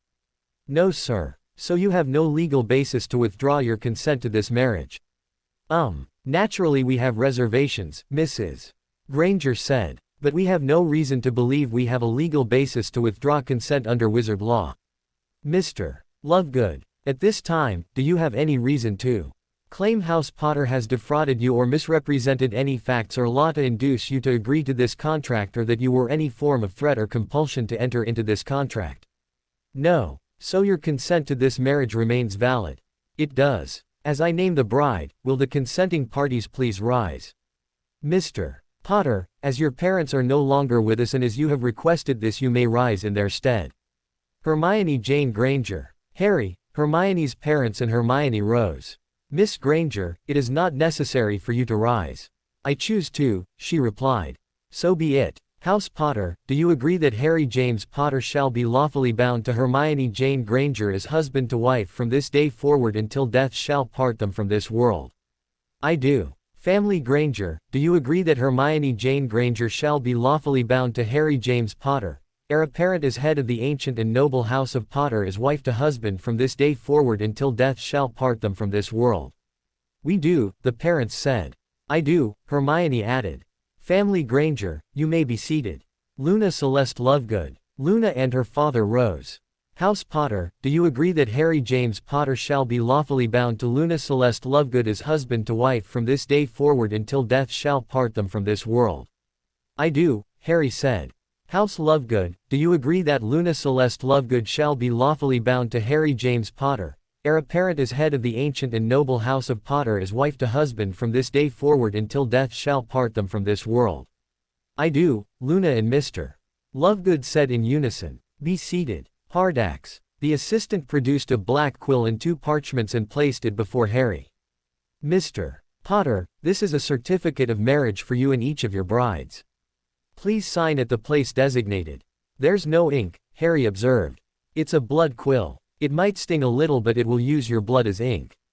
It is used in all Gringotts magically binding contracts and documents. Bloody hate those things, Mr. Granger grumbled, remembering the contract he had signed a little over 12 years earlier. It did sting, but the documents were signed. The assistant then brought one document to the Grangers and the other to Mr. Lovegood. As they signed, Grisha spoke. Although it is not required, Miss Granger and Miss Lovegood are free to sign as well if they so desire. The 2 girls did, and once they finished signing, the documents were returned to Grisha, who looked them over. Mr. Potter, Miss Granger, please rise. They did. As all of the conditions of the contract have been met and you are of bonding age, and as magical oaths and contracts between the families have been exchanged, by wizarding law I now proclaim you husband and wife. Mr. Potter, as you have titles, do you wish to bestow one upon Mrs. Potter, Countess of Finchley? Harry said. She's a Muggle born and it is recognized in the Muggle world. Grisha wrote something upon the parchment. Mrs. Potter, upon your 17th birthday you shall have the title of Countess Finchley with all rights thereto appertaining. Although it is not required, at this time you may key the bride, Lord Apparent Potter. Harry did. Mr. Potter and Miss Lovegood, please rise. The goblin then declared them as lawfully husband and wife, and Harry named her as Countess of Wicca, which she could assume on her 17th birthday. After they they were asked to be seated again. That concludes the marriage rite, Grisha said. Now to business. First off, do you want an announcement made to the general public? Is it necessary, sir? Hermione asked. Until all parties are 17. No, it is not. If you choose to make no announcement at this time, you may retain your maiden name until your 17th birthday, Mrs. Potter. Gringotts will, however, be required to advise Headmaster Dumbledore as to your change in status. When? Not later than the morning of September 1st. I think that would be a good idea for all of us, Harry noted. As for other documentation, do you require passports? Magical or Muggle? Hermione asked. We can provide both, and yes, the Muggle ones are perfectly valid. I have a Muggle one, Hermione said. But not a magical one. If you associate in both worlds it is prudent to have both. A magical passport, please. A Muggle one then, Luna added. I have my magical one. It's still valid, isn't it? It is indeed, Grisha replied. I guess I need both, Harry added. You passports, your copies of your marriage certificate and your bank cards, valid in both magical and Muggle shops and places of business, shall be delivered to Mr. Potter's residence by all tomorrow. The ladies' cards have a 5,000 galleon limit per year to be drawn against Mr. Potter's active account. That's £33,750, which I hope is more than adequate. Mr. Potter. Pursuant to the terms of the Potter Trust, 10,000 galleons shall be added to your principal and 10,000 to your spending account by close of business tomorrow, and you're advised that your annual contribution to principal due this July 31st shall be increased to 15,000 galleons. That concludes our scheduled business. Unless you wish to make a withdrawal or engage in another transaction, my assistant shall escort you out. Well, that was romantic, Mrs. Granger said sarcastically once they were outside. Felt like a business meeting with solicitors, Mr. Granger added. They're goblins, Clara Parinel said. Their idea of romance usually includes a beheading or dismemberment. They consider business as art.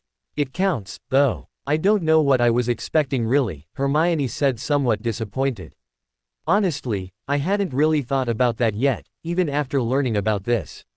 But it was pretty, well, I guess I expected some kind of vows, maybe. A nice wedding dress. A ring. Something fancier. I didn't even get BPD, Luna said. Excuse me, Mr. Granger said. My parents married under an ancient magical rite. It's not done very often at all, but it's always done on the summer solstice in a secluded place of powerful, natural magic. The bride wears nothing, and to conclude the rite the couple does it. Harry began. I think I'll pass on that one, Hermione seemed to finish. I think that can wait until after when the couple is alone.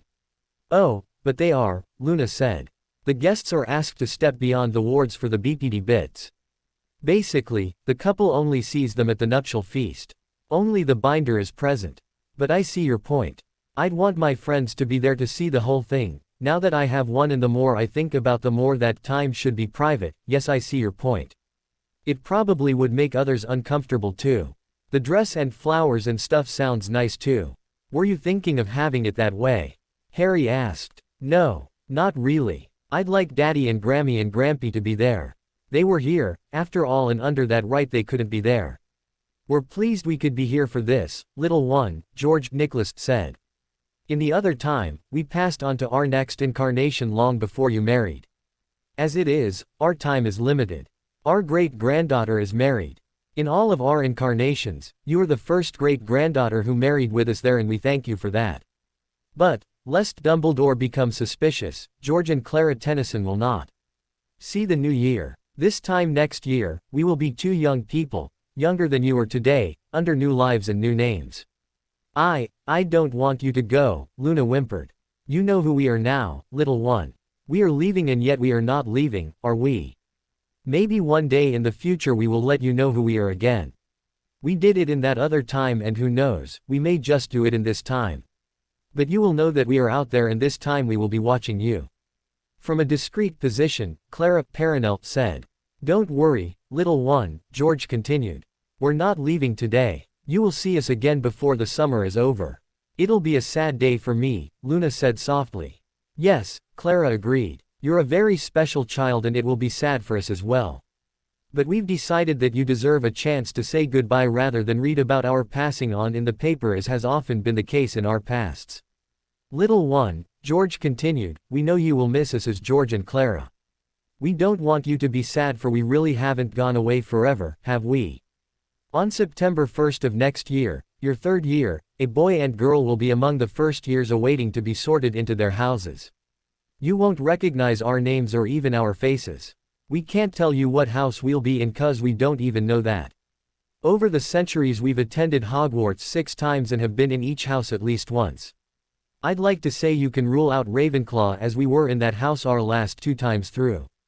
Slytherin, our first house, has lost its way long ago, and, while there are some who exemplify its virtues of ambition and cunning, most are legacy students who lack either trait. But we can't say which house we'll be in, just that the 2 of us are always in the same house. You shouldn't have told them that, Clara said. You know that Hogwarts students tend to bet on things like that. True, but unless we tell them who we are, or Dumbledore outs us again, how could they collect on the bet? Now little one, can you do us a favor? Luna could only nod, afraid of her voice. Do not be sad. After all, a bride should not be sad on her wedding day. As I said, you shall see us again before we move on. I'll try, Luna choked. Luna had cheered up by the time their dinner at the nice restaurant was over. It was a first for Luna. She had never eaten in a restaurant before, either magical or not. She said that other people's cooking always upset her daddy's tummy, so they never went, although she opined it was the weirdness of it all. Luna, however, enjoyed her meal very much and seemed less upset about Grammy and Grampy leaving her. It's more like they're moving away. People do that, don't they? And at least we can say goodbye properly. Besides, it'll be fun trying to figure out who they are this next time. Do you think you can? Harry asked. Given time. They may hide themselves very well, but they probably will still have very subtle clues, things about them that someone who knows them very well and notices such things will figure out given time. Dumbledore. He got lucky last time, George said. That and we made a small mistake with the records. Truth is, if the records survive scrutiny, and they will, he's not very observant when it comes to people. He thinks in terms of grand designs and great trends, not in terms of the minutiae of the individual, or at least that's our observation. The morning after the wedding found the three newlyweds once again under time compression, and it proceeded much in the same way the last two had, including dressing habits. Although occasionally Luna seemed to be more introspective than she seemed before, for the most part she was as carefree and full of laughter as the other two remembered, which they both hoped was a good thing. When the real Wednesday finally rolled around, Harry found Luna in her at-home suit at the breakfast table. "Did I miss a day?" Hermione asked when she arrived. "No," Luna said. "We're not in time compression and there was a red card on my bedroom door to remind me of that, but Flower told me there will be no guests until Harry gets back from Gringotts late this afternoon, and then it might only be that new girl. Gives me hours to enjoy the day before I need to wear anything."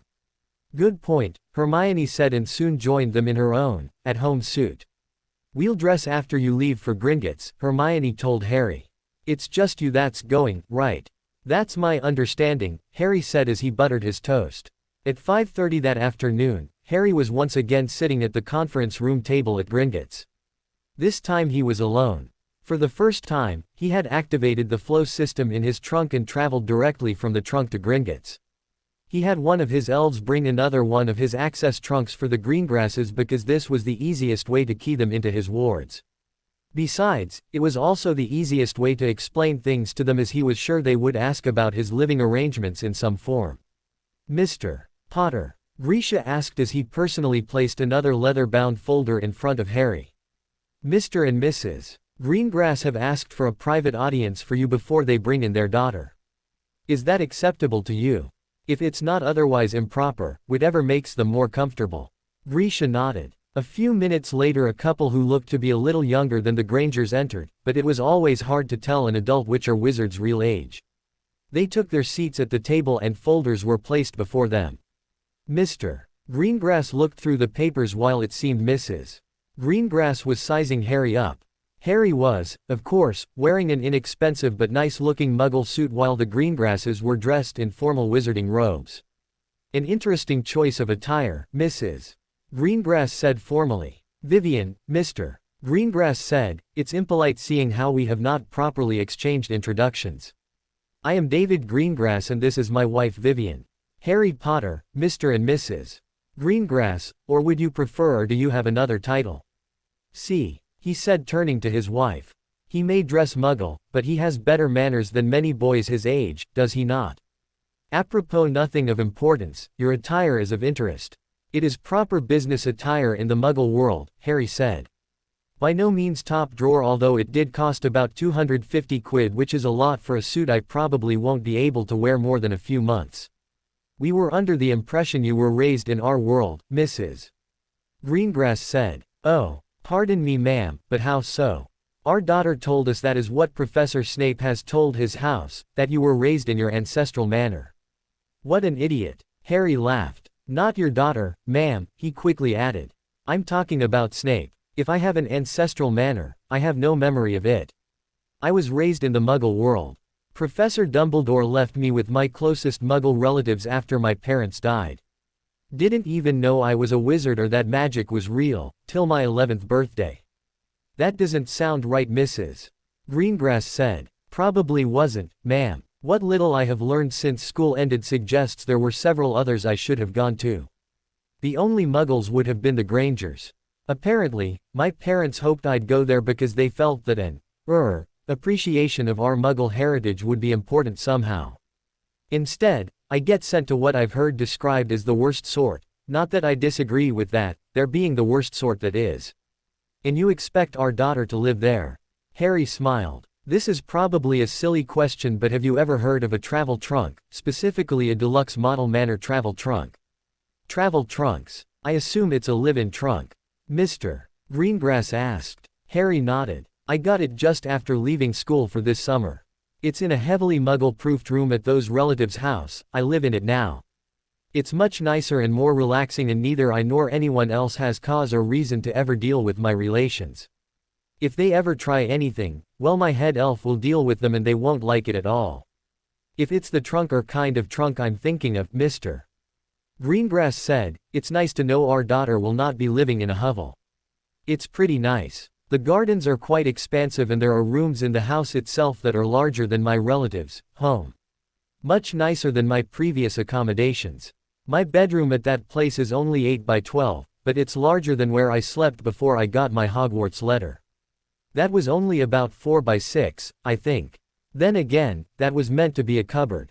Muggles put their children in cupboards. Mrs. Greengrass exclaimed. No. Those Muggle put me in a cupboard for nearly 10 years. They are not normal. And I really don't want to talk about them, as your daughter will never have to deal with them or their attitudes. I only mention this so that you don't get the impression I've been spoiled my whole life. Do you even have to be there now that you're in our world? We do have plenty of room at our home, even with 5 children. Really? Sorry, Mrs. Greengrass, but I really do not know much about your daughter other than she's in Slytherin, and Slytherins and Gryffindors get on so famously, he added with a hint of sarcasm. On the plus side of the book, as far as I know, she doesn't associate with Malfoy and that lot. She seems to prefer to ignore Gryffindors rather than try and rile them. I'd probably disown her if she did associate with that upstart, Mr. Greengrass mumbled. Yes, Mr. Potter, Mrs. Greengrass said. We have 5 daughters and Daphne is the oldest. Astoria is set to start Hogwarts in the fall. Jenna just turned 9. Cynthia is 6 and Michelle will be 5 in September. And yes, we were trying for a son. It just didn't work out that way. I'm sorry to hear that. Don't be, Mr. Greengrass said. We do love our children very much. It was for that reason we entered this contract with your family. The eldest daughter in a family such as ours is a commodity on the betrothal market. Naturally, the conditions bringing this contract into play were hardly certain to occur, but the contract was with a family we can respect and not one that was likely to press us into an unhealthy situation. I'd like to say I understand, but until Monday I knew nothing about any of this, sir. I am learning, though, and think I can see your point. Does she know about this? She knows she is betrothed, Mrs. Greengrass said. She's known since she was old enough to understand such things. She also knows the agreement has certain preconditions which might never come to pass, and that if they did not, she was safe from another family's attempt to negotiate for her hand, but if they did that, we approved of the match in principle. Excuse me, ma'am. In principle. It is one of the reasons we asked to see you first, Mr. Potter, Mr. Greengrass said. While we know we can't abrogate this agreement, we wanted to have a feel for how involved we would need to be in her life going forward. There are a lot of wizards who might, take advantage of such a situation, if you take my meaning. Excuse me, sir. Treat her poorly, as little more than a plaything for one. Have her bear an heir and then ignore her from then on as another. Generally not let her become the witch she can become. It happens often enough, and we never wished that for our daughter. We knew your parents and knew they would never raise you to be that kind of man, but your life since they died is a mystery to everyone, it seems. As for your first thing, I'm not even 13, sir. That doesn't mean you're too young to take advantage. I will not take advantage of any of my ladies, sir. Maybe other wizards think it's okay, but I think it's wrong. If and when we, become, intimate, it will because it is what both she and I want, and we're both ready for it. Even then, the rules in my house are that Hermione will be first in that regard, and while she hasn't been specific, she wants to wait for now, and I respect that. I hadn't even thought about marriage before this week when this all came up, much less children.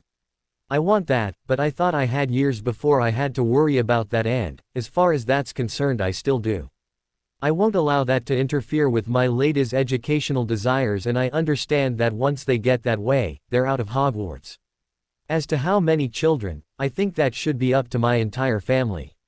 I understand these contracts were in place in case of these bonds, but should that come to pass, and it did, it was also to expand the Potter line so that it's no longer at risk.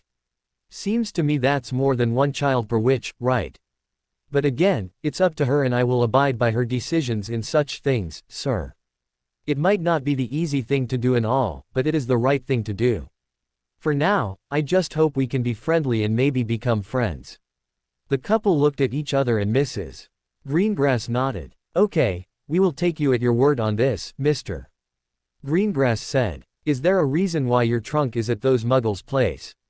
Mrs. Greengrass asked. Harry nodded. "I don't have to interact with them at all and nor do I expect your daughter to.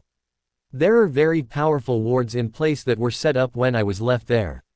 They protect me from dark magic, I'm told. So long as they remain active, magic can't kill me directly. It can hurt me and if it were to cause a non-magical injury that could be a problem but that's how you survived that night. We don't know. We think it's related somehow. Anyway, the wards need me to be present there for at least 30 days a year to recharge. I'd rather be anywhere else and fortunately so long as my trunk is there and I'm living in the trunk I'm there for the wards but really I'm somewhere else actually." "So you're stuck in the trunk all the time?" "No ma'am. Otherwise I wouldn't be here. I only need to be present within the wards for 8 to 10 hours a day. Basically, I only need to sleep there. I have 3 access trunks connected. One is in Luna's room at her home in Devon and 2 are in the Granger home near Slough or Windsor or some such place. Although we haven't truly taken advantage yet, it's only been a couple of days and we're still getting used to all of this, we intend to. I have an access trunk here for you and your daughter or daughters. Daphne will get a second trunk when she heads back to school if she wants. If you think it prudent to allow your daughters to come and visit from time to time I'll need to know their full names to add them to the potential guest list and once that's done you can key them in. I already have your names and Daphne's full name from the contract. The truth is, if this went well today I was going to invite you over for a visit this Saturday. Likewise, it's my plan to join the Grangers on their trip to France starting Sunday. They'll be there for a month or so, but my ladies and I will spend our nights in the trunk and our days in France." "You were going to invite us?" Mrs. Greengrass asked. "Actually, I am. Wrong tense, ma'am. I'm a little nervous. I think we'd like that." "Yes ma'am. You say you only need to be there until the wards are ready?" Mr. Granger asked. "Yes sir. And when they are? As soon as my head elf tells me they're fully charged, my trunk and I are out of there." "And where will you go?" "The Grangers have invited us to their place. Apparently, Mr. Granger wants to teach me to play golf although Hermione says he just wants to torment me." Mr. Greengrass chuckled suspiciously while Mrs. Greengrass shook her head. "We don't have much contact with the Muggle world," she said. "But my husband does have his dirty little secret and that's the fact that he plays that silly game as often as he can. No magic," he said, "unless my partner's a total jerk. It's no fun with magic otherwise. I may be tempted to torment you on the links myself. Right then, on to other matters. I've reviewed your financial statement provided by the bank. This is your trust account." "It is sir. I'm not yet old enough to get an outline of the main Potter accounts and properties, apparently. Our daughter will have access to this. Up to 5,000 a year until I turn 21 and can access the full account." "Maybe we should not tell her that bit," Mr. Greengrass said. "Just keep her on her old allowance and leave it at that." "Why?" Harry and Mrs. Greengrass asked. "She's a girl. Give her 5,000 in credit and access to a clothing store and poof, it's gone." "David," Mrs. Greengrass growled, "she's proven to be responsible with her money. And I cringe whenever you and the girls say you're going to do some shopping. David, not once have we spent anywhere near a tenth of that much." "I was just joking. Still, I think I made the point that it's a lot of money. You could have been more tactful. You'll give the boy the impression that our daughter is a spendthrift when she is in fact quite frugal." "Sorry. Well, I think I am satisfied." "You." Mrs. Greengrass nodded. "Account manager Grisha, has our daughter arrived?" "She's just outside. Unless you have anything else, Mr. Potter, I believe we can begin." Harry could only nod. "Because this is not a marriage based upon a soul bond," Grisha said, "the procedure will be different than yesterday, Mr. Potter. Do not expect the bride to speak." Harry nodded again. Daphne Greengrass was escorted into the room. She too was wearing formal robes which had a way of hiding any woman's figure. Harry had not really paid much attention to her in the past and he was surprised at how pretty the bee-owned witch was. She was told to sit between her parents and across from Harry. There was a confused look on her face that seemed to become more so when she saw Harry. "You have been summoned here at the request of the heir apparent as head of the ancient and noble House of Potter and pursuant to the terms of a contract executed by the ancient and noble House of Potter and House Greengrass on June 23, 1981, said contract being for the betrothal of Daphne Renee Greengrass to aforesaid heir apparent Harry James Potter. There being preconditions to execution, such summons being issued only when such preconditions were met, a meeting before this time was not necessitated. I Grisha verify that the preconditions of the aforementioned contract between House Potter and House Greengrass were met on June 22, 1993 at Gringotts, London. Who speaks on behalf of House Potter and the bridegroom? I do, Harry said. Who speaks on behalf of House Greengrass and the bride? I do, Mr. Greengrass said. My assistant shall now draw blood to verify your identities and particulars. I swear, they want to bleed me dry, Harry quipped, getting a snort from Mr. Greengrass. Daphne just looked on in bewilderment. Moments later, Grisha was inspecting the parchment. The identities of the principals have been verified. Mr. Harry James Potter, having attained bonding age this past June 21 and, as specified in the contract, having initiated a soul bond with Hermione Jane Granger and Luna Celeste Lovegood and having married them pursuant to the relevant laws and rights, has completed the preconditions of this contract. Mr. Greengrass, do you dispute this finding? I do not. The blood verification and our records indicate that Miss Daphne Renee Greengrass surpassed her 13th summer solstice last June 31, 1992 and her 6th monthly cycle last July. Mr. Greengrass, do you dispute these findings? I do not. As there is no dispute to the findings, bride and bridegroom are found to be of bonding age. As bridegroom, by virtue of his soul bonds and eligibility by such bonds for plural marriage, and by virtue of such marriages is deemed legally of marriageable age, such legal age extends to the bride despite her minority. Do the family spokes wizards dispute this finding based upon your laws? I do not, Harry and Mr. Greengrass said. Mr. Potter's assertions as to the fulfillment of the preconditions of the contract have been verified. The parties to such contract are all aware that pursuant to the terms of the contracts, Mr. Potter is to take Miss Greengrass as his wife at law. I am, they answered. Harry looked at Daphne, who appeared to be silently crying. Mr. Greengrass, at this time, do you have any reason to claim House Potter has defrauded you or misrepresented any facts or law to induce you to agree to this contract, or that you were under any other form of threat or compulsion to enter into this contract? I do not. Will the parties please rise? Harry was a little surprised when Daphne stood, knowing from before it was not required of her.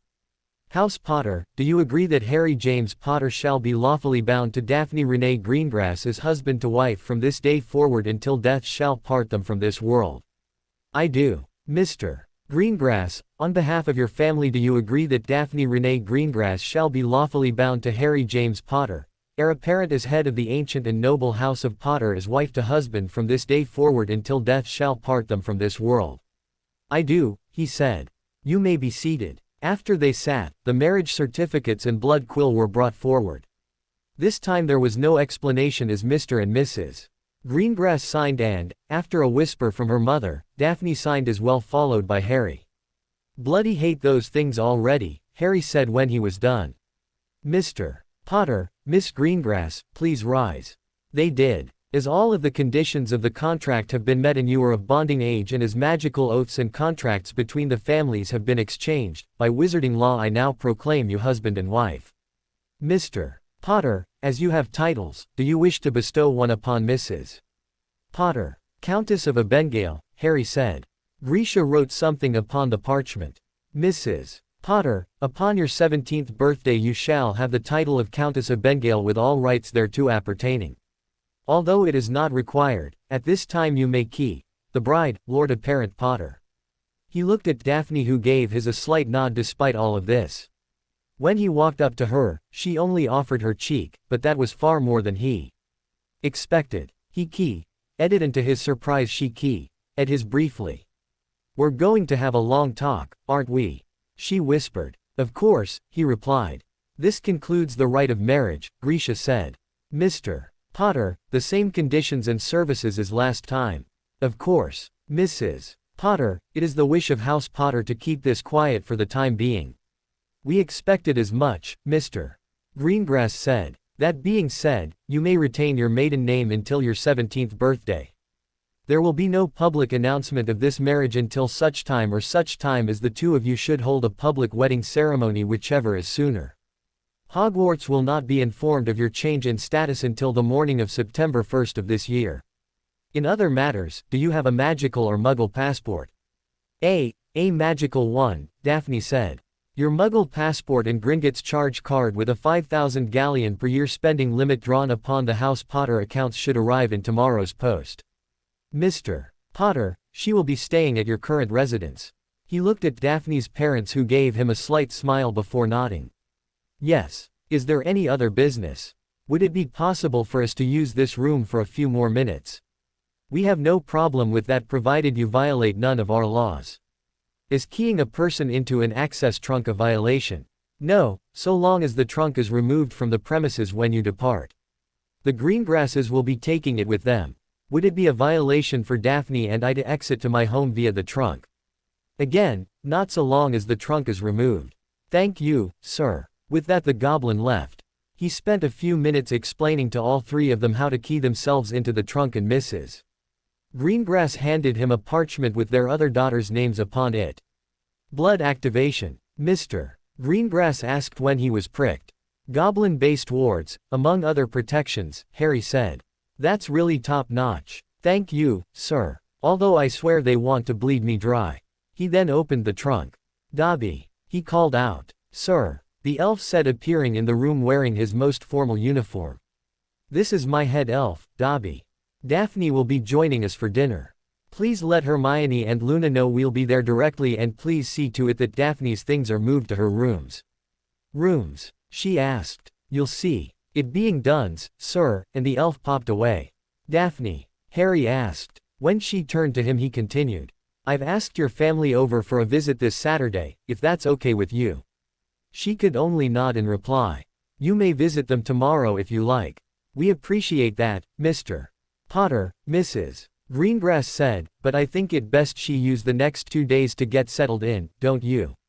Harry nodded. After you. He indicated to Daphne. Is this a trick? She asked. It's just a ladder. If I go first, well, I'd prefer not to start things off with any accusation that I might have looked up your dress.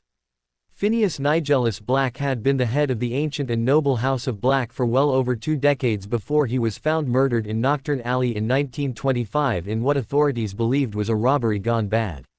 He was also, at that time, the most visible and vocal advocate of pureblood supremacy within the Wizengamot and the most reviled headmaster in Hogwarts history, which was probably a step up or step down depending upon one's point of view from having been the most reviled professor in memory.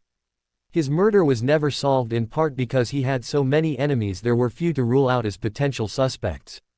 In 1985, there was a brief furor when a book was published entitled I Killed Phineas Nigellus Black, written by a Muggle born who had died the year before, until it was revealed that the Muggle born in question had only been 6 years old in 1925. Phineas Nigellus had advocated that purebloods should have large families so that there would be a large pool of potential matches, and so that one day there would be more purebloods than those of inferior lineage, much to the annoyance of a significant minority within the Wizengamot, including the majority of ancient and noble houses, which either were then or had historically been half-bloods. But in having 5 children, at least in that respect he practiced his own philosophy. Not that any of his children liked or respected him. His second son, probably the only true Slytherin of the lot, acted the dutiful pureblood bigot for years and managed through his father to attain a lifetime, non-hereditary appointment to the Wizengamot, where he immediately turned against his father's politics, arguing for Muggle protection laws and equal rights without regard to blood status, election of government officials by all the wizarding citizens of age, and other radical ideas. Naturally, Phineas disowned him. Ironically, were it not for the disowned Phineas Black, the historic Black name might well die out, seeing as the only other male descendant of Phineas Nigellus Black still bearing the family name was currently serving a life sentence in Azkaban prison. The other remaining Blacks were the disowned Phineas's grandson, 2 great-grandsons and 5 great-great-grandchildren, 4 of whom were at Hogwarts, although not one was in Slytherin. Another great-grandchild had been Vivian Black until her marriage to her second cousin, also one of Phineas Black's great-grandchildren David Greengrass. It was an arranged marriage but one designed to avoid any entanglements with the growing supremacy movement and, by the time Vivian finished Hogwarts, the two of them were by no means opposed to the match. They would be married for 7 years before their oldest daughter was born. Part of this was due to the war which, when Vivian finished school in 1973, was already raging. The other part of their delay was financial. Thanks in no small part to the disinheritance of Phineas Black, the Muggle supporter, his line of descendants were forced to make a go of it without the backing of a wealthy head of house and had to earn a living on their own. A handful entered the ministry as aurors or such. Most avoided government jobs. David and his wife began their post-Hogwarts career working in shops, living with his parents. By 1976, the war was having a disruptive influence on local magical manufacture and David Greengrass saw an opportunity. He opened what was for all intents and purposes an import company that sold foreign-made products to local shops. At first it was just he and his wife, but by 1979 even as other shops closed, his business, while not flourishing, had expanded to the point where he could hire employees, move out of his parents' home into a flat, and he and his wife could afford to start their family. The Greengrasses were by no means wealthy, but they now had a nice home in the country which they had bought when Daphne was 5. They even had 2 house elves. Daphne's Hogwarts tuition was paid in full before she started school, and that was no mean feat. They had remained neutral during the war mainly because they were too busy to get involved with either side, but also because they were from a disinherited line, which meant they had nothing to really offer either side. They also kept quiet as to if or whether they had leanings one way or another. The truth was they were opposed to Voldemort and his Death Eaters, who they saw as a bunch of wealthy socialites with too much time on their hands or low-life upstarts with nothing to lose. Still, as they were not clearly in the other camp and disinherited or not, they were seen as blacks. Socially if not politically they were courted by those same wealthy socialites and low-life upstarts about betrothal contracts for their yet-to-even-be-conceived children. As a 6th-year Ravenclaw prefect, Vivian had gotten to know the first-year Gryffindor Lily Potter and, to the extent that she could, took the brilliant Muggle-born witch under her wing. They became friends, and it was through this friendship that they secretly began negotiations with the Potters in 1981 for the betrothal of their first daughter. The nature of the betrothal kept their daughter off the market while at the same time did not commit them to the Potters' side of the war due to the contingencies in the contract and the fact that their daughter would not be the only wife, not that either were known to anyone outside of the Potters and Greengrasses. In the event that somehow the strange circumstances necessary occurred, they both considered it a good match for their eldest.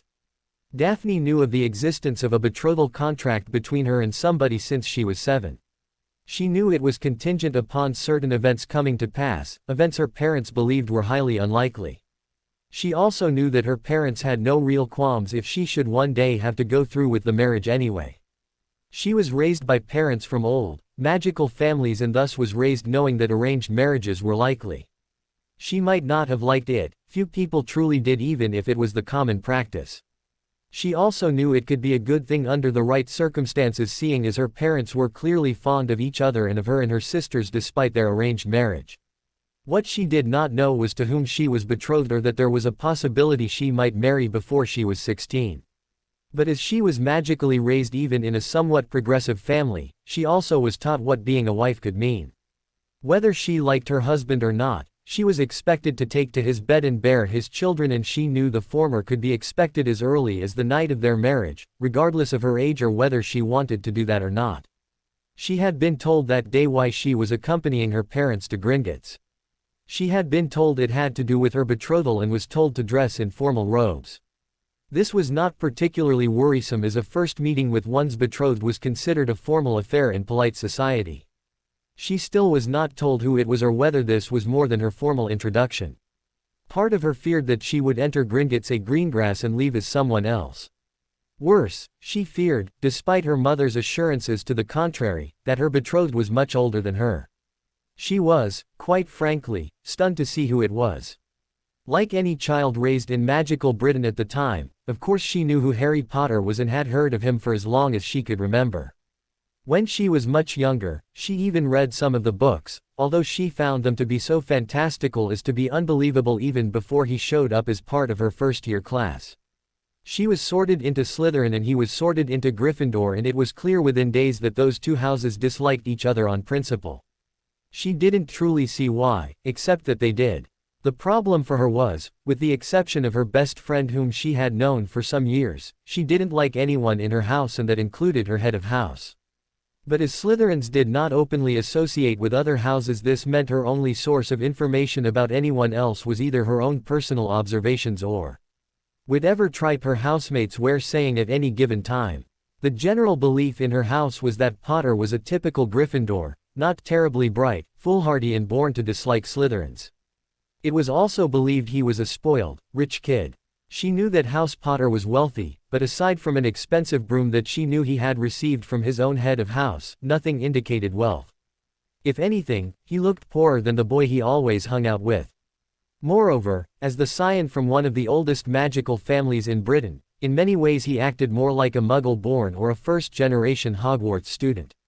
Of the 10 Gryffindors in her year, Harry was one of 4 who had never said anything mean to her, the others being the Muggle-born Hermione Granger who, behind her back naturally, was more likely to be called the Bane of Ravenclaw than a mudblood after it was learned that she was at the top of their year, as it had been over 10 years since that spot had ever been held by a non-Ravenclaw in any year. Neville Longbottom was another, although he seemed so shy there was no way to tell if he was truly nice or too tongue-tied to say anything nice or otherwise, and the other was Parvati Patil, whose parents were immigrants. That Harry Potter was at the very least rude to Draco Malfoy and his cronies, while it might be a shock to them, was hardly a surprise to her. That's not to say Harry was friendly to her, but he was no less polite to her than he was to students from other houses. Seeing Potter seated at the other side of the table had stunned her.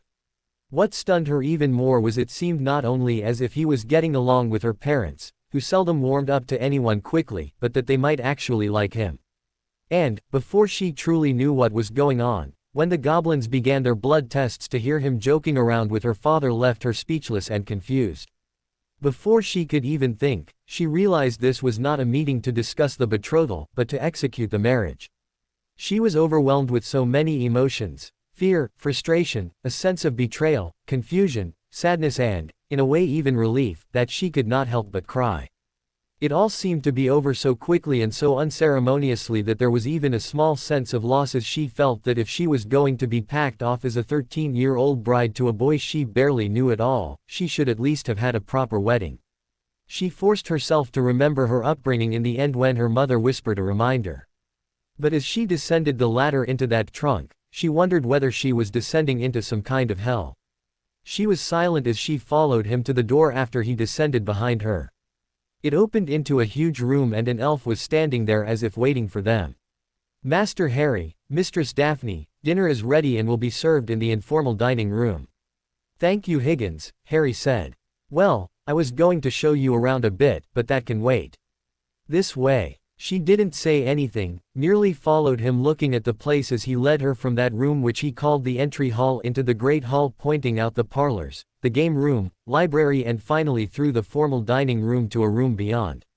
She was confused. The paintings and tapestries spoke of age, but the place looked brand new, as if it had been built yesterday or something. It lacked any kind of lived-in feel to it. "Surely this isn't your manor," she began. "Don't know if I even have one. Although everyone thinks I do, so maybe I do. I moved here the day we got back from Hogwarts, well, the day we Muggle-raised got back at any rate. Believe it or not, I wasn't kidding. This is actually a trunk. And this," he said, "is the informal dining room where we usually take our meals, except for lunch of course." They entered a much smaller room that seemed almost cozy compared to the rest of this place. There was a table set for 4 people and he led her to a chair and held it for her as she sat. He took the seat across from her. "You eat lunch in that other room?" she asked, still unable to gather her thoughts, for this was all happening faster than she could process it. "Picnics in the gardens," Harry said. "All ladies," he said. Naturally, Daphne thought, "My back's to the door. Ladies, as you can guess, this is Daphne Greengrass, or Potter if you will, Countess Designate of Abengale. Daphne, this is Hermione, Countess Designate of Finchley and the former Luna Lovegood. She's a year behind us in Ravenclaw, Countess Designate of Wicca." Daphne saw the 2 girls, both in nice and very new-looking sundresses. "Bit overwhelming, isn't it?" Luna said. So how did it go? Hermione asked as Harry sat the two of them down. Well, I had a surprising pleasant conversation with Daphne's parents before it happened. Kind of wish she was there. She came in right after and Grisha didn't waste any time with pleasantries or anything. She looked upset. Confused, Daphne said. Angry at the lot of you, scared, a bunch of other feelings as well. How you found out was not my choice, Harry said. I would have preferred you had some, warning. I've known about the betrothal since I was 7, Daphne said, trying to regain her composure. I didn't know any of the details, not even who my betrothed was. I will admit I was pleased it wasn't Malfoy, or any other boy in Slytherin for that matter, but don't think I am thrilled about this. Bit of a shock for us as well, Hermione said. When we woke up Monday morning, none of knew anything about any of this, not even our parents. Turns out someone obliviated them or something like that years ago, and probably me as well. We learned about the contracts, the soul bonds, the fact that the soul bonds were forming and all of that Monday morning. And 2 of us were Muggle raised, Harry said, where our ages, the fact that our parents chose this for us and that I can even have more than one wife at one time are, well, we're all too young. Arranged marriages are practically unheard of and something like a plural marriage is a crime. You were Muggle raised. That explains a lot. Oh, it's hard to explain, but there were moments, especially first year, when, well, it was like, if you had been raised magically, then again, you do run with Weasley and he seems pretty clueless about some things as well. Ronald is clueless because he either doesn't care to know or thinks he knows when he doesn't, Hermione huffed. Like that wizard's duel first year, Daphne nodded. You know about that. Malfoy is a braggart. Told us all, very loudly, I might add, that night just after curfew, how he called you out and you accepted. Ron accepted, Hermione huffed. Harry just didn't contradict him. Makes it worse then, Daphne continued. Draco was all on about how you were set up to get caught out of your dorm after curfew. He was rather upset the next day to learn his oh so cunning, in his deluded opinions, plan had failed. Filch makes too much noise to sneak up on you, really, Harry commented.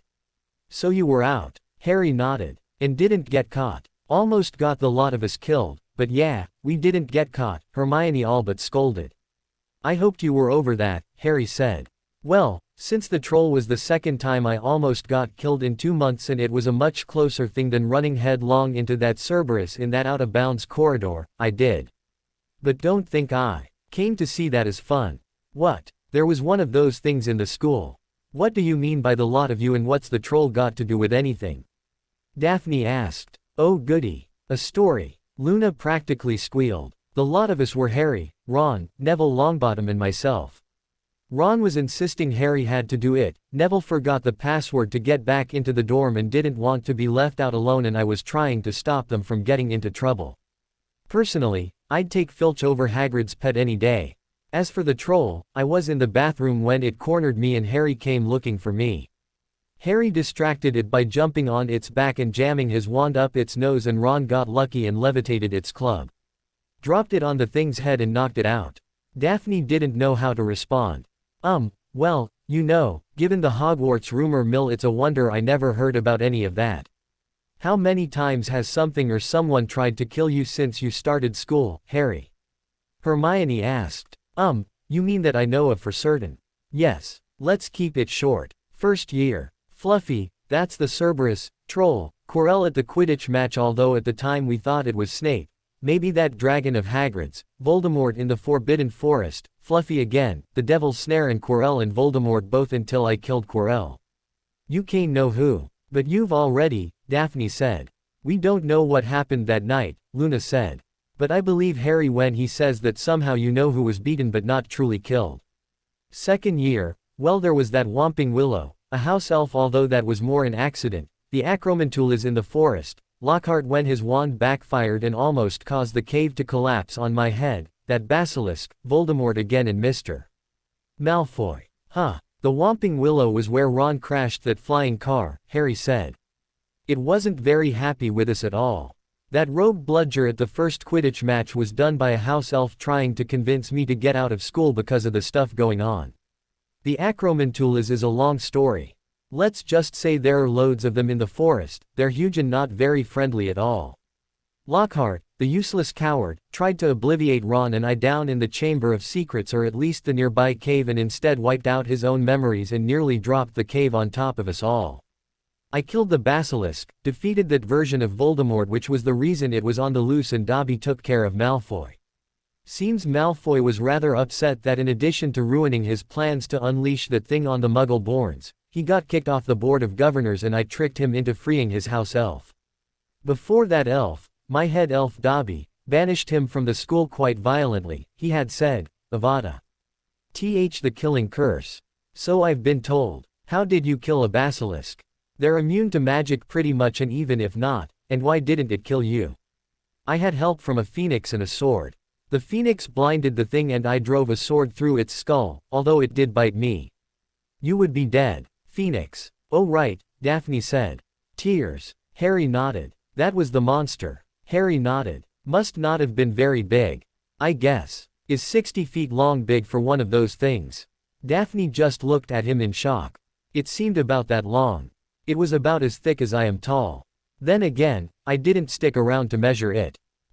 Let me guess, Luna said, the rumors pale in comparison to the real thing. That broke Daphne's brain lock. That boy who lived rubbish pales in comparison to the real thing. And you got into the chamber. It's real. All it takes is the ability to talk to snakes, Harry shrugged. Well that and figuring out where the entrance is which wasn't that hard once I figured out that the Muggle-born who died the last time it was opened was Ning Myrtle. No wonder you're in Gryffindor, Daphne said. Actually, that's 'cause I told the hat not to put me where it wanted to. And where was that? Slytherin. It wanted you in Slytherin and you told it Gryffindor. No. It insisted on Slytherin and I told it anywhere but there.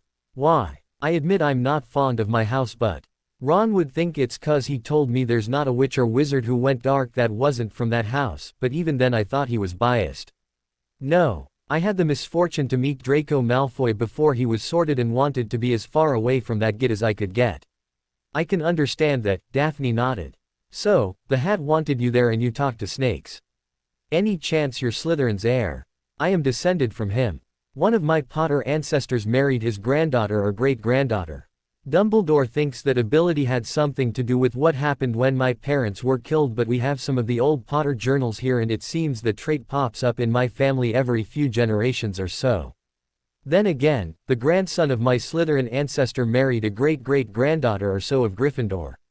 Any other founders in your line? The daughter of one of my Potter ancestors was Helga Hufflepuff's mum. I'm descended from her younger brother. But, I think it's safe to say that if you can trace any of your family magic back to the time of the founders, you'll find founders' lines in your tree. I know you and Luna are descended from Phineas Black and all three of us from his father. The Blacks have Slytherin and Gryffindor in their line as well far enough back. When we found out about outbonds, we learned a lot of interesting things, Luna said. For example, Harry, Hermione and I are all descended from Nicholas and Perenelle Flammel. But she's a Muggle-born. Not if you go back 7 generations or so on both sides of my family, Hermione said. Maybe it's just me, but it's something I think should be looked into. What if there really is no such thing as a true Muggle-born as in a witch or wizard from a family line that never, ever had magic? What if every witch or wizard ever born has magical roots if you just look back far enough? Kind of shakes things up a bit, don't you think? Just because a child is a squib would not mean their magical line is ended, rather it's just gone dormant for a few generations or so.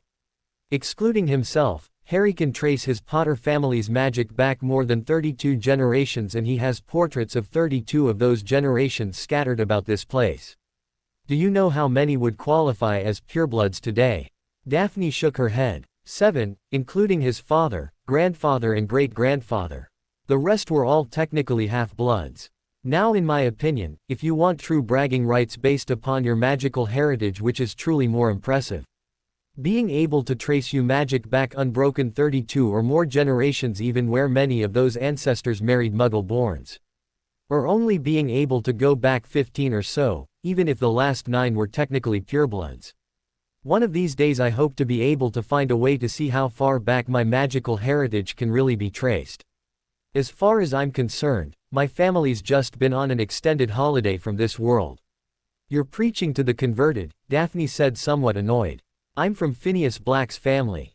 My great-great-grandfather was disinherited along with all his descendants because, to use that brain-dead idiot Malfoy's expressions, he was such a blood traitor that he made the Weasleys look like mild-mannered pureblood supremacists.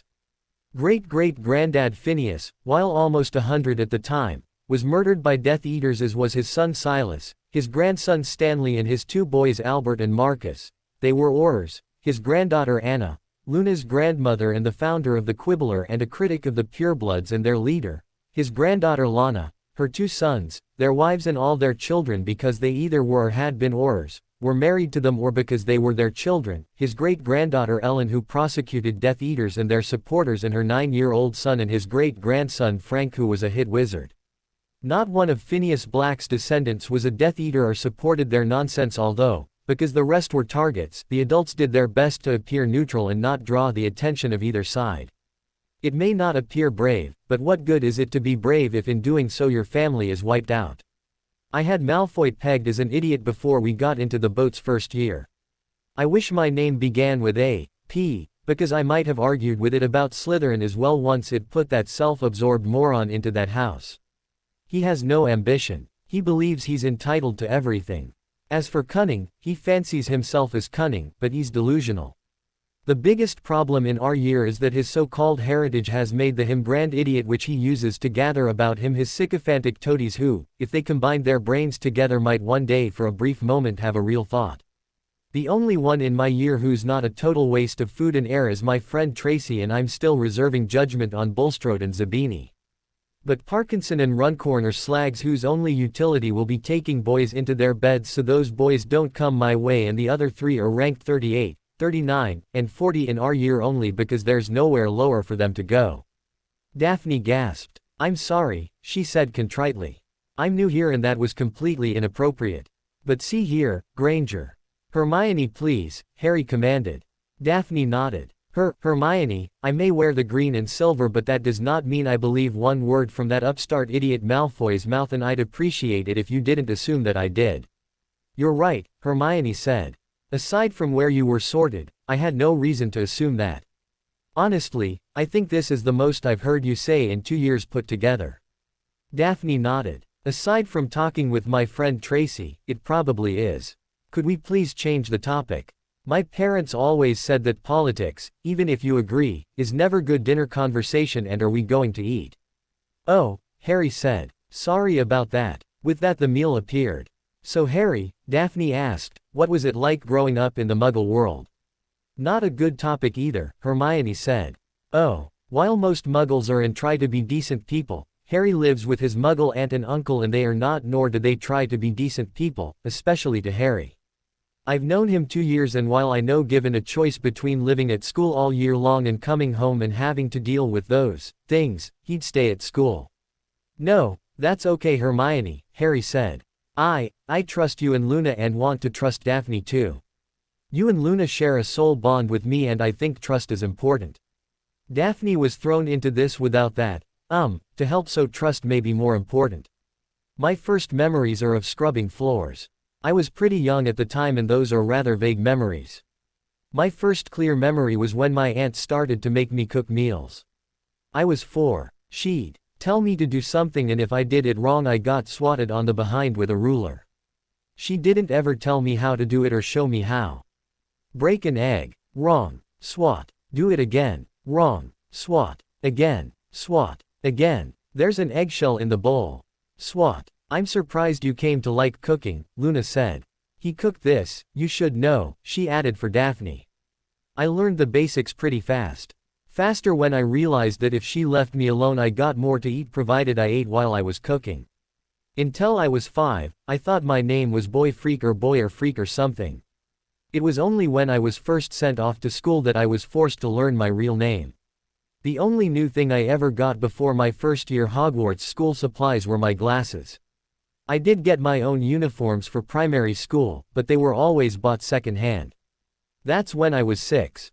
I got a good hiding when I brought the note home for school saying they needed to take me to an eye doctor, another hiding when we got back from the eye doctor and they needed to take me to the place where you get tested for your glasses, and another when we had to get the glasses, and another after we got back and my cousin Dudley took my glasses and broke them. Until I got my first Hogwarts letter, I slept in a cupboard under the stairs. They moved me to a tiny bedroom afterwards. It's 8 feet by 12 feet or so and all the furniture is broken in some way. Getting the picture? Not the pampered prince, was I. Why would anyone do that? Daphne asked. Harry shrugged. My aunt's a muggle and hates magic and my uncle's one too. They figured they could beat the magic out of me. That's just ridiculous, Luna said calmly. She seemed to be the only one that acted calm. Are you sure your aunt's a muggle? I mean your dad was a pureblood and mum was a muggle born. Whose sister was she? My mum's older sister. Probably a squib then, Daphne noted. Makes it worse. She should have known better. Why do you say that? If she and your mother had the same birth parents, even if those parents are muggles, she's a squib. Usually, when magic manifests itself in a muggle family, it's with the firstborn child and all their younger brothers and sisters are magical as well. If the firstborn is not magical or a younger child is not magical, they are squibs. Unlike a true muggle, they have a detectable magical core, it's just too weak for them to manifest magic. Of course, Hermione countered, it's possible they were adopted. It's also possible they had different fathers. If your gran, for example, got pregnant with your aunt out of wedlock and the father scampered, then married and had your mother. Then the aunt would be a muggle most likely, Daphne finished. Is that where we are now? Those vile muggle relatives' place? Harry nodded. Dobby warded the room so they can't get in even if they somehow got past the muggle-repelling ward. Even if they did, the wards on this trunk are very powerful in their own right. They can't bother us. But maybe we could bother them someday, Daphne said. Why do you have to stay here? Harry explained the wards Dobby discovered on the property, what they did and why they needed Harry's presence at least 8 hours a day in the room to charge. Fortunately, being in this trunk counts as being in that room magically speaking, he concluded. Given my first 2 years at Hogwarts, as annoying as those people are, I'd rather not take the risk of those wards failing anytime soon. Why is it that whenever we talk about your life, it's disturbing? Daphne asked. Hello, Harry quipped. I'm the real Harry Potter. Daphne snorted. My entire life, or at least for as long as I can remember, all I wanted was to be normal. I knew my life with my relatives was not normal even when I was very young and it was not normal in a bad way. I learned I was a wizard on my 11th birthday and a part of me though that well maybe I can be a normal wizard, whatever that was. That hope was practically dashed before I was even sorted when I learned I was like really famous. That's not normal either. Throw in all that's happened to me at Hogwarts and it's even more not normal. All I wanted was to be a part of a nice, happy family that loved me and to have friends. Oddly enough, although it means my life is still not normal by any standards, I might finally be moving in that direction. The problem is even if that happens, the rest of this bloody world seems intent upon not letting me be normal even in my own abnormal way. I'd toss the bloody fame if I could and never get into another encounter with Voldemort. But I can't toss the fame and Voldemort doesn't seem to be dead and it's clear he wants me dead badly. I'm a Parselmouth not because I chose to be, but it's just what I am. I don't see it as being innately dark any more than I see speaking Latin or French as dark. It's a familial magic I'm told, Hermione told me that, and has manifested itself before in witches and wizards who were not dark, but they hid it 'cause most witches and wizards think it is. Magic is not dark or light. That is determined by the intent of the user. But I'll be damned if many of the students at the school can even begin to get their narrow minds around that one. So I can do something that's not common. So what? You've never said that much about you or your life before, Luna said. Not all at once at least. Harry smiled. I trust you guys. We've had loads of time together, well maybe not with Daphne here. I'm still dealing with a lot of things from my past, but I trust you guys with everything. Daphne here was thrown into it at this point in well, you two know the word. I'm not gonna change just 'cause she's here. She's a part of this now. She's a part of us now in a way I guess. Daphne snorted. I suppose I am. I will do what is expected of me, just don't expect me to enjoy it. Yeah, Harry seemed to agree. Kinda like your first day at Hogwarts, I guess. You're away from your family with a bunch of people you don't know. I would say I understand, but to be honest, being away from my relatives is always a good thing. It's not at all the same, Daphne protested. My first day at Hogwarts did not include sleeping with a boy and letting him have his way with my body. Oh, well, no worries there. What do you mean no worries? Even if you wanted to do that tonight, it's not happening. And it's not going to happen until Hermione and I have gone that far, and we haven't and probably won't anytime soon. But it's our wedding night, Daphne said, surprised that she actually felt a twinge of disappointment, although she knew it was a feeling of rejection. You're supposed to do that with me. It's your right as my husband. Am I not pretty enough? You are old enough, you know. Don't you want me? Whether I want to do something, whether I can do something, whether I have the right to do something is not the same as whether I should do something, Harry replied. If our relationship does get to that point, it is because we both want it, not because I have any right to expect it. But a marriage has to be consummated for it to count, Daphne said, wondering why she was arguing this point at all. True, Harry said. It has to be, or it can be annulled on those grounds. But given our ages, it does not have to be consummated until the youngest of the two of us turns 21, and that would be me, seeing as you were born in November of 1979.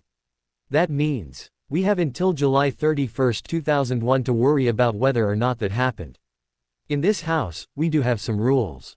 When it comes to intimate things, the rule is this: if Hermione and I have not gone that far, then I won't go that far with Luna or you. If we have, I still won't unless you want me to. And just how far have you gone? Hugging, snuggling, walking together, holding hands or arm in arm or such, Luna said. Oh, and ing. But not full-on snogging like the upper years do, Hermione added. Excuse me? Harry asked. No tongues. Oh right. That seems a bit. It must be pleasurable or they wouldn't do it, Hermione commented, but we're a bit young for that, don't you think? Oh, Luna added, and he's seen us BPD, but that's because we let him. Besides, until last night we didn't have any bathing costumes that fit. Oh, and he knows I don't wear knickers, although I am wearing some now. Really? Harry asked. My monthly's started. You know that means I won't be knickerless for a few days. Oh right. And Hermione and I do sleep in his bed, but we shower and change in our own rooms. That's for the bond, however. Hermione and I need 6 to 8 hours of intimate physical proximity or contact with Harry every day until our bond is fully formed, although even afterwards we'll probably want to continue with that. But that is say, isn't it? Daphne asked. Intimate physical proximity merely means spending time within each other's personal space, Hermione said. What's that? If a person gets physically closer to you, it's okay up to some point, but then, if they get any closer, you feel uncomfortable and want to take a step back or something. When that happens, they've entered your personal space, so intimate proximity means we spend time that closer to each other. Now, physical intimacy can include say, but it includes a lot of other things as well, such as hugs, and snuggles, and holding hands and and such, things which you could do with parents and brothers and sisters and such, and no one would think it's say, dual at all. Besides, do you really think Harry could do that 12 to 16 hours a day every day? He's bonding with both of us, you know. That's why we sleep with him every night, Luna said. Easiest way to get our bonding time with Harry. So you don't even have to be awake? Daphne asked. It's nice when we are, but nope. So, you won't be sleeping with me? Daphne asked Harry. Do you want me to? Well, no, but even if you wanted me to, say, stuff won't happen until our bond is complete, which, we're told, can take up to a year. Once the bond is complete, you can sleep with me that way, but only if you want to. Heck, I can't even go into your rooms unless you want me to and invite me. There are wards. Wards like the ones on the girls' dormitories. No, Hermione said. It's another of our rules and Harry respects it. Oh, so what do you expect of me? Expect? Harry replied. I really don't know. What I would like is for you to be comfortable here. I would like for you to become our friend and for us to become yours. Anything else, anything more is not expected but would not be unwelcome should a time comes when you want more from this relationship. And if we don't consummate, if the marriage remains unconsummated as of my 21st birthday, and if you want it, it can be annulled. But until then, you are my wife and I am your husband. If you want a boyfriend, you know the nature of the oath and contract you signed today. I am your only choice in that regard legally and magically. I know, she replied. Deep down, however, she was starting to think this might be a good thing. Miss Daphne. A voice called. Miss Daphne. It's time to be getting up. Daphne opened her eyes. She was so sure that Harry would come to her that night and ravish her, and yet it had not happened.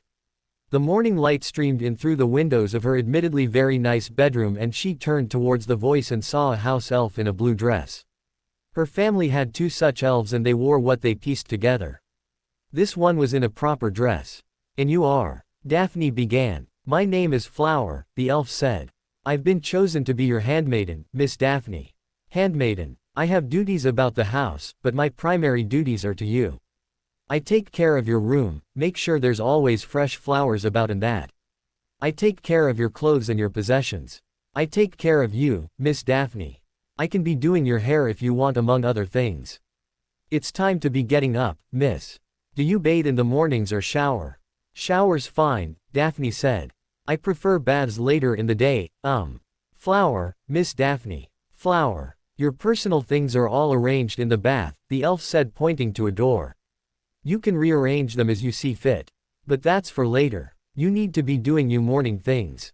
Breakfast is in 45 minutes, miss. While you're doing such, I'll lay out your clothes for the day if you'd like. That's fine, Flower. Is there a reason you call me miss?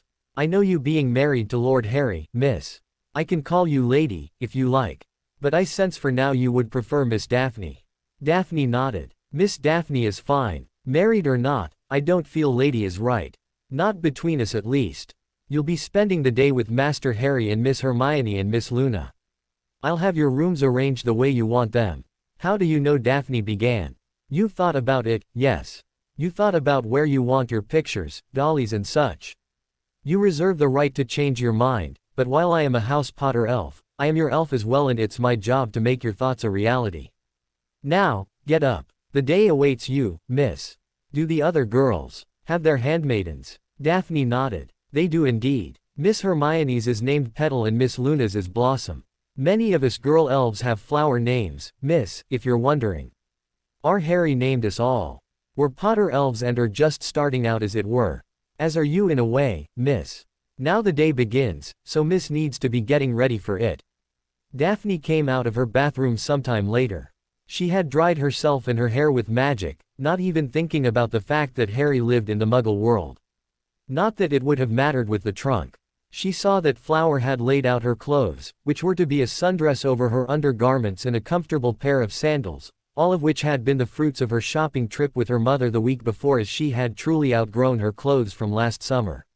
She debated about cosmetics and then decided against any makeup or such as she put on the clothes laid out for her.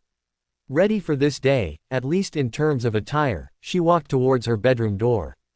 There were 3 green spots on the door, and she soon saw they were just cards, each in a labeled holder: breakfast, lunch and dinner. She wondered what that was about as she left her bedroom and entered her sitting room.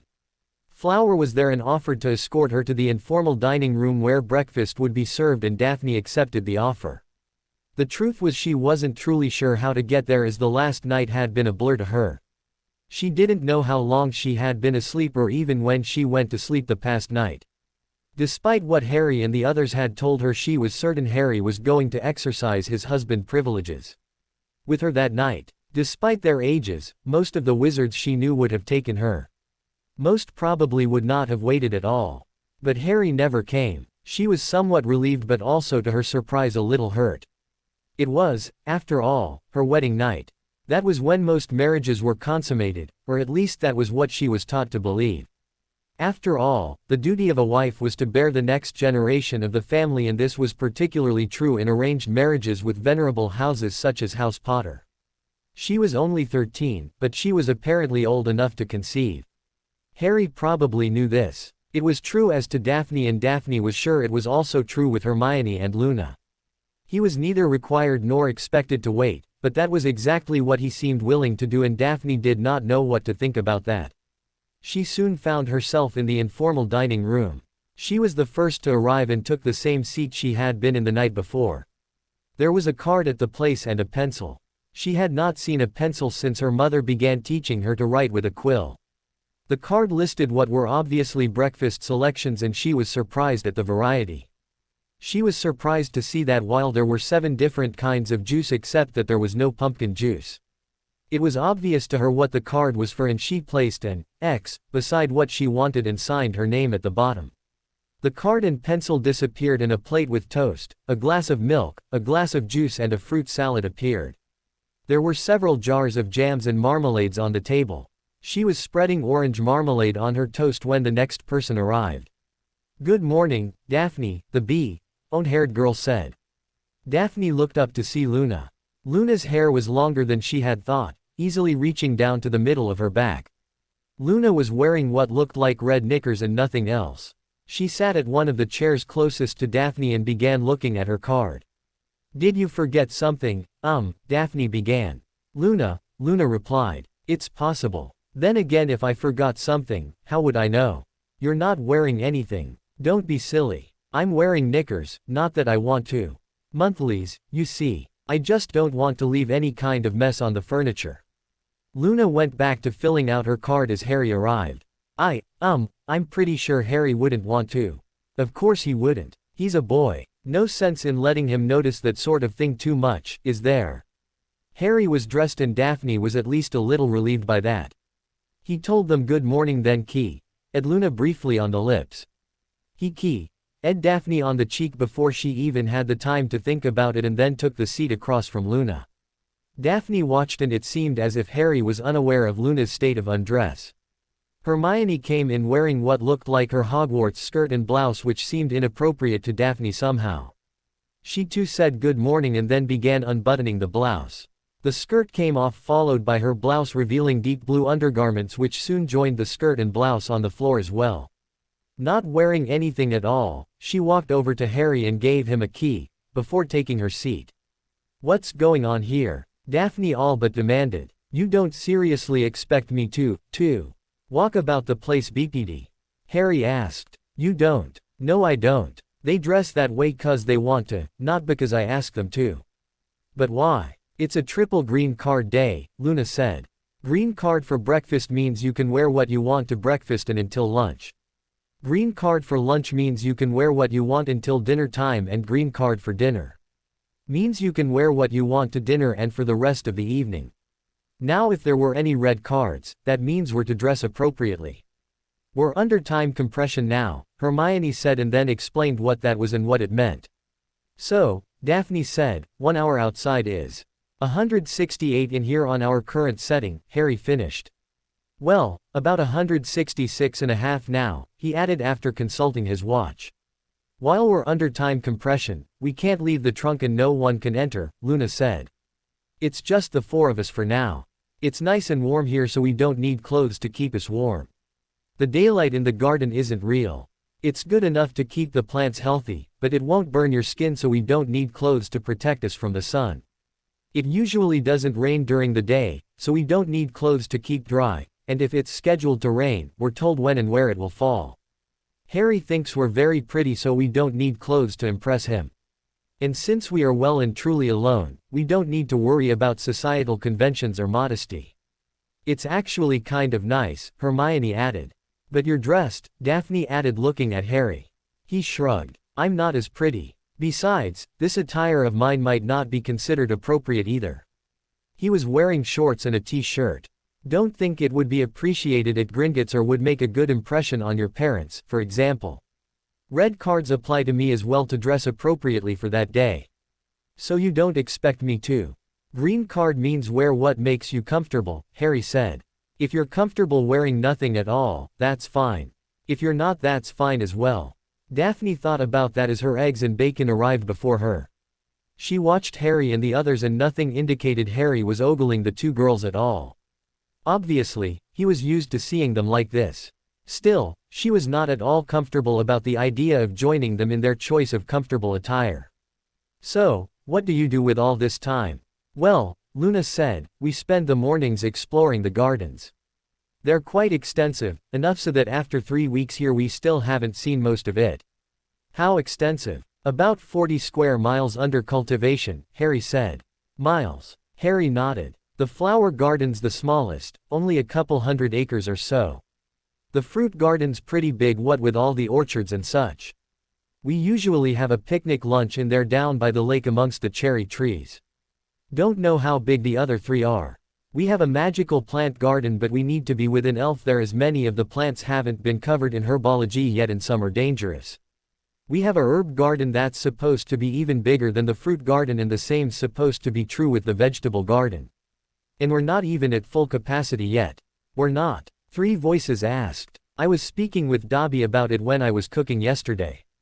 Apparently we can almost add to the size of the gardens to about 62.5 square miles. We don't really need to, but we can. Pity we can't have a Quidditch pitch. Why not? Daphne asked. Not enough headroom apparently. The average height in the gardens is around 200 feet, high enough for the trees. There are some valleys with more height, mainly in the herb garden and the magical plant gardens. The only place large enough with enough headroom is a lake in the magical plant garden. It's at the bottom of the water system. All the water in the gardens flow into that lake, I'm told. The ideal place for a pitch would be higher up where water would flow away from it, and that would mean not enough headroom. I could add one maybe, but it would cost a few thousand galleons and, to be honest, it's not all that important. Why do you need so much land? Daphne asked. It came with the trunk, Harry shrugged. Don't really need it, but it'll make 10,000 galleons a year at least. All of the fruits, vegetables and herbs you'll eat here came from here, as do most of the spices. The one crop we don't grow is wheat, so with the additional acreage, we may also be self-sufficient in flour and bread and the like. Even then, we'd still have a lot of land, so I'm thinking oats, barley and hay. Why's that? Well, feed for livestock, although I'd also like plenty of pasture as well. I think we could easily raise our own milk cows, beef cows, pigs, chicken and sheep, maybe even ducks and geese.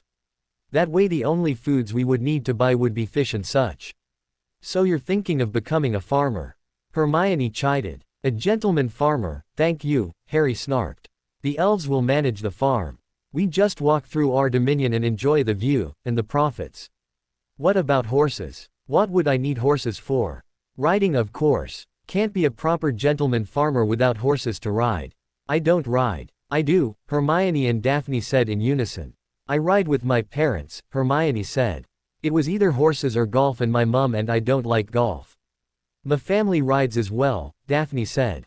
Same reason. Daddy's into golf and mum isn't. Astoria and Jenna also ride, and Cynthia's taking lessons this summer. Michelle will as well when she's older. Might want to think about a golf course, Hermione said. I have, Harry replied. That thought crossed my mind for certain after I met Daphne's father. Seeing as your father is insisting on taking me out for a game, I wouldn't be surprised if Daphne's father is thinking on similar lines. Might as well have a place to practice. The one problem is, how much will this cost? The landscaping won't cost a thing. Dobby said maybe 500 galleons for the seeds for trees, grass and crops and such. About 2,000 for building supplies. For what? Barns, fences, a mill to grind flour, a dairy and a place to slaughter livestock. Probably need a few more elves, come to think of it. The big expense will be the livestock. Dobby figures that could run as much as 20,000. You have that kind of money?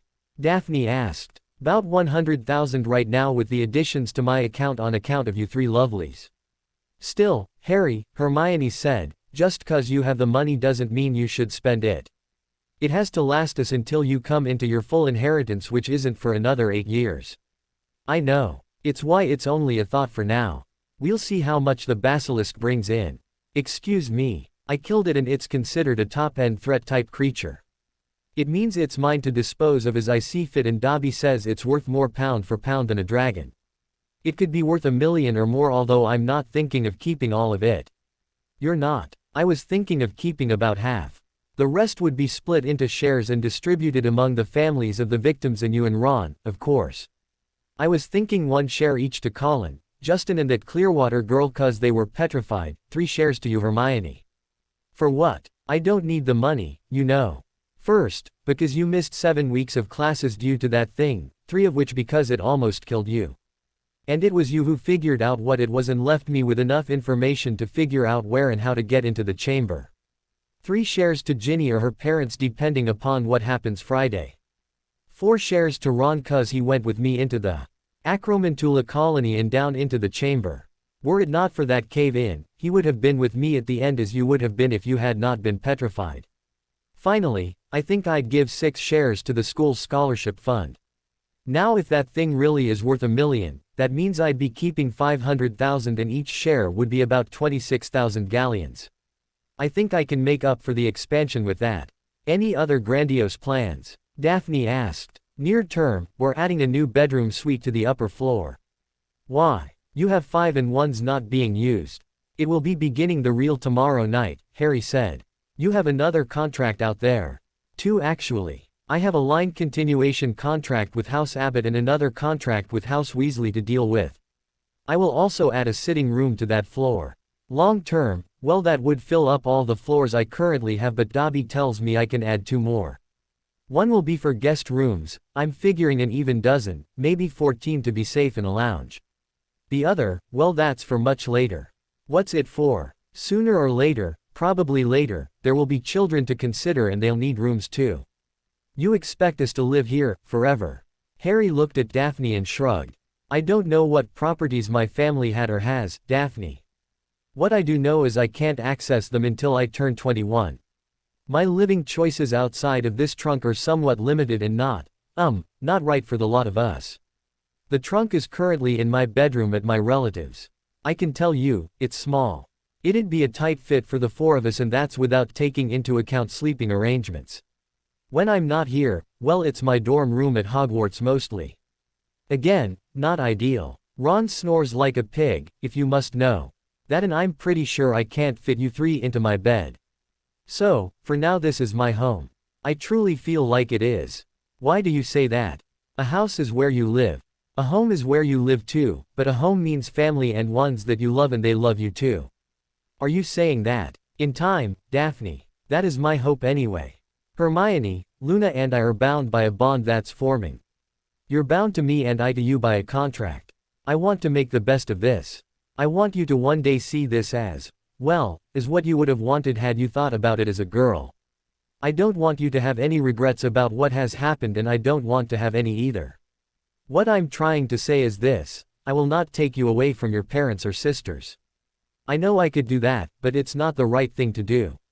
But I want the 4 of us to see each other as family as well one day. One day, I hope we will see yesterday as one of the best days in our lives so far, just as I hope to see the day before when I married Hermione and Luna as just such a wonderful day. Then again, considering my life until now, that bit is almost easy for me. But I want it to be that way for you too. Still doesn't explain why you want to live here forever. Wait till you see the gardens, Luna said. The gardens, as they were called, were far more than Daphne expected. Gentleman farmer, it was said. He had a bloody domain of his own. What shocked her was how understated he was about all of this. Over the days in time compression, he seemed to take it all in stride as they walked through a portion of the gardens each morning. Harry seemed more interested in watching his girls than taking in the sights, and now that included her. She was surprised at how that made her feel, even if the closest she came to what Hermione and Luna wore was her new bathing suit which she wore for Harry's swimming lessons. She could see the look on his face, and it was not reserved for Hermione or Luna. He truly thought all 3 of them were beautiful, and he was the luckiest bloke on earth because they were with him. It made him easy to talk to, and her sister wives as well. It was a wonderful time with them, and she felt more open than she had since she started Hogwarts. She felt safe here with them. She could be herself here with them, something she only felt with her best friend, her only friend outside of her sisters really, Tracy. True, she still was reticent about bearing it all, as it were. True, her new family expected her to finish her summer assignments as soon as she could. Truly, she would have preferred to put them off to later. True, she didn't have all that much in common with Hermione, and even less with Luna it seemed. But she was beginning to feel she had finally found true friends at Hogwarts. After all, she had known Tracy since she was 5. She went to bed every night, and each night she was happier to be here in this special place with her new friends. She knew, one day, and it was a day that would come, she knew she would let Harry go all the way with her, as it were. No boy she had ever met had deserved that thought, but Harry had and did, and the best thing was that day was never today. She still had time to get used to the idea she was well and truly married to him. She knew that Hermione and Luna had already decided the main issue. They would consummate their bond one day and bear Harry's children in time. Daphne now knew she would follow them in that regard. She loved it here. Maybe she was beginning to love him as well. Maybe she would have the same kind of arranged marriage her mother had. Maybe this was for the best. But that was in some distant future, Daphne knew. She had no bond with Harry, unlike Hermione and Luna. She could still avoid a full-on marriage to him. He said that was her choice and she appreciated that, far more than she could ever say to him yet. Until he turned 21, she was his girl and could have no other boyfriend really. She understood that. He wasn't like the other boys in Slytherin who would most certainly have taken advantage of this situation. He was making this her choice, not his. Merlin's beard, that made him desirable. A husband who respected his wife. She knew her father was that way with Mum, but she also knew that seemed to be the exception in the wizarding world and not the norm, especially in arranged marriages. He was the head of an ancient and noble house, and by being his wife for now that meant house protection for her, her parents and her younger sisters. As tempting as it was, she still wasn't sure if she'd one day take the final and irreversible step and consummate their marriage and be a Lady Potter, Countess of Abengale for the rest of her days. But he was offering her that choice, wasn't he? She had 8 years to figure this all out before she or he could seek an annulment. And he was not pushing it at all. Merlin, how special that made her feel. She wasn't just some trollop, some bint bound to a wizard by some contract she had no part in really agreeing to. He was letting her decide the issue in her own time. How could you not respect that? But there was something on her mind, something she couldn't talk to Harry about. Normally, she would have talked to her mum about it, but her mum wasn't here. She would see her family again on Saturday. Harry had promised that and she now believed he kept those kinds of promises. But this couldn't wait until then. She felt it. She needed to know. She watched the dynamic and knew that she needed to talk with Hermione alone. While both Hermione and Luna were soul bonding with Harry, Hermione was the older one and the one most likely to understand. It was her 5th morning in this place when, as they walked out into the gardens again, she approached the BPD witch. "Hermione," she asked, "we need to talk, I think." Hermione gave her a surprisingly knowing look. "Privately, I assume. That would be best," Daphne said. "Harry," Hermione said, "Daphne and I are going off for a girl talk, if that's okay with you." Daphne saw Luna giving her a knowing look. "That's fine by me," Harry said. "Luna and I will just head off." "Thanks, Harry," Hermione replied. "We'll find you when we're done." Harry smiled and took Luna's hand and led her off somewhere. Hermione took Daphne's and led her into the fruit garden. Sometime later Hermione said, "Well, was our talk what you wanted?" "Yes," Daphne sighed. "Most definitely. We could go back now, you know. Unless you want to talk with Luna. I think that would be best, a talk with Luna, I mean. She'll be pleased. Wait here and I'll send her," Hermione said and then seemed to skip away into the distance. Some minutes later, Luna appeared. "Hermione said you want a girl talk with me." She began. "Yes," Daphne said with a smile. "Oh goody." Luna practically squealed. Sometime later Daphne said, "I'm in." "In?" Luna asked. "Yes, in, all the way, or at least when the time comes, I'm in." "We figured it would take much longer, if ever," Luna replied. "Harry's not expecting me to, well, you know." "I know. But, well, after these last few days, how can I do better really? He's fanciful and all that, but he actually respects me. He respects you and Hermione too. You know how rare that is in our world. Especially in an arranged marriage. My mum and dad are exceptions, not the rule, and I know that. Yes, I know I will be but one of his wives, and yes, I know that I don't have the bond you two do have with him, but I may snake and see an opportunity before me all but handed to me on a silver platter. I'm in." "Glad to hear that," Luna replied. "Truly, I am. So what now? Well, should I leave my clothes here or strip before him to show Harry I'm in?" "Your choice on that," Luna said. "He does like watching us undress and he is a total bloke in that regard. You leave your clothes here and the elves will deal with them. Or you can take them off for Harry. I'm sure he'd appreciate that. Truth is, he's used to seeing me and Hermione Starkers, so the three of us will have to tell him, don't you think?" Yes. Yes we will. Hermione and I thought to wait, at least until Hannah was here with us and progressed to this point. But maybe now is for the best.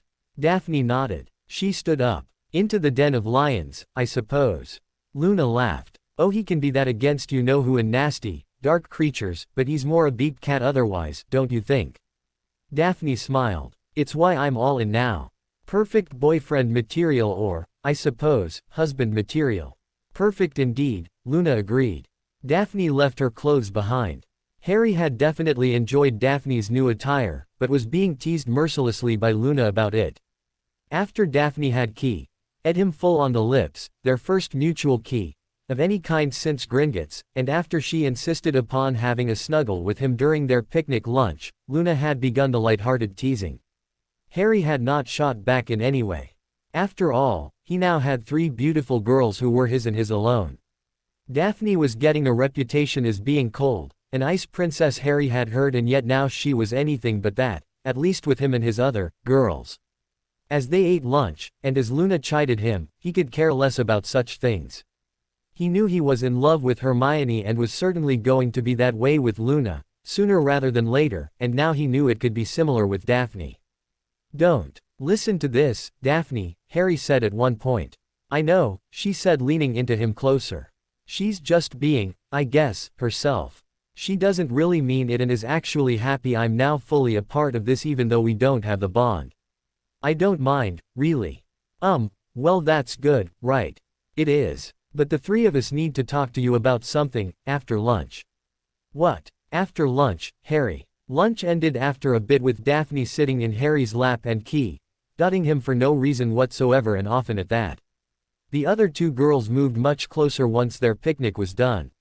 They were practically touching each other as Daphne remained on Harry's lap. What do you know about witches? Hermione asked. What I can see, what Madame Pomfrey taught us blokes first year. You have monthlies and all that.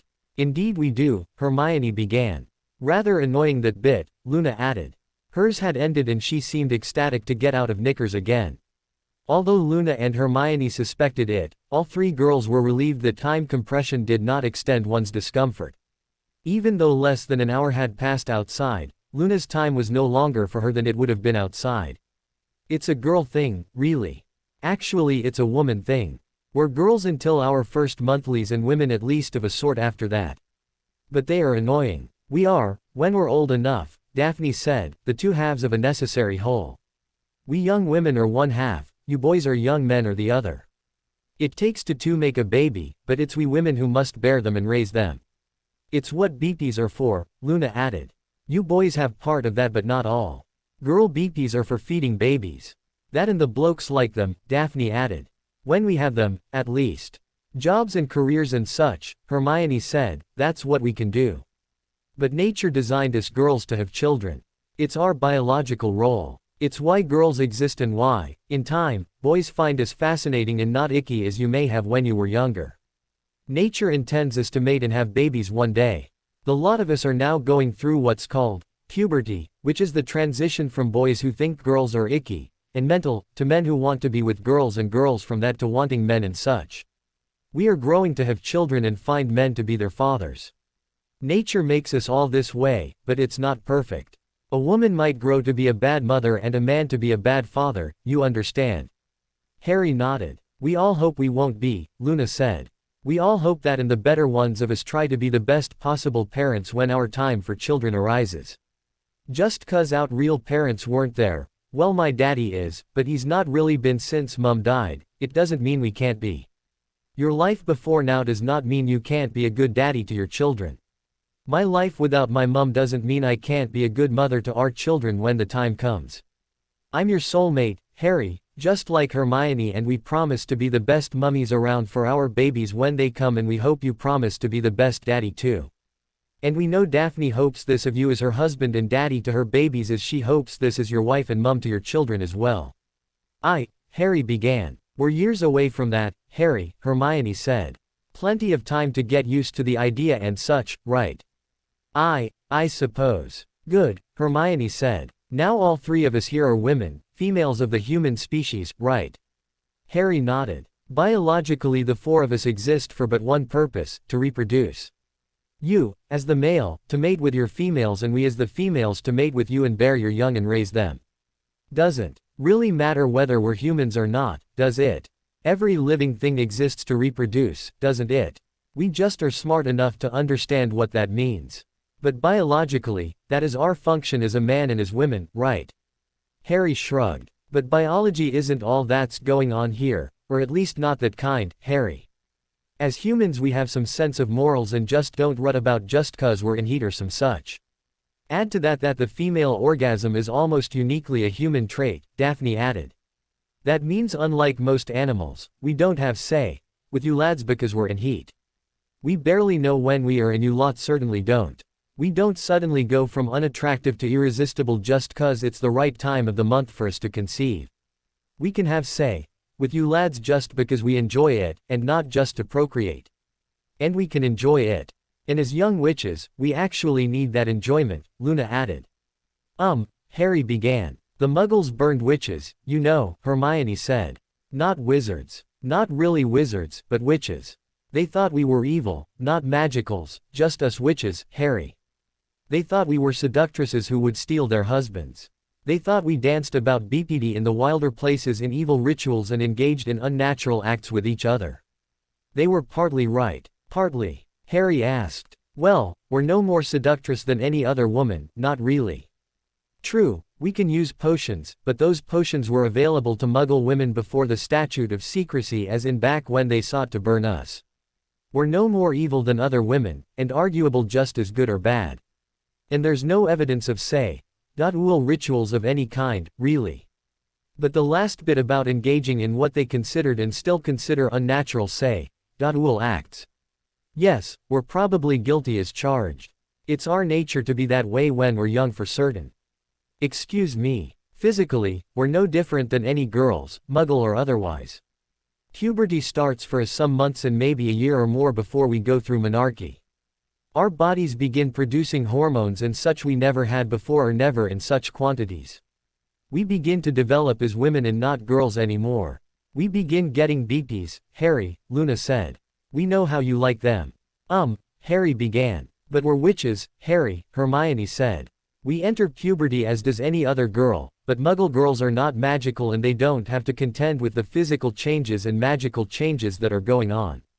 Physically what we witches are going though is no different. Magically it is. You wizards face a similar problem, but it is by no means as extreme as it is with us. Our changes can create an imbalance between our maturing bodies and magic. If we don't deal with the imbalance, we can suffer magically, even lose our magic altogether. Fortunately, nature provided us young witches with an answer. Orgasms, Luna said. What? Harry asked. Will release, Hermione continued.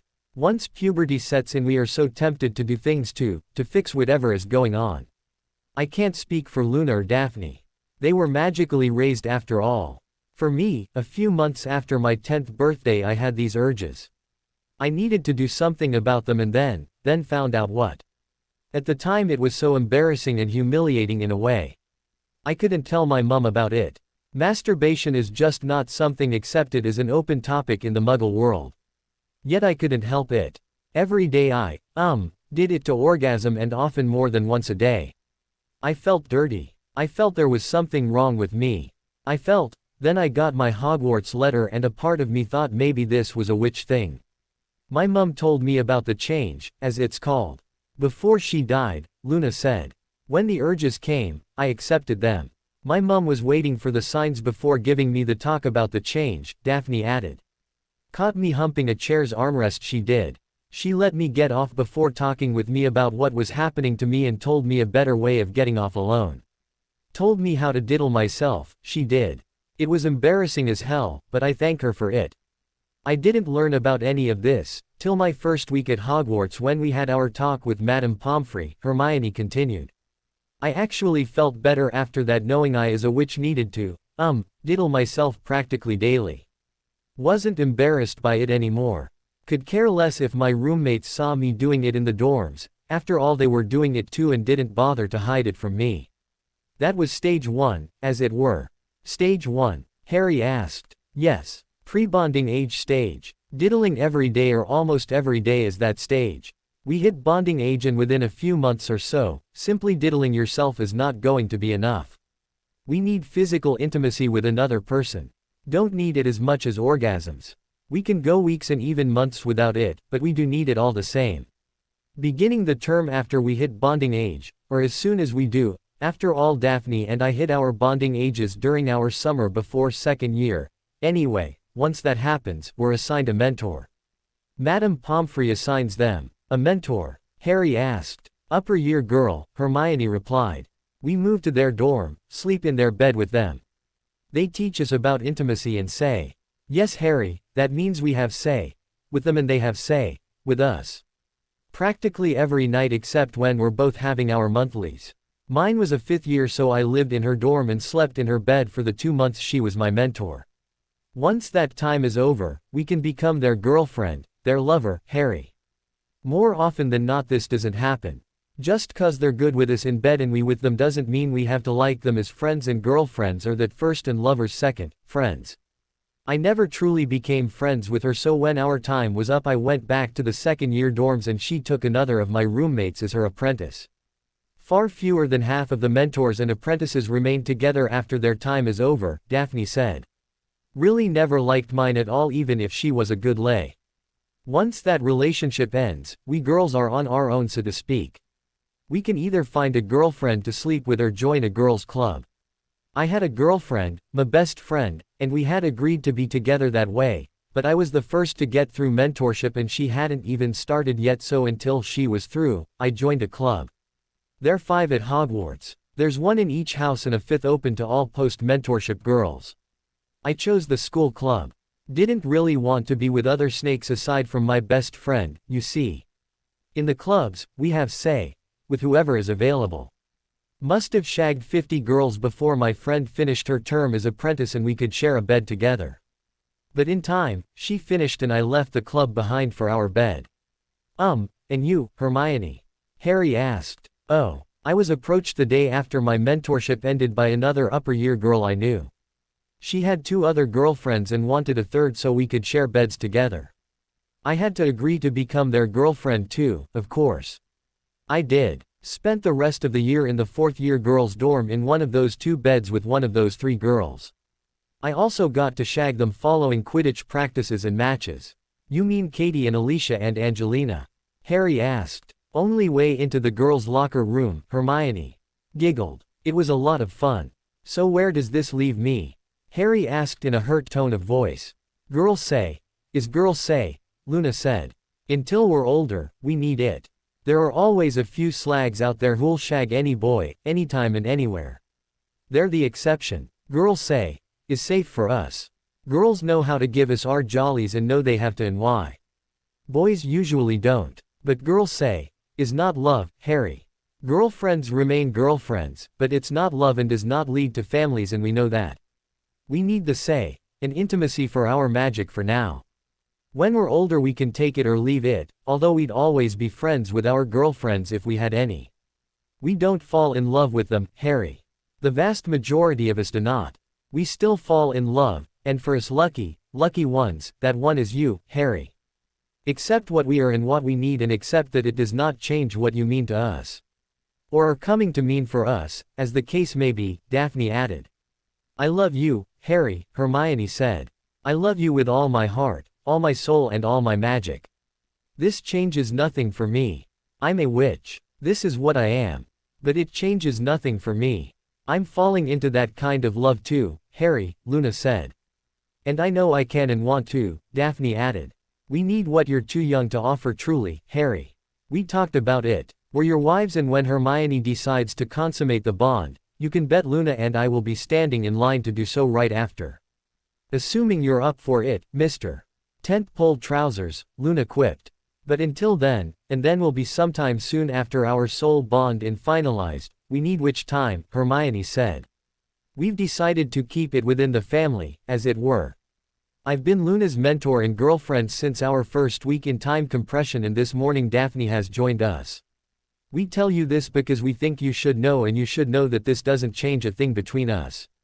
Not so fast, Daphne said. Some changes. First off, Harry, if they're BPD then I am too from now on. Second, my limits are Hermione's limits so I want cuddle time and long, slow kiss on the lips with you and third, they've agreed that from now on can I sleep with the lot of you if and when I want to.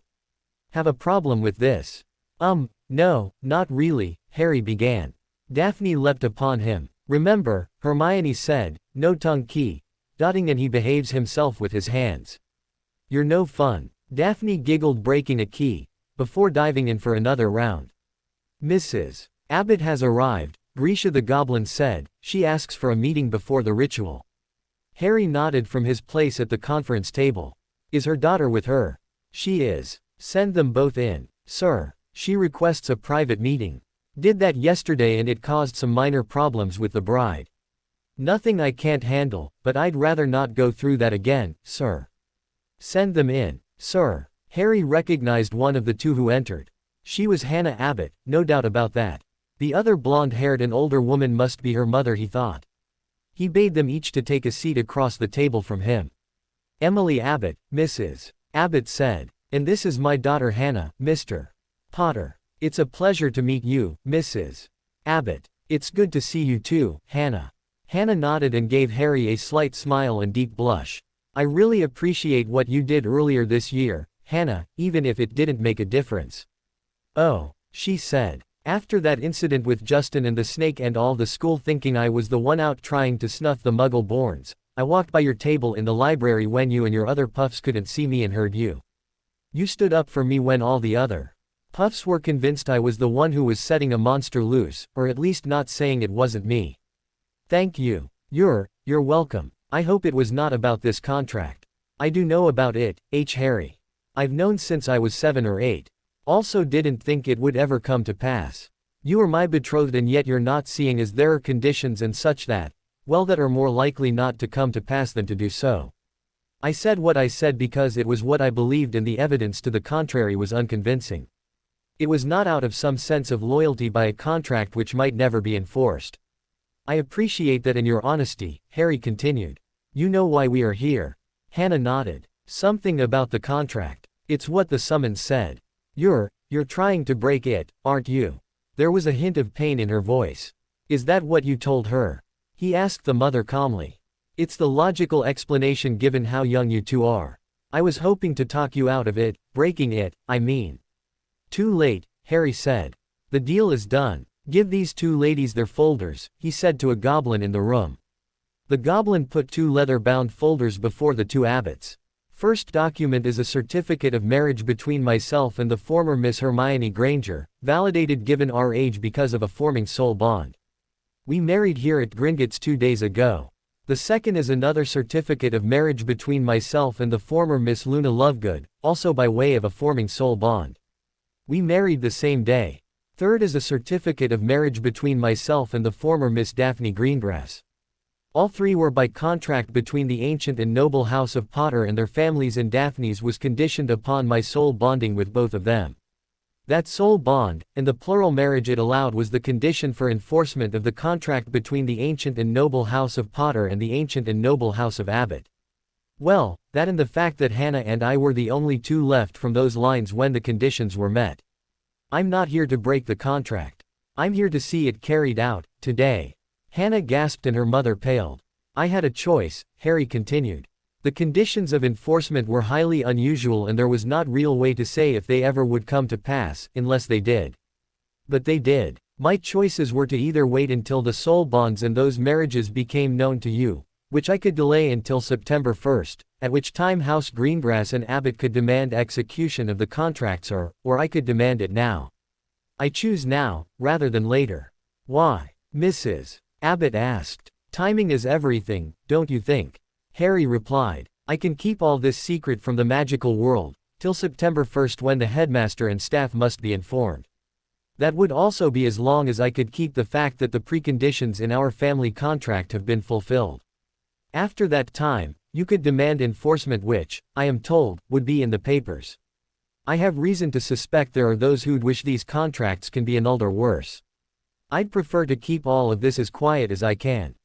Easiest way for me to do that is to walk out of here today with Hannah as my wife and I as her husband and consort. We have a limited degree of emancipation, you know. The secret of our marriage and of my other marriages will be under the protection of my house and, I hope, hers. Surely this could wait, Hannah's mother said. You're both so young. If you're not trying to avoid enforcement, then there's no rush for me to demand it. Harry nodded. However, the contract does require enforcement as soon as practical following the completion of the preconditions. To delay, even if we agree, would incur penalties to the houses or to the house seeking the delay. Or did I misunderstand that part of it? No, you are correct. My concerns are naturally for my daughter. When Stan and I entered into this agreement, we knew it could happen as soon as this summer and knew what it meant. But that was before your parents were killed. Had they lived, you would be living at the Potter estate, which was acceptable to us. Now, well, now we have no idea where you live, who you live with and what your living conditions are like. I know that you're fairly well set financially, but do you have the room for all of you? Will Hannah be comfortable there? Will the people you're living with accept this, or would this be a problem? Harry laughed. They don't accept anything out of their view of the ordinary, which includes me. If it was at all necessary for me or my ladies to have any interaction with them at all, we probably would not be here right now. I doubt I would have been able to start the bonds that set this whole thing in motion if I hadn't found a way to stay at their house and yet stay completely out of their way. So how can you, Mrs. Abbott began. Harry then launched into a description of the wards about his relative's house, why he had to be there and how he could keep himself and his ladies there without dealing with the relatives. This included a lengthy discussion of his trunk, without too many details, and the access trunks he was already using. You're saying you haven't even seen those relatives of yours since you went home? No ma'am, I haven't. My other ladies haven't. I doubt I will anytime before I can leave that place. I doubt my ladies will either, although they do want to meet. Why? If I gave my other ladies that boon, my relatives would probably be hexed into the next century, and we'll leave it at that, thank you. I haven't asked for details, but I understand my head elf did a real number on them before I left Hogwarts. I get the feeling anything more would just be cruel. So she won't have to deal with them. I won't say that, Harry grinned. It was almost feral. What I would like to do is impose on their hospitality with all my ladies in tow, and in such a way that they have to behave themselves and watch the lot of them squirm for a few hours. Whether I can do that in a way that keeps them in line is another question. But that's beside the point, isn't it? Hannah will have no contact with them whatsoever. That's what matters. Mrs. Abbott nodded. My next question, given your youth and Hannah's as well, is what do you expect from her in terms of physical intimacy? You're talking about say, right? Harry asked almost cheekily. She nodded. Let me answer with a few questions of my own, Harry said, almost blushing. First, although I think I know the answer to this, is Hannah of bonding age? I am, Hannah said, blushing. I was a bit of a late bloomer, but not too much. My 13th summer solstice was last June, but my 6th monthly cycle wasn't until this last February. Been through your mentorship then? Hannah gasped. How do you know about that? The others told me about it. Well, Hermione and Daphne did. Luna's going through it with them now. Why, yes. Yes, I have. It finished a few weeks before I came home for the summer halls. What you went through with that, and maybe since with girls, is what we call stage 3 intimacy. I'm only at stage 2 with the other 3, and probably will be for some months at least, and maybe longer.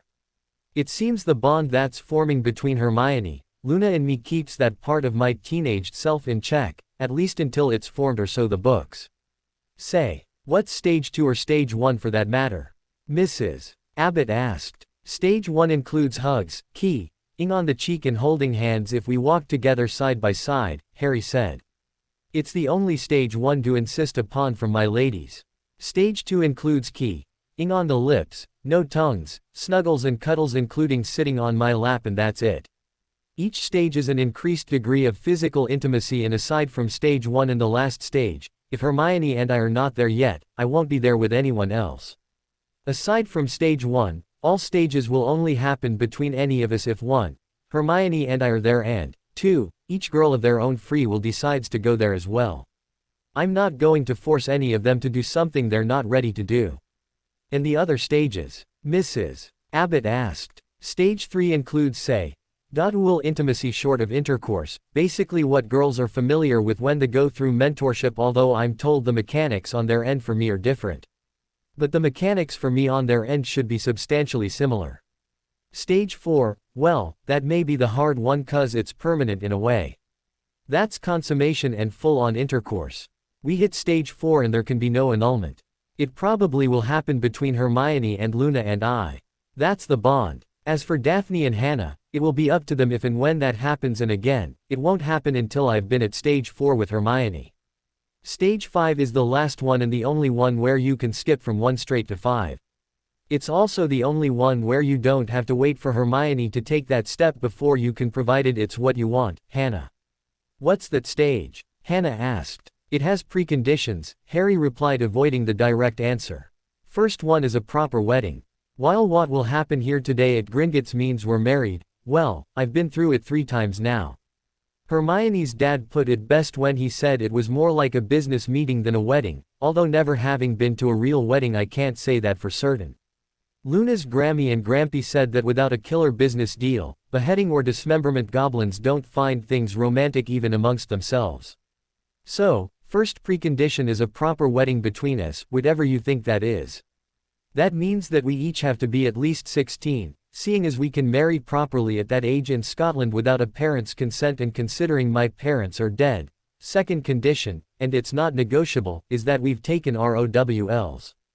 That's mainly for Luna, as the rest of you are older than me and I'll still be 15 when I sit for my OWLs, and Luna's only a little over a month younger than me but a year behind us, and it's only because the law allows you to leave school with your wand at that time. Preferably, stage 5 will not occur until you've taken your NEWTs. Stage 5 is will intercourse without protections. It means trying to have a baby. Oh, 2 voices asked. Stage 5 is my latest choice and not based upon Hermione's choice.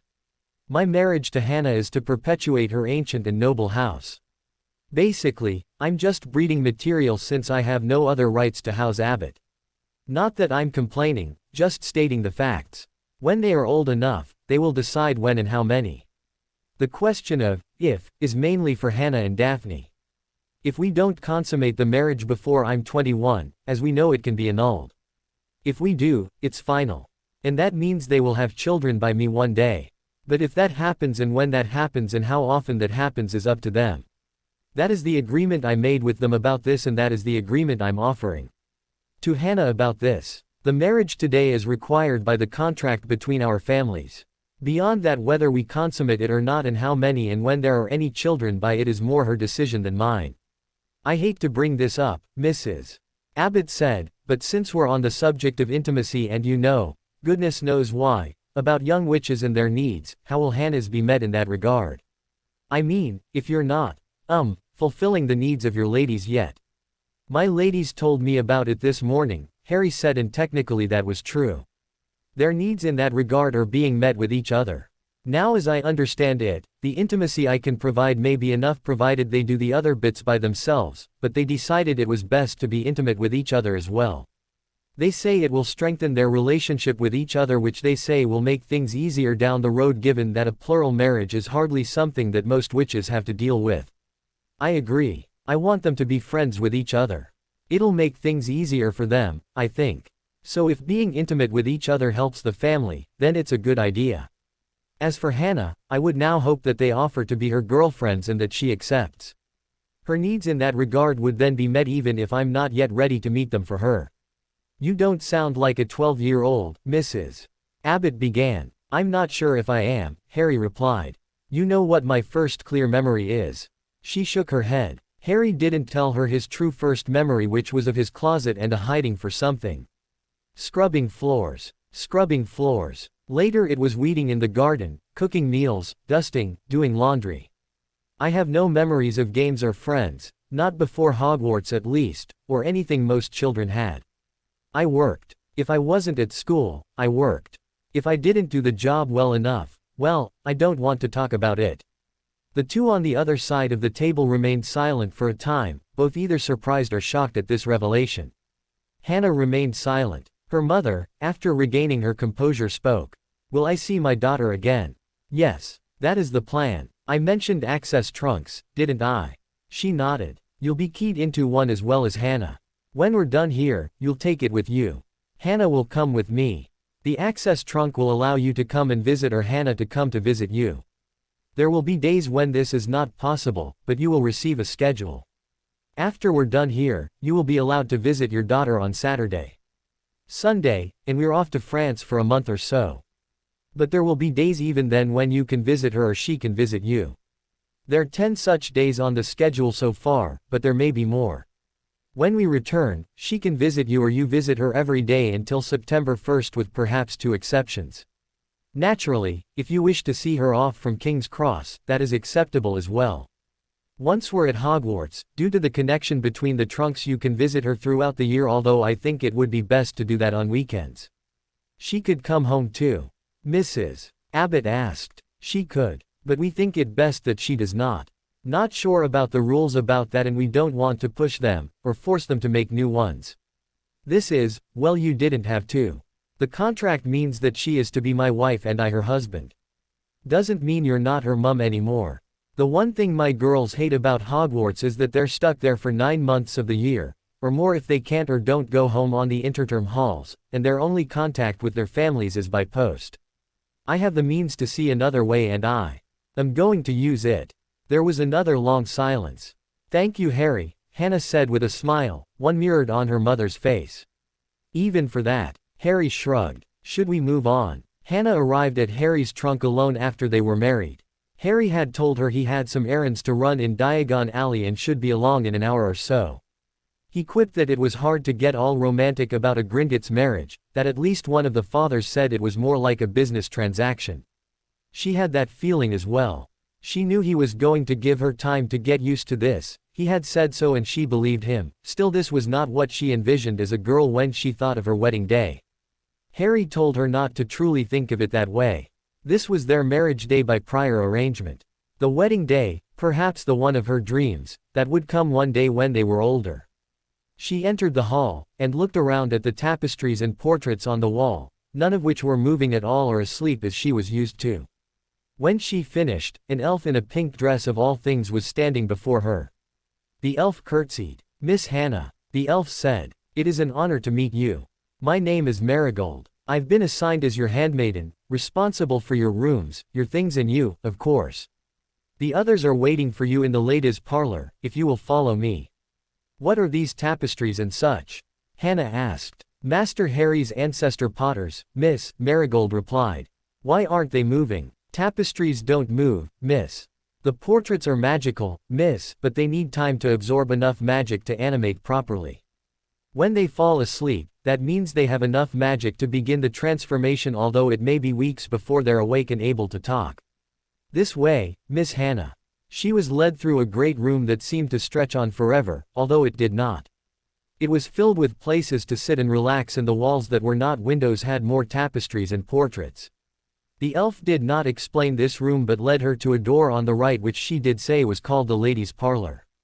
Hannah entered and saw 3 girls seated in chairs with either a cup of what was probably tea or a bowl of something. There was A.B. own she did not know at all mashing whatever was in her bowl while the other 2 were sipping their tea. Ladies, Marigold said, may I present Lady Hannah, regent of the ancient and noble house of Abbott, wife and consort of Master Harry, Baroness of Tinworth. The elf maiden bowed and a chestnut-haired young woman in a blue summer dress stood. Hannah sort of recognized her. She kind of looked like Hermione Granger from Gryffindor except her hair was all wrong. It looked too nice for Hermione. The girl walked up to her and curtsied. Milady Abbott, she said. It is a pleasure to meet you. When she stood she continued. Formally, I am Lady Hermione, wife by soul bond of our husband Harry, Countess Designate of Finchley. Otherwise you can call me Hermione. Hannah knew this drill. She curtsied herself. Your Grace, she said. When she stood, Hermione gave her a gentle hug and whispered in her ear, welcome to this family. This formality continued with the necessary curtsies and such as she was introduced to Harry's other 2 wives, Luna, the Countess Designate of Wicca and Daphne the Countess Designate of Abengale. Each of them welcomed her too. Have a seat, Daphne said when they were done. Would you like some tea, miss? Marigold asked when Hannah was seated. The ladies here prefer the home tea which we grow here at the estate. It's best with a little honey and lemo. But if you have another choice. The home tea sounds nice, Hannah said. Nervously. They spent time chatting about Hannah's day in Gringotts and what Harry had told her before the very anticlimactic marriage rite itself. Hannah wasn't nearly as talkative as Daphne had been when she had arrived, but Daphne had also been just a little put out by it all, seeing as the first thing she had known about why she was there was when she was led in for the rite itself. Then there was the discussion of the stages of physical intimacy. As Harry should have told you, the bond is preventing us from moving towards true intimacy with him, Hermione said. He did, Hannah replied. Naturally, it follows that stage 3 cannot occur anytime before our soul bonds are finalized, Hermione continued.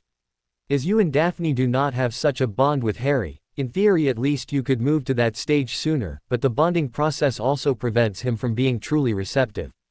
As he should have told you, the bonding should be complete by around Christmas, although given our ages it might take even longer than that. Hannah nodded. What he probably didn't tell you or your mum is that the three of us here think it will take longer and that even when it's complete, he won't be ready for stage 3. Why? Hannah asked. Not that she was disappointed to hear that. Harry has intimacy issues, Luna said. Oh, it may not seem like it when you see him with us and when you're with him, but you will sense it just like we do. Intimacy issues. Is he, what's the word? Impotent. Hermione replied. That's it. Well, he often has a tent pole in his pants, Luna said. But that doesn't mean it's truly working yet. Oh, but he's of bonding age. We couldn't marry if he was not. Magical bonding age, Daphne said. It doesn't mean he's you ally mature only old enough to begin a magical bond. It does not mean he's old enough to magically consummate one, and neither are the others probably. Wizards mature differently than witches, Hermione said. First off, on average they enter puberty later than we do. More importantly, their raging boy hormones have little effect on their magic. They don't enter puberty needing will release to mature. They certainly don't need physical intimacy. It might be some time before Harry even feels a need to do something about that tent pole in his pants. And, unless he gets used to things such as physical intimacy, he might not do it even then. Whatever you heard or may have heard about Harry's home life is a lie. The only physical contact he had with the people raising him was usually violent. They never loved him. They never truly cared about him at all. Physical contact for him was pain and humiliation. He has no memory of being hugged or comforted. He has no memory on anyone caring whether he was hurt or sad or lonely. The first hug he remembers was from me at the end of our first year, and he seemed like he wanted to run away then. Stage 2 may be for a while. It is to teach him that there are those of us who do care about him, that he can be loved. It is to teach him that he can love too. And finally, it's to teach us all to share. This plural marriage cannot work if any of us think we're more important to Harry than any of the rest of us. This includes Luna and I, who have a bond with him that the two of you don't. We must all be an equal part of this. We must be that way for our sake, for each other's sake, and for Harry's sake. So what are you saying? Hannah asked. He's not physically mature enough or what? We're pretty sure he's not physically mature enough to reproduce, Luna said. Having with him would be pointless in that regard, and you can't consummate, soul bond or not, until both are mature enough to have children. Just 'cause we've had monthlies does not mean we're, what's the word, Hermione? Ovulating. At least not with any consistency. According to the books, it might be a year or two before we're truly ready that way. And until Harry has reached the same level as a boy, it's pretty pointless. We can't consummate unless we're both capable of producing a child, even if we don't actually do so.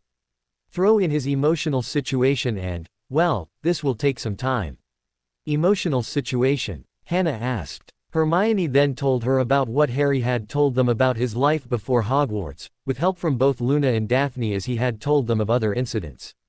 Hermione then went on to explain his adventures over their first 2 years at Hogwarts, none of which were what Hannah expected. But he's such a nice boy, Hannah said. If what you say is true, he should be, I don't know. He should be totally closed off, Hermione said. That or he should make Malfoy look like Prince Charming or something. Prince Charming? 3 voices asked. Sorry, Hermione replied. Muggle reference. Make Malfoy look like the perfect boy. Daphne said. Sorry, but I don't see that. Then how? Hannah began. Hermione shrugged. Can't say why he's not that way. He just isn't. But he still has issues, and until he's through those issues. Through enough, at least, Luna added. He can't be trusted with, Hermione blushed, with say. Many boys not much older than him who get a girl into a broom closet assume they're entitled to such things, Daphne said. They shag one, dump her, and move on to the next. Or they shag her and others as well. We're his wives. We're his, I guess, intendeds for lack of a better word. Hermione and Luna are soul bonding with him. You and I are his wives too. Do we want a husband who only cares about the notches in his wand, or one who cares about us? There is the issue that now that he is in a plural marriage, there's no legal upper limit to the number of wives he can have, Hermione added. We want to keep it small. We want him to think of us and have no reason to look elsewhere. He has issues. We need to make sure that when we move to the next stage with him he doesn't start shagging any girl who'll let him, Daphne added. He is the boy who lived, you know. In a couple of years or less, many of the girls at Hogwarts would let him into their knickers given half the chance, and we don't want that. We need him to see us as the only notches his wand will ever need. That's certainly true for Hermione and Luna given their bond. I want to think it's true for me too. I definitely don't want to find myself stuck in the Slytherin dating pool when I'm older. Or any dating pool, come to think of it. I am Lady Potter, not some tart who'll drop her knickers to try and snag the boy who lived. I've already snagged him even if he doesn't know it yet, and more importantly, I don't see him that way at all. And I'd rather he did not as well. Don't misunderstand, Luna said, Harry is really nice. He really is, and we all think he's a wonderful boyfriend or husband or whatever you're comfortable calling this for now. We are still concerned about him. His upbringing couldn't have prepared him for this, and he's still young. When he starts getting the urges, well, we just hope he doesn't change too much. It's our job to help see that he doesn't. After all, we are kind of stuck with him. We're not saying Harry's a git or that he ever will be, Daphne said. We just understand that under the wrong circumstances his upbringing could, well, he could become one, and we've all talked about it and know it's our role in this to help him overcome that upbringing and remain as nice as he is now. And a little more open, Luna concluded. Harry returned just in time for supper. And what were your errands? Hermione asked, a little cross at him. After all, this was his marriage day to Hannah, and he hadn't treated her nearly as well as he had Hermione or Luna or Daphne for that matter, so she was a little put out with his errands. It's a surprise, Harry said with a smile as he at all the others, including Hannah. Don't ask me what, 'cause then it wouldn't be. And aside from some things which I will give to the lot of you after dinner, the rest of the surprise I'm picking up tomorrow. I think each of you will like 2/3 of it and maybe all of it. As for the other third, I hope you all appreciate the intent.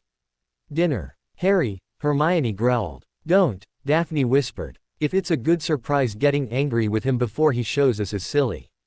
If it's a bad surprise, then we can get angry with him. Hermione seemed to relax. You're right. The dinner conversation was far more relaxed than it had been on Daphne's first day. Hannah wasn't as talkative, for one, but they realized that she was far more aware of this than Daphne had been, so she wasn't asking question after question. It was more that they were asking her to get her to engage and open up, even if just a little. Harry knew it would take time to get to know her, as he was still getting to know Daphne and Luna to a large degree. That she seemed accepting of this made it easier for him to open up a little. All in all, it was a successful dinner in his opinion. Afterwards, he led his 4 ladies to the great hall and took a seat on one of the couches. And now, for your first surprise, he said to all of them. I ordered them yesterday just before meeting with Daphne and her parents. They were ready today, so that was one of my errands. Dobby appeared with a small shopping bag. Harry reached in and pulled out 4 small boxes. He seemed to inspect them for a moment before he handed each box to each of the girls with a mild admonition not to open them until he said so. He did. They each opened the small, glossy, probably cardboard box, and inside was what at least 2 of them knew was a ring box. All 4 pulled their red or blue boxes out and opened them and gasped. Harry just smiled. Harry, Hermione began, this is. Wow. Daphne and Hannah said. It's really pretty, Luna added. Harry. What? Hermione began as she slipped a ring upon her finger, and the others did as well. Their betrothal rings, of course, Harry said with a smile. Got them from a jeweler in Diagon Alley. The main stone, at least 2 carats he said or the equivalent, is your birthstone. Now as Hermione and Luna share the same birth month, I gave Hermione the sapphire one and Luna the deep blue opal as they're both September stones. On either side is a 3/4 carat diamond and then beside them a small, ruby chip is apparently ruby as my birthstone. Until we have the proper wedding as our contracts allow, I decided a wedding band is not appropriate. That's the ring I insist I'm allowed to place on your fingers. It's too much, Harry. Hermione exclaimed. Don't you like it? She nodded. It's totally beautiful. But it must have cost a fortune. Not just mine, she said as she admired hers, all of them. About 3,000 for the lot, Harry said. But I believe you all are worth far more than that. I want you all to wear them. I want all the world to know you are my girls and will be forever. Thanks, Harry, Hannah said. The other 3 practically leapt at him and took their turns trying to snog him senseless. Daphne sat back and admired her ring after a good Harry snog. Well, don't know about you Hermione, but he's 1/3 of the way towards the perfect gift or surprise for me. He misses on the other 2, this one alone is worth it. Hermione could only nod in reply. They were, after all, rings meant for a princess or some such. The next morning dawned and Hannah, wearing her ring, walked down to breakfast following her new elf Marigold. She saw the green cards on her door but had not asked about them. As Daphne had, she walked in wearing summer clothes and found Luna and Daphne already there wearing nothing at all. As Daphne had been, she was taken aback at this. Daphne explained to her about time compression and how the green cards told them what they had to wear or not wear as the case may be. She explained that attire, or lack of any for that matter, was purely a matter of choice. Being BPD was by choice and not a requirement. But it is so fun, Luna added as Harry entered. He was dressed in jeans and a t-shirt as he sat down for breakfast. Hermione arrived a few minutes later dressed in a skirt and blouse which she removed slowly as if for Harry's entertainment and then her undergarments as well before she walked over and at Harry before taking her seat. It was explained to Hannah that the wives could choose if and when to bear it all. It was explained as she stood to undress. She was a Hufflepuff after all and loyalty was a huge part of her character and she liked and trusted Harry, that the first undressing was always in the gardens for the wives. Hannah was BPD within minutes of entering the gardens. She didn't want to seem disloyal. She was Harry's forever after all. She knew she was blushing furiously. But Harry did say she was beautiful and she got a toe-curling from him moments later. Add to it that he didn't try anything more. How did she get this lucky? That was wonderful, Hannah said a few days later into time compression. She had just been thoroughly ravished by Daphne after she had done the same to her. She had already had girl time with both Hermione and Luna, but that was the other 2 days. It's always best with a sister of sorts, Daphne replied. I left mentorship and had a choice, go Slytherin or go to the school club. The only girl in Slytherin I was willing to be with was my best friend Tracy, but she had only just started mentorship so it was the school club for me. I was with a lot girls over that time. None were true girlfriend material. Tracy got done and she and I were together for the rest of the year but, I don't know. We're better off as friends than lovers I should think. We talked about it. I wasn't then willing to go back to the club and she'd prefer that for then we remained exclusive in that way, but said come next year she'd want to find her true girlfriend if there was one out there. Must have hurt, Hannah said stroking Daphne's hair. Not really. We both knew we weren't for each other that way and to be exclusive would only hurt our friendship. Then I came here. Hermione, Luna and now you. Maybe it's the fact we're married to Harry, I don't know. But I feel this is special. Harry knows and doesn't ask. We don't do it in front of him, you know. But for some reason, this feels right and when he's ready for us and we for him I'm certain that will feel right as well. And you. Sent to the upper year girls' dorm once my time with my mentor was up, Hannah said. We all were, those of us who've been through it. Basically, I slept with whoever wanted me to there. My best friend Susan was there as well and we were allowed a bed from time to time. I guess it's a Hufflepuff thing as we're not allowed to join the school club until 4th year. Until then, it's just puffs. This is better, I think. I'd rather know who my bedmates are than find out that night, you know. You're all in, you know. Daphne said. Tonight and for the foreseeable future, you share Harry's bed with the rest of us. It's so cuddly. You're going to love it. And Hannah found that she did. To be continue, I hope you enjoyed this story. Also remember to subscribe and like this video. See you in the next video.